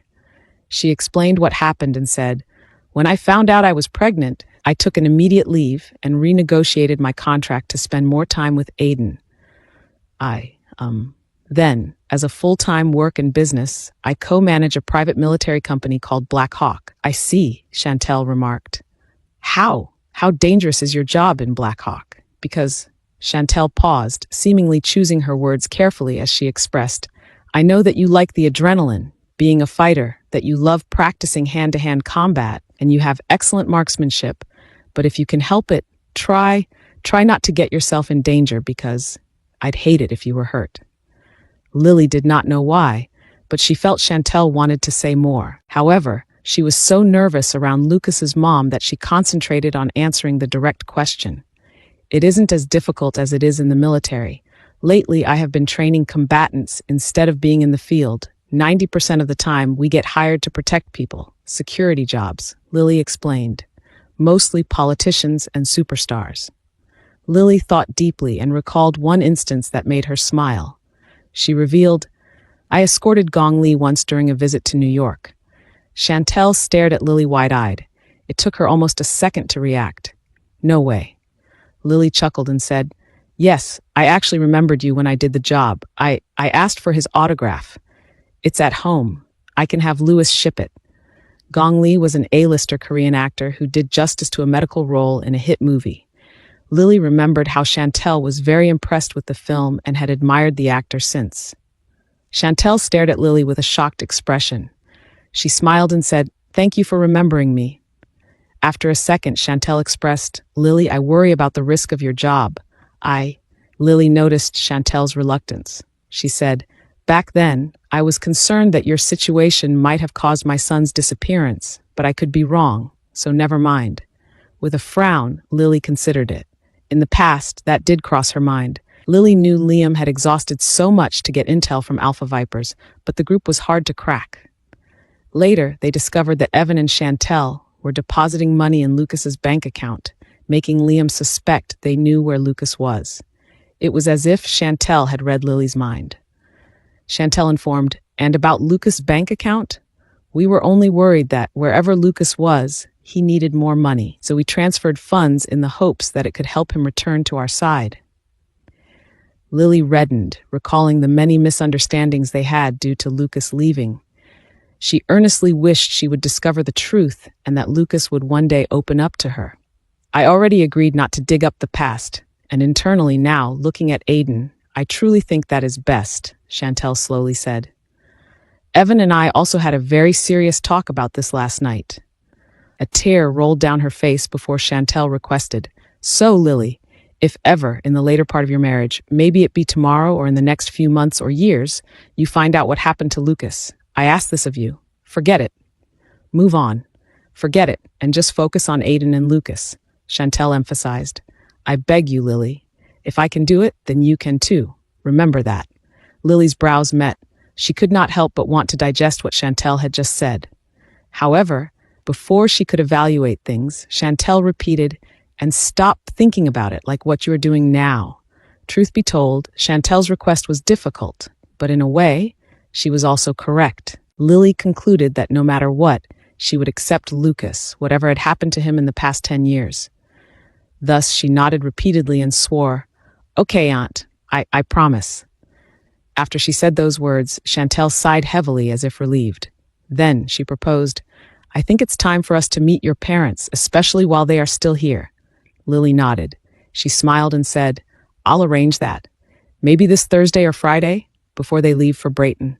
We are still making the final arrangements.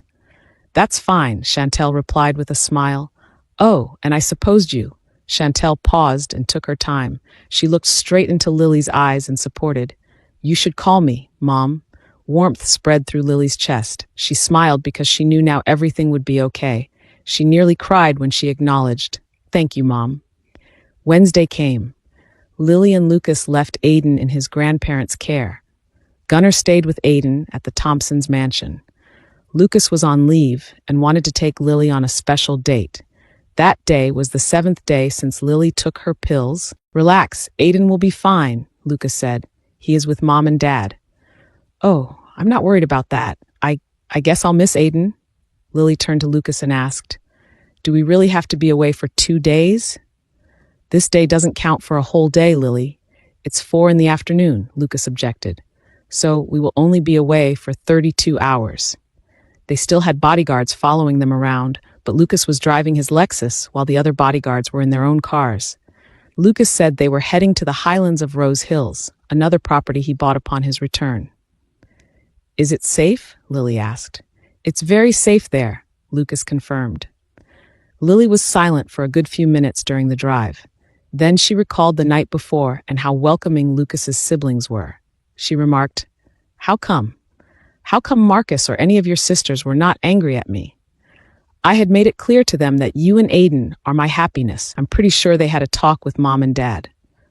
Lucas reached for Lily's hand as they drove. He said, We are all in agreement about moving on. Lily grasped Lucas' hand. She smiled at him and said, Your family had always been so perfect. Lucas shook his head. He answered, No one is truly perfect. Making mistakes makes us human. He pinched her cheek and kept his eyes on the road next. After half an hour, they finally arrived at an exclusive gated community. However, what Lily found strange was the fact that she only counted 2. And after taking another turn, she found a third, and towards the highest peak was the 4th house. Lucas probably read her mind. He said, All the mansions here are ongoing. I mean, the exterior structures are done, but not the inside. A lot of work has yet to be done. The first houses we saw belonged to Amelia and Amara. The one we just passed by is for Marcus, and the one on top is ours, Lucas revealed. Ours? Lily asked with a brow raised. Yours and mine? Well, yours, since all of my properties are under your name, Lucas clarified. Lily glanced at the most prominent house in that community. Well, can one call it a community if it was only composed of 4 mansions? The closer they got, the more she had a clear view of the estate. It was huge. They turned up at a gate welded with scripted letters of L&L. Okay, Lily said while narrowing her eyes at Lucas. She remarked, L&L? How did you even know I would agree to get back with you? Lucas chuckled. His eyes tightened as he replied, I would have stopped at nothing to get you back. The only future I'll accept is a life with you. Lily was rendered speechless. His conviction made her want to cry. She said, You are crazy. Only for me, I know. Lily cut him off. Tears welled in her eyes as the gate opened, and they drove into the estate. The mansion was already well guarded. Its front lawn was immense, and judging by the size of the place, Lily thought it was around 10 acres or so. Work was still ongoing at the front lawn. Lily could see plants still in temporary pots, but there were no workers. She asked, Where are the people? I told Ryan to give them all a day off. I want us to have our privacy, Lucas said. We will be preparing our own meals during our stay. He pointed to the structure left to the gate and said, That is the staff house. That is where the security team will stay. They arrived at the front of the house. Lucas did not have to park the car in the garage, since he wasn't expecting anyone else to arrive. Having a better look at the mansion's extent, Lily's first reaction was, My God, Lucas, how many kids are you planning to have? Lily blushed, realizing what she was suggesting. Lucas, on the other hand, chuckled. He said, No, I'm not going for 6 if that is what you are worried about. I think I have learned from your family that having 5 brothers isn't easy. I'm fine with 2 or 3. He nudged with his head and said, Come on, let's start working on baby number 2. Not funny, Lily objected. Sweetheart, Lucas only smirked and said, welcome to our home. It wasn't a typical mansion. Lily could say it was a mega mansion. They first took a tour around the house. The 4-story contemporary mansion had its own helipad. Half a floor was a garage, and a lounge area with a bar was next to it. It had a mini theater, a 200-square-meter wine cellar, an open pool area on the second floor, a playroom for the kids, another pool in the back garden, a gym, a rooftop deck, a mini garden area on all levels, and a lot more. Damn, Lily could not believe it. It was way more luxurious than their home, Evan and Chantel's home, and even more stylish than any of her uncles' and aunts' homes. She remarked, "You sure splurged on this one." "Because," Lucas said, "this is our home. I want only the best for you and Aiden." "Yes, well," Lily mumbled. This place had begun construction for some time now. "Clearly, you were not thinking of Aiden when you had this built." "No," Lucas admitted, "but I knew we would have kids. That's why we already have a nursery on the 3rd floor. The house has a total of 12 bedrooms, including ours." Lily especially loved the gym. It was enormous and had a boxing ring. She was sure Lucas had thought about it well because she needed a martial arts practice area. The mansion still needed to be fully furnished. Only the kitchen was about ready for use. They made their way to the 3rd floor, where Lucas showed the master bedroom. It was spotless, classy, and just downright massive. Lily was about to enter when Lucas said, "We are not staying here tonight." "Huh?" Baffled, Lily asked. "Where are we staying?" Lucas leaned on the doorframe. His eyes showed a hint of desire as he revealed, "At our play area." "Our play area?" Lily said. Then the idea of her parents' feathers and chains came into her head. She gasped and opposed. "No, Lucas." A laugh left Lucas's lips. He said, "Relax, I'm not kinky, maybe not yet, but I figured when we move in here, we should have a safe place for us to make love and be free to express our needs." Lily's face burned. She asked, "And you are certain I would agree to this? We are married, and whether or not you say it, you want me too, so why deny it?" Lucas said, and all the more, Lily's face turned into a deeper shade of red. She followed after him to wherever the safe room was. It was apparently on the 4th floor, next to the open roof deck and opposite to the helipad. When Lily entered the room, her mouth fell on the floor. Nearly everything else in the mansion was partially furnished, but this one was complete. Lily concluded that Lucas heavily prepared for the 7th day. Nothing was sexier than a velvety, fiery red room. The room was already soundproofed with red cushions on the wall. It had a large bed with golden frames and a red blanket. On the ceiling was a gigantic mirror, and in front of the bed was a life-size mirror too. The safe room had a large sauna bath, and the entire place had battery-lighted candles on the floor. Attached to the sauna room was a spa room with oils and other essentials for a relaxing massage. "Wow," Lily remarked.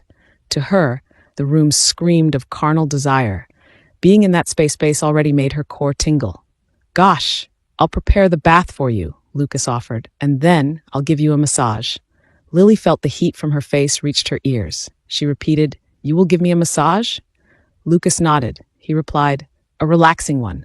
He disappeared into the bathroom and returned, saying, "Go, I'll arrange our things." After Lily bathed, she settled in one of the spa beds. From the partition, Lily could hear Lucas shower. It took a while, but Lucas eventually turned up wearing only his pajamas.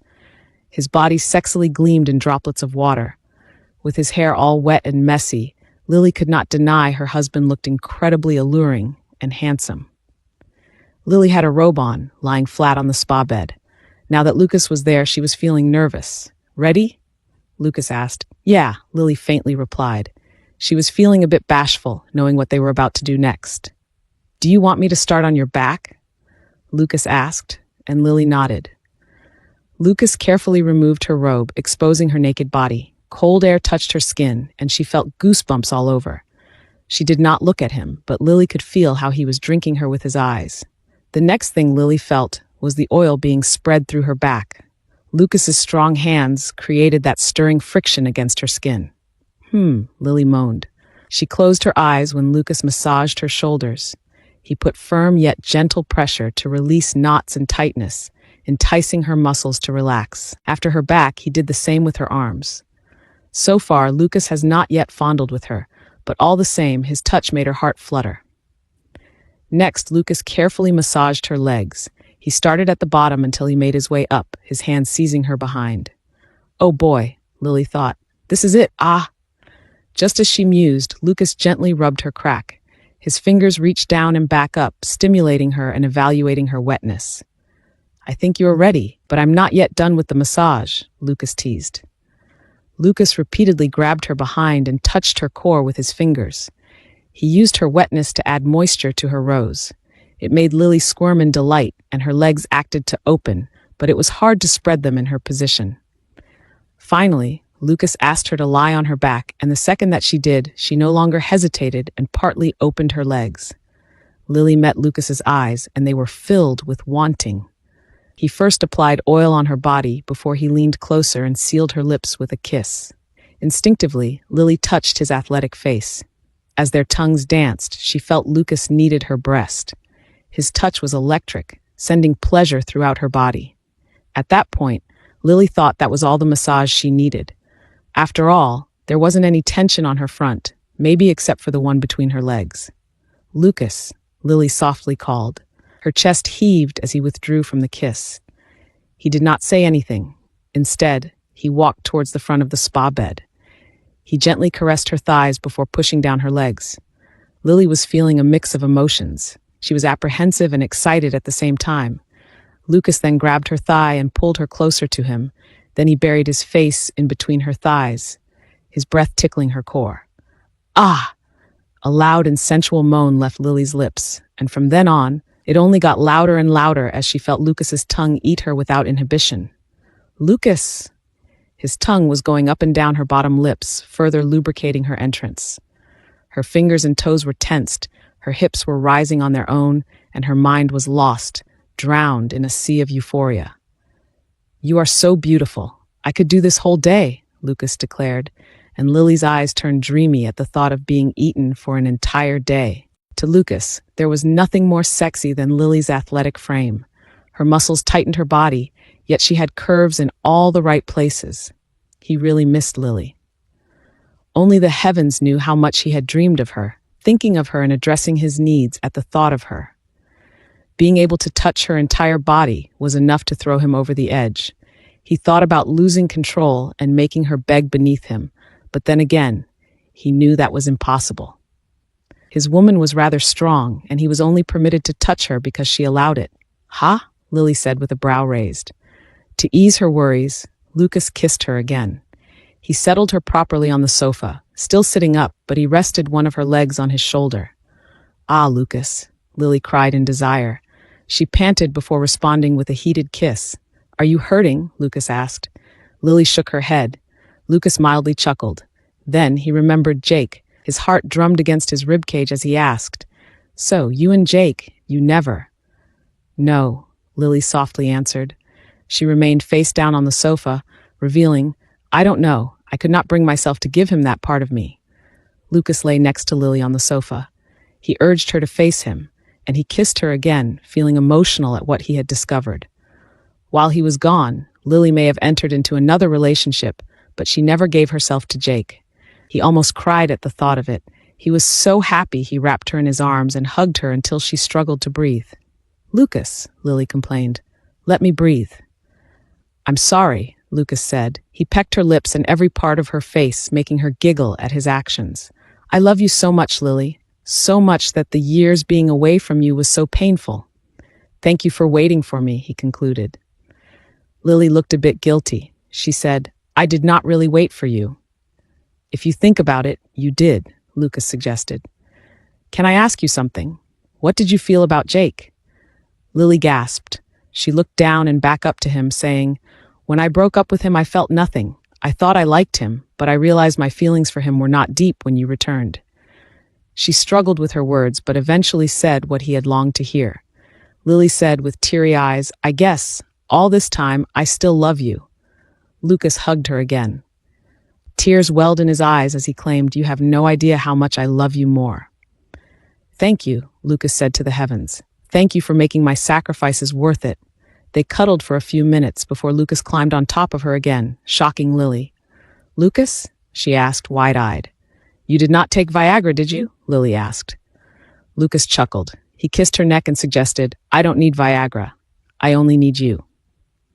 Wake up, sleepyhead. It's time for dinner. Lucas repeatedly shook Lily awake. Get up, sweetheart. It's dinner time.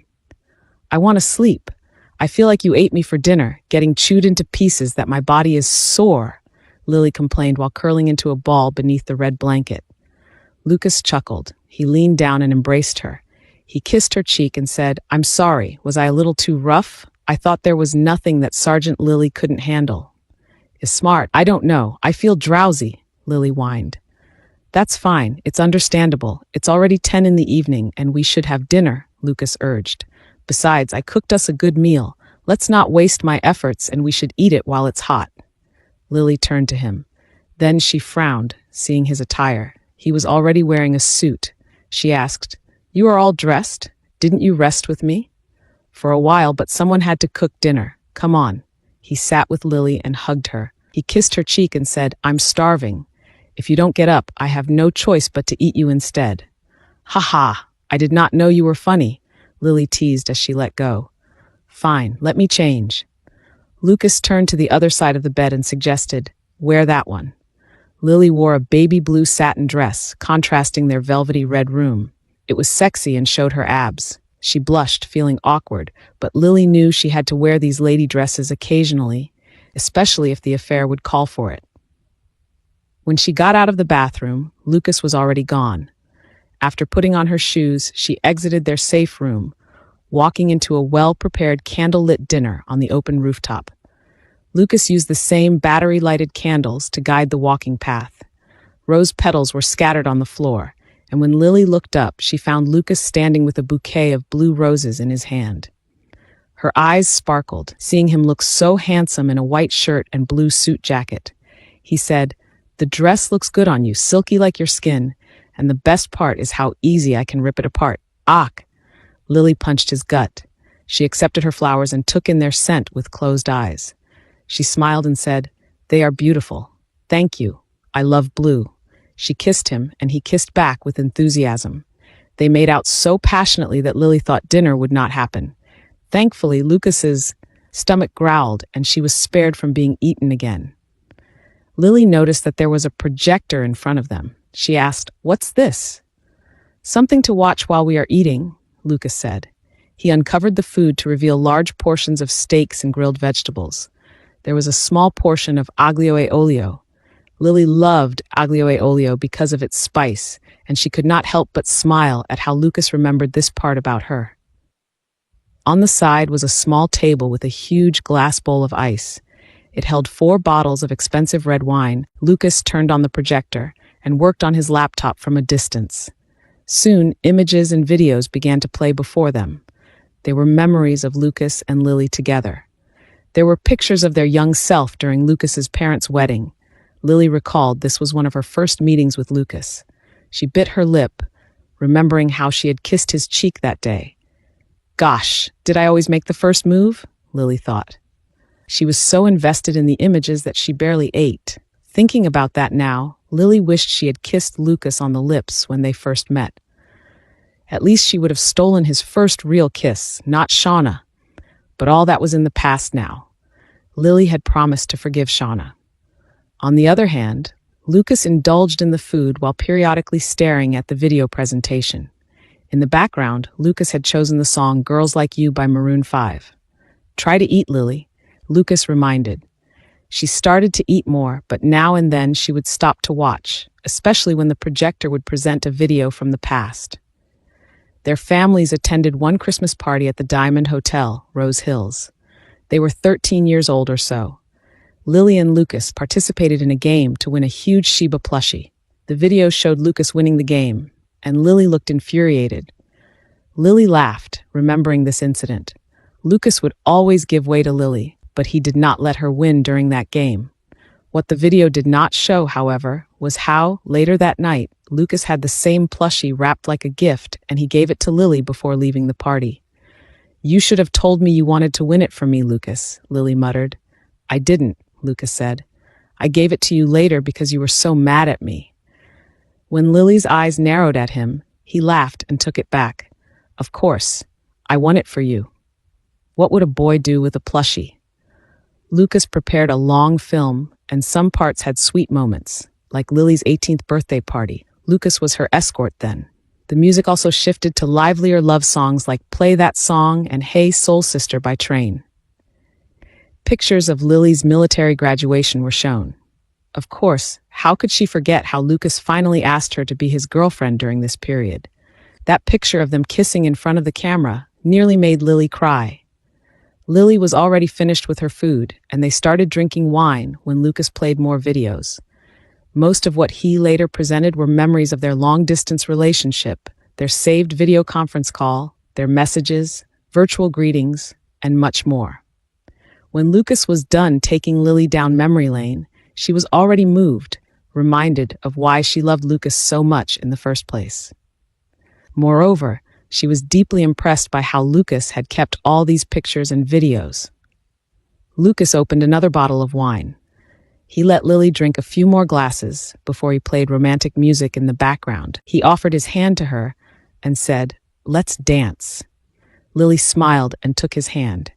The cool breeze hit her face as she wrapped her arms around him, but soon the warmth of his embrace comforted her. The song In Case You Did Not Know by Brett Young resonated in the air. Their eyes were glued to each other as they swayed to the music. Listening to the song's lyrics felt like another confession. In case you didn't know, baby, I'm crazy about you, and I would be lying if I said that I could live this life without you. Even though I don't tell you all the time, you had my heart a long, long time ago, in case you didn't know. As they danced, they continued to drink wine. Surprisingly, the next song was rather touching. Lily felt these were sentiments that Lucas kept to himself for a while. Lucas held Lily tighter as the song, Talking to the Moon by Bruno Mars, accompanied their dance. At night, when the stars light up my room, I sit by myself, talking to the moon, trying to get to you, in hopes you're on the other side talking to me too. Or am I a fool who sits alone talking to the moon? Oh, I missed you so much, Lily. I have often talked to the skies, wondering how you were, asking if we were watching the same stars, Lucas revealed. His voice resonated with depth and a surge of emotions, as if ready to cry. However, he did not weep. Instead, he took a deep breath and pulled away a little to study Lily's face. He kissed her nose and lips, saying, "So forgive me for being selfish and wanting everything about you." He cupped her chin and sealed her lips with another kiss. With the stars gleaming in the sky, sweet music playing in the background, and their bodies close to each other, it was undoubtedly one of the most romantic nights Lily had spent with Lucas. Eventually, Lucas's song playlist ended. He peeled off Lily and fished from his trouser pocket. Lucas held up her golden necklace, which had his name carved on the pendant. He said, "Then, if you don't mind, I want you to wear this." Lily gasped. She took a step back and then cried. She hugged Lucas, saying, I'm sorry, I lost mine. You had to have a new one made?" No, Lucas said. "It's the same necklace." "What?" Lily became confused. "It has been with Aiden all along," Lucas disclosed. "He did it hoping you'd stop crying because of me.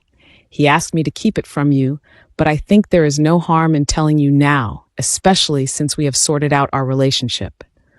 Lily was shocked, but at the same time, she understood why Aiden did it. The necklace was a reminder of her pain. That was probably why Aiden took it. While Lucas put the necklace around her neck, she looked down at the pendant and said, "Gosh, Aiden is so thoughtful. He is a great kid. I think our genes combined made him special," Lucas suggested. Lily laughed. "We make good babies," Lucas added. "Ha ha," Lily reacted. Lucas smirked while studying her response. He proposed we should make more and add more geniuses to the world. Tap, Lucas flashback. "I'm going to die today, or maybe tomorrow, or in the next few days." Axel touched Lucas's shoulder and added, "Please take care of yourself, Lucas.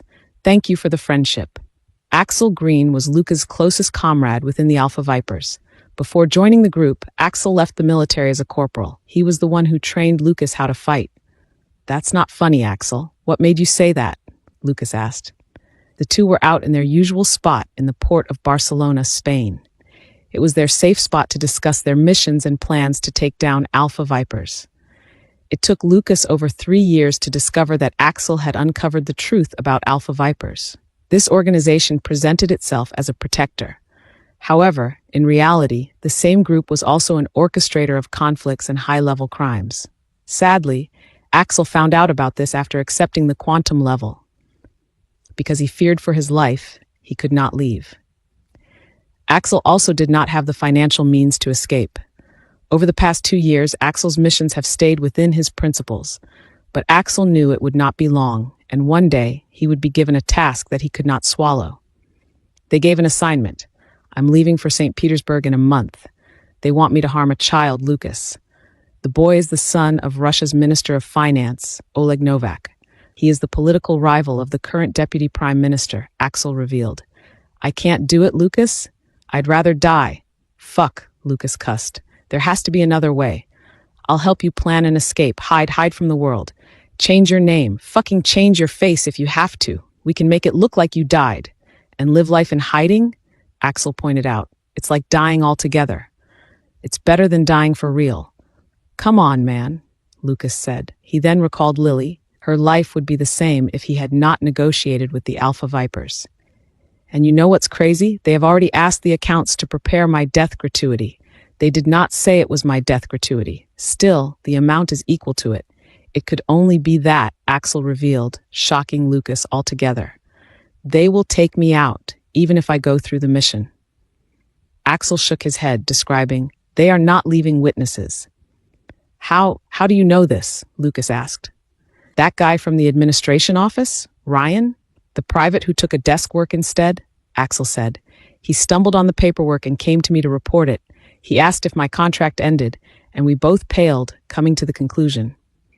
Axel turned to Lucas and said, Lucas, Ryan is going to get into trouble too, should anyone find out about it. You need to help him out. Fuck, Lucas groaned. I need to speed up my plans. On the bright side, if you can erase traces of him reporting to me, Ryan would greatly help expose the Alpha Vipers. He is within the administration office and has access to many documents, Axel suggested. I'll check on him, Lucas said. But for now, we must ensure you get out of this alive. It took a lot of convincing, but Lucas eventually made Axel agree to a survival plan without accomplishing the mission. The plan was simple. Lucas would go to Russia in advance to attend a medical conference, which coincidentally would happen on the dates of Axel's mission. Alpha Vipers always supported Lucas in medical conferences because it was how he got more sponsorships from pharmaceutical companies. Axel would pretend to go forward with the mission, alert the child's parents, and then run, hide, and disappear in the face of the earth. On the day of the mission, Lucas checked into a hotel, climbed through the window to enter another room, changed his attire, and walked out of the other room, looking different. While Axel pretended to carry out his mission, Lucas was on the lookout, 2 buildings away. An escape vehicle was already in place for Axel to use. Seconds turned into minutes, and finally, gunshots were fired. Lucas watched from his car windshield as Axel jumped off a building, rappelling down with the rope he had earlier installed. Axel was in complete black overalls, armed with weapons and types of equipment for him to accomplish his job. Naturally, the security guards of the Minister of Finance, Mr. Novak, tried to capture Axel. The police also attempted to catch him. Lucas had purposely tipped off these men to become witnesses of the drama they were about to create. As expected, another private contractor appeared from the other side of the road. They appeared to be gangsters. It was evident in how they carried weapons, how their skins were marked with the same tattoos, and how they were fearless of the law. They were there to kill Axel. Lucas saw the gangsters' frantic moves as they rode on their vehicles. They did not expect Axel to exit the building in that way, in that location, and have a runaway vehicle. A chase began, which Lucas also followed.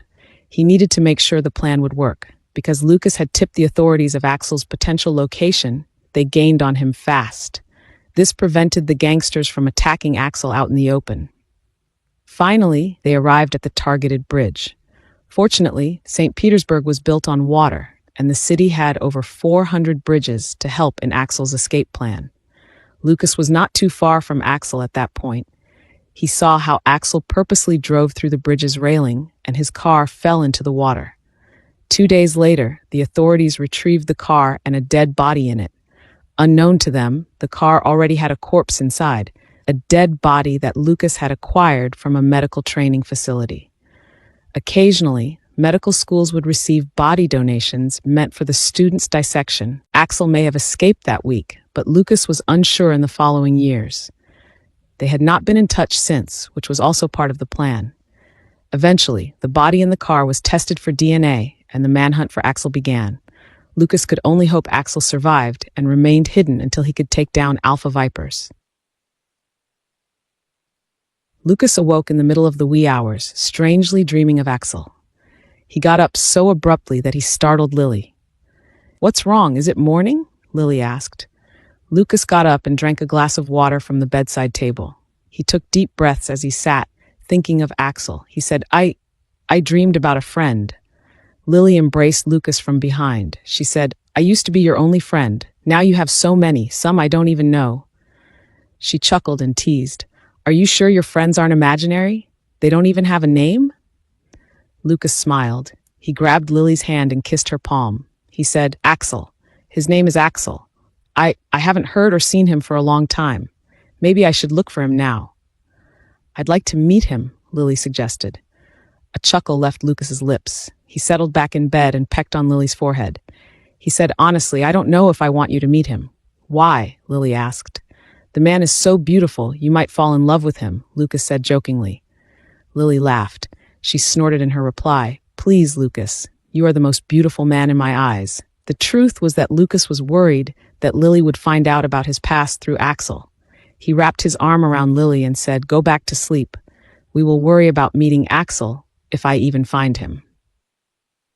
Within an executive office, a man was seething somewhere in another city. His hands shook while he read the search warrant to one of his properties. This was all because Lucas Thompson gave the National Intelligence Office pieces of evidence that linked him to the Alpha Vipers. Now, his position in the government and his businesses were in danger. Vice President Wallace was the primary customer of Alpha Vipers, utilizing their services for almost anything to secure his success in both business and politics. He was indifferent to whether the methods were lawful or not. "Vice President Wallace, we have good news. Axel Green is awake," a man in a blue suit reported. He smirked and said, "And it looks like he has no memory of what happened to him." Mr. George Wallace narrowed his eyes. He said, "Take me to him now." The vice president flew to Jamaica just to see this man named Axel Green. He met Axel in a guarded medical facility owned by a friend. Axel was still hooked into an IV. 3 months ago, George's men finally traced Axel's whereabouts. His capture resulted in a fight. Axel fell into a coma because of the injuries he incurred. Who are you?" Axel weakly asked. What happened to me?" George Wallace smiled. He said, "I saved you, young man. I saved you from the man who ordered you dead." "What? Who? Why would somebody want me dead?" Axel was in a hysteria. He was confused and lost. Nurses had to come in to give him some medication to relax. Before Axel dozed off completely, Mr. Wallace proposed, "A man named Lucas Thompson ordered you dead. Why don't we work together, Axel?" Since his men could not penetrate Rose Hills, George thought, why not use Axel Green to get to Lucas? "Mr. Thompson, I have already arranged for Caleb and Scarlett Wright to return. We are ready to receive them back to Brayton," Major Patton said on the phone. "What about Aiden?" "Thank you, Major." Lucas glanced at the edge of the swimming pool where Lily had been looking out at the view of the city. He said, "Aiden will be staying with me. Just to update you, Vice President Wallace's home in Bridgetown has been searched, and the National Intelligence have found proof to back up your testimony and submitted evidence," Major Patton said. "Judge Alastair has been removed from office, pending allegations of receiving bribe money from the Vice President. Finally, the new judge has issued the warrant of arrest." Relief washed over Lucas. He said, "It's about time, but a warrant can only get so far. His accounts need to be frozen so he cannot use it. We have identified some of his bank accounts, but we think he also has dummy accounts," the major said. "It won't be long now. Just stay safe, Mr. Thompson. Don't leave Rose Hills." You are our big gun in this case. After that call with Major Patton, Axel came into Lucas's mind again. He called his assistant and instructed him, Ryan, we need to put more effort into finding Axel. Have you contacted Axel's parents recently? Yes, sir. They are doing fine in Ireland. I spoke to them 2 weeks ago, Ryan said. They still believe Axel is alive. Lucas nodded. He also hoped Axel had survived all these years, but he may have chosen to protect his parents by not coming out from hiding. He recalled when Axel and him faked his death. Lucas also had to hide Axel's parents. It was expected that the Alpha Vipers would try to lure Axel using his parents. After thinking about Axel, Lucas returned his attention to Lily. When Lucas reached Lily, the first thing he did was hold her behind. Lily immediately grumbled, Lucas, we are out in the open. No one is here, Lily, Lucas pointed out before closing in on her. We are home alone, remember?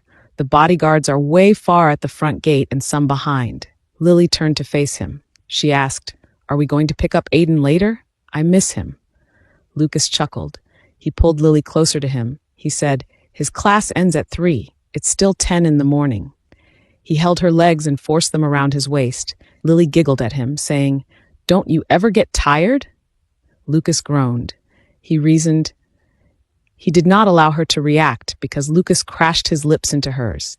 He kissed her with passion that she could barely breathe. Lucas, she called his name sensually, and that was Lucas's cue to get her out of the pool. He swam to the other side of the pool, dragging Lily with him. He carried her out of the water and rushed her from the 2nd floor to the 4th floor. Lucas ran so fast that Lily laughed at his speed. Seriously, Lucas, she said jokingly. When they reached their safe room, Lucas lay Lily on the bed and kissed her wildly again. After a breathtaking kiss, Lucas let go to say, I'd really like for you to be on top. What? Ah! Without waiting for Lily to respond, Lucas immediately flipped her on top of him, his back resting on the other side of the bed. He tried to hold back a bit longer, but observing his wife rock his world was irresistible. When he finally loosened his hold on Lily, she said, God, you are a beast. Well, the question is, did you like it? He said while narrowing his eyes on her. Lily's face burned even brighter. She bit her lip and responded, There is not enough comparison to answer that question. Then, Lucas smirked. He lay her on his left side and asked, How about round 2? I promise to be gentle. Before Lily could answer, however, her phone rang on the side of the bed. Ignore it, Lucas instructed firmly. Lily snapped her head in the phone's direction. She said, It's the military phone, Lucas. I can't ignore that. She reached for her phone and answered it. She said, What? I'll be there. What happened? Lucas asked. Lily frantically got out of bed and turned to Lucas, saying, Aiden got into trouble at school, and the principal asked to speak with me. She wants to suspend Aiden. I want to go with you, Lucas angrily said. I want to know what happened. But is it safe? Lily asked, recalling how they were meant to keep their relationship and Aiden a secret for now. Well, Lucas said with brows meeting, we did secure Rose Hills, but we don't want to risk it, Lily suggested. Anyone could leak the information, and right now, Aiden is our main weakness, even with bodyguards around. Irritation rose in Lucas's face, and he turned red. Lily grabbed his hand and said, Don't worry, I'll take care of it. You don't have to do everything, Lucas. I'm your wife, and I will do my fair share in handling our family matters. Why don't you go to the company, and I'll call you when I'm done. Lily and Lucas were parked outside of the school. Their time alone ended prematurely because of what happened with Aiden. Gunnar contacted Lily first because the couple instructed him not to divulge Aiden's connection to the Thompsons for now. After soothing Lucas, Lily entered Rose Hills Trinity Private Academy. Gunnar and Aiden were there when she entered the principal's office. The principal, Mrs. Blair, said, Miss Wright, your son tried to punch one of our students. Thankfully, Aiden missed, but he ended up spilling his classmates' food. Because of that, we will suspend him. What? Lily reacted. My son would not do that. Miss Wright, isn't it that your son knows martial arts? So he clearly used his skills against his classmate. You shouldn't have exposed your son to violence at such an early age. The principal shook her head and declared, We do not tolerate this kind of behavior here at Rose Hills Trinity Private Academy. Aiden quickly took Lily's hand. He said, Mom, I did not do it. It was Rocky who tried to punch me, but he lost his balance and spilled his food. Kids like him tend to lie, the principal said, rolling her eyes. What do you mean by kids like him? Lily asked angrily. Kids from broken families, Mrs. Blair pointed out. Mom, Aiden pulled Lily's hand. He insisted. I did not try to hurt Rocky, I swear. If I wanted to hurt him, he paused, looking at the principal. Aiden's brows met before turning to Lily and whispering, If I wanted to hurt him, Mom, I'm pretty sure I would not miss. Did you even investigate this properly, Mrs. Blair? Lily asked the principal. My son would never start a fight. If you say that he tried to harm his fellow classmates, how did he do it? Who is this classmate, and who are the witnesses who have seen the fight? I did not have to. Rocky Livingston's word is enough. He is an old student whose parents are well respected in the community, the principal described, and just as she did, Lily noticed that her voice cracked. There was hesitation from the principal, and Lily knew there was more story behind Mrs. Blair's decision. Lily crossed her arms against her chest and said, I'd like to speak to this boy, Rocky Livingston. That's not possible. Just as the principal spoke, someone knocked on the office door. Mrs. Blair, I would like to speak to the parent of the child who tried to hurt my son. A woman's voice came through, and she entered the office without the approval of the principal. The woman was very luxurious looking. She wore a diamond bangle and had 4 golden necklaces around her neck. She wore tight signature clothes. Her face was full of makeup, and her lips were bright red. She turned to Aiden and asked, Is this the boy? Another young boy, stout and arrogant looking, followed the woman and said, Yes, Mom, that's him. Aiden tried to punch me. That was why my lunch fell on the floor. He is a bully, Mom. Lily was stunned. The boy was so much bigger than Aiden, yet he made the principal believe that Aiden overpowered him. Although, given Aiden's skills, it could be so, but Lily knew her son. He was disciplined in martial arts, and his senseis taught him how to use his strength correctly. Martial arts always instilled values such as integrity, humility, and responsibility. It's in every dojo's teachings. The mother of Rocky glared at Aiden. Her face was red as she said, Who are you? You are new. How could you hurt my son? My son did not hurt Rocky, Lily interfered. This is clearly a misunderstanding. Excuse me? The stylish woman reacted. She looked at Lily from head to toe, seemingly deducing that they were not of the same social standing. That was because Lily was in a rush to get to school, so she opted to wear her usual leather jacket and jeans pair. Who are you, and what do you do? Mrs. Livingston asked Lily. Does that matter? Lily asked, her brow raising at that point. Mrs. Livingston, I'm handling the situation, the principal said. Aiden will be suspended for 1 week due to his actions. That's not enough, the woman yelled. He tried to attack my son. My son's lunch was ordered from the Ritz-Carlton Hotel. It was expensive. Then he has this condition that he would feel sick if he does not eat it on time. My spa treatment was interrupted because I had to buy the same food an hour away from where I was. Both me and my son were inconvenienced. Thus, I want that boy expelled, the woman added. Okay. We haven't even proven that my son did this, and I am confident that Aiden would not hurt his classmates on purpose, Lily claimed. Unfortunately for Lily, Mrs. Livingston could not be reasoned with. She was furious and said to the principal, Mrs. Blair, may I remind you that I am family with the school's owner. My husband's uncle's uncle owns Rose Hills Trinity Private Academy. With just one phone call, I can have you fired. Oh, there it was, Lily concluded. So that's why the principal is taking Rocky's side without proper investigation. Mrs. Livingston, you don't have to do this, the principal said in a panic.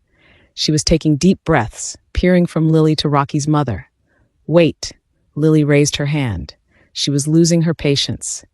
She lifted a brow and said to Mrs. Livingston, You are using your relationship with the school's owner to blackmail the principal into expelling my son? Yes, because I was inconvenienced. I was lying in the spa bed and the principal's call came in, the woman said. Why do we even enroll kids who act like a hooligan? That's it. I've had enough, Lily declared. I have been patient about this for the last minute, but clearly you both are unwilling to listen.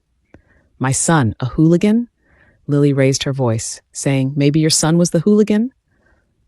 Mrs. Livingston was aghast. She retorted, That's it for me too. I'm making the phone call right now. She took her phone, ready to make a call. Mrs. Livingston, let's not act harshly. Miss Wright works as Mr. Lucas Thompson's bodyguard. That was how she got an endorsement for her son to enroll in our school. It may not be wise to have her son expelled just like that, the principal reasoned. Let's give the boy a chance and just suspend him. What? She is just a bodyguard. My husband has business ties with the Thompson group of companies, the woman declared. I'm not satisfied with a suspension. I want the kid expelled. Lily narrowed her eyes at this woman. She noticed that Rocky was smirking beside his mother. On the other hand, Aiden just found his seat next to Gunnar. He shrugged and was pretty calm. He knew he would win this war, no matter what.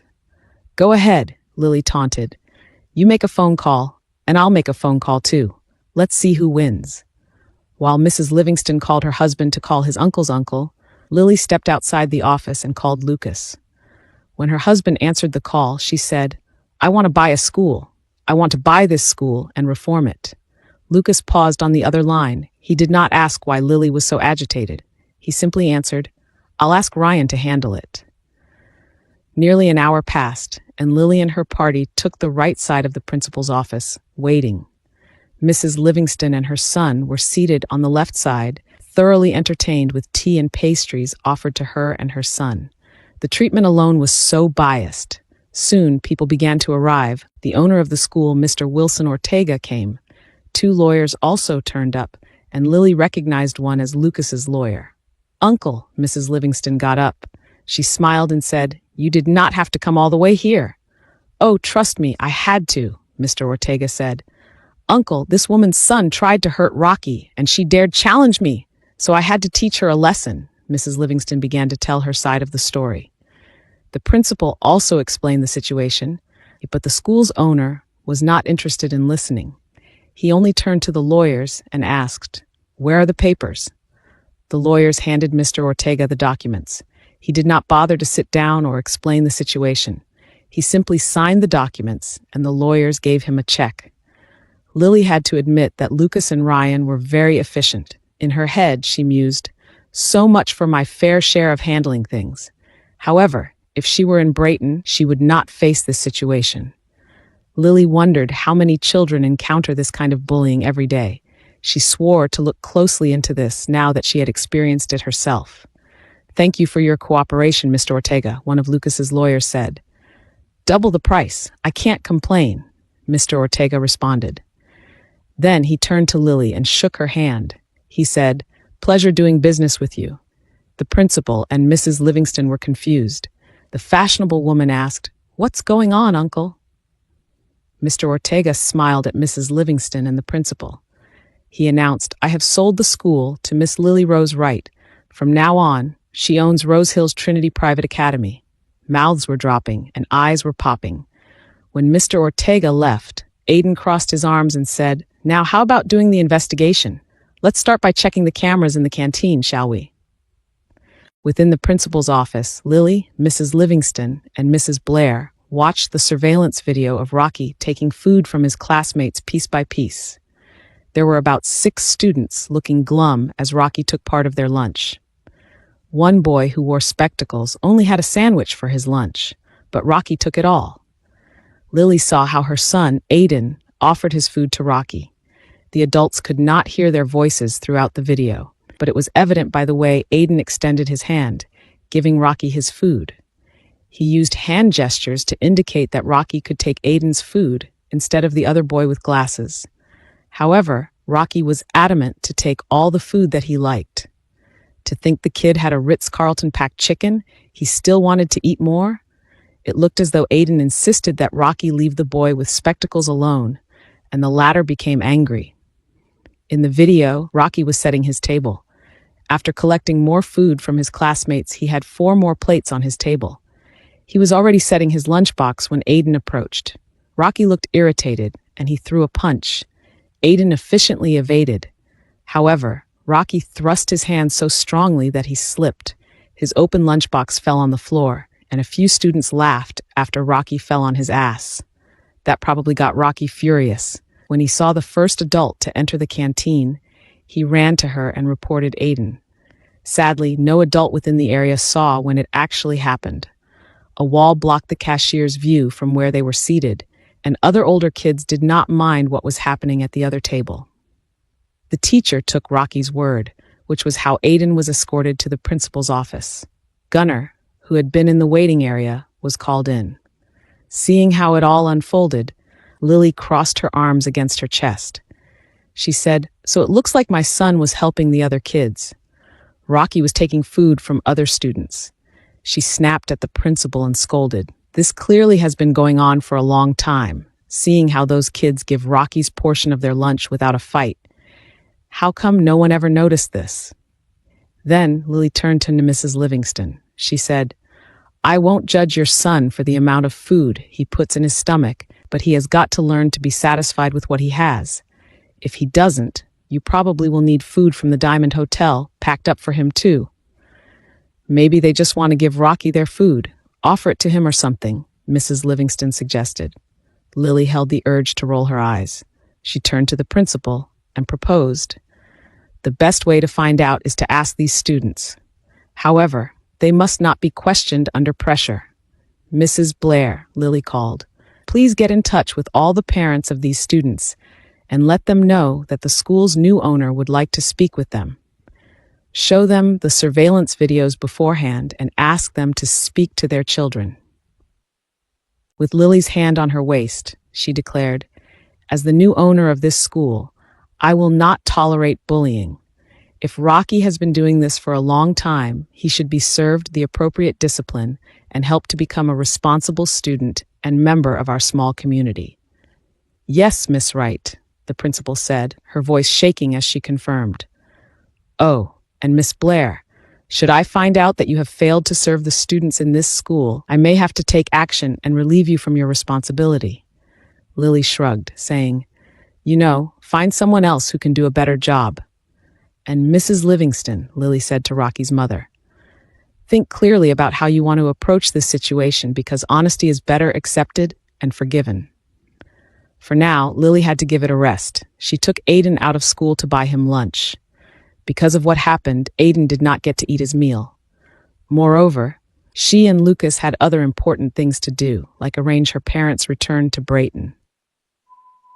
In the evening, Lucas visited the Diamond Hotel with Lily and Aiden. Lucas discussed the transfer plan to Brayton with Caleb and Scarlett. Before having dinner, Lucas was invited for a private talk with Lily's parents. They used the unoccupied room in the flat. Lucas could tell the hotel staff had converted the space into a sitting area where 4 comfortable chairs were there for them to use. "Sit, Lucas," Caleb said, pointing to the chair beside him. Lucas noticed that Lily's mother was already uneasy. Scarlett was taking deep breaths as if bracing herself. After Lucas sat, Caleb asked, "You and Lily seem to be getting along very well." Lucas sucked in a deep breath. He admitted, "I am bringing us back to the old times. I love Lily. I always have, and I always will. I know I hurt her by leaving. I know I hurt you too, Uncle, Aunt. But I had my reasons," Lucas said. "I am back, and I meant to make things right. I'll do right by her and Aiden. All I ask is that you give me a chance." There was silence in the air, but soon, Caleb pointed out, "When Liam forgave you, I figured it must be something big." "I figured too," Scarlett said. "I'm pretty sure Lily felt it too, but you chose not to tell her?" Lucas nodded. He admitted, "I don't know if there will be a day that I will tell her. I think it's best not to tell her." Yet again, dead air fell upon them. After some time, Caleb asked, "Can I handle it, Lucas?" Lucas gulped. He said, "I don't know, maybe a little." "I can handle it," Scarlett claimed. A tear fell down her cheek as she said, "I just want to know." "I guess Caleb and I already have a clue. Liam slipped a few times but never told the entire truth, just bits and pieces, which led us to believe it has something to do with the Alpha Vipers," Scarlett said. "So Lucas, is it?" "Did they kidnap you?" Scarlett asked. Then she broke down in tears, her hands trembling in anger. "Kidnap? No, Aunt, it's not that," Lucas responded. Even Caleb was turning red in anger, thinking the same. After Lucas corrected their assumptions, Caleb let out a sigh of relief. He said, "Thank goodness. If they took you, I couldn't possibly imagine what you went through." "Well, The Alpha Vipers did not take Lucas by force, but how he got involved with them wasn't any relief either. He earnestly hesitated, fearing how Caleb would take it. After all, he just had a heart surgery. "How about this then, Uncle Ant? I will tell you what I think you can handle, and can we agree not to ask anymore? Because if I stop telling you, then it means I'm only concerned for your health," Lucas said in his deep voice. Scarlett and Caleb looked at each other. Eventually, they agreed. Finally, Lucas lazily revealed, "I entered the Alpha Vipers as a medic in exchange for Lily's freedom. Slowly, I took down the organization, but it took me a very long time. I left without telling you or anybody because I did not know if I would succeed. I thought it was best that you all hated me. If I had failed in my plans and I died trying, you would no longer grieve for me," Lucas said. "If I had told my parents of my plans, they would have stopped me. Back then, I thought keeping it all to myself was the best solution." Lucas fell on both knees and asked, "Please, I beg you. I don't want Lily to know." After Lucas's revelation, Caleb paled. Scarlett stiffened. Then Scarlett cried again. She was crying so much that Caleb started to massage his chest. Lucas had to walk up to Scarlett and offer his hold. He said, "Aunt, please don't cry. I made it. I survived. That is what matters." Massaging her back, Lucas added, "Please, Uncle Caleb is hurting." It was only after that moment that Scarlett composed her emotions. She reciprocated Lucas's embrace and expressed, I'm sorry that we ever doubted you." Caleb did a little soothing himself too, after which he joined in their embrace. He said, "I won't ask more. I doubt I could bear more of the truth, but I'm glad you told us, even if it was just a fraction of it." "I am sorry too. I'm sorry for thinking you have abandoned Lily," Caleb added. "Forgive us. It was inevitable." More cries echoed in the room. Lucas also wept. Caleb and Scarlett were like his second parents. The return of their relationship alleviated a great deal of weight from his chest. Lucas, Caleb, and Scarlett came out for dinner with their eyes puffed, especially Lily's mother. When everyone was seated in front of the dining table, Lily remarked, "So you guys been voodooed too?" Lily just joked about it because she knew Lucas wasn't going to tell her. Also, a big part of her feared the truth. Besides, she has already agreed with Chantel to forget about the past, and she would try harder to make her relationship with Lucas work. "We don't know what you're talking about, Lily," Scarlett said. "We just want to move on with you because you obviously have. It's as simple as that." "Is that even a word?" Caleb asked. "Let's bless the food and eat." Lily's parents were evasive. Lily turned to Lucas, and he only smiled at her. He leaned in and kissed her lips, but her parents did not react violently. Caleb just smiled. He proposed, "I think you should get married and change Aiden's last name." Silence fell upon them. Eventually, Lucas revealed, "We are already married." Caleb and Scarlett looked at each other wide-eyed. They both said at their own pace, "What? When? Why weren't we invited?" "Ha ha!" Aiden laughed his heart out. He said, "I asked Dad the same thing." At 5 a.m, Lily woke up to the view of Lucas's back. They have returned to Lucas's villa. Their mega mansion would have to wait since it was not ready for them to live in. Lily embraced him from behind and rested her cheek on his bare skin. She let her fingers retrace his scars, and she found herself hurting for Lucas. Just then, she noticed something she hadn't recognized before. Lucas had whip scars on his back. In one of his scars, she noticed a diamond pattern at around 1 centimeter. She checked the rest of his whip scars, and sure enough, she found 2 other diamond patterns. Lily muttered, "A bullwhip with diamond steel edges?" Her eyes narrowed because she seemed to recall someone who owned such a whip, but thinking back, she said silently, "But Lily, bullwhips are everywhere, and anybody could own one." Still, she made a mental note to research on whips. She just could not get her mind off it. Good morning," Lucas said in his bedroom voice. He turned to her side and kissed her forehead. "Why aren't you facing me?" Lily asked. "I don't know. I think my body feels more relaxed lately, that it's starting to have a mind of its own," Lucas said with a smile. He wrapped his arms around Lily and said, "But don't worry, I will always look for you in bed." Lily chuckled. Then she thought about their plans for later that evening. Together with her parents, they would all have dinner at the Thompsons' residence. It will be the biggest reunion yet, between Lucas's family and her parents. "I'm worried about this evening," Lily suggested. "It will be fine," Lucas assured her. "How is everything at Aiden's school?" Lily made a complicated expression. She said, "I'll talk to the students' parents on Monday. That will be the judgment day for Rocky Livingston and Mrs. Blair. But by the looks of it, I will need a new principal." "Well, Mrs. School owner, do a good job," Lucas encouraged. "You can ask help from my Uncle Wendell to get a new principal, or you can get one from the current teachers in Rose Hills Trinity Private Academy." "I don't know. I think I need to bring in someone new to help me change the school's mindset," Lily muttered. She remembered how Lucas' Uncle Wendell had a manpower company. She said, "I'll ask for your uncle's help." The day went on as scheduled. Lucas went to work. Lily now had responsibilities in Aiden's school, which left her lingering at Rose Hills Trinity Private Academy for a few hours before heading to Lucas's office. Lily didn't have much work to do, so she used her time to check on the Black Hawk missions. She met Shauna at the company. Shauna was doing much better, and she even invited Lily for lunch. During that encounter, Lily said, "I'm having lunch with Lucas in his office." "Oh, go ahead," Shauna said with a smile. "I can join the finance team." "Yeah, but don't get close to them. At the end of the day, you are auditing them," Lily reminded. Shauna laughed and said, "Yes, I suppose so." "You feel better?" Lily asked. Shauna nodded. She replied, "I'd rather work than stay at home and think about it, you know?" Lily nodded. After what happened to Shauna at the club, the Thompson group of companies declared a business ban on Jace Hernandez and Blake Wilson's families. Jace, Blake, and Tracy were arrested for drugging Shauna last Monday, so pretty much everyone was dealt with. "Well," Lily said awkwardly, "stay strong. Experiences make you a better person." "Thanks, Lily," Shauna said. "I heard your parents are having dinner with Aunt Shanty and Uncle Evan tonight." "Yeah," Lily acknowledged. "Is your family joining?"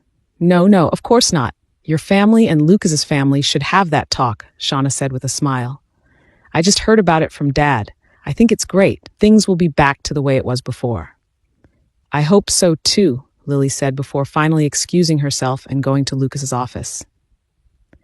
In the afternoon, Lily and Lucas left the company early. They picked Aiden up from school, then traveled in convoy with Lily's parents to the Thompsons' mansion. The entire ride, Lily felt like her heart was going to jump out of her chest. She knew that her parents had forgiven Lucas, but she still could not help but feel nervous. When they arrived at the mansion's driveway, Evan and Chantel were already at the door. Lucas's 3 siblings were present and stood behind. Lily and Lucas were the first to get out of the car. Aiden followed, and he immediately greeted Lucas's parents. "Grandma, Grandpa," Aiden said cheerfully. He threw his arms around Chantel and then to Evan. He said, "My other grandparents are here too." While Lily and Lucas greeted Evan and Chantel, Aiden waved happily at the car that followed behind them. As the next vehicle came to a halt, Lily took a deep breath. She observed Chantel reacting with a gasp, while Evan tightly held her hand as if preparing themselves. Finally, Scarlett came out of the car. Lily thought her mother looked so beautiful in her beige dress. Her father stepped out wearing a knitted beige shirt as well. Caleb and Scarlett both smiled at Evan and Chantel. However, no words left their lips. It was the same with Lucas's parents. They were rendered speechless, and they simply stared at Caleb and Scarlett. Lily noticed how Lucas was about to speak, but Aiden beat him to it. The young boy grabbed Scarlett's hand, and he pulled her over to Chantel's side. Aiden said to Chantel, "Grandma Shanty, meet my other grandma.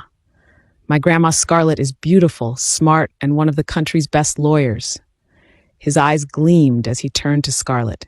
He said, "Grandma, Scarlett, this is Dr. Shant. My other grandma, she is also beautiful and is a doctor like Dad." Aiden did the same with Caleb and Evan, pulling them closer so that they were standing face to face. The boy said, "Grandpa Evan, this is Grandpa Caleb.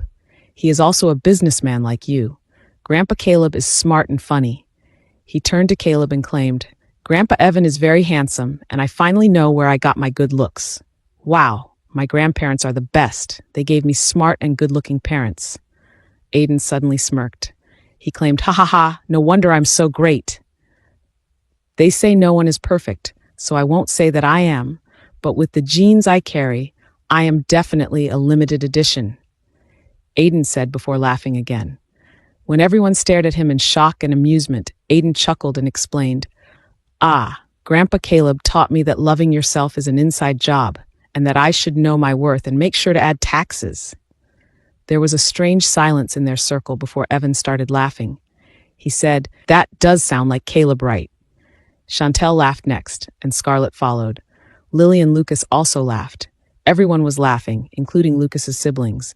Marcus remarked, "Aiden sure is a great combination of Lily and Lucas." Evan eventually extended his hand to Caleb. He said, "It's good to see you again, old friend. Thank you for instilling confidence in my grandson." "Shanty, I'm so sorry for everything," Scarlett said while offering an embrace. Chantel said nothing. Tears merely rolled down her face, and she embraced Scarlett outright. She only expressed, "Please, let's just forget about the past. We are happy to see you." After the parents, Lucas's siblings hugged Lily one by one. It wasn't their first reunion, but their embrace suggested that, like Chantel, they were willing to forget about the past misunderstanding. A medley of emotions filled the entrance of the Thompsons' mansion. They felt sorrow over the loss of a profound friendship. Yet simultaneous joy surfaced as they finally reconciled and mended their ties. The adults were so engrossed in the reconciliation, that chance of forgiving, that they had momentarily forgotten about Aiden. Lily was teary-eyed when she turned to Aiden. She found her son's face awash with tears. When everyone finally turned to him, Aiden sniffed and said, "Wow, I have a big and happy family. It's awesome. Don't worry. I'm not crying. I just got dust in my eyes." Lily saw how proud Lucas was of his son. He was the first to embrace Aiden, and everyone else followed. Indeed, Lily thought, Aiden was special. He brought them all together. He was a limited edition, and Lily was equally proud. Dinner was over, and they stepped out to the patio to enjoy tea. Lily and Amelia Lace had taken a seat much closer to the garden. They sat distantly from Lily and Lucas's parents. Lucas was with Aiden, engrossed in listening to his son's tales. Amelia Lace was Marcus's twin, the first daughter of Evan and Chantel. She took a lot from Chantel, having beautiful blonde hair, but her eyes were gray. She preferred to be called Lace instead of Amelia. Lace was teary-eyed when she turned to Lily. She touched Lily's arm and said, "When Lucas returned, his eyes were full of pain. He did not live with Mom, Dad, or in any of our penthouses. It's like he created a wall, hiding something from us. He barely smiled, and he was always looking distantly." Lace looked down and fiddled with her fingers before revealing. Often, he would hold his necklace pendant and just shut his eyes. Hearing that pricked Lily's heart. Thank goodness, Lace lightened up the mood by saying, "But since he introduced Aiden to us, he has been smiling." She pointed to Lucas and said, "Look at my older brother." His lips were curved up and his eyes gleamed. Lace wiped the corners of her eyes and said, "I don't care what happened between our families. All I know is you are his happiness, and Aiden is too." She sniffed her tears away, saying, "So I hope this works out and that despite all this time, you still love my brother." Lily nodded. She said, "I do. I love Lucas. I guess that never went away." "Good, good," Lace said before hugging Lily. "And it feels good to have you back, older sister. Now, we can pick up where we left off on that self-defense training you gave me years ago." The two of them wound up laughing, and their voices were a little loud that Lucas glanced in Lily's way. He smiled, seeing her and Lace having a good conversation. After that chat with Lace, Lily felt the need to relieve her bladder. She walked back into the living room and found the first-floor common restroom. When she returned, she saw Lucas's other sister, Amara, watching TV. Amara waved at Lily, and she waved back. Lily was about to return to the patio when a piece of news caught her attention. Vice President George Wallace has been placed under arrest for crimes related to war crimes, espionage, money laundering, kidnapping, murder, and a lot more, the news reporter said. Lily immediately turned to the TV because she perfectly recalled this was the man Lucas suspected to be after him. The vice president's legal team have denied all accusations and are working to request for bail, the news reporter said. Behind the reporter was the entire scene, and their camera zoomed in to the vice president being escorted by federal agents out of his executive office. "Lily?" she heard Lucas call behind her. but she remained staring at the TV, focused on the news. When Lucas held her hand, he turned to her, and they both glanced at the TV. Lily saw how Lucas's body tensed and his eyes narrowed. He said, "He'll get what he deserves soon enough." His words all the more confirmed that the vice president may be the only one after Lucas, the same person causing the attack and maybe the same person responsible for Aiden's kidnapping. "Let's go back," Lucas urged. Lily was about to walk back with Lucas when another reporter asked the vice president a question. "Mr. Wallace, is it true that you hired the Alpha Vipers to commit your crimes?" Immediately, Lily's head snapped in the TV's direction. Her eyes narrowed and her body stiffened. She swore she felt her blood rising to her head. She might have had a heart attack if Lucas had not grabbed her hand. "Lily, let's go back," Lucas urged. He put his arm around her and forced her away from the TV. "Did you hear that? Did that reporter say that the vice president hired the Alpha Vipers?" Lily asked Lucas. Lucas just shrugged, saying, "From what I know, Lily, the vice president hired many contractors to execute his crimes. Don't worry about it. He is arrested now, and it will be over for him once he is tried in court." Lily's finger lingered to point to the TV. She said, "Yes, but that part with the Alpha Vipers." "Lily," Lucas insisted, "didn't the Alpha Vipers cease operation 2 years ago?" Raising a brow, Lily asked Lucas, "And how would you know that?" "Liam told me about it," Lucas said. Lucas suddenly smiled. He hugged her and said, "Come on, stop thinking about the Alpha Vipers. It's been a long time, Lily. Did they still bother you?" Lily frowned and revealed, "No, they stopped." Her brows met as she said, "About 10 years ago." "Well, they must have realized that the Wrights were not easy to deal with," Lucas suggested. "But I think I have a headache," Lucas suggested. He massaged his forehead, asking, "Can you soothe my pain? I need my wife." "You have a headache?" Lily asked, and concern flashed on her face. She automatically massaged his temples, saying, "You were staring at your computer screen too long earlier, and you might want to get your eyes checked. All that studying you have done may have affected your eyes." Lucas looked so uncomfortable, and he also massaged below his eyebrows. With puppy eyes, he said, "Can you massage me, sweetheart?" "Look at him," Lily thought, such a big man who wanted tender love and care. She had forgotten entirely about the Alpha Vipers and offered to comfort her husband. They went to Lucas's old room, and while he was lying on the bed, Lily gave him a good massage in the head. They both rested there for a few minutes, merely cuddling. Lucas remarked, "This is what it should be like, the life of a husband and wife." Lily chuckled. She said, "I think my body would ache if I just stayed at home. You know, I don't mind reduced workout, but please don't cut off my activities." "Who says we are cutting off your activities, sweetheart?" Lucas teased. "We are just moving them to the bed." "Ha ha!" Lily laughed her heart out. Lucas has become naughtier day by day. "If you want to sweat more, all you have to do is be on top," Lucas suggested. Lily's eyes watered as she laughed again. The two continued to talk sweet and dirty in Lucas's old room until Aiden came looking for them. Eventually, their gathering concluded. The family of 3 left for their villa, while Lucas's security team brought Caleb and Scarlett back to the hotel. The next day was another heartwarming scene. Lily's parents were to return to Brayton. Liam, Lily's brother, fetched Caleb and Scarlett using the Wright Diamond Corporation's private jet. He brought along his wife, Charlotte, for that particular meeting. In the past, Charlotte and Liam had business deals with the Thompsons, but everything was discontinued due to Lucas's disappearance. Lucas's parents purposely came to the airport to send Caleb and Scarlett off at the private runway of Rose Hills International Airport. Liam finally had that talk with Evan and Chantel. When Liam and Charlotte saw Evan and Chantel, they offered their embrace. Liam was overly apologetic, and Evan insisted that they let bygones be bygones. Lily and Lucas only watched from a distance as everything unfolded. There were times when Lily wanted to join them, but Lucas insisted Liam and his parents should talk it out alone.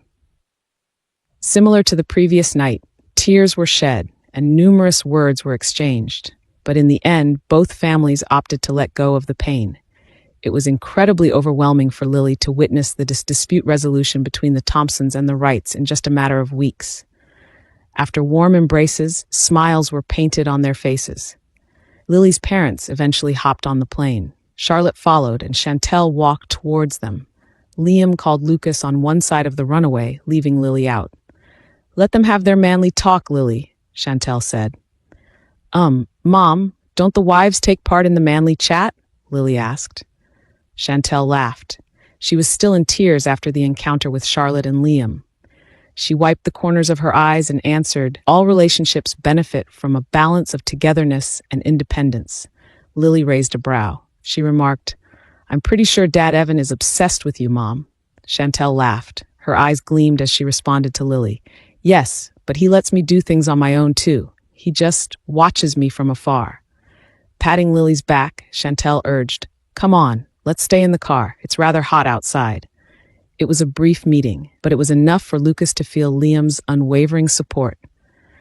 "I have reached out to all my contacts, have more eyes and ears about the vice president, his family members, and allies." Liam glanced at Lucas. He asked, "Are you sure he is our only problem?"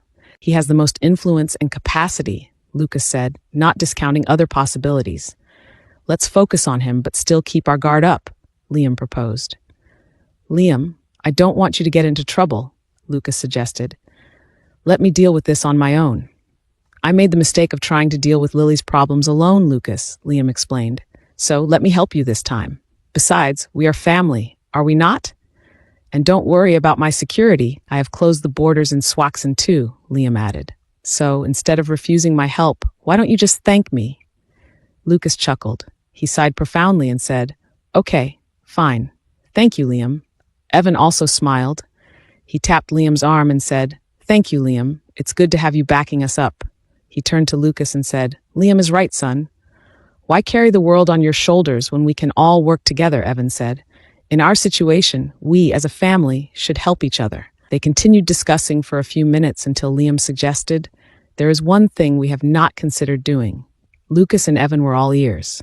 Liam said, "We are going at it strongly against Vice President Wallace, but how about the other families he has hurt? I say we should reach out to all of George Wallace's opponents and make a friend out of them." Liam smirked. Lucas's narrowed his eyes. He said, "That's a good idea, Liam." "Then," Evan proposed, "let's divide and conquer. Johnson and Maurice are the best in security planning within Black Hawk. Include them in your security team if you will get involved in this. And please switch all your cars to armored ones," Lily said while speaking to Liam during their phone call on a Monday morning. Liam responded, "Yes, I am switching. Everyone in Brayton is doing the same. I have asked Major Patton to send 2 snipers to Swaxon and stake out near your office and your house," Lily revealed. "That's a little too much, don't you think?" Liam asked. "The borders are already secured." "We'll never know," Lily insisted. She looked out the window of Lucas's office. She already knew where the sniper was in place. Even here, in Lucas's office, one is constantly on the lookout. "Oh, and if anything urgent comes up, don't forget to call me in my military line," Lily said. "Then I don't know if your connections in Swaxon reach the mayor, but like here in Rose Hills, you could ask them to impose a temporary gun ban." "I'm working on it," Liam responded. "I believe the same gun control has been imposed in Brayton too." "I worry about you," Lily expressed. "Maybe you should. Whether you like it or not, we are affected by the situation, so why not be part of the solution?" "Don't worry, I'm being careful, sis," Liam assured her. "Remind Lucas to send me the files I requested." After the call with Liam, Lucas arrived. He just came from a morning meeting with his executives. He unlocked his safe and gave documents to Ryan. Lucas said, "Send copies of this to Liam." "What about me?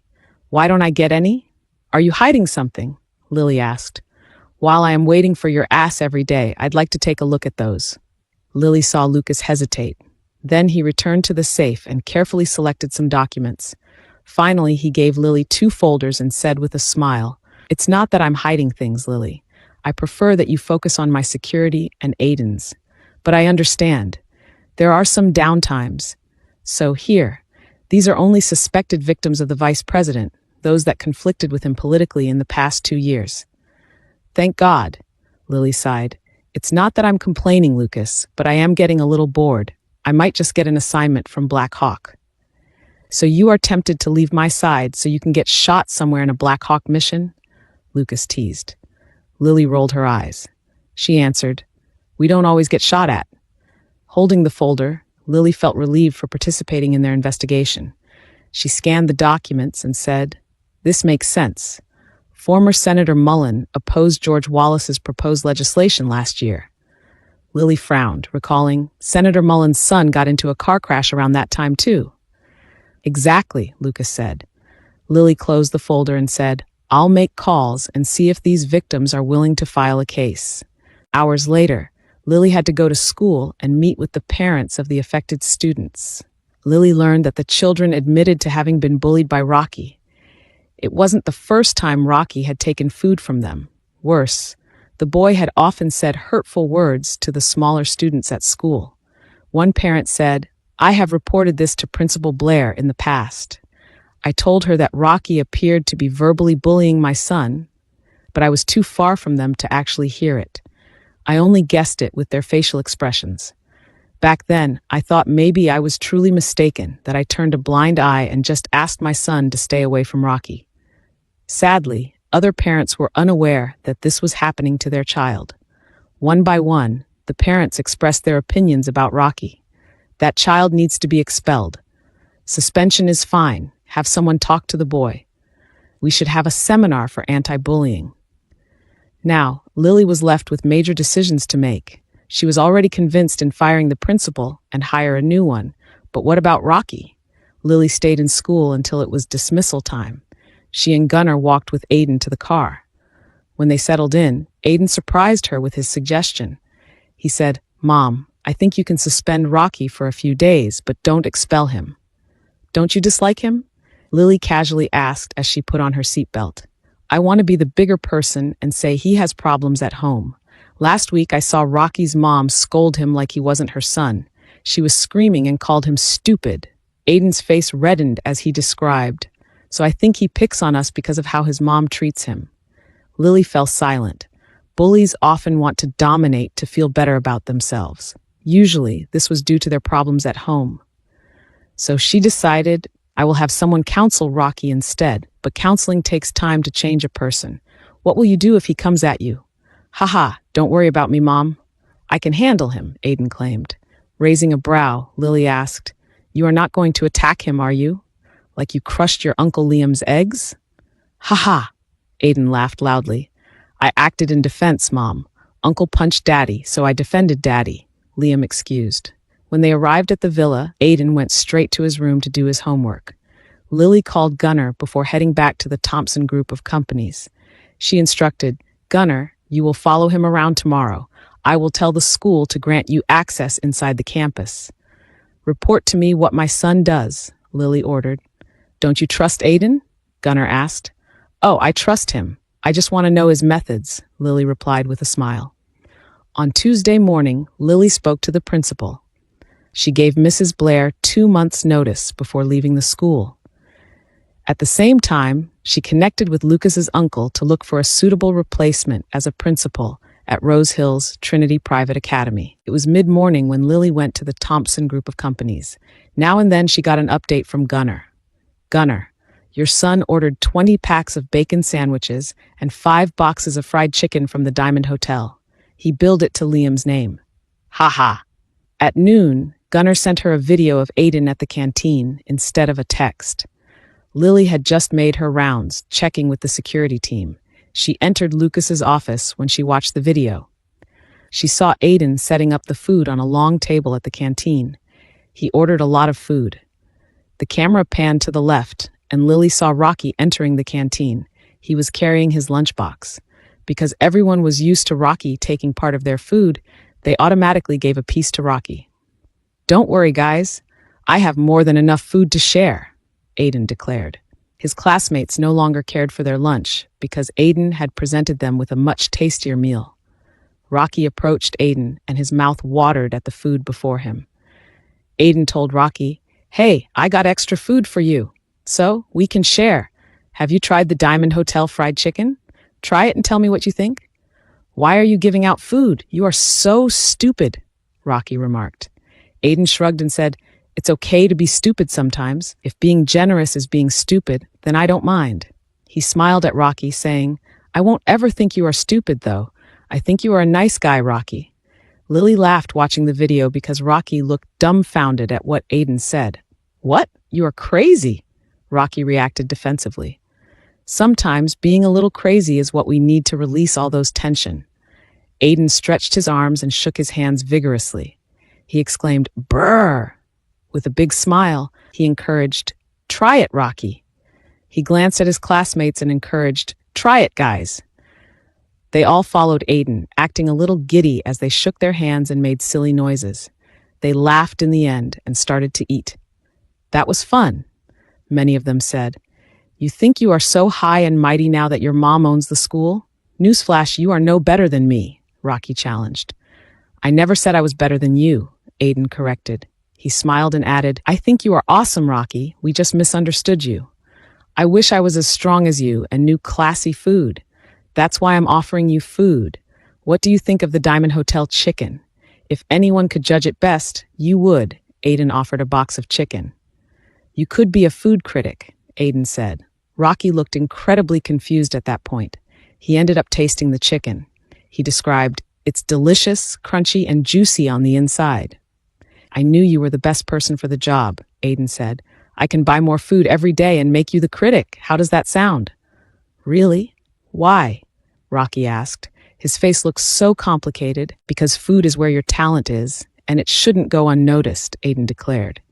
He grabbed the box of chicken and said, "So what do you say, Rocky? Do you want to join us for lunch? I'd really like to get to know you." Rocky scratched his head. He looked like the situation weirded him out.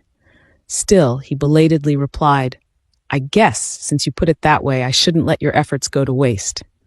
"Ha ha!" Aiden laughed. "Thank you for recognizing my efforts, Rocky. See, you are such a great guy after all." Aiden then caught Gunnar taking a video of them. He winked at Gunnar with a big smile on his face. That's when the video ended. Lily shook her head after watching the video. Then she laughed. She said, Aiden, you are truly a limited edition." A text came in. It was from Liam. Lily read, "Who ordered 20 sandwiches and 5 boxes of fried chicken and dared to put them under my tab?" Lily chuckled. She replied, "Your favorite nephew." "Okay, well, tell him his freebies will end when he is 12. He still has 3 years to abuse you then." "I changed my mind. Tell him his freebies end this year." "Oh, come on. Aiden is still a kid." Okay. His freebies end when he is 11.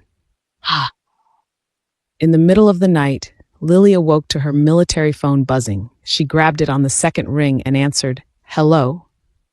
"Sergeant Wright, this is Private Dominguez. We have a runner from the east checkpoint of Rose Hills, down Melody Drive. We were on pursuit, but he just disappeared," the soldier reported. "What?" Lily could not believe her ears. "How could you lose someone? Did you get a name? Did he carry a weapon?" "He was really fast, Sergeant," the soldier reported. "We found no weapon on him. He had an expired driver's license. The name is Axel Green. He was just on foot and disappeared into the buildings beside the checkpoint. He said he needed to see someone important. Run his name. Secure the perimeter within 10 miles of the east checkpoint. Inform the local police to help find him," Lily instructed, and the soldier agreed. After getting the runner's description, Lily called the second checkpoint from the east. She informed whoever was in charge, "You have an incoming male from Melody Drive. He is in his early 30s, tall, with short dark hair, light brown eyes, a lean body, and a fair complexion. He is wearing all black, from trousers to shirt and jacket. The name is Axel Green." "Axel?" Lily turned to find Lucas awake in bed. He asked, "Did you say Axel Green?"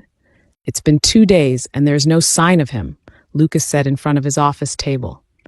He glanced at Lily and asked, "Lily, are you sure that none of the soldiers or the police have caught and hurt him?" "Positive," Lily responded. She frowned and asked, "Lucas, if he came here for you, then why haven't he come to the office?"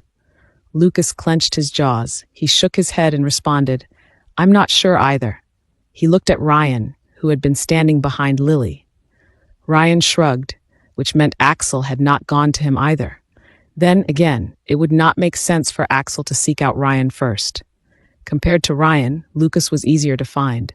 Axel knew that Lucas was the heir of the Thompson group of companies. All he needed to do was visit the office, and a meeting can be easily arranged. After discovering that Axel had entered Rose Hills, Lucas has ordered not to apprehend him. He wanted Axel to come to him without fear or worry. "So, how do you know him again, Lucas?" Lily asked. "And what is his background? How can this Axel Green hide well-trained soldiers and police officers?" Lucas felt like having a headache altogether. He was worried about Axel. Then, Lily had been attempting to get information about him over the past 2 days. "Lucas?" Lily asked again. In response to Lily's questions, Lucas said, "He has some special skills." "I'm sure," Lily remarked. She crossed her arms against her chest and gave him that look, one that wondered if he would ever tell her. Lucas was thankful that Lily had been patient about his secrets. His original plan was never to tell her, but if Axel reappeared in his life unplanned, Lily might discover the truth either way, and worse yet, prematurely. Also, many turn of events had been unexpected. Aiden was a significant factor in the positive changes in his life, in their lives as a family. Lucas did not expect his mother to accept his relationship with Lily so quickly, despite not knowing what happened to him. He hadn't anticipated Aiden playing a role in uniting their families. Regarding Lily, Lucas considered himself fortunate that she still loved him all this time. Initially, part of Lucas' concern was about reviving Lily's love without making her feel obligated. However, it became apparent that, in either case, he still had her love. Then, there was that news report about the vice president's involvement with the Alpha Vipers. That should not have been leaked. If Lily remembered this, she would certainly look into it. Given the present situation, Lucas wondered if he should just tell Lily everything. But if I tell her, she would blame herself, Lucas silently reminded himself. And of course, knowing her, she might just try to avenge him, and that was the last thing he wanted. Lily's phone rang, and Lucas's thoughts were interrupted. She said, "It's a representative from former Senator Mullen. I have to take this." "Sir, the new client for the shipping lines should be at the conference room by now," Ryan reminded Lucas. A new client was interested in a billion-dollar contract with the Thompson Group of Companies subsidiary, a shipping line, and he insisted on discussing it with him personally. Thus, the thought of telling Lily was yet again put on hold. Lily was on the phone while Lucas left for the conference room. Lucas's meeting lasted longer than it should have. The entire time, Lily lingered in Lucas's office. She had asked Gunnar to take Aiden home, and she no longer went to Rose Hills Trinity Private Academy. At 7 in the evening, a bodyguard knocked on the CEO's office door. He said, "Miss Wright, the air conditioner cleaners are here. They arrived in 2 teams. They said they wanted to get the job done faster." "How many are they?" Lily asked. 10, the bodyguard said. Lily remembered that it was a scheduled cleaning. She instructed, "Have 3 security guards watch over them. I can help monitor the cameras, so you can stay on your post." "Yes, ma'am," the bodyguard said. Lily had earlier read some of the files that the Mullins had sent her via email, but she stopped what she was doing. She closed her laptop and brought it to the security room. When she made it to the security room, Lily continued rereading the documents sent by the Mullins. Now and then, she would look at the surveillance cameras together with another colleague. 22 security guards and personal bodyguards were on watch at the Thompson Group of Companies that night. 6 guarded the front, divided between the entrance and the lifts. 3 patrolled the back of the building, and 2 were in the parking area. The driver was always near the car or inside. In Lily's experience, cars were easily tampered with, so it required a full-time guard whenever they were outside the villa. 3 individuals trailed the air conditioning cleaners. 2 kept a lookout in the conference room where Lucas was located. 1 joined Lily in monitoring the surveillance cameras, and the rest patrolled various departments and floors. In Lily's view, everything was in order, and because she was very engrossed with the information she was reading, she left the task of checking all the cameras to her underling. In one of the statements the Mullins had given to the authorities, Lily read how the former senator initially thought George Wallace had hired the Alpha Vipers to spy on his family. She read, "I have heard that the vice president commissioned the Alpha Vipers in many of his schemes, so initially I blamed them without realizing that their organization had already closed down." Her heart sprinted while reading the statement. She called a military friend with connections with the FBI. She requested more information about George Wallace and his possible relationship with the Alpha Vipers. Lily has had a peculiar suspicion about Lucas's involvement with the Alpha Vipers. It was a feeling that she did not want to acknowledge but feared that was true. She had kept silent so far because she did not want to even consider it. Could Lucas have acquired information about the vice president through the Alpha Vipers? But how? Wasn't he a doctor? She wondered. Boss, I need to go to the restroom, the other security personnel said. Lily used her hand gestures to give her approval, and her underling left the security room. When she was all alone, her fingers sped on her laptop. She researched previous events, scandals, and accusations against the vice president. Evidence against George Wallace disappeared. Complainant missing. Neighbors said men in full black uniforms were seen entering their home. Her friend eventually returned with some information, and Lily read them. She was completely distracted from monitoring the surveillance videos around her. All she could think of was the Alpha Vipers. Lily's anger was building up inside her, recalling how she had endangered her family's lives because of them. At the conference room, Lucas's client had finally agreed with the terms of their contract. They agreed to meet again another day for the official contract signing. Thank you, Mr. Palvov. Lucas shook his head. It's rather late, so I'll ask my men to escort you and your secretary downstairs. Ryan and one of the bodyguards walked out with the client. Lucas remained in the conference room, reviewing the terms of their agreement and noting instructions for the lawyers. Right after he wrote down his thoughts, the lights went out completely. Oddly, though, Lucas could observe that the adjacent building still had electricity from the conference room window. What's going on? Lucas muttered. Next, he heard a thud outside the conference room, and his heart raced. Lucas got up and called the bodyguard on standby. Robert? He gripped on his phone and immediately called Lily. She picked up, saying, I'm coming to you now. Just stay there. Someone is already checking on the power. There was an eerie silence in the room that made Lucas feel uncomfortable. He wondered, could someone have breached my own territory? But how? Robert? Lucas called again. He slowly walked towards the conference room exit, and just as he did, the glass door shattered. Someone had thrown himself at Lucas, and before he could analyze the situation, this man was hitting him with his elbow. A fight unfolded between Lucas and the intruder. As Lucas's eyes adjusted to the darkness, he handily blocked the opponent's strikes with his forearms. While defending himself, Lucas noted the fluidity and strength in his opponent's movements. He also found a sense of familiarity in the enemy's attacks. The unidentified man pivoted his body and delivered a powerful kick to Lucas, sending him sprawling to the floor. Just as the opponent geared up for another kick, the lights were restored. Seizing the opportunity, Lucas grasped the man's head cover and exposed his face. Lucas saw those angry light brown eyes and that familiar face he had not seen in many years. In shock, he called his name. Axel? Why did you order me dead? I have stayed away for as long as I can. You didn't have to come after me. Axel asked in anger. He raised his fist and declared, You want me dead? I'll kill you first. Axel delivered uninterrupted kicks. He went at it so strongly that Lucas scrambled to find something better to protect him. With a swift motion, he grabbed a chair, wielding it as both a shield and weapon. Lucas fought, but with hesitation. He didn't intend to harm Axel, but he also needed to protect himself.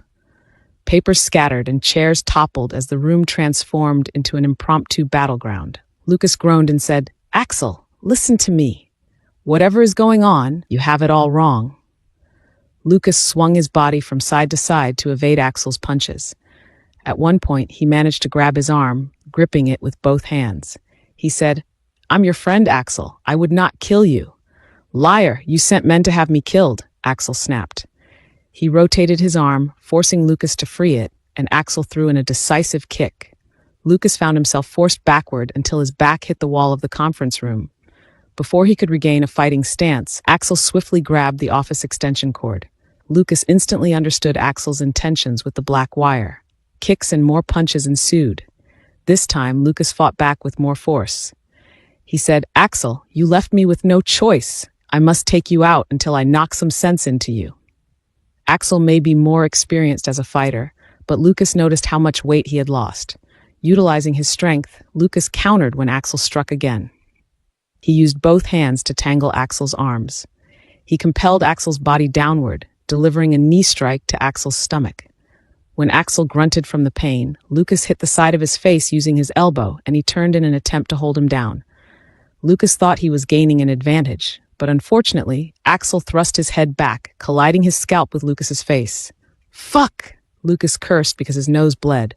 "Axel, stop this right now. I don't want to hurt you." "That's where you are wrong. You are not going to hurt me. I will hurt you," Axel claimed. He was fuming as he unyieldingly threw punches and kicks. Because of how fast Axel went, he successfully positioned himself behind Lucas. He pushed a chair towards Lucas, making the latter fall on the seat. Like the wind, Axel wrapped the extension cord around Lucas's neck and pulled it while he kicked the chair forward to reduce the air Lucas could breathe in. As Axel did this with might, he remarked, "Why did you use me as a scapegoat? What did I ever do to you? You even involved innocent lives." Lucas was choking. He was moving violently against the chair, hoping to get freed. He could not understand what Axel was yapping about. His vision was starting to get blurry, but Lucas noticed a female frame appeared in his view.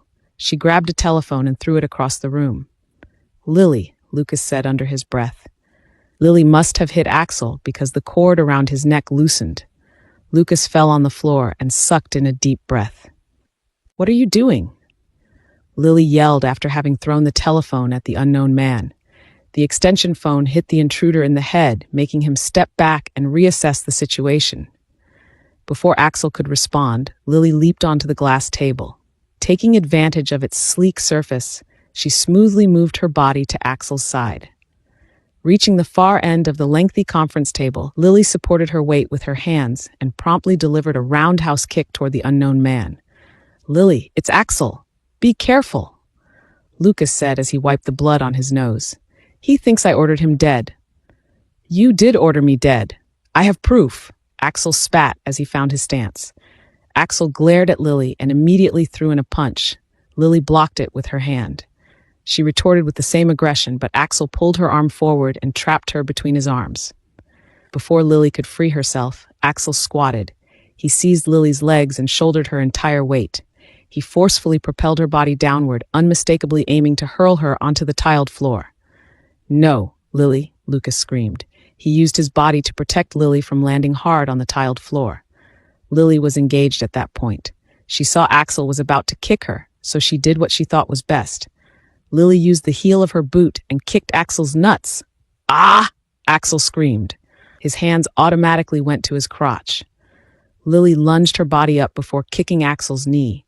She muttered, "Let's see if you can recover from that." "That's fucking low blow," Axel remarked. "There's no low blow in the face of danger." Lily shot back. Lily also pushed a chair towards Axel to give themselves more time to recover. She was helping Lucas up when Axel was ready to make another attack. She yelled, "Stop! Stop right there!" She pointed to Axel's chest and said, "Look at your chest. Look at it."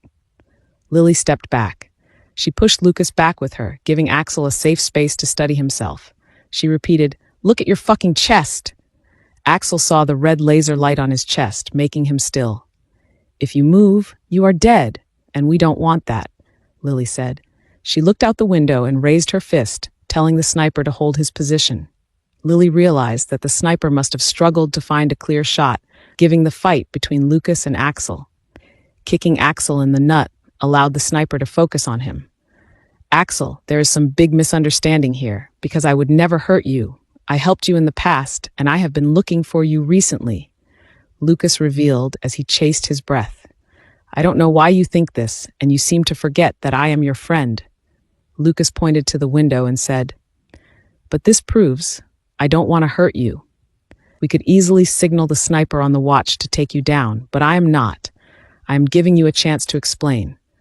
"You killed my family," Axel shot back. "You tried to clear your name after associating yourself with the Alpha Vipers, and you used me as a scapegoat." Lily felt like her blood was rising to her head. She nearly dropped her hand signal to the sniper because she was burning in anger. The Alpha Vipers again? And Lucas is involved? But as much as Lily wanted to question Lucas, Axel was the main problem. She reacted, "Whoever told you that? I bet it's the other way around." "Axel, your family is still alive," Lucas said next to Lily. "I have kept them safe all these years, and of course I had hoped you had survived so you could see them again." "What?" Axel asked. His hands shook as he massaged his temples. "But," he frowned, seemingly thinking deeply, "I don't know how and why you think I killed your family, but I did not, and I would never hurt you. I helped you escape from Mom." Lucas paused, and it made Lily turn to him with her brow raised. She watched as Lucas said, "I helped you escape from the Alpha Vipers." He said that you tried to kill me," Axel said. He screamed out of nowhere, and he appeared to be in pain. Who said that?" Lucas asked. His voice was raised at this point. "Ah!" Axel screamed. He touched his head, looked at his hand, and screeched in pain. "You are bleeding." Lily noticed the red stain on his hand. She said, "Let us help you. Let Lucas and I take you to the hospital." Axel was looking confused. He darted around as if contemplating. Just then, Ryan arrived. Lucas' assistant said, "Axel, it's you." "Who are you? You know me." Axel stepped back. His eyes were fluttering at that point. "Of course, we know you," Ryan said. Lily noticed how Axel's body was swaying. She said, "Lucas, I think he is." She rushed to Axel and caught him before his head hit the floor. Hours later, Axel was confined at St. Dominique Heart and Lung Center. It was the safest place to have Axel treated. They discovered that he had a head concussion and that he had recently suffered multiple injuries, which pretty much explained why he could not remember Lucas as a friend. Lucas stayed in Axel's ICU room with a neurology doctor he had reached out to. It was already past midnight when Lucas exited his room. They arrived at the villa in silence, and Lily had no intention of sharing the same bed as Lucas. Lily went to her room first. Lucas followed behind her, but she slammed the door in front of his face. "Lily," Lucas called, "don't do this right now." Behind the door, Lily asked, "Alpha Vipers? Really? Don't I deserve to know, Lucas?" "I promise not to force, but I really want to know. Please," Lily begged. "Please tell me if it's true. Until you tell me, I'm not opening this door." Lucas was holding Lily like he was afraid of losing her. He was kneeling in front of her while she waited on the bed. He had his arms wrapped around her, and it felt like his hold strengthened in each second that passed. "Lucas," Lily repeated. Her voice trembled in suspense. "I opened the door so you could tell me the truth. I want the truth, Lucas. I can't bear it any longer with what I have heard." And Zad. The Mullins also said Vice President Wallace was involved with the Alpha Vipers. So what is it really? What was your involvement with the Alpha Vipers? And why? Lily's voice strengthened as she said, "Why get involved with them in the first place?" "Lily, Lucas stared into Lily's blue eyes. He said, "I did what I had to do to ensure your safety." "What?" Lily's heart sprinted. Fear crept into her soul, and her head imagined all the possibilities of what Lucas meant. She said in frustration, "What do you mean, Lucas? Tell me. Please, I have to know." "About 10 years ago." Lucas paused. He gripped her arm tightly and resumed, "I discovered how Liam planned to take you out of the country and keep you hiding. I saw you had fake passports under a fake name and everything else planned for a secret life." Lily gasped. Her brows met, thinking. That had been a very distant memory, and she could not remember to what extent Liam had taken to protect her. However, Lily remembered how she and her family had discussed Plan B, which involved running away. Plan B was meant to be implemented should they fail to bring down the Alpha Vipers. "I couldn't bear to let you go through that, especially after I discovered that many of the members of the quantum level died," Lucas explained. "Oh my God, Lucas." Lily covered her face with her hands. "My God, what did you do?" Lily's eyes watered. She uncovered her face to repeat her probing because Lucas hesitated again. "What did you do, Lucas?"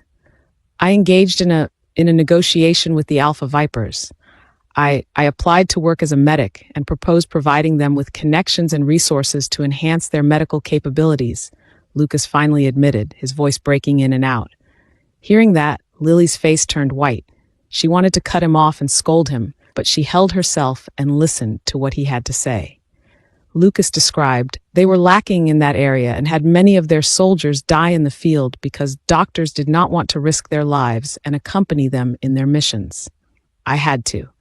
I negotiated with one leader of the Alpha Vipers and asked for your freedom in exchange. I signed a 10-year contract with them, Lucas said. They were happy with what I had to offer. It was a very fair trade. Oh God, Lucas, why did you do that? Their missions were risky, Lily said. And they had illegal assignments too. But I did not have to fight, Lucas exclaimed. I planned it thoroughly before making that decision, Lily. I was a medic. I was not directly involved in their missions. In the years that followed since joining them, we had 2 more doctors work with me. I wasn't sent off in the field of danger the entire time, but you would have, Lily. You would have. There were only a few occasions where I was forced to fight, but most of the time, I stayed behind and waited for the wounded to come to me, Lucas explained. Back then, I knew I had a chance to live through it, but because anything could happen, I insisted that you move on with your life. The way Alpha Vipers did things opened my eyes to the daily dangers soldiers face. At least with the government, you were with honest people, but the Alpha Vipers were treacherous. Most old members of the quantum level were two-faced and corrupt, Lucas described.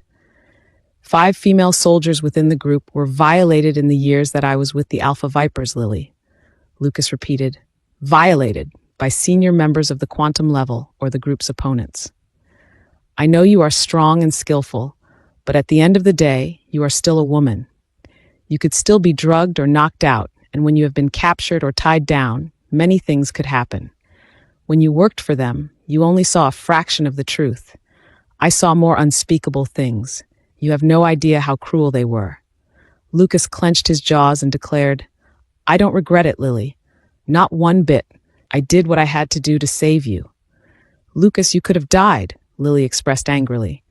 I would not be able to live with myself if you had died. I know, Lily. I was well aware of the dangers involved, but better me than you, Lucas revealed. Because if you had died, I wouldn't be able to survive, either way. If any of those people had touched or hurt you, his expression darkened as he claimed, I would have killed them with my bare hands. You should have just let me and my family deal with it. Lily's chest was heaving. She carelessly wiped her tears as she said, this is so painful to learn, Lucas. I hated you while you were out there. Please try not to think about it, Lily. I survived and took down the Alpha Vipers from the inside. Lucas forced Lily to look at him. He said, our approach back then was not working. Liam would have failed to protect you.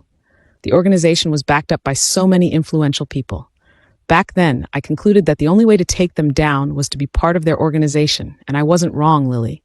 It took me years to gain and penetrate their trust, even working from the inside, Lucas revealed. No, Lily shook her head. Her tears would not stop falling down her face. She said, oh my God, Lucas. Lily recalled Lucas's back. She then remembered a particular senior at the quantum level who sometimes tortured new recruits as a form of initiation. Lily learned about this initiation in the first week of her entry to the quantum level. She was uncertain if females were asked to participate in the said initiation, but thankfully she left before getting in too deep. Remembering this, Lily screamed, putting 2 and 2 together. She said, those scars, what have you gone through to accomplish this? Tears were also welled in Lucas's eyes, but Lily could tell he was crying for her and not for himself. Lucas hugged Lily tightly and buried his face on the slope between her neck and shoulder. He gasped profoundly, making Lily feel his breath against her skin. He declared, those scars mean nothing to me, Lily. All my sacrifices were worth it because you lived a better life, and now we have Aiden. I love you so much, Lily. I would do anything for you, even exchanging my life for yours. If I would live this life again, I would do the same. When it comes to you, there is nothing that I would not do, Lucas said with conviction.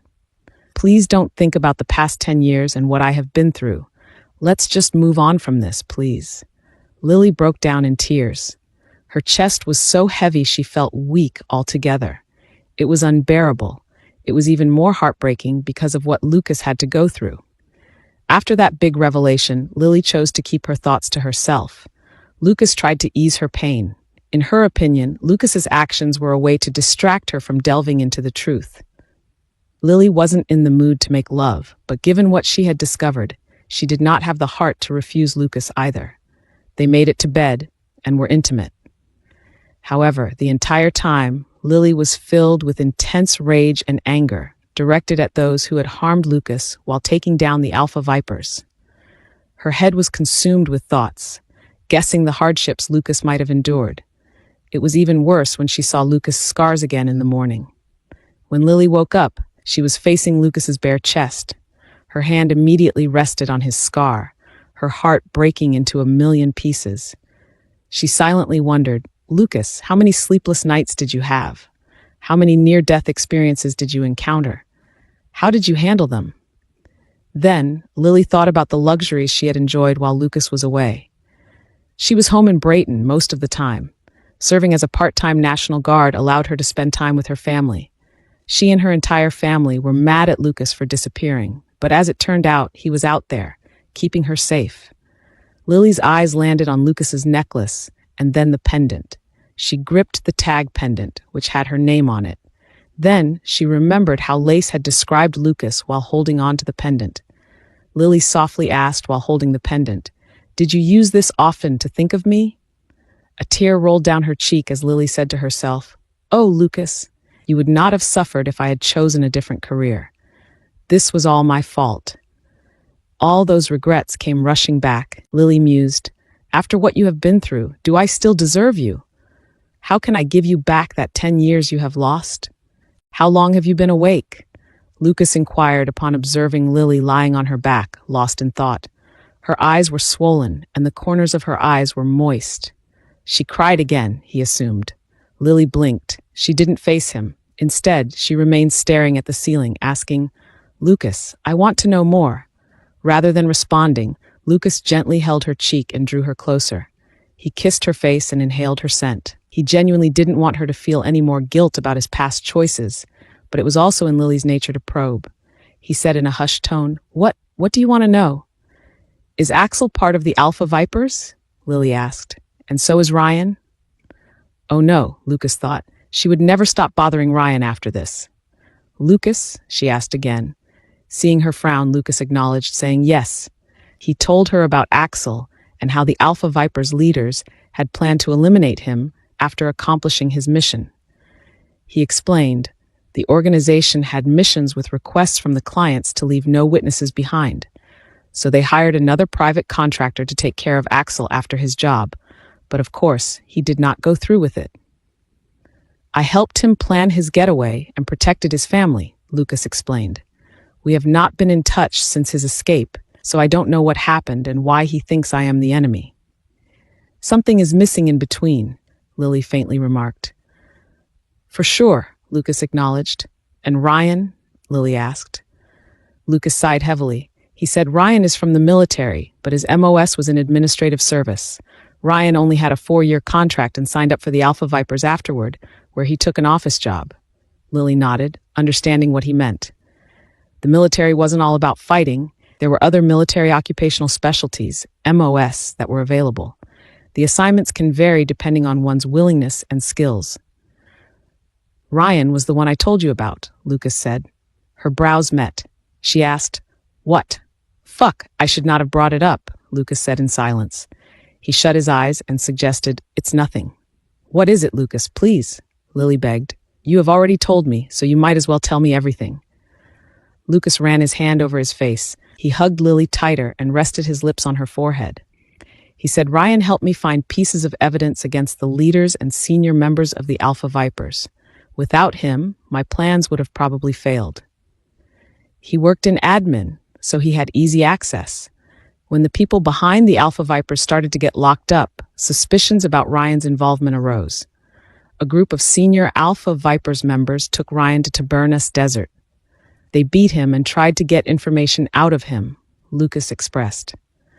"When this happened, I already had good followers from the Alpha Vipers, those that were against the criminal acts of the organization," Lucas described. "Upon discovering what happened to Ryan, we embarked on a mission to rescue him." Lucas sighed again before admitting, It was far from a peaceful mission, but we managed to get Ryan out. I was already tending to his wounds when one of those that took Ryan, Bane, that was his name. Bane, Lily interrupted. He had a black whip with stainless steel diamond tips. Fuck. Yet again, Lucas cussed. His wife was very quick to catch on. Don't even think about it, Lily, Lucas said. Bane has had his punishment, I can assure you. When Lily did not respond, he repeated, Promise me you won't go after him. Besides, he is in one of the most dangerous prisons in the world. He is serving his time, so let him be. He studied Lily, assessing her reaction, but she was expressionless. Thus, Lucas said lazily, Anyway, so Bane appeared out of nowhere, clearly having escaped from the guys that helped me save Ryan. I ended up in a fight, and Ryan tried to help. Bane was rather strong and quick. He was Alpha Viper's biggest pet, after all, Lucas described. One of our guys that were on our side turned up to help, but instead, Bane retrieved our colleague's handgun and started shooting. Ryan was already beaten up badly and had open wounds all over. So when Bane targeted Ryan, I just knew I had to take a bullet for him, Lucas revealed. More help only arrived after I had been shot. Lily closed her eyes. She reached for the wound on his lower back and said, You are too selfless, Lucas. She wept again and buried her face deeper into the crook of his neck. She implied, I don't deserve you. No, don't ever say that, Lucas insisted. He showered her face with kisses and helped carelessly wipe her tears. Yes, I may have sacrificed those 10 years of my life, but I am happy to do it for you. Lucas was panicking deep inside. This was precisely why he did not want to tell Lily. Then an idea crept into his head. He said, What is 10 years compared to the years of friendship we had? Lily, when I was a child, fighting my illness, you were there for me, my only friend. Those 10 years can never compare to the times when you made me smile, when you cracked me up with your boyish acts, and when you were there to challenge me to do better. Lucas went on, pointing to the better years of their relationship, from friends to lovers. And now that I am back, we can make more fulfilling memories and bury those painful 10 years of our past, Lucas urged. Please, Lily, please. Lily sniffed her tears away. She said, I'll try my best, Lucas, but I can't help but hate myself too. I don't know if I can accept it. Lucas nodded. He already expected this. He tightened his hold around her and asked, Just promise to talk to me. Don't keep things to yourself. I like this, how we can talk it out, Lucas said. Lily agreed. She said, Yes, I guess it was best to talk it out. Lucas could tell Lily had more questions in her head. She looked as though she did not get enough sleep. He checked the time, and seeing it was already 6 a.m, Lucas said, Do you want to sleep in? I can work from home today. We can talk more. She nodded. I'd like to just sleep it out. Okay, Lucas said while removing his arms around her. I'll take Aiden to school and be back. Will you be okay? Lily asked. The school is just nearby, and Ryan ordered more help from Black Hawk. They should have arrived by now. I'll go check, Lucas said. Lucas changed into his clothes and spoke to Gunnar. After confirming that 4 more bodyguards arrived, he bathed and got ready to take Aiden out. Aiden came by Lily's room to say goodbye, but she pretended to sleep and covered her face with a blanket. Lucas comprehended her actions. Lily did not want Aiden to see how much she had cried. He helped her by telling their son, Aiden, Mommy is really tired. We arrived late last night. Ah, Aiden said. I think Grandpa Caleb told me this. Did you guys make me a sibling last night? Is that why you were exhausted? Lucas nearly choked at what his son said. Technically they did, but Lily was on a pill, so maybe that did not count. He replied, No, Aiden, it's something about work. Oh, okay, Aiden said in dismay. Well, don't work too hard, Dad, Mom, because working too hard doesn't make siblings. What's the point of working so hard to earn money if I'm your only heir? Aiden closed the door, and while he was at it, he kept talking. Not that I am complaining, but can you imagine if I am your sole successor? It would be boring in the long run and a hassle for me. So, Daddy, I gotta have a sibling. Lucas laughed. At least that day wasn't so heartbreaking with his son around. Aiden sure knew how to make him smile. He said, Be patient, Aiden. We will get there. Aiden let out a long and heavy sigh. He said while quoting with his fingers, Can I collect interest in that later? Say, for example, if you wait for a year, you'll give me 2 siblings. Lucas laughed again. He said, we will see. We will see. After Lucas left the room, Lily refreshed her mind as to what she knew about the Alpha Vipers. She had files about them on her laptop when the organization ceased operation. Lily read parts of the company's official statement. Dear clients and partners, with regret, we write to inform you of the closure of Alpha Vipers, effective November 20XX. Over the years, we have valued your partnership and trust in our services. However, due to discontinued support from our investors, we find it necessary to cease operations. Lily put two and two together. Lucas had brought down the leaders of the Alpha Vipers, so it was natural for the organization to lose its backbone. She made a phone call to her contact with the FBI. When the person on the other line picked up, she requested, I want all information about Bain Emerson, his prison, and the charges against him. Also, I know we have stopped looking into the Alpha Vipers, but can you see if you have named the investors and all the leaders in the group? Then, what happened to all of them? Lily knew Lucas would eventually tell her everything about the Alpha Vipers' investors and leaders, but it was safer to match his words with facts. So she still planned on getting that information from the FBI. I will send you what I can find, his contact said. Lily knew Lucas would not take long. So, after reaching out to her contact, she showered and changed into comfortable clothes. There was already breakfast on the table. Lily simply heated the food. She fixed Lucas a cup of coffee, and the couple immediately ate when he arrived. Aiden is friends with the Livingston boy, Lucas remarked. Lily turned to Lucas and asked, You sent him inside? No, Gunnar did, but I saw him chatting with that Rocky boy, Lucas said before sipping his coffee. There was silence between them before questions flooded her mind again. Lily asked, Lucas, why didn't you tell me your plans? Or anyone, for that matter. Lucas gave her a question mark look. She had to explain that you were planning to join the Alpha Vipers in my place? He sipped on his coffee again and looked distantly. He reluctantly replied, You would have stopped me. Everyone would have stopped me. Then, Lily played with her food and asked, Why did you make it look like you were abandoning me? You didn't even reach out. Finally, Lucas turned to Lily. He gripped her hand and said, Lily, I did not know if I would survive. If you knew where I was, you would hope and wait for me. But what if I failed? I did not want you to mourn for me if I... Stop, Lily said. I don't even want to think about it.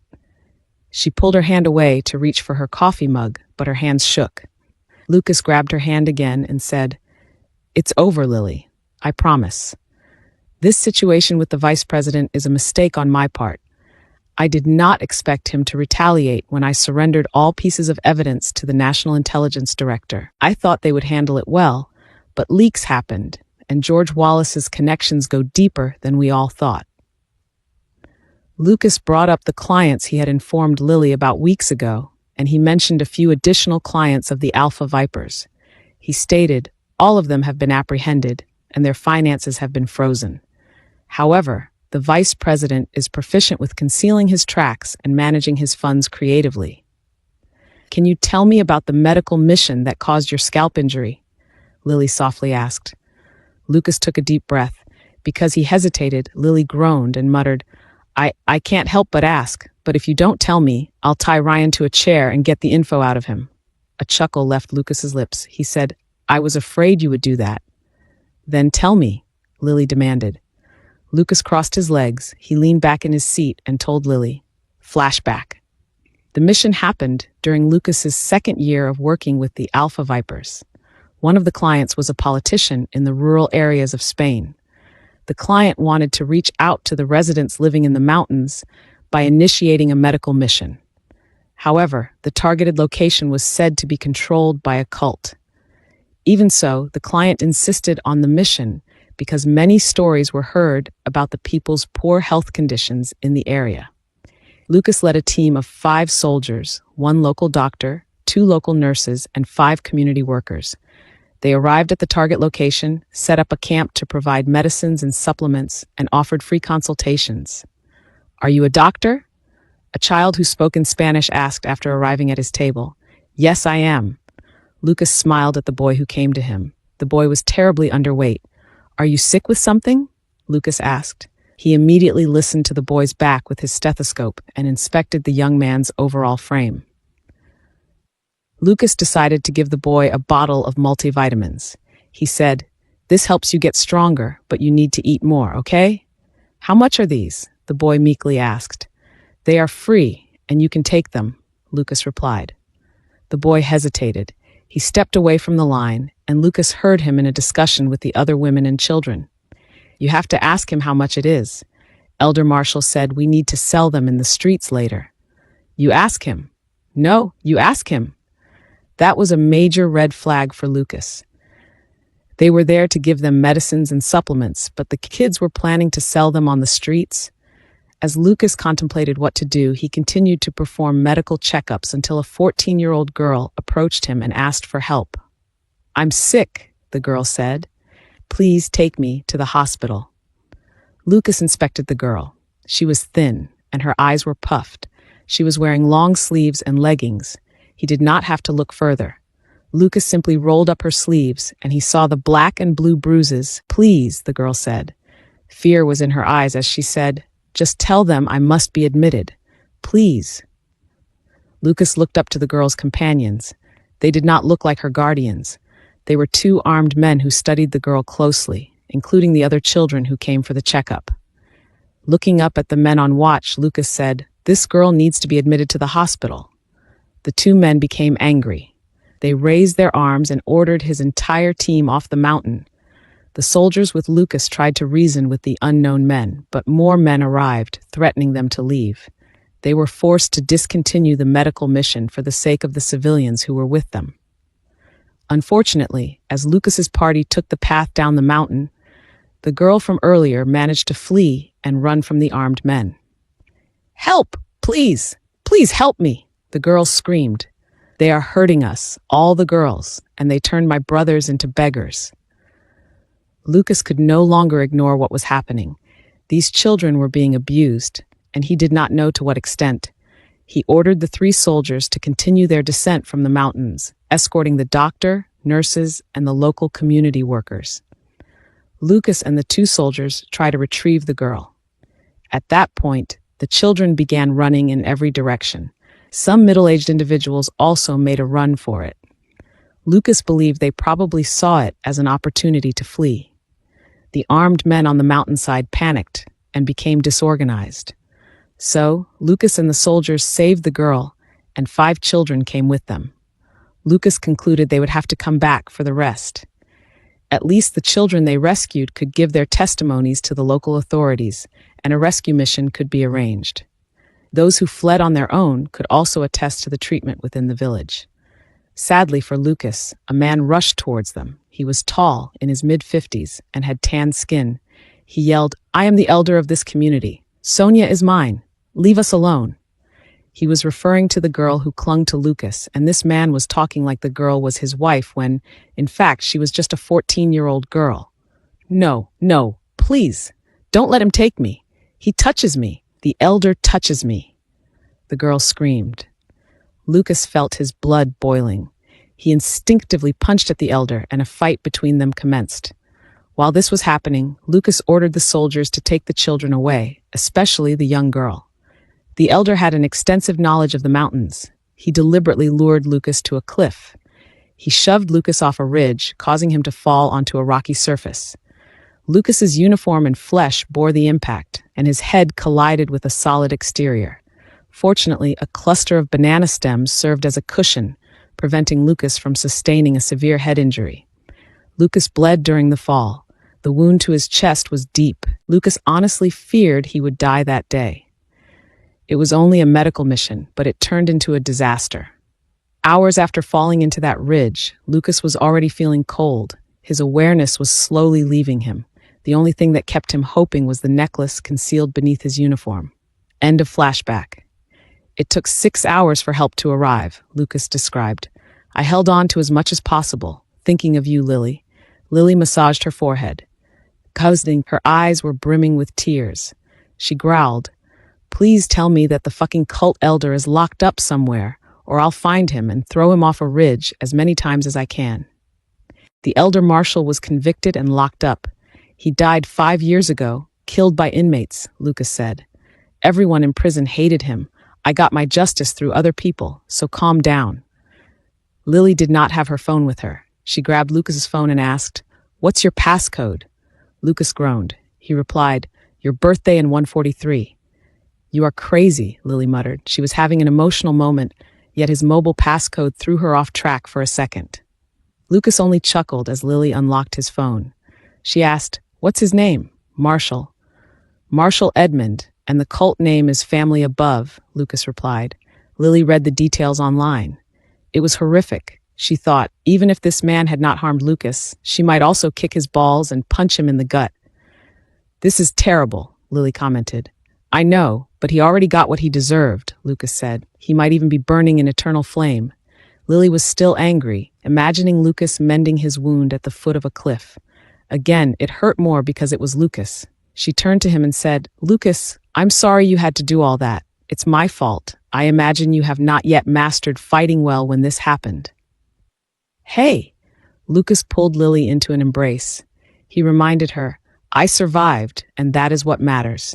I did not want to tell you all this because I did not want you to sulk or get mad, and I especially didn't want you to feel guilty." He soothed her for some time until they let go of each other's embrace. Lucas cupped Lily's chin and asked, "Can I ask you something? How much do you love me?" The tears on Lily's face were uncontrollable. She replied, "I love you so much, so much." "If our roles were reversed, would you do the same for me?" Lucas asked. "Of course," Lily replied outright. "Then stop blaming yourself because either way, nothing would have stopped me from getting you out of that shitty situation," Lucas said. "And you would do the same for me." "I love you, Lily," Lucas repeated, and Lily expressed the same. The couple spent hours talking, even as Lucas worked on his laptop for the company. He mostly stayed by Lily's side, working in bed or from the coffee table in her room. Despite feeling guilty, Lily held a deep admiration for Lucas. His recounted experiences showed his natural selflessness, leading Lily to realize this was in Lucas's character. From helping Axel escape the Alpha Vipers to taking a bullet for Ryan and rescuing children from a cult, Lucas's actions spoke in volumes. As a result, Lily acknowledged that she truly wouldn't have been able to prevent Lucas from willingly trading himself for her. A few days came and went. Lily was feeling much better. She still had a lot of questions for Lucas, but at present, she was no longer that impatient to acquire the details of Lucas's past. For now, their main concern was Axel. Lily, Lucas, and Ryan visited Axel at the Heart and Lung Center. Although he was out of the ICU, he was still unconscious, primarily because the doctors gave him sedatives to keep him asleep while under medication. When they entered the private room, Lily was surprised to see two older people. They had dark circles around their eyes, and it looked like they had been crying for hours. "Lily, these are Axel's parents," Lucas introduced. "This is Martha and Abner Green. They flew from Ireland after we told them about Axel's condition. I also thought it was better to have them here where it's safer," Lucas added. Lily smiled. She greeted Axel's parents. "It's nice to meet you." "Lily, you are a beautiful lady." Abner found the opportunity to make a joke. "You work with Lucas?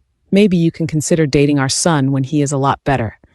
That certainly made Lily smile. Ryan was choking on his spew, whereas Lucas coughed violently. "That's not going to happen."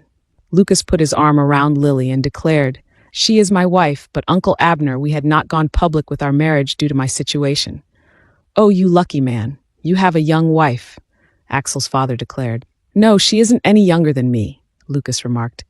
"We are about the same age." "What?" Martha reacted. "Even I can't believe it.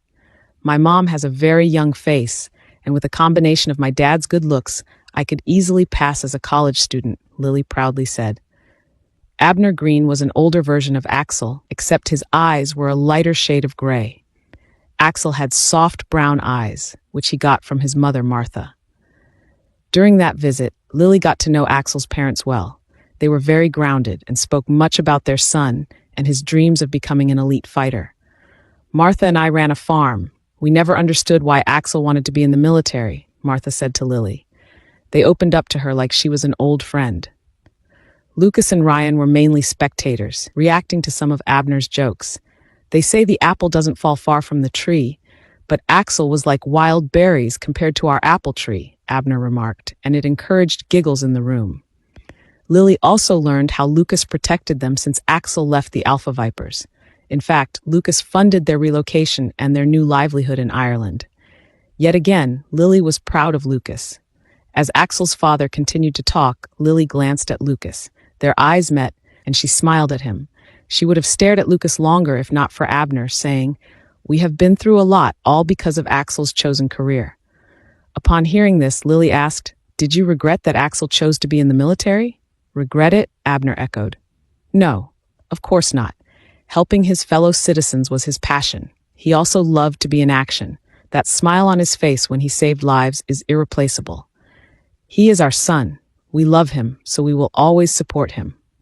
Abner added, "I do regret how my son's talent was wasted serving the Alpha Vipers, but Axel is not to be blamed. If we need to hate to get past the pain of losing many years without Axel, I would rather focus the blame on the organization that did it all, the Alpha Vipers," Abner added.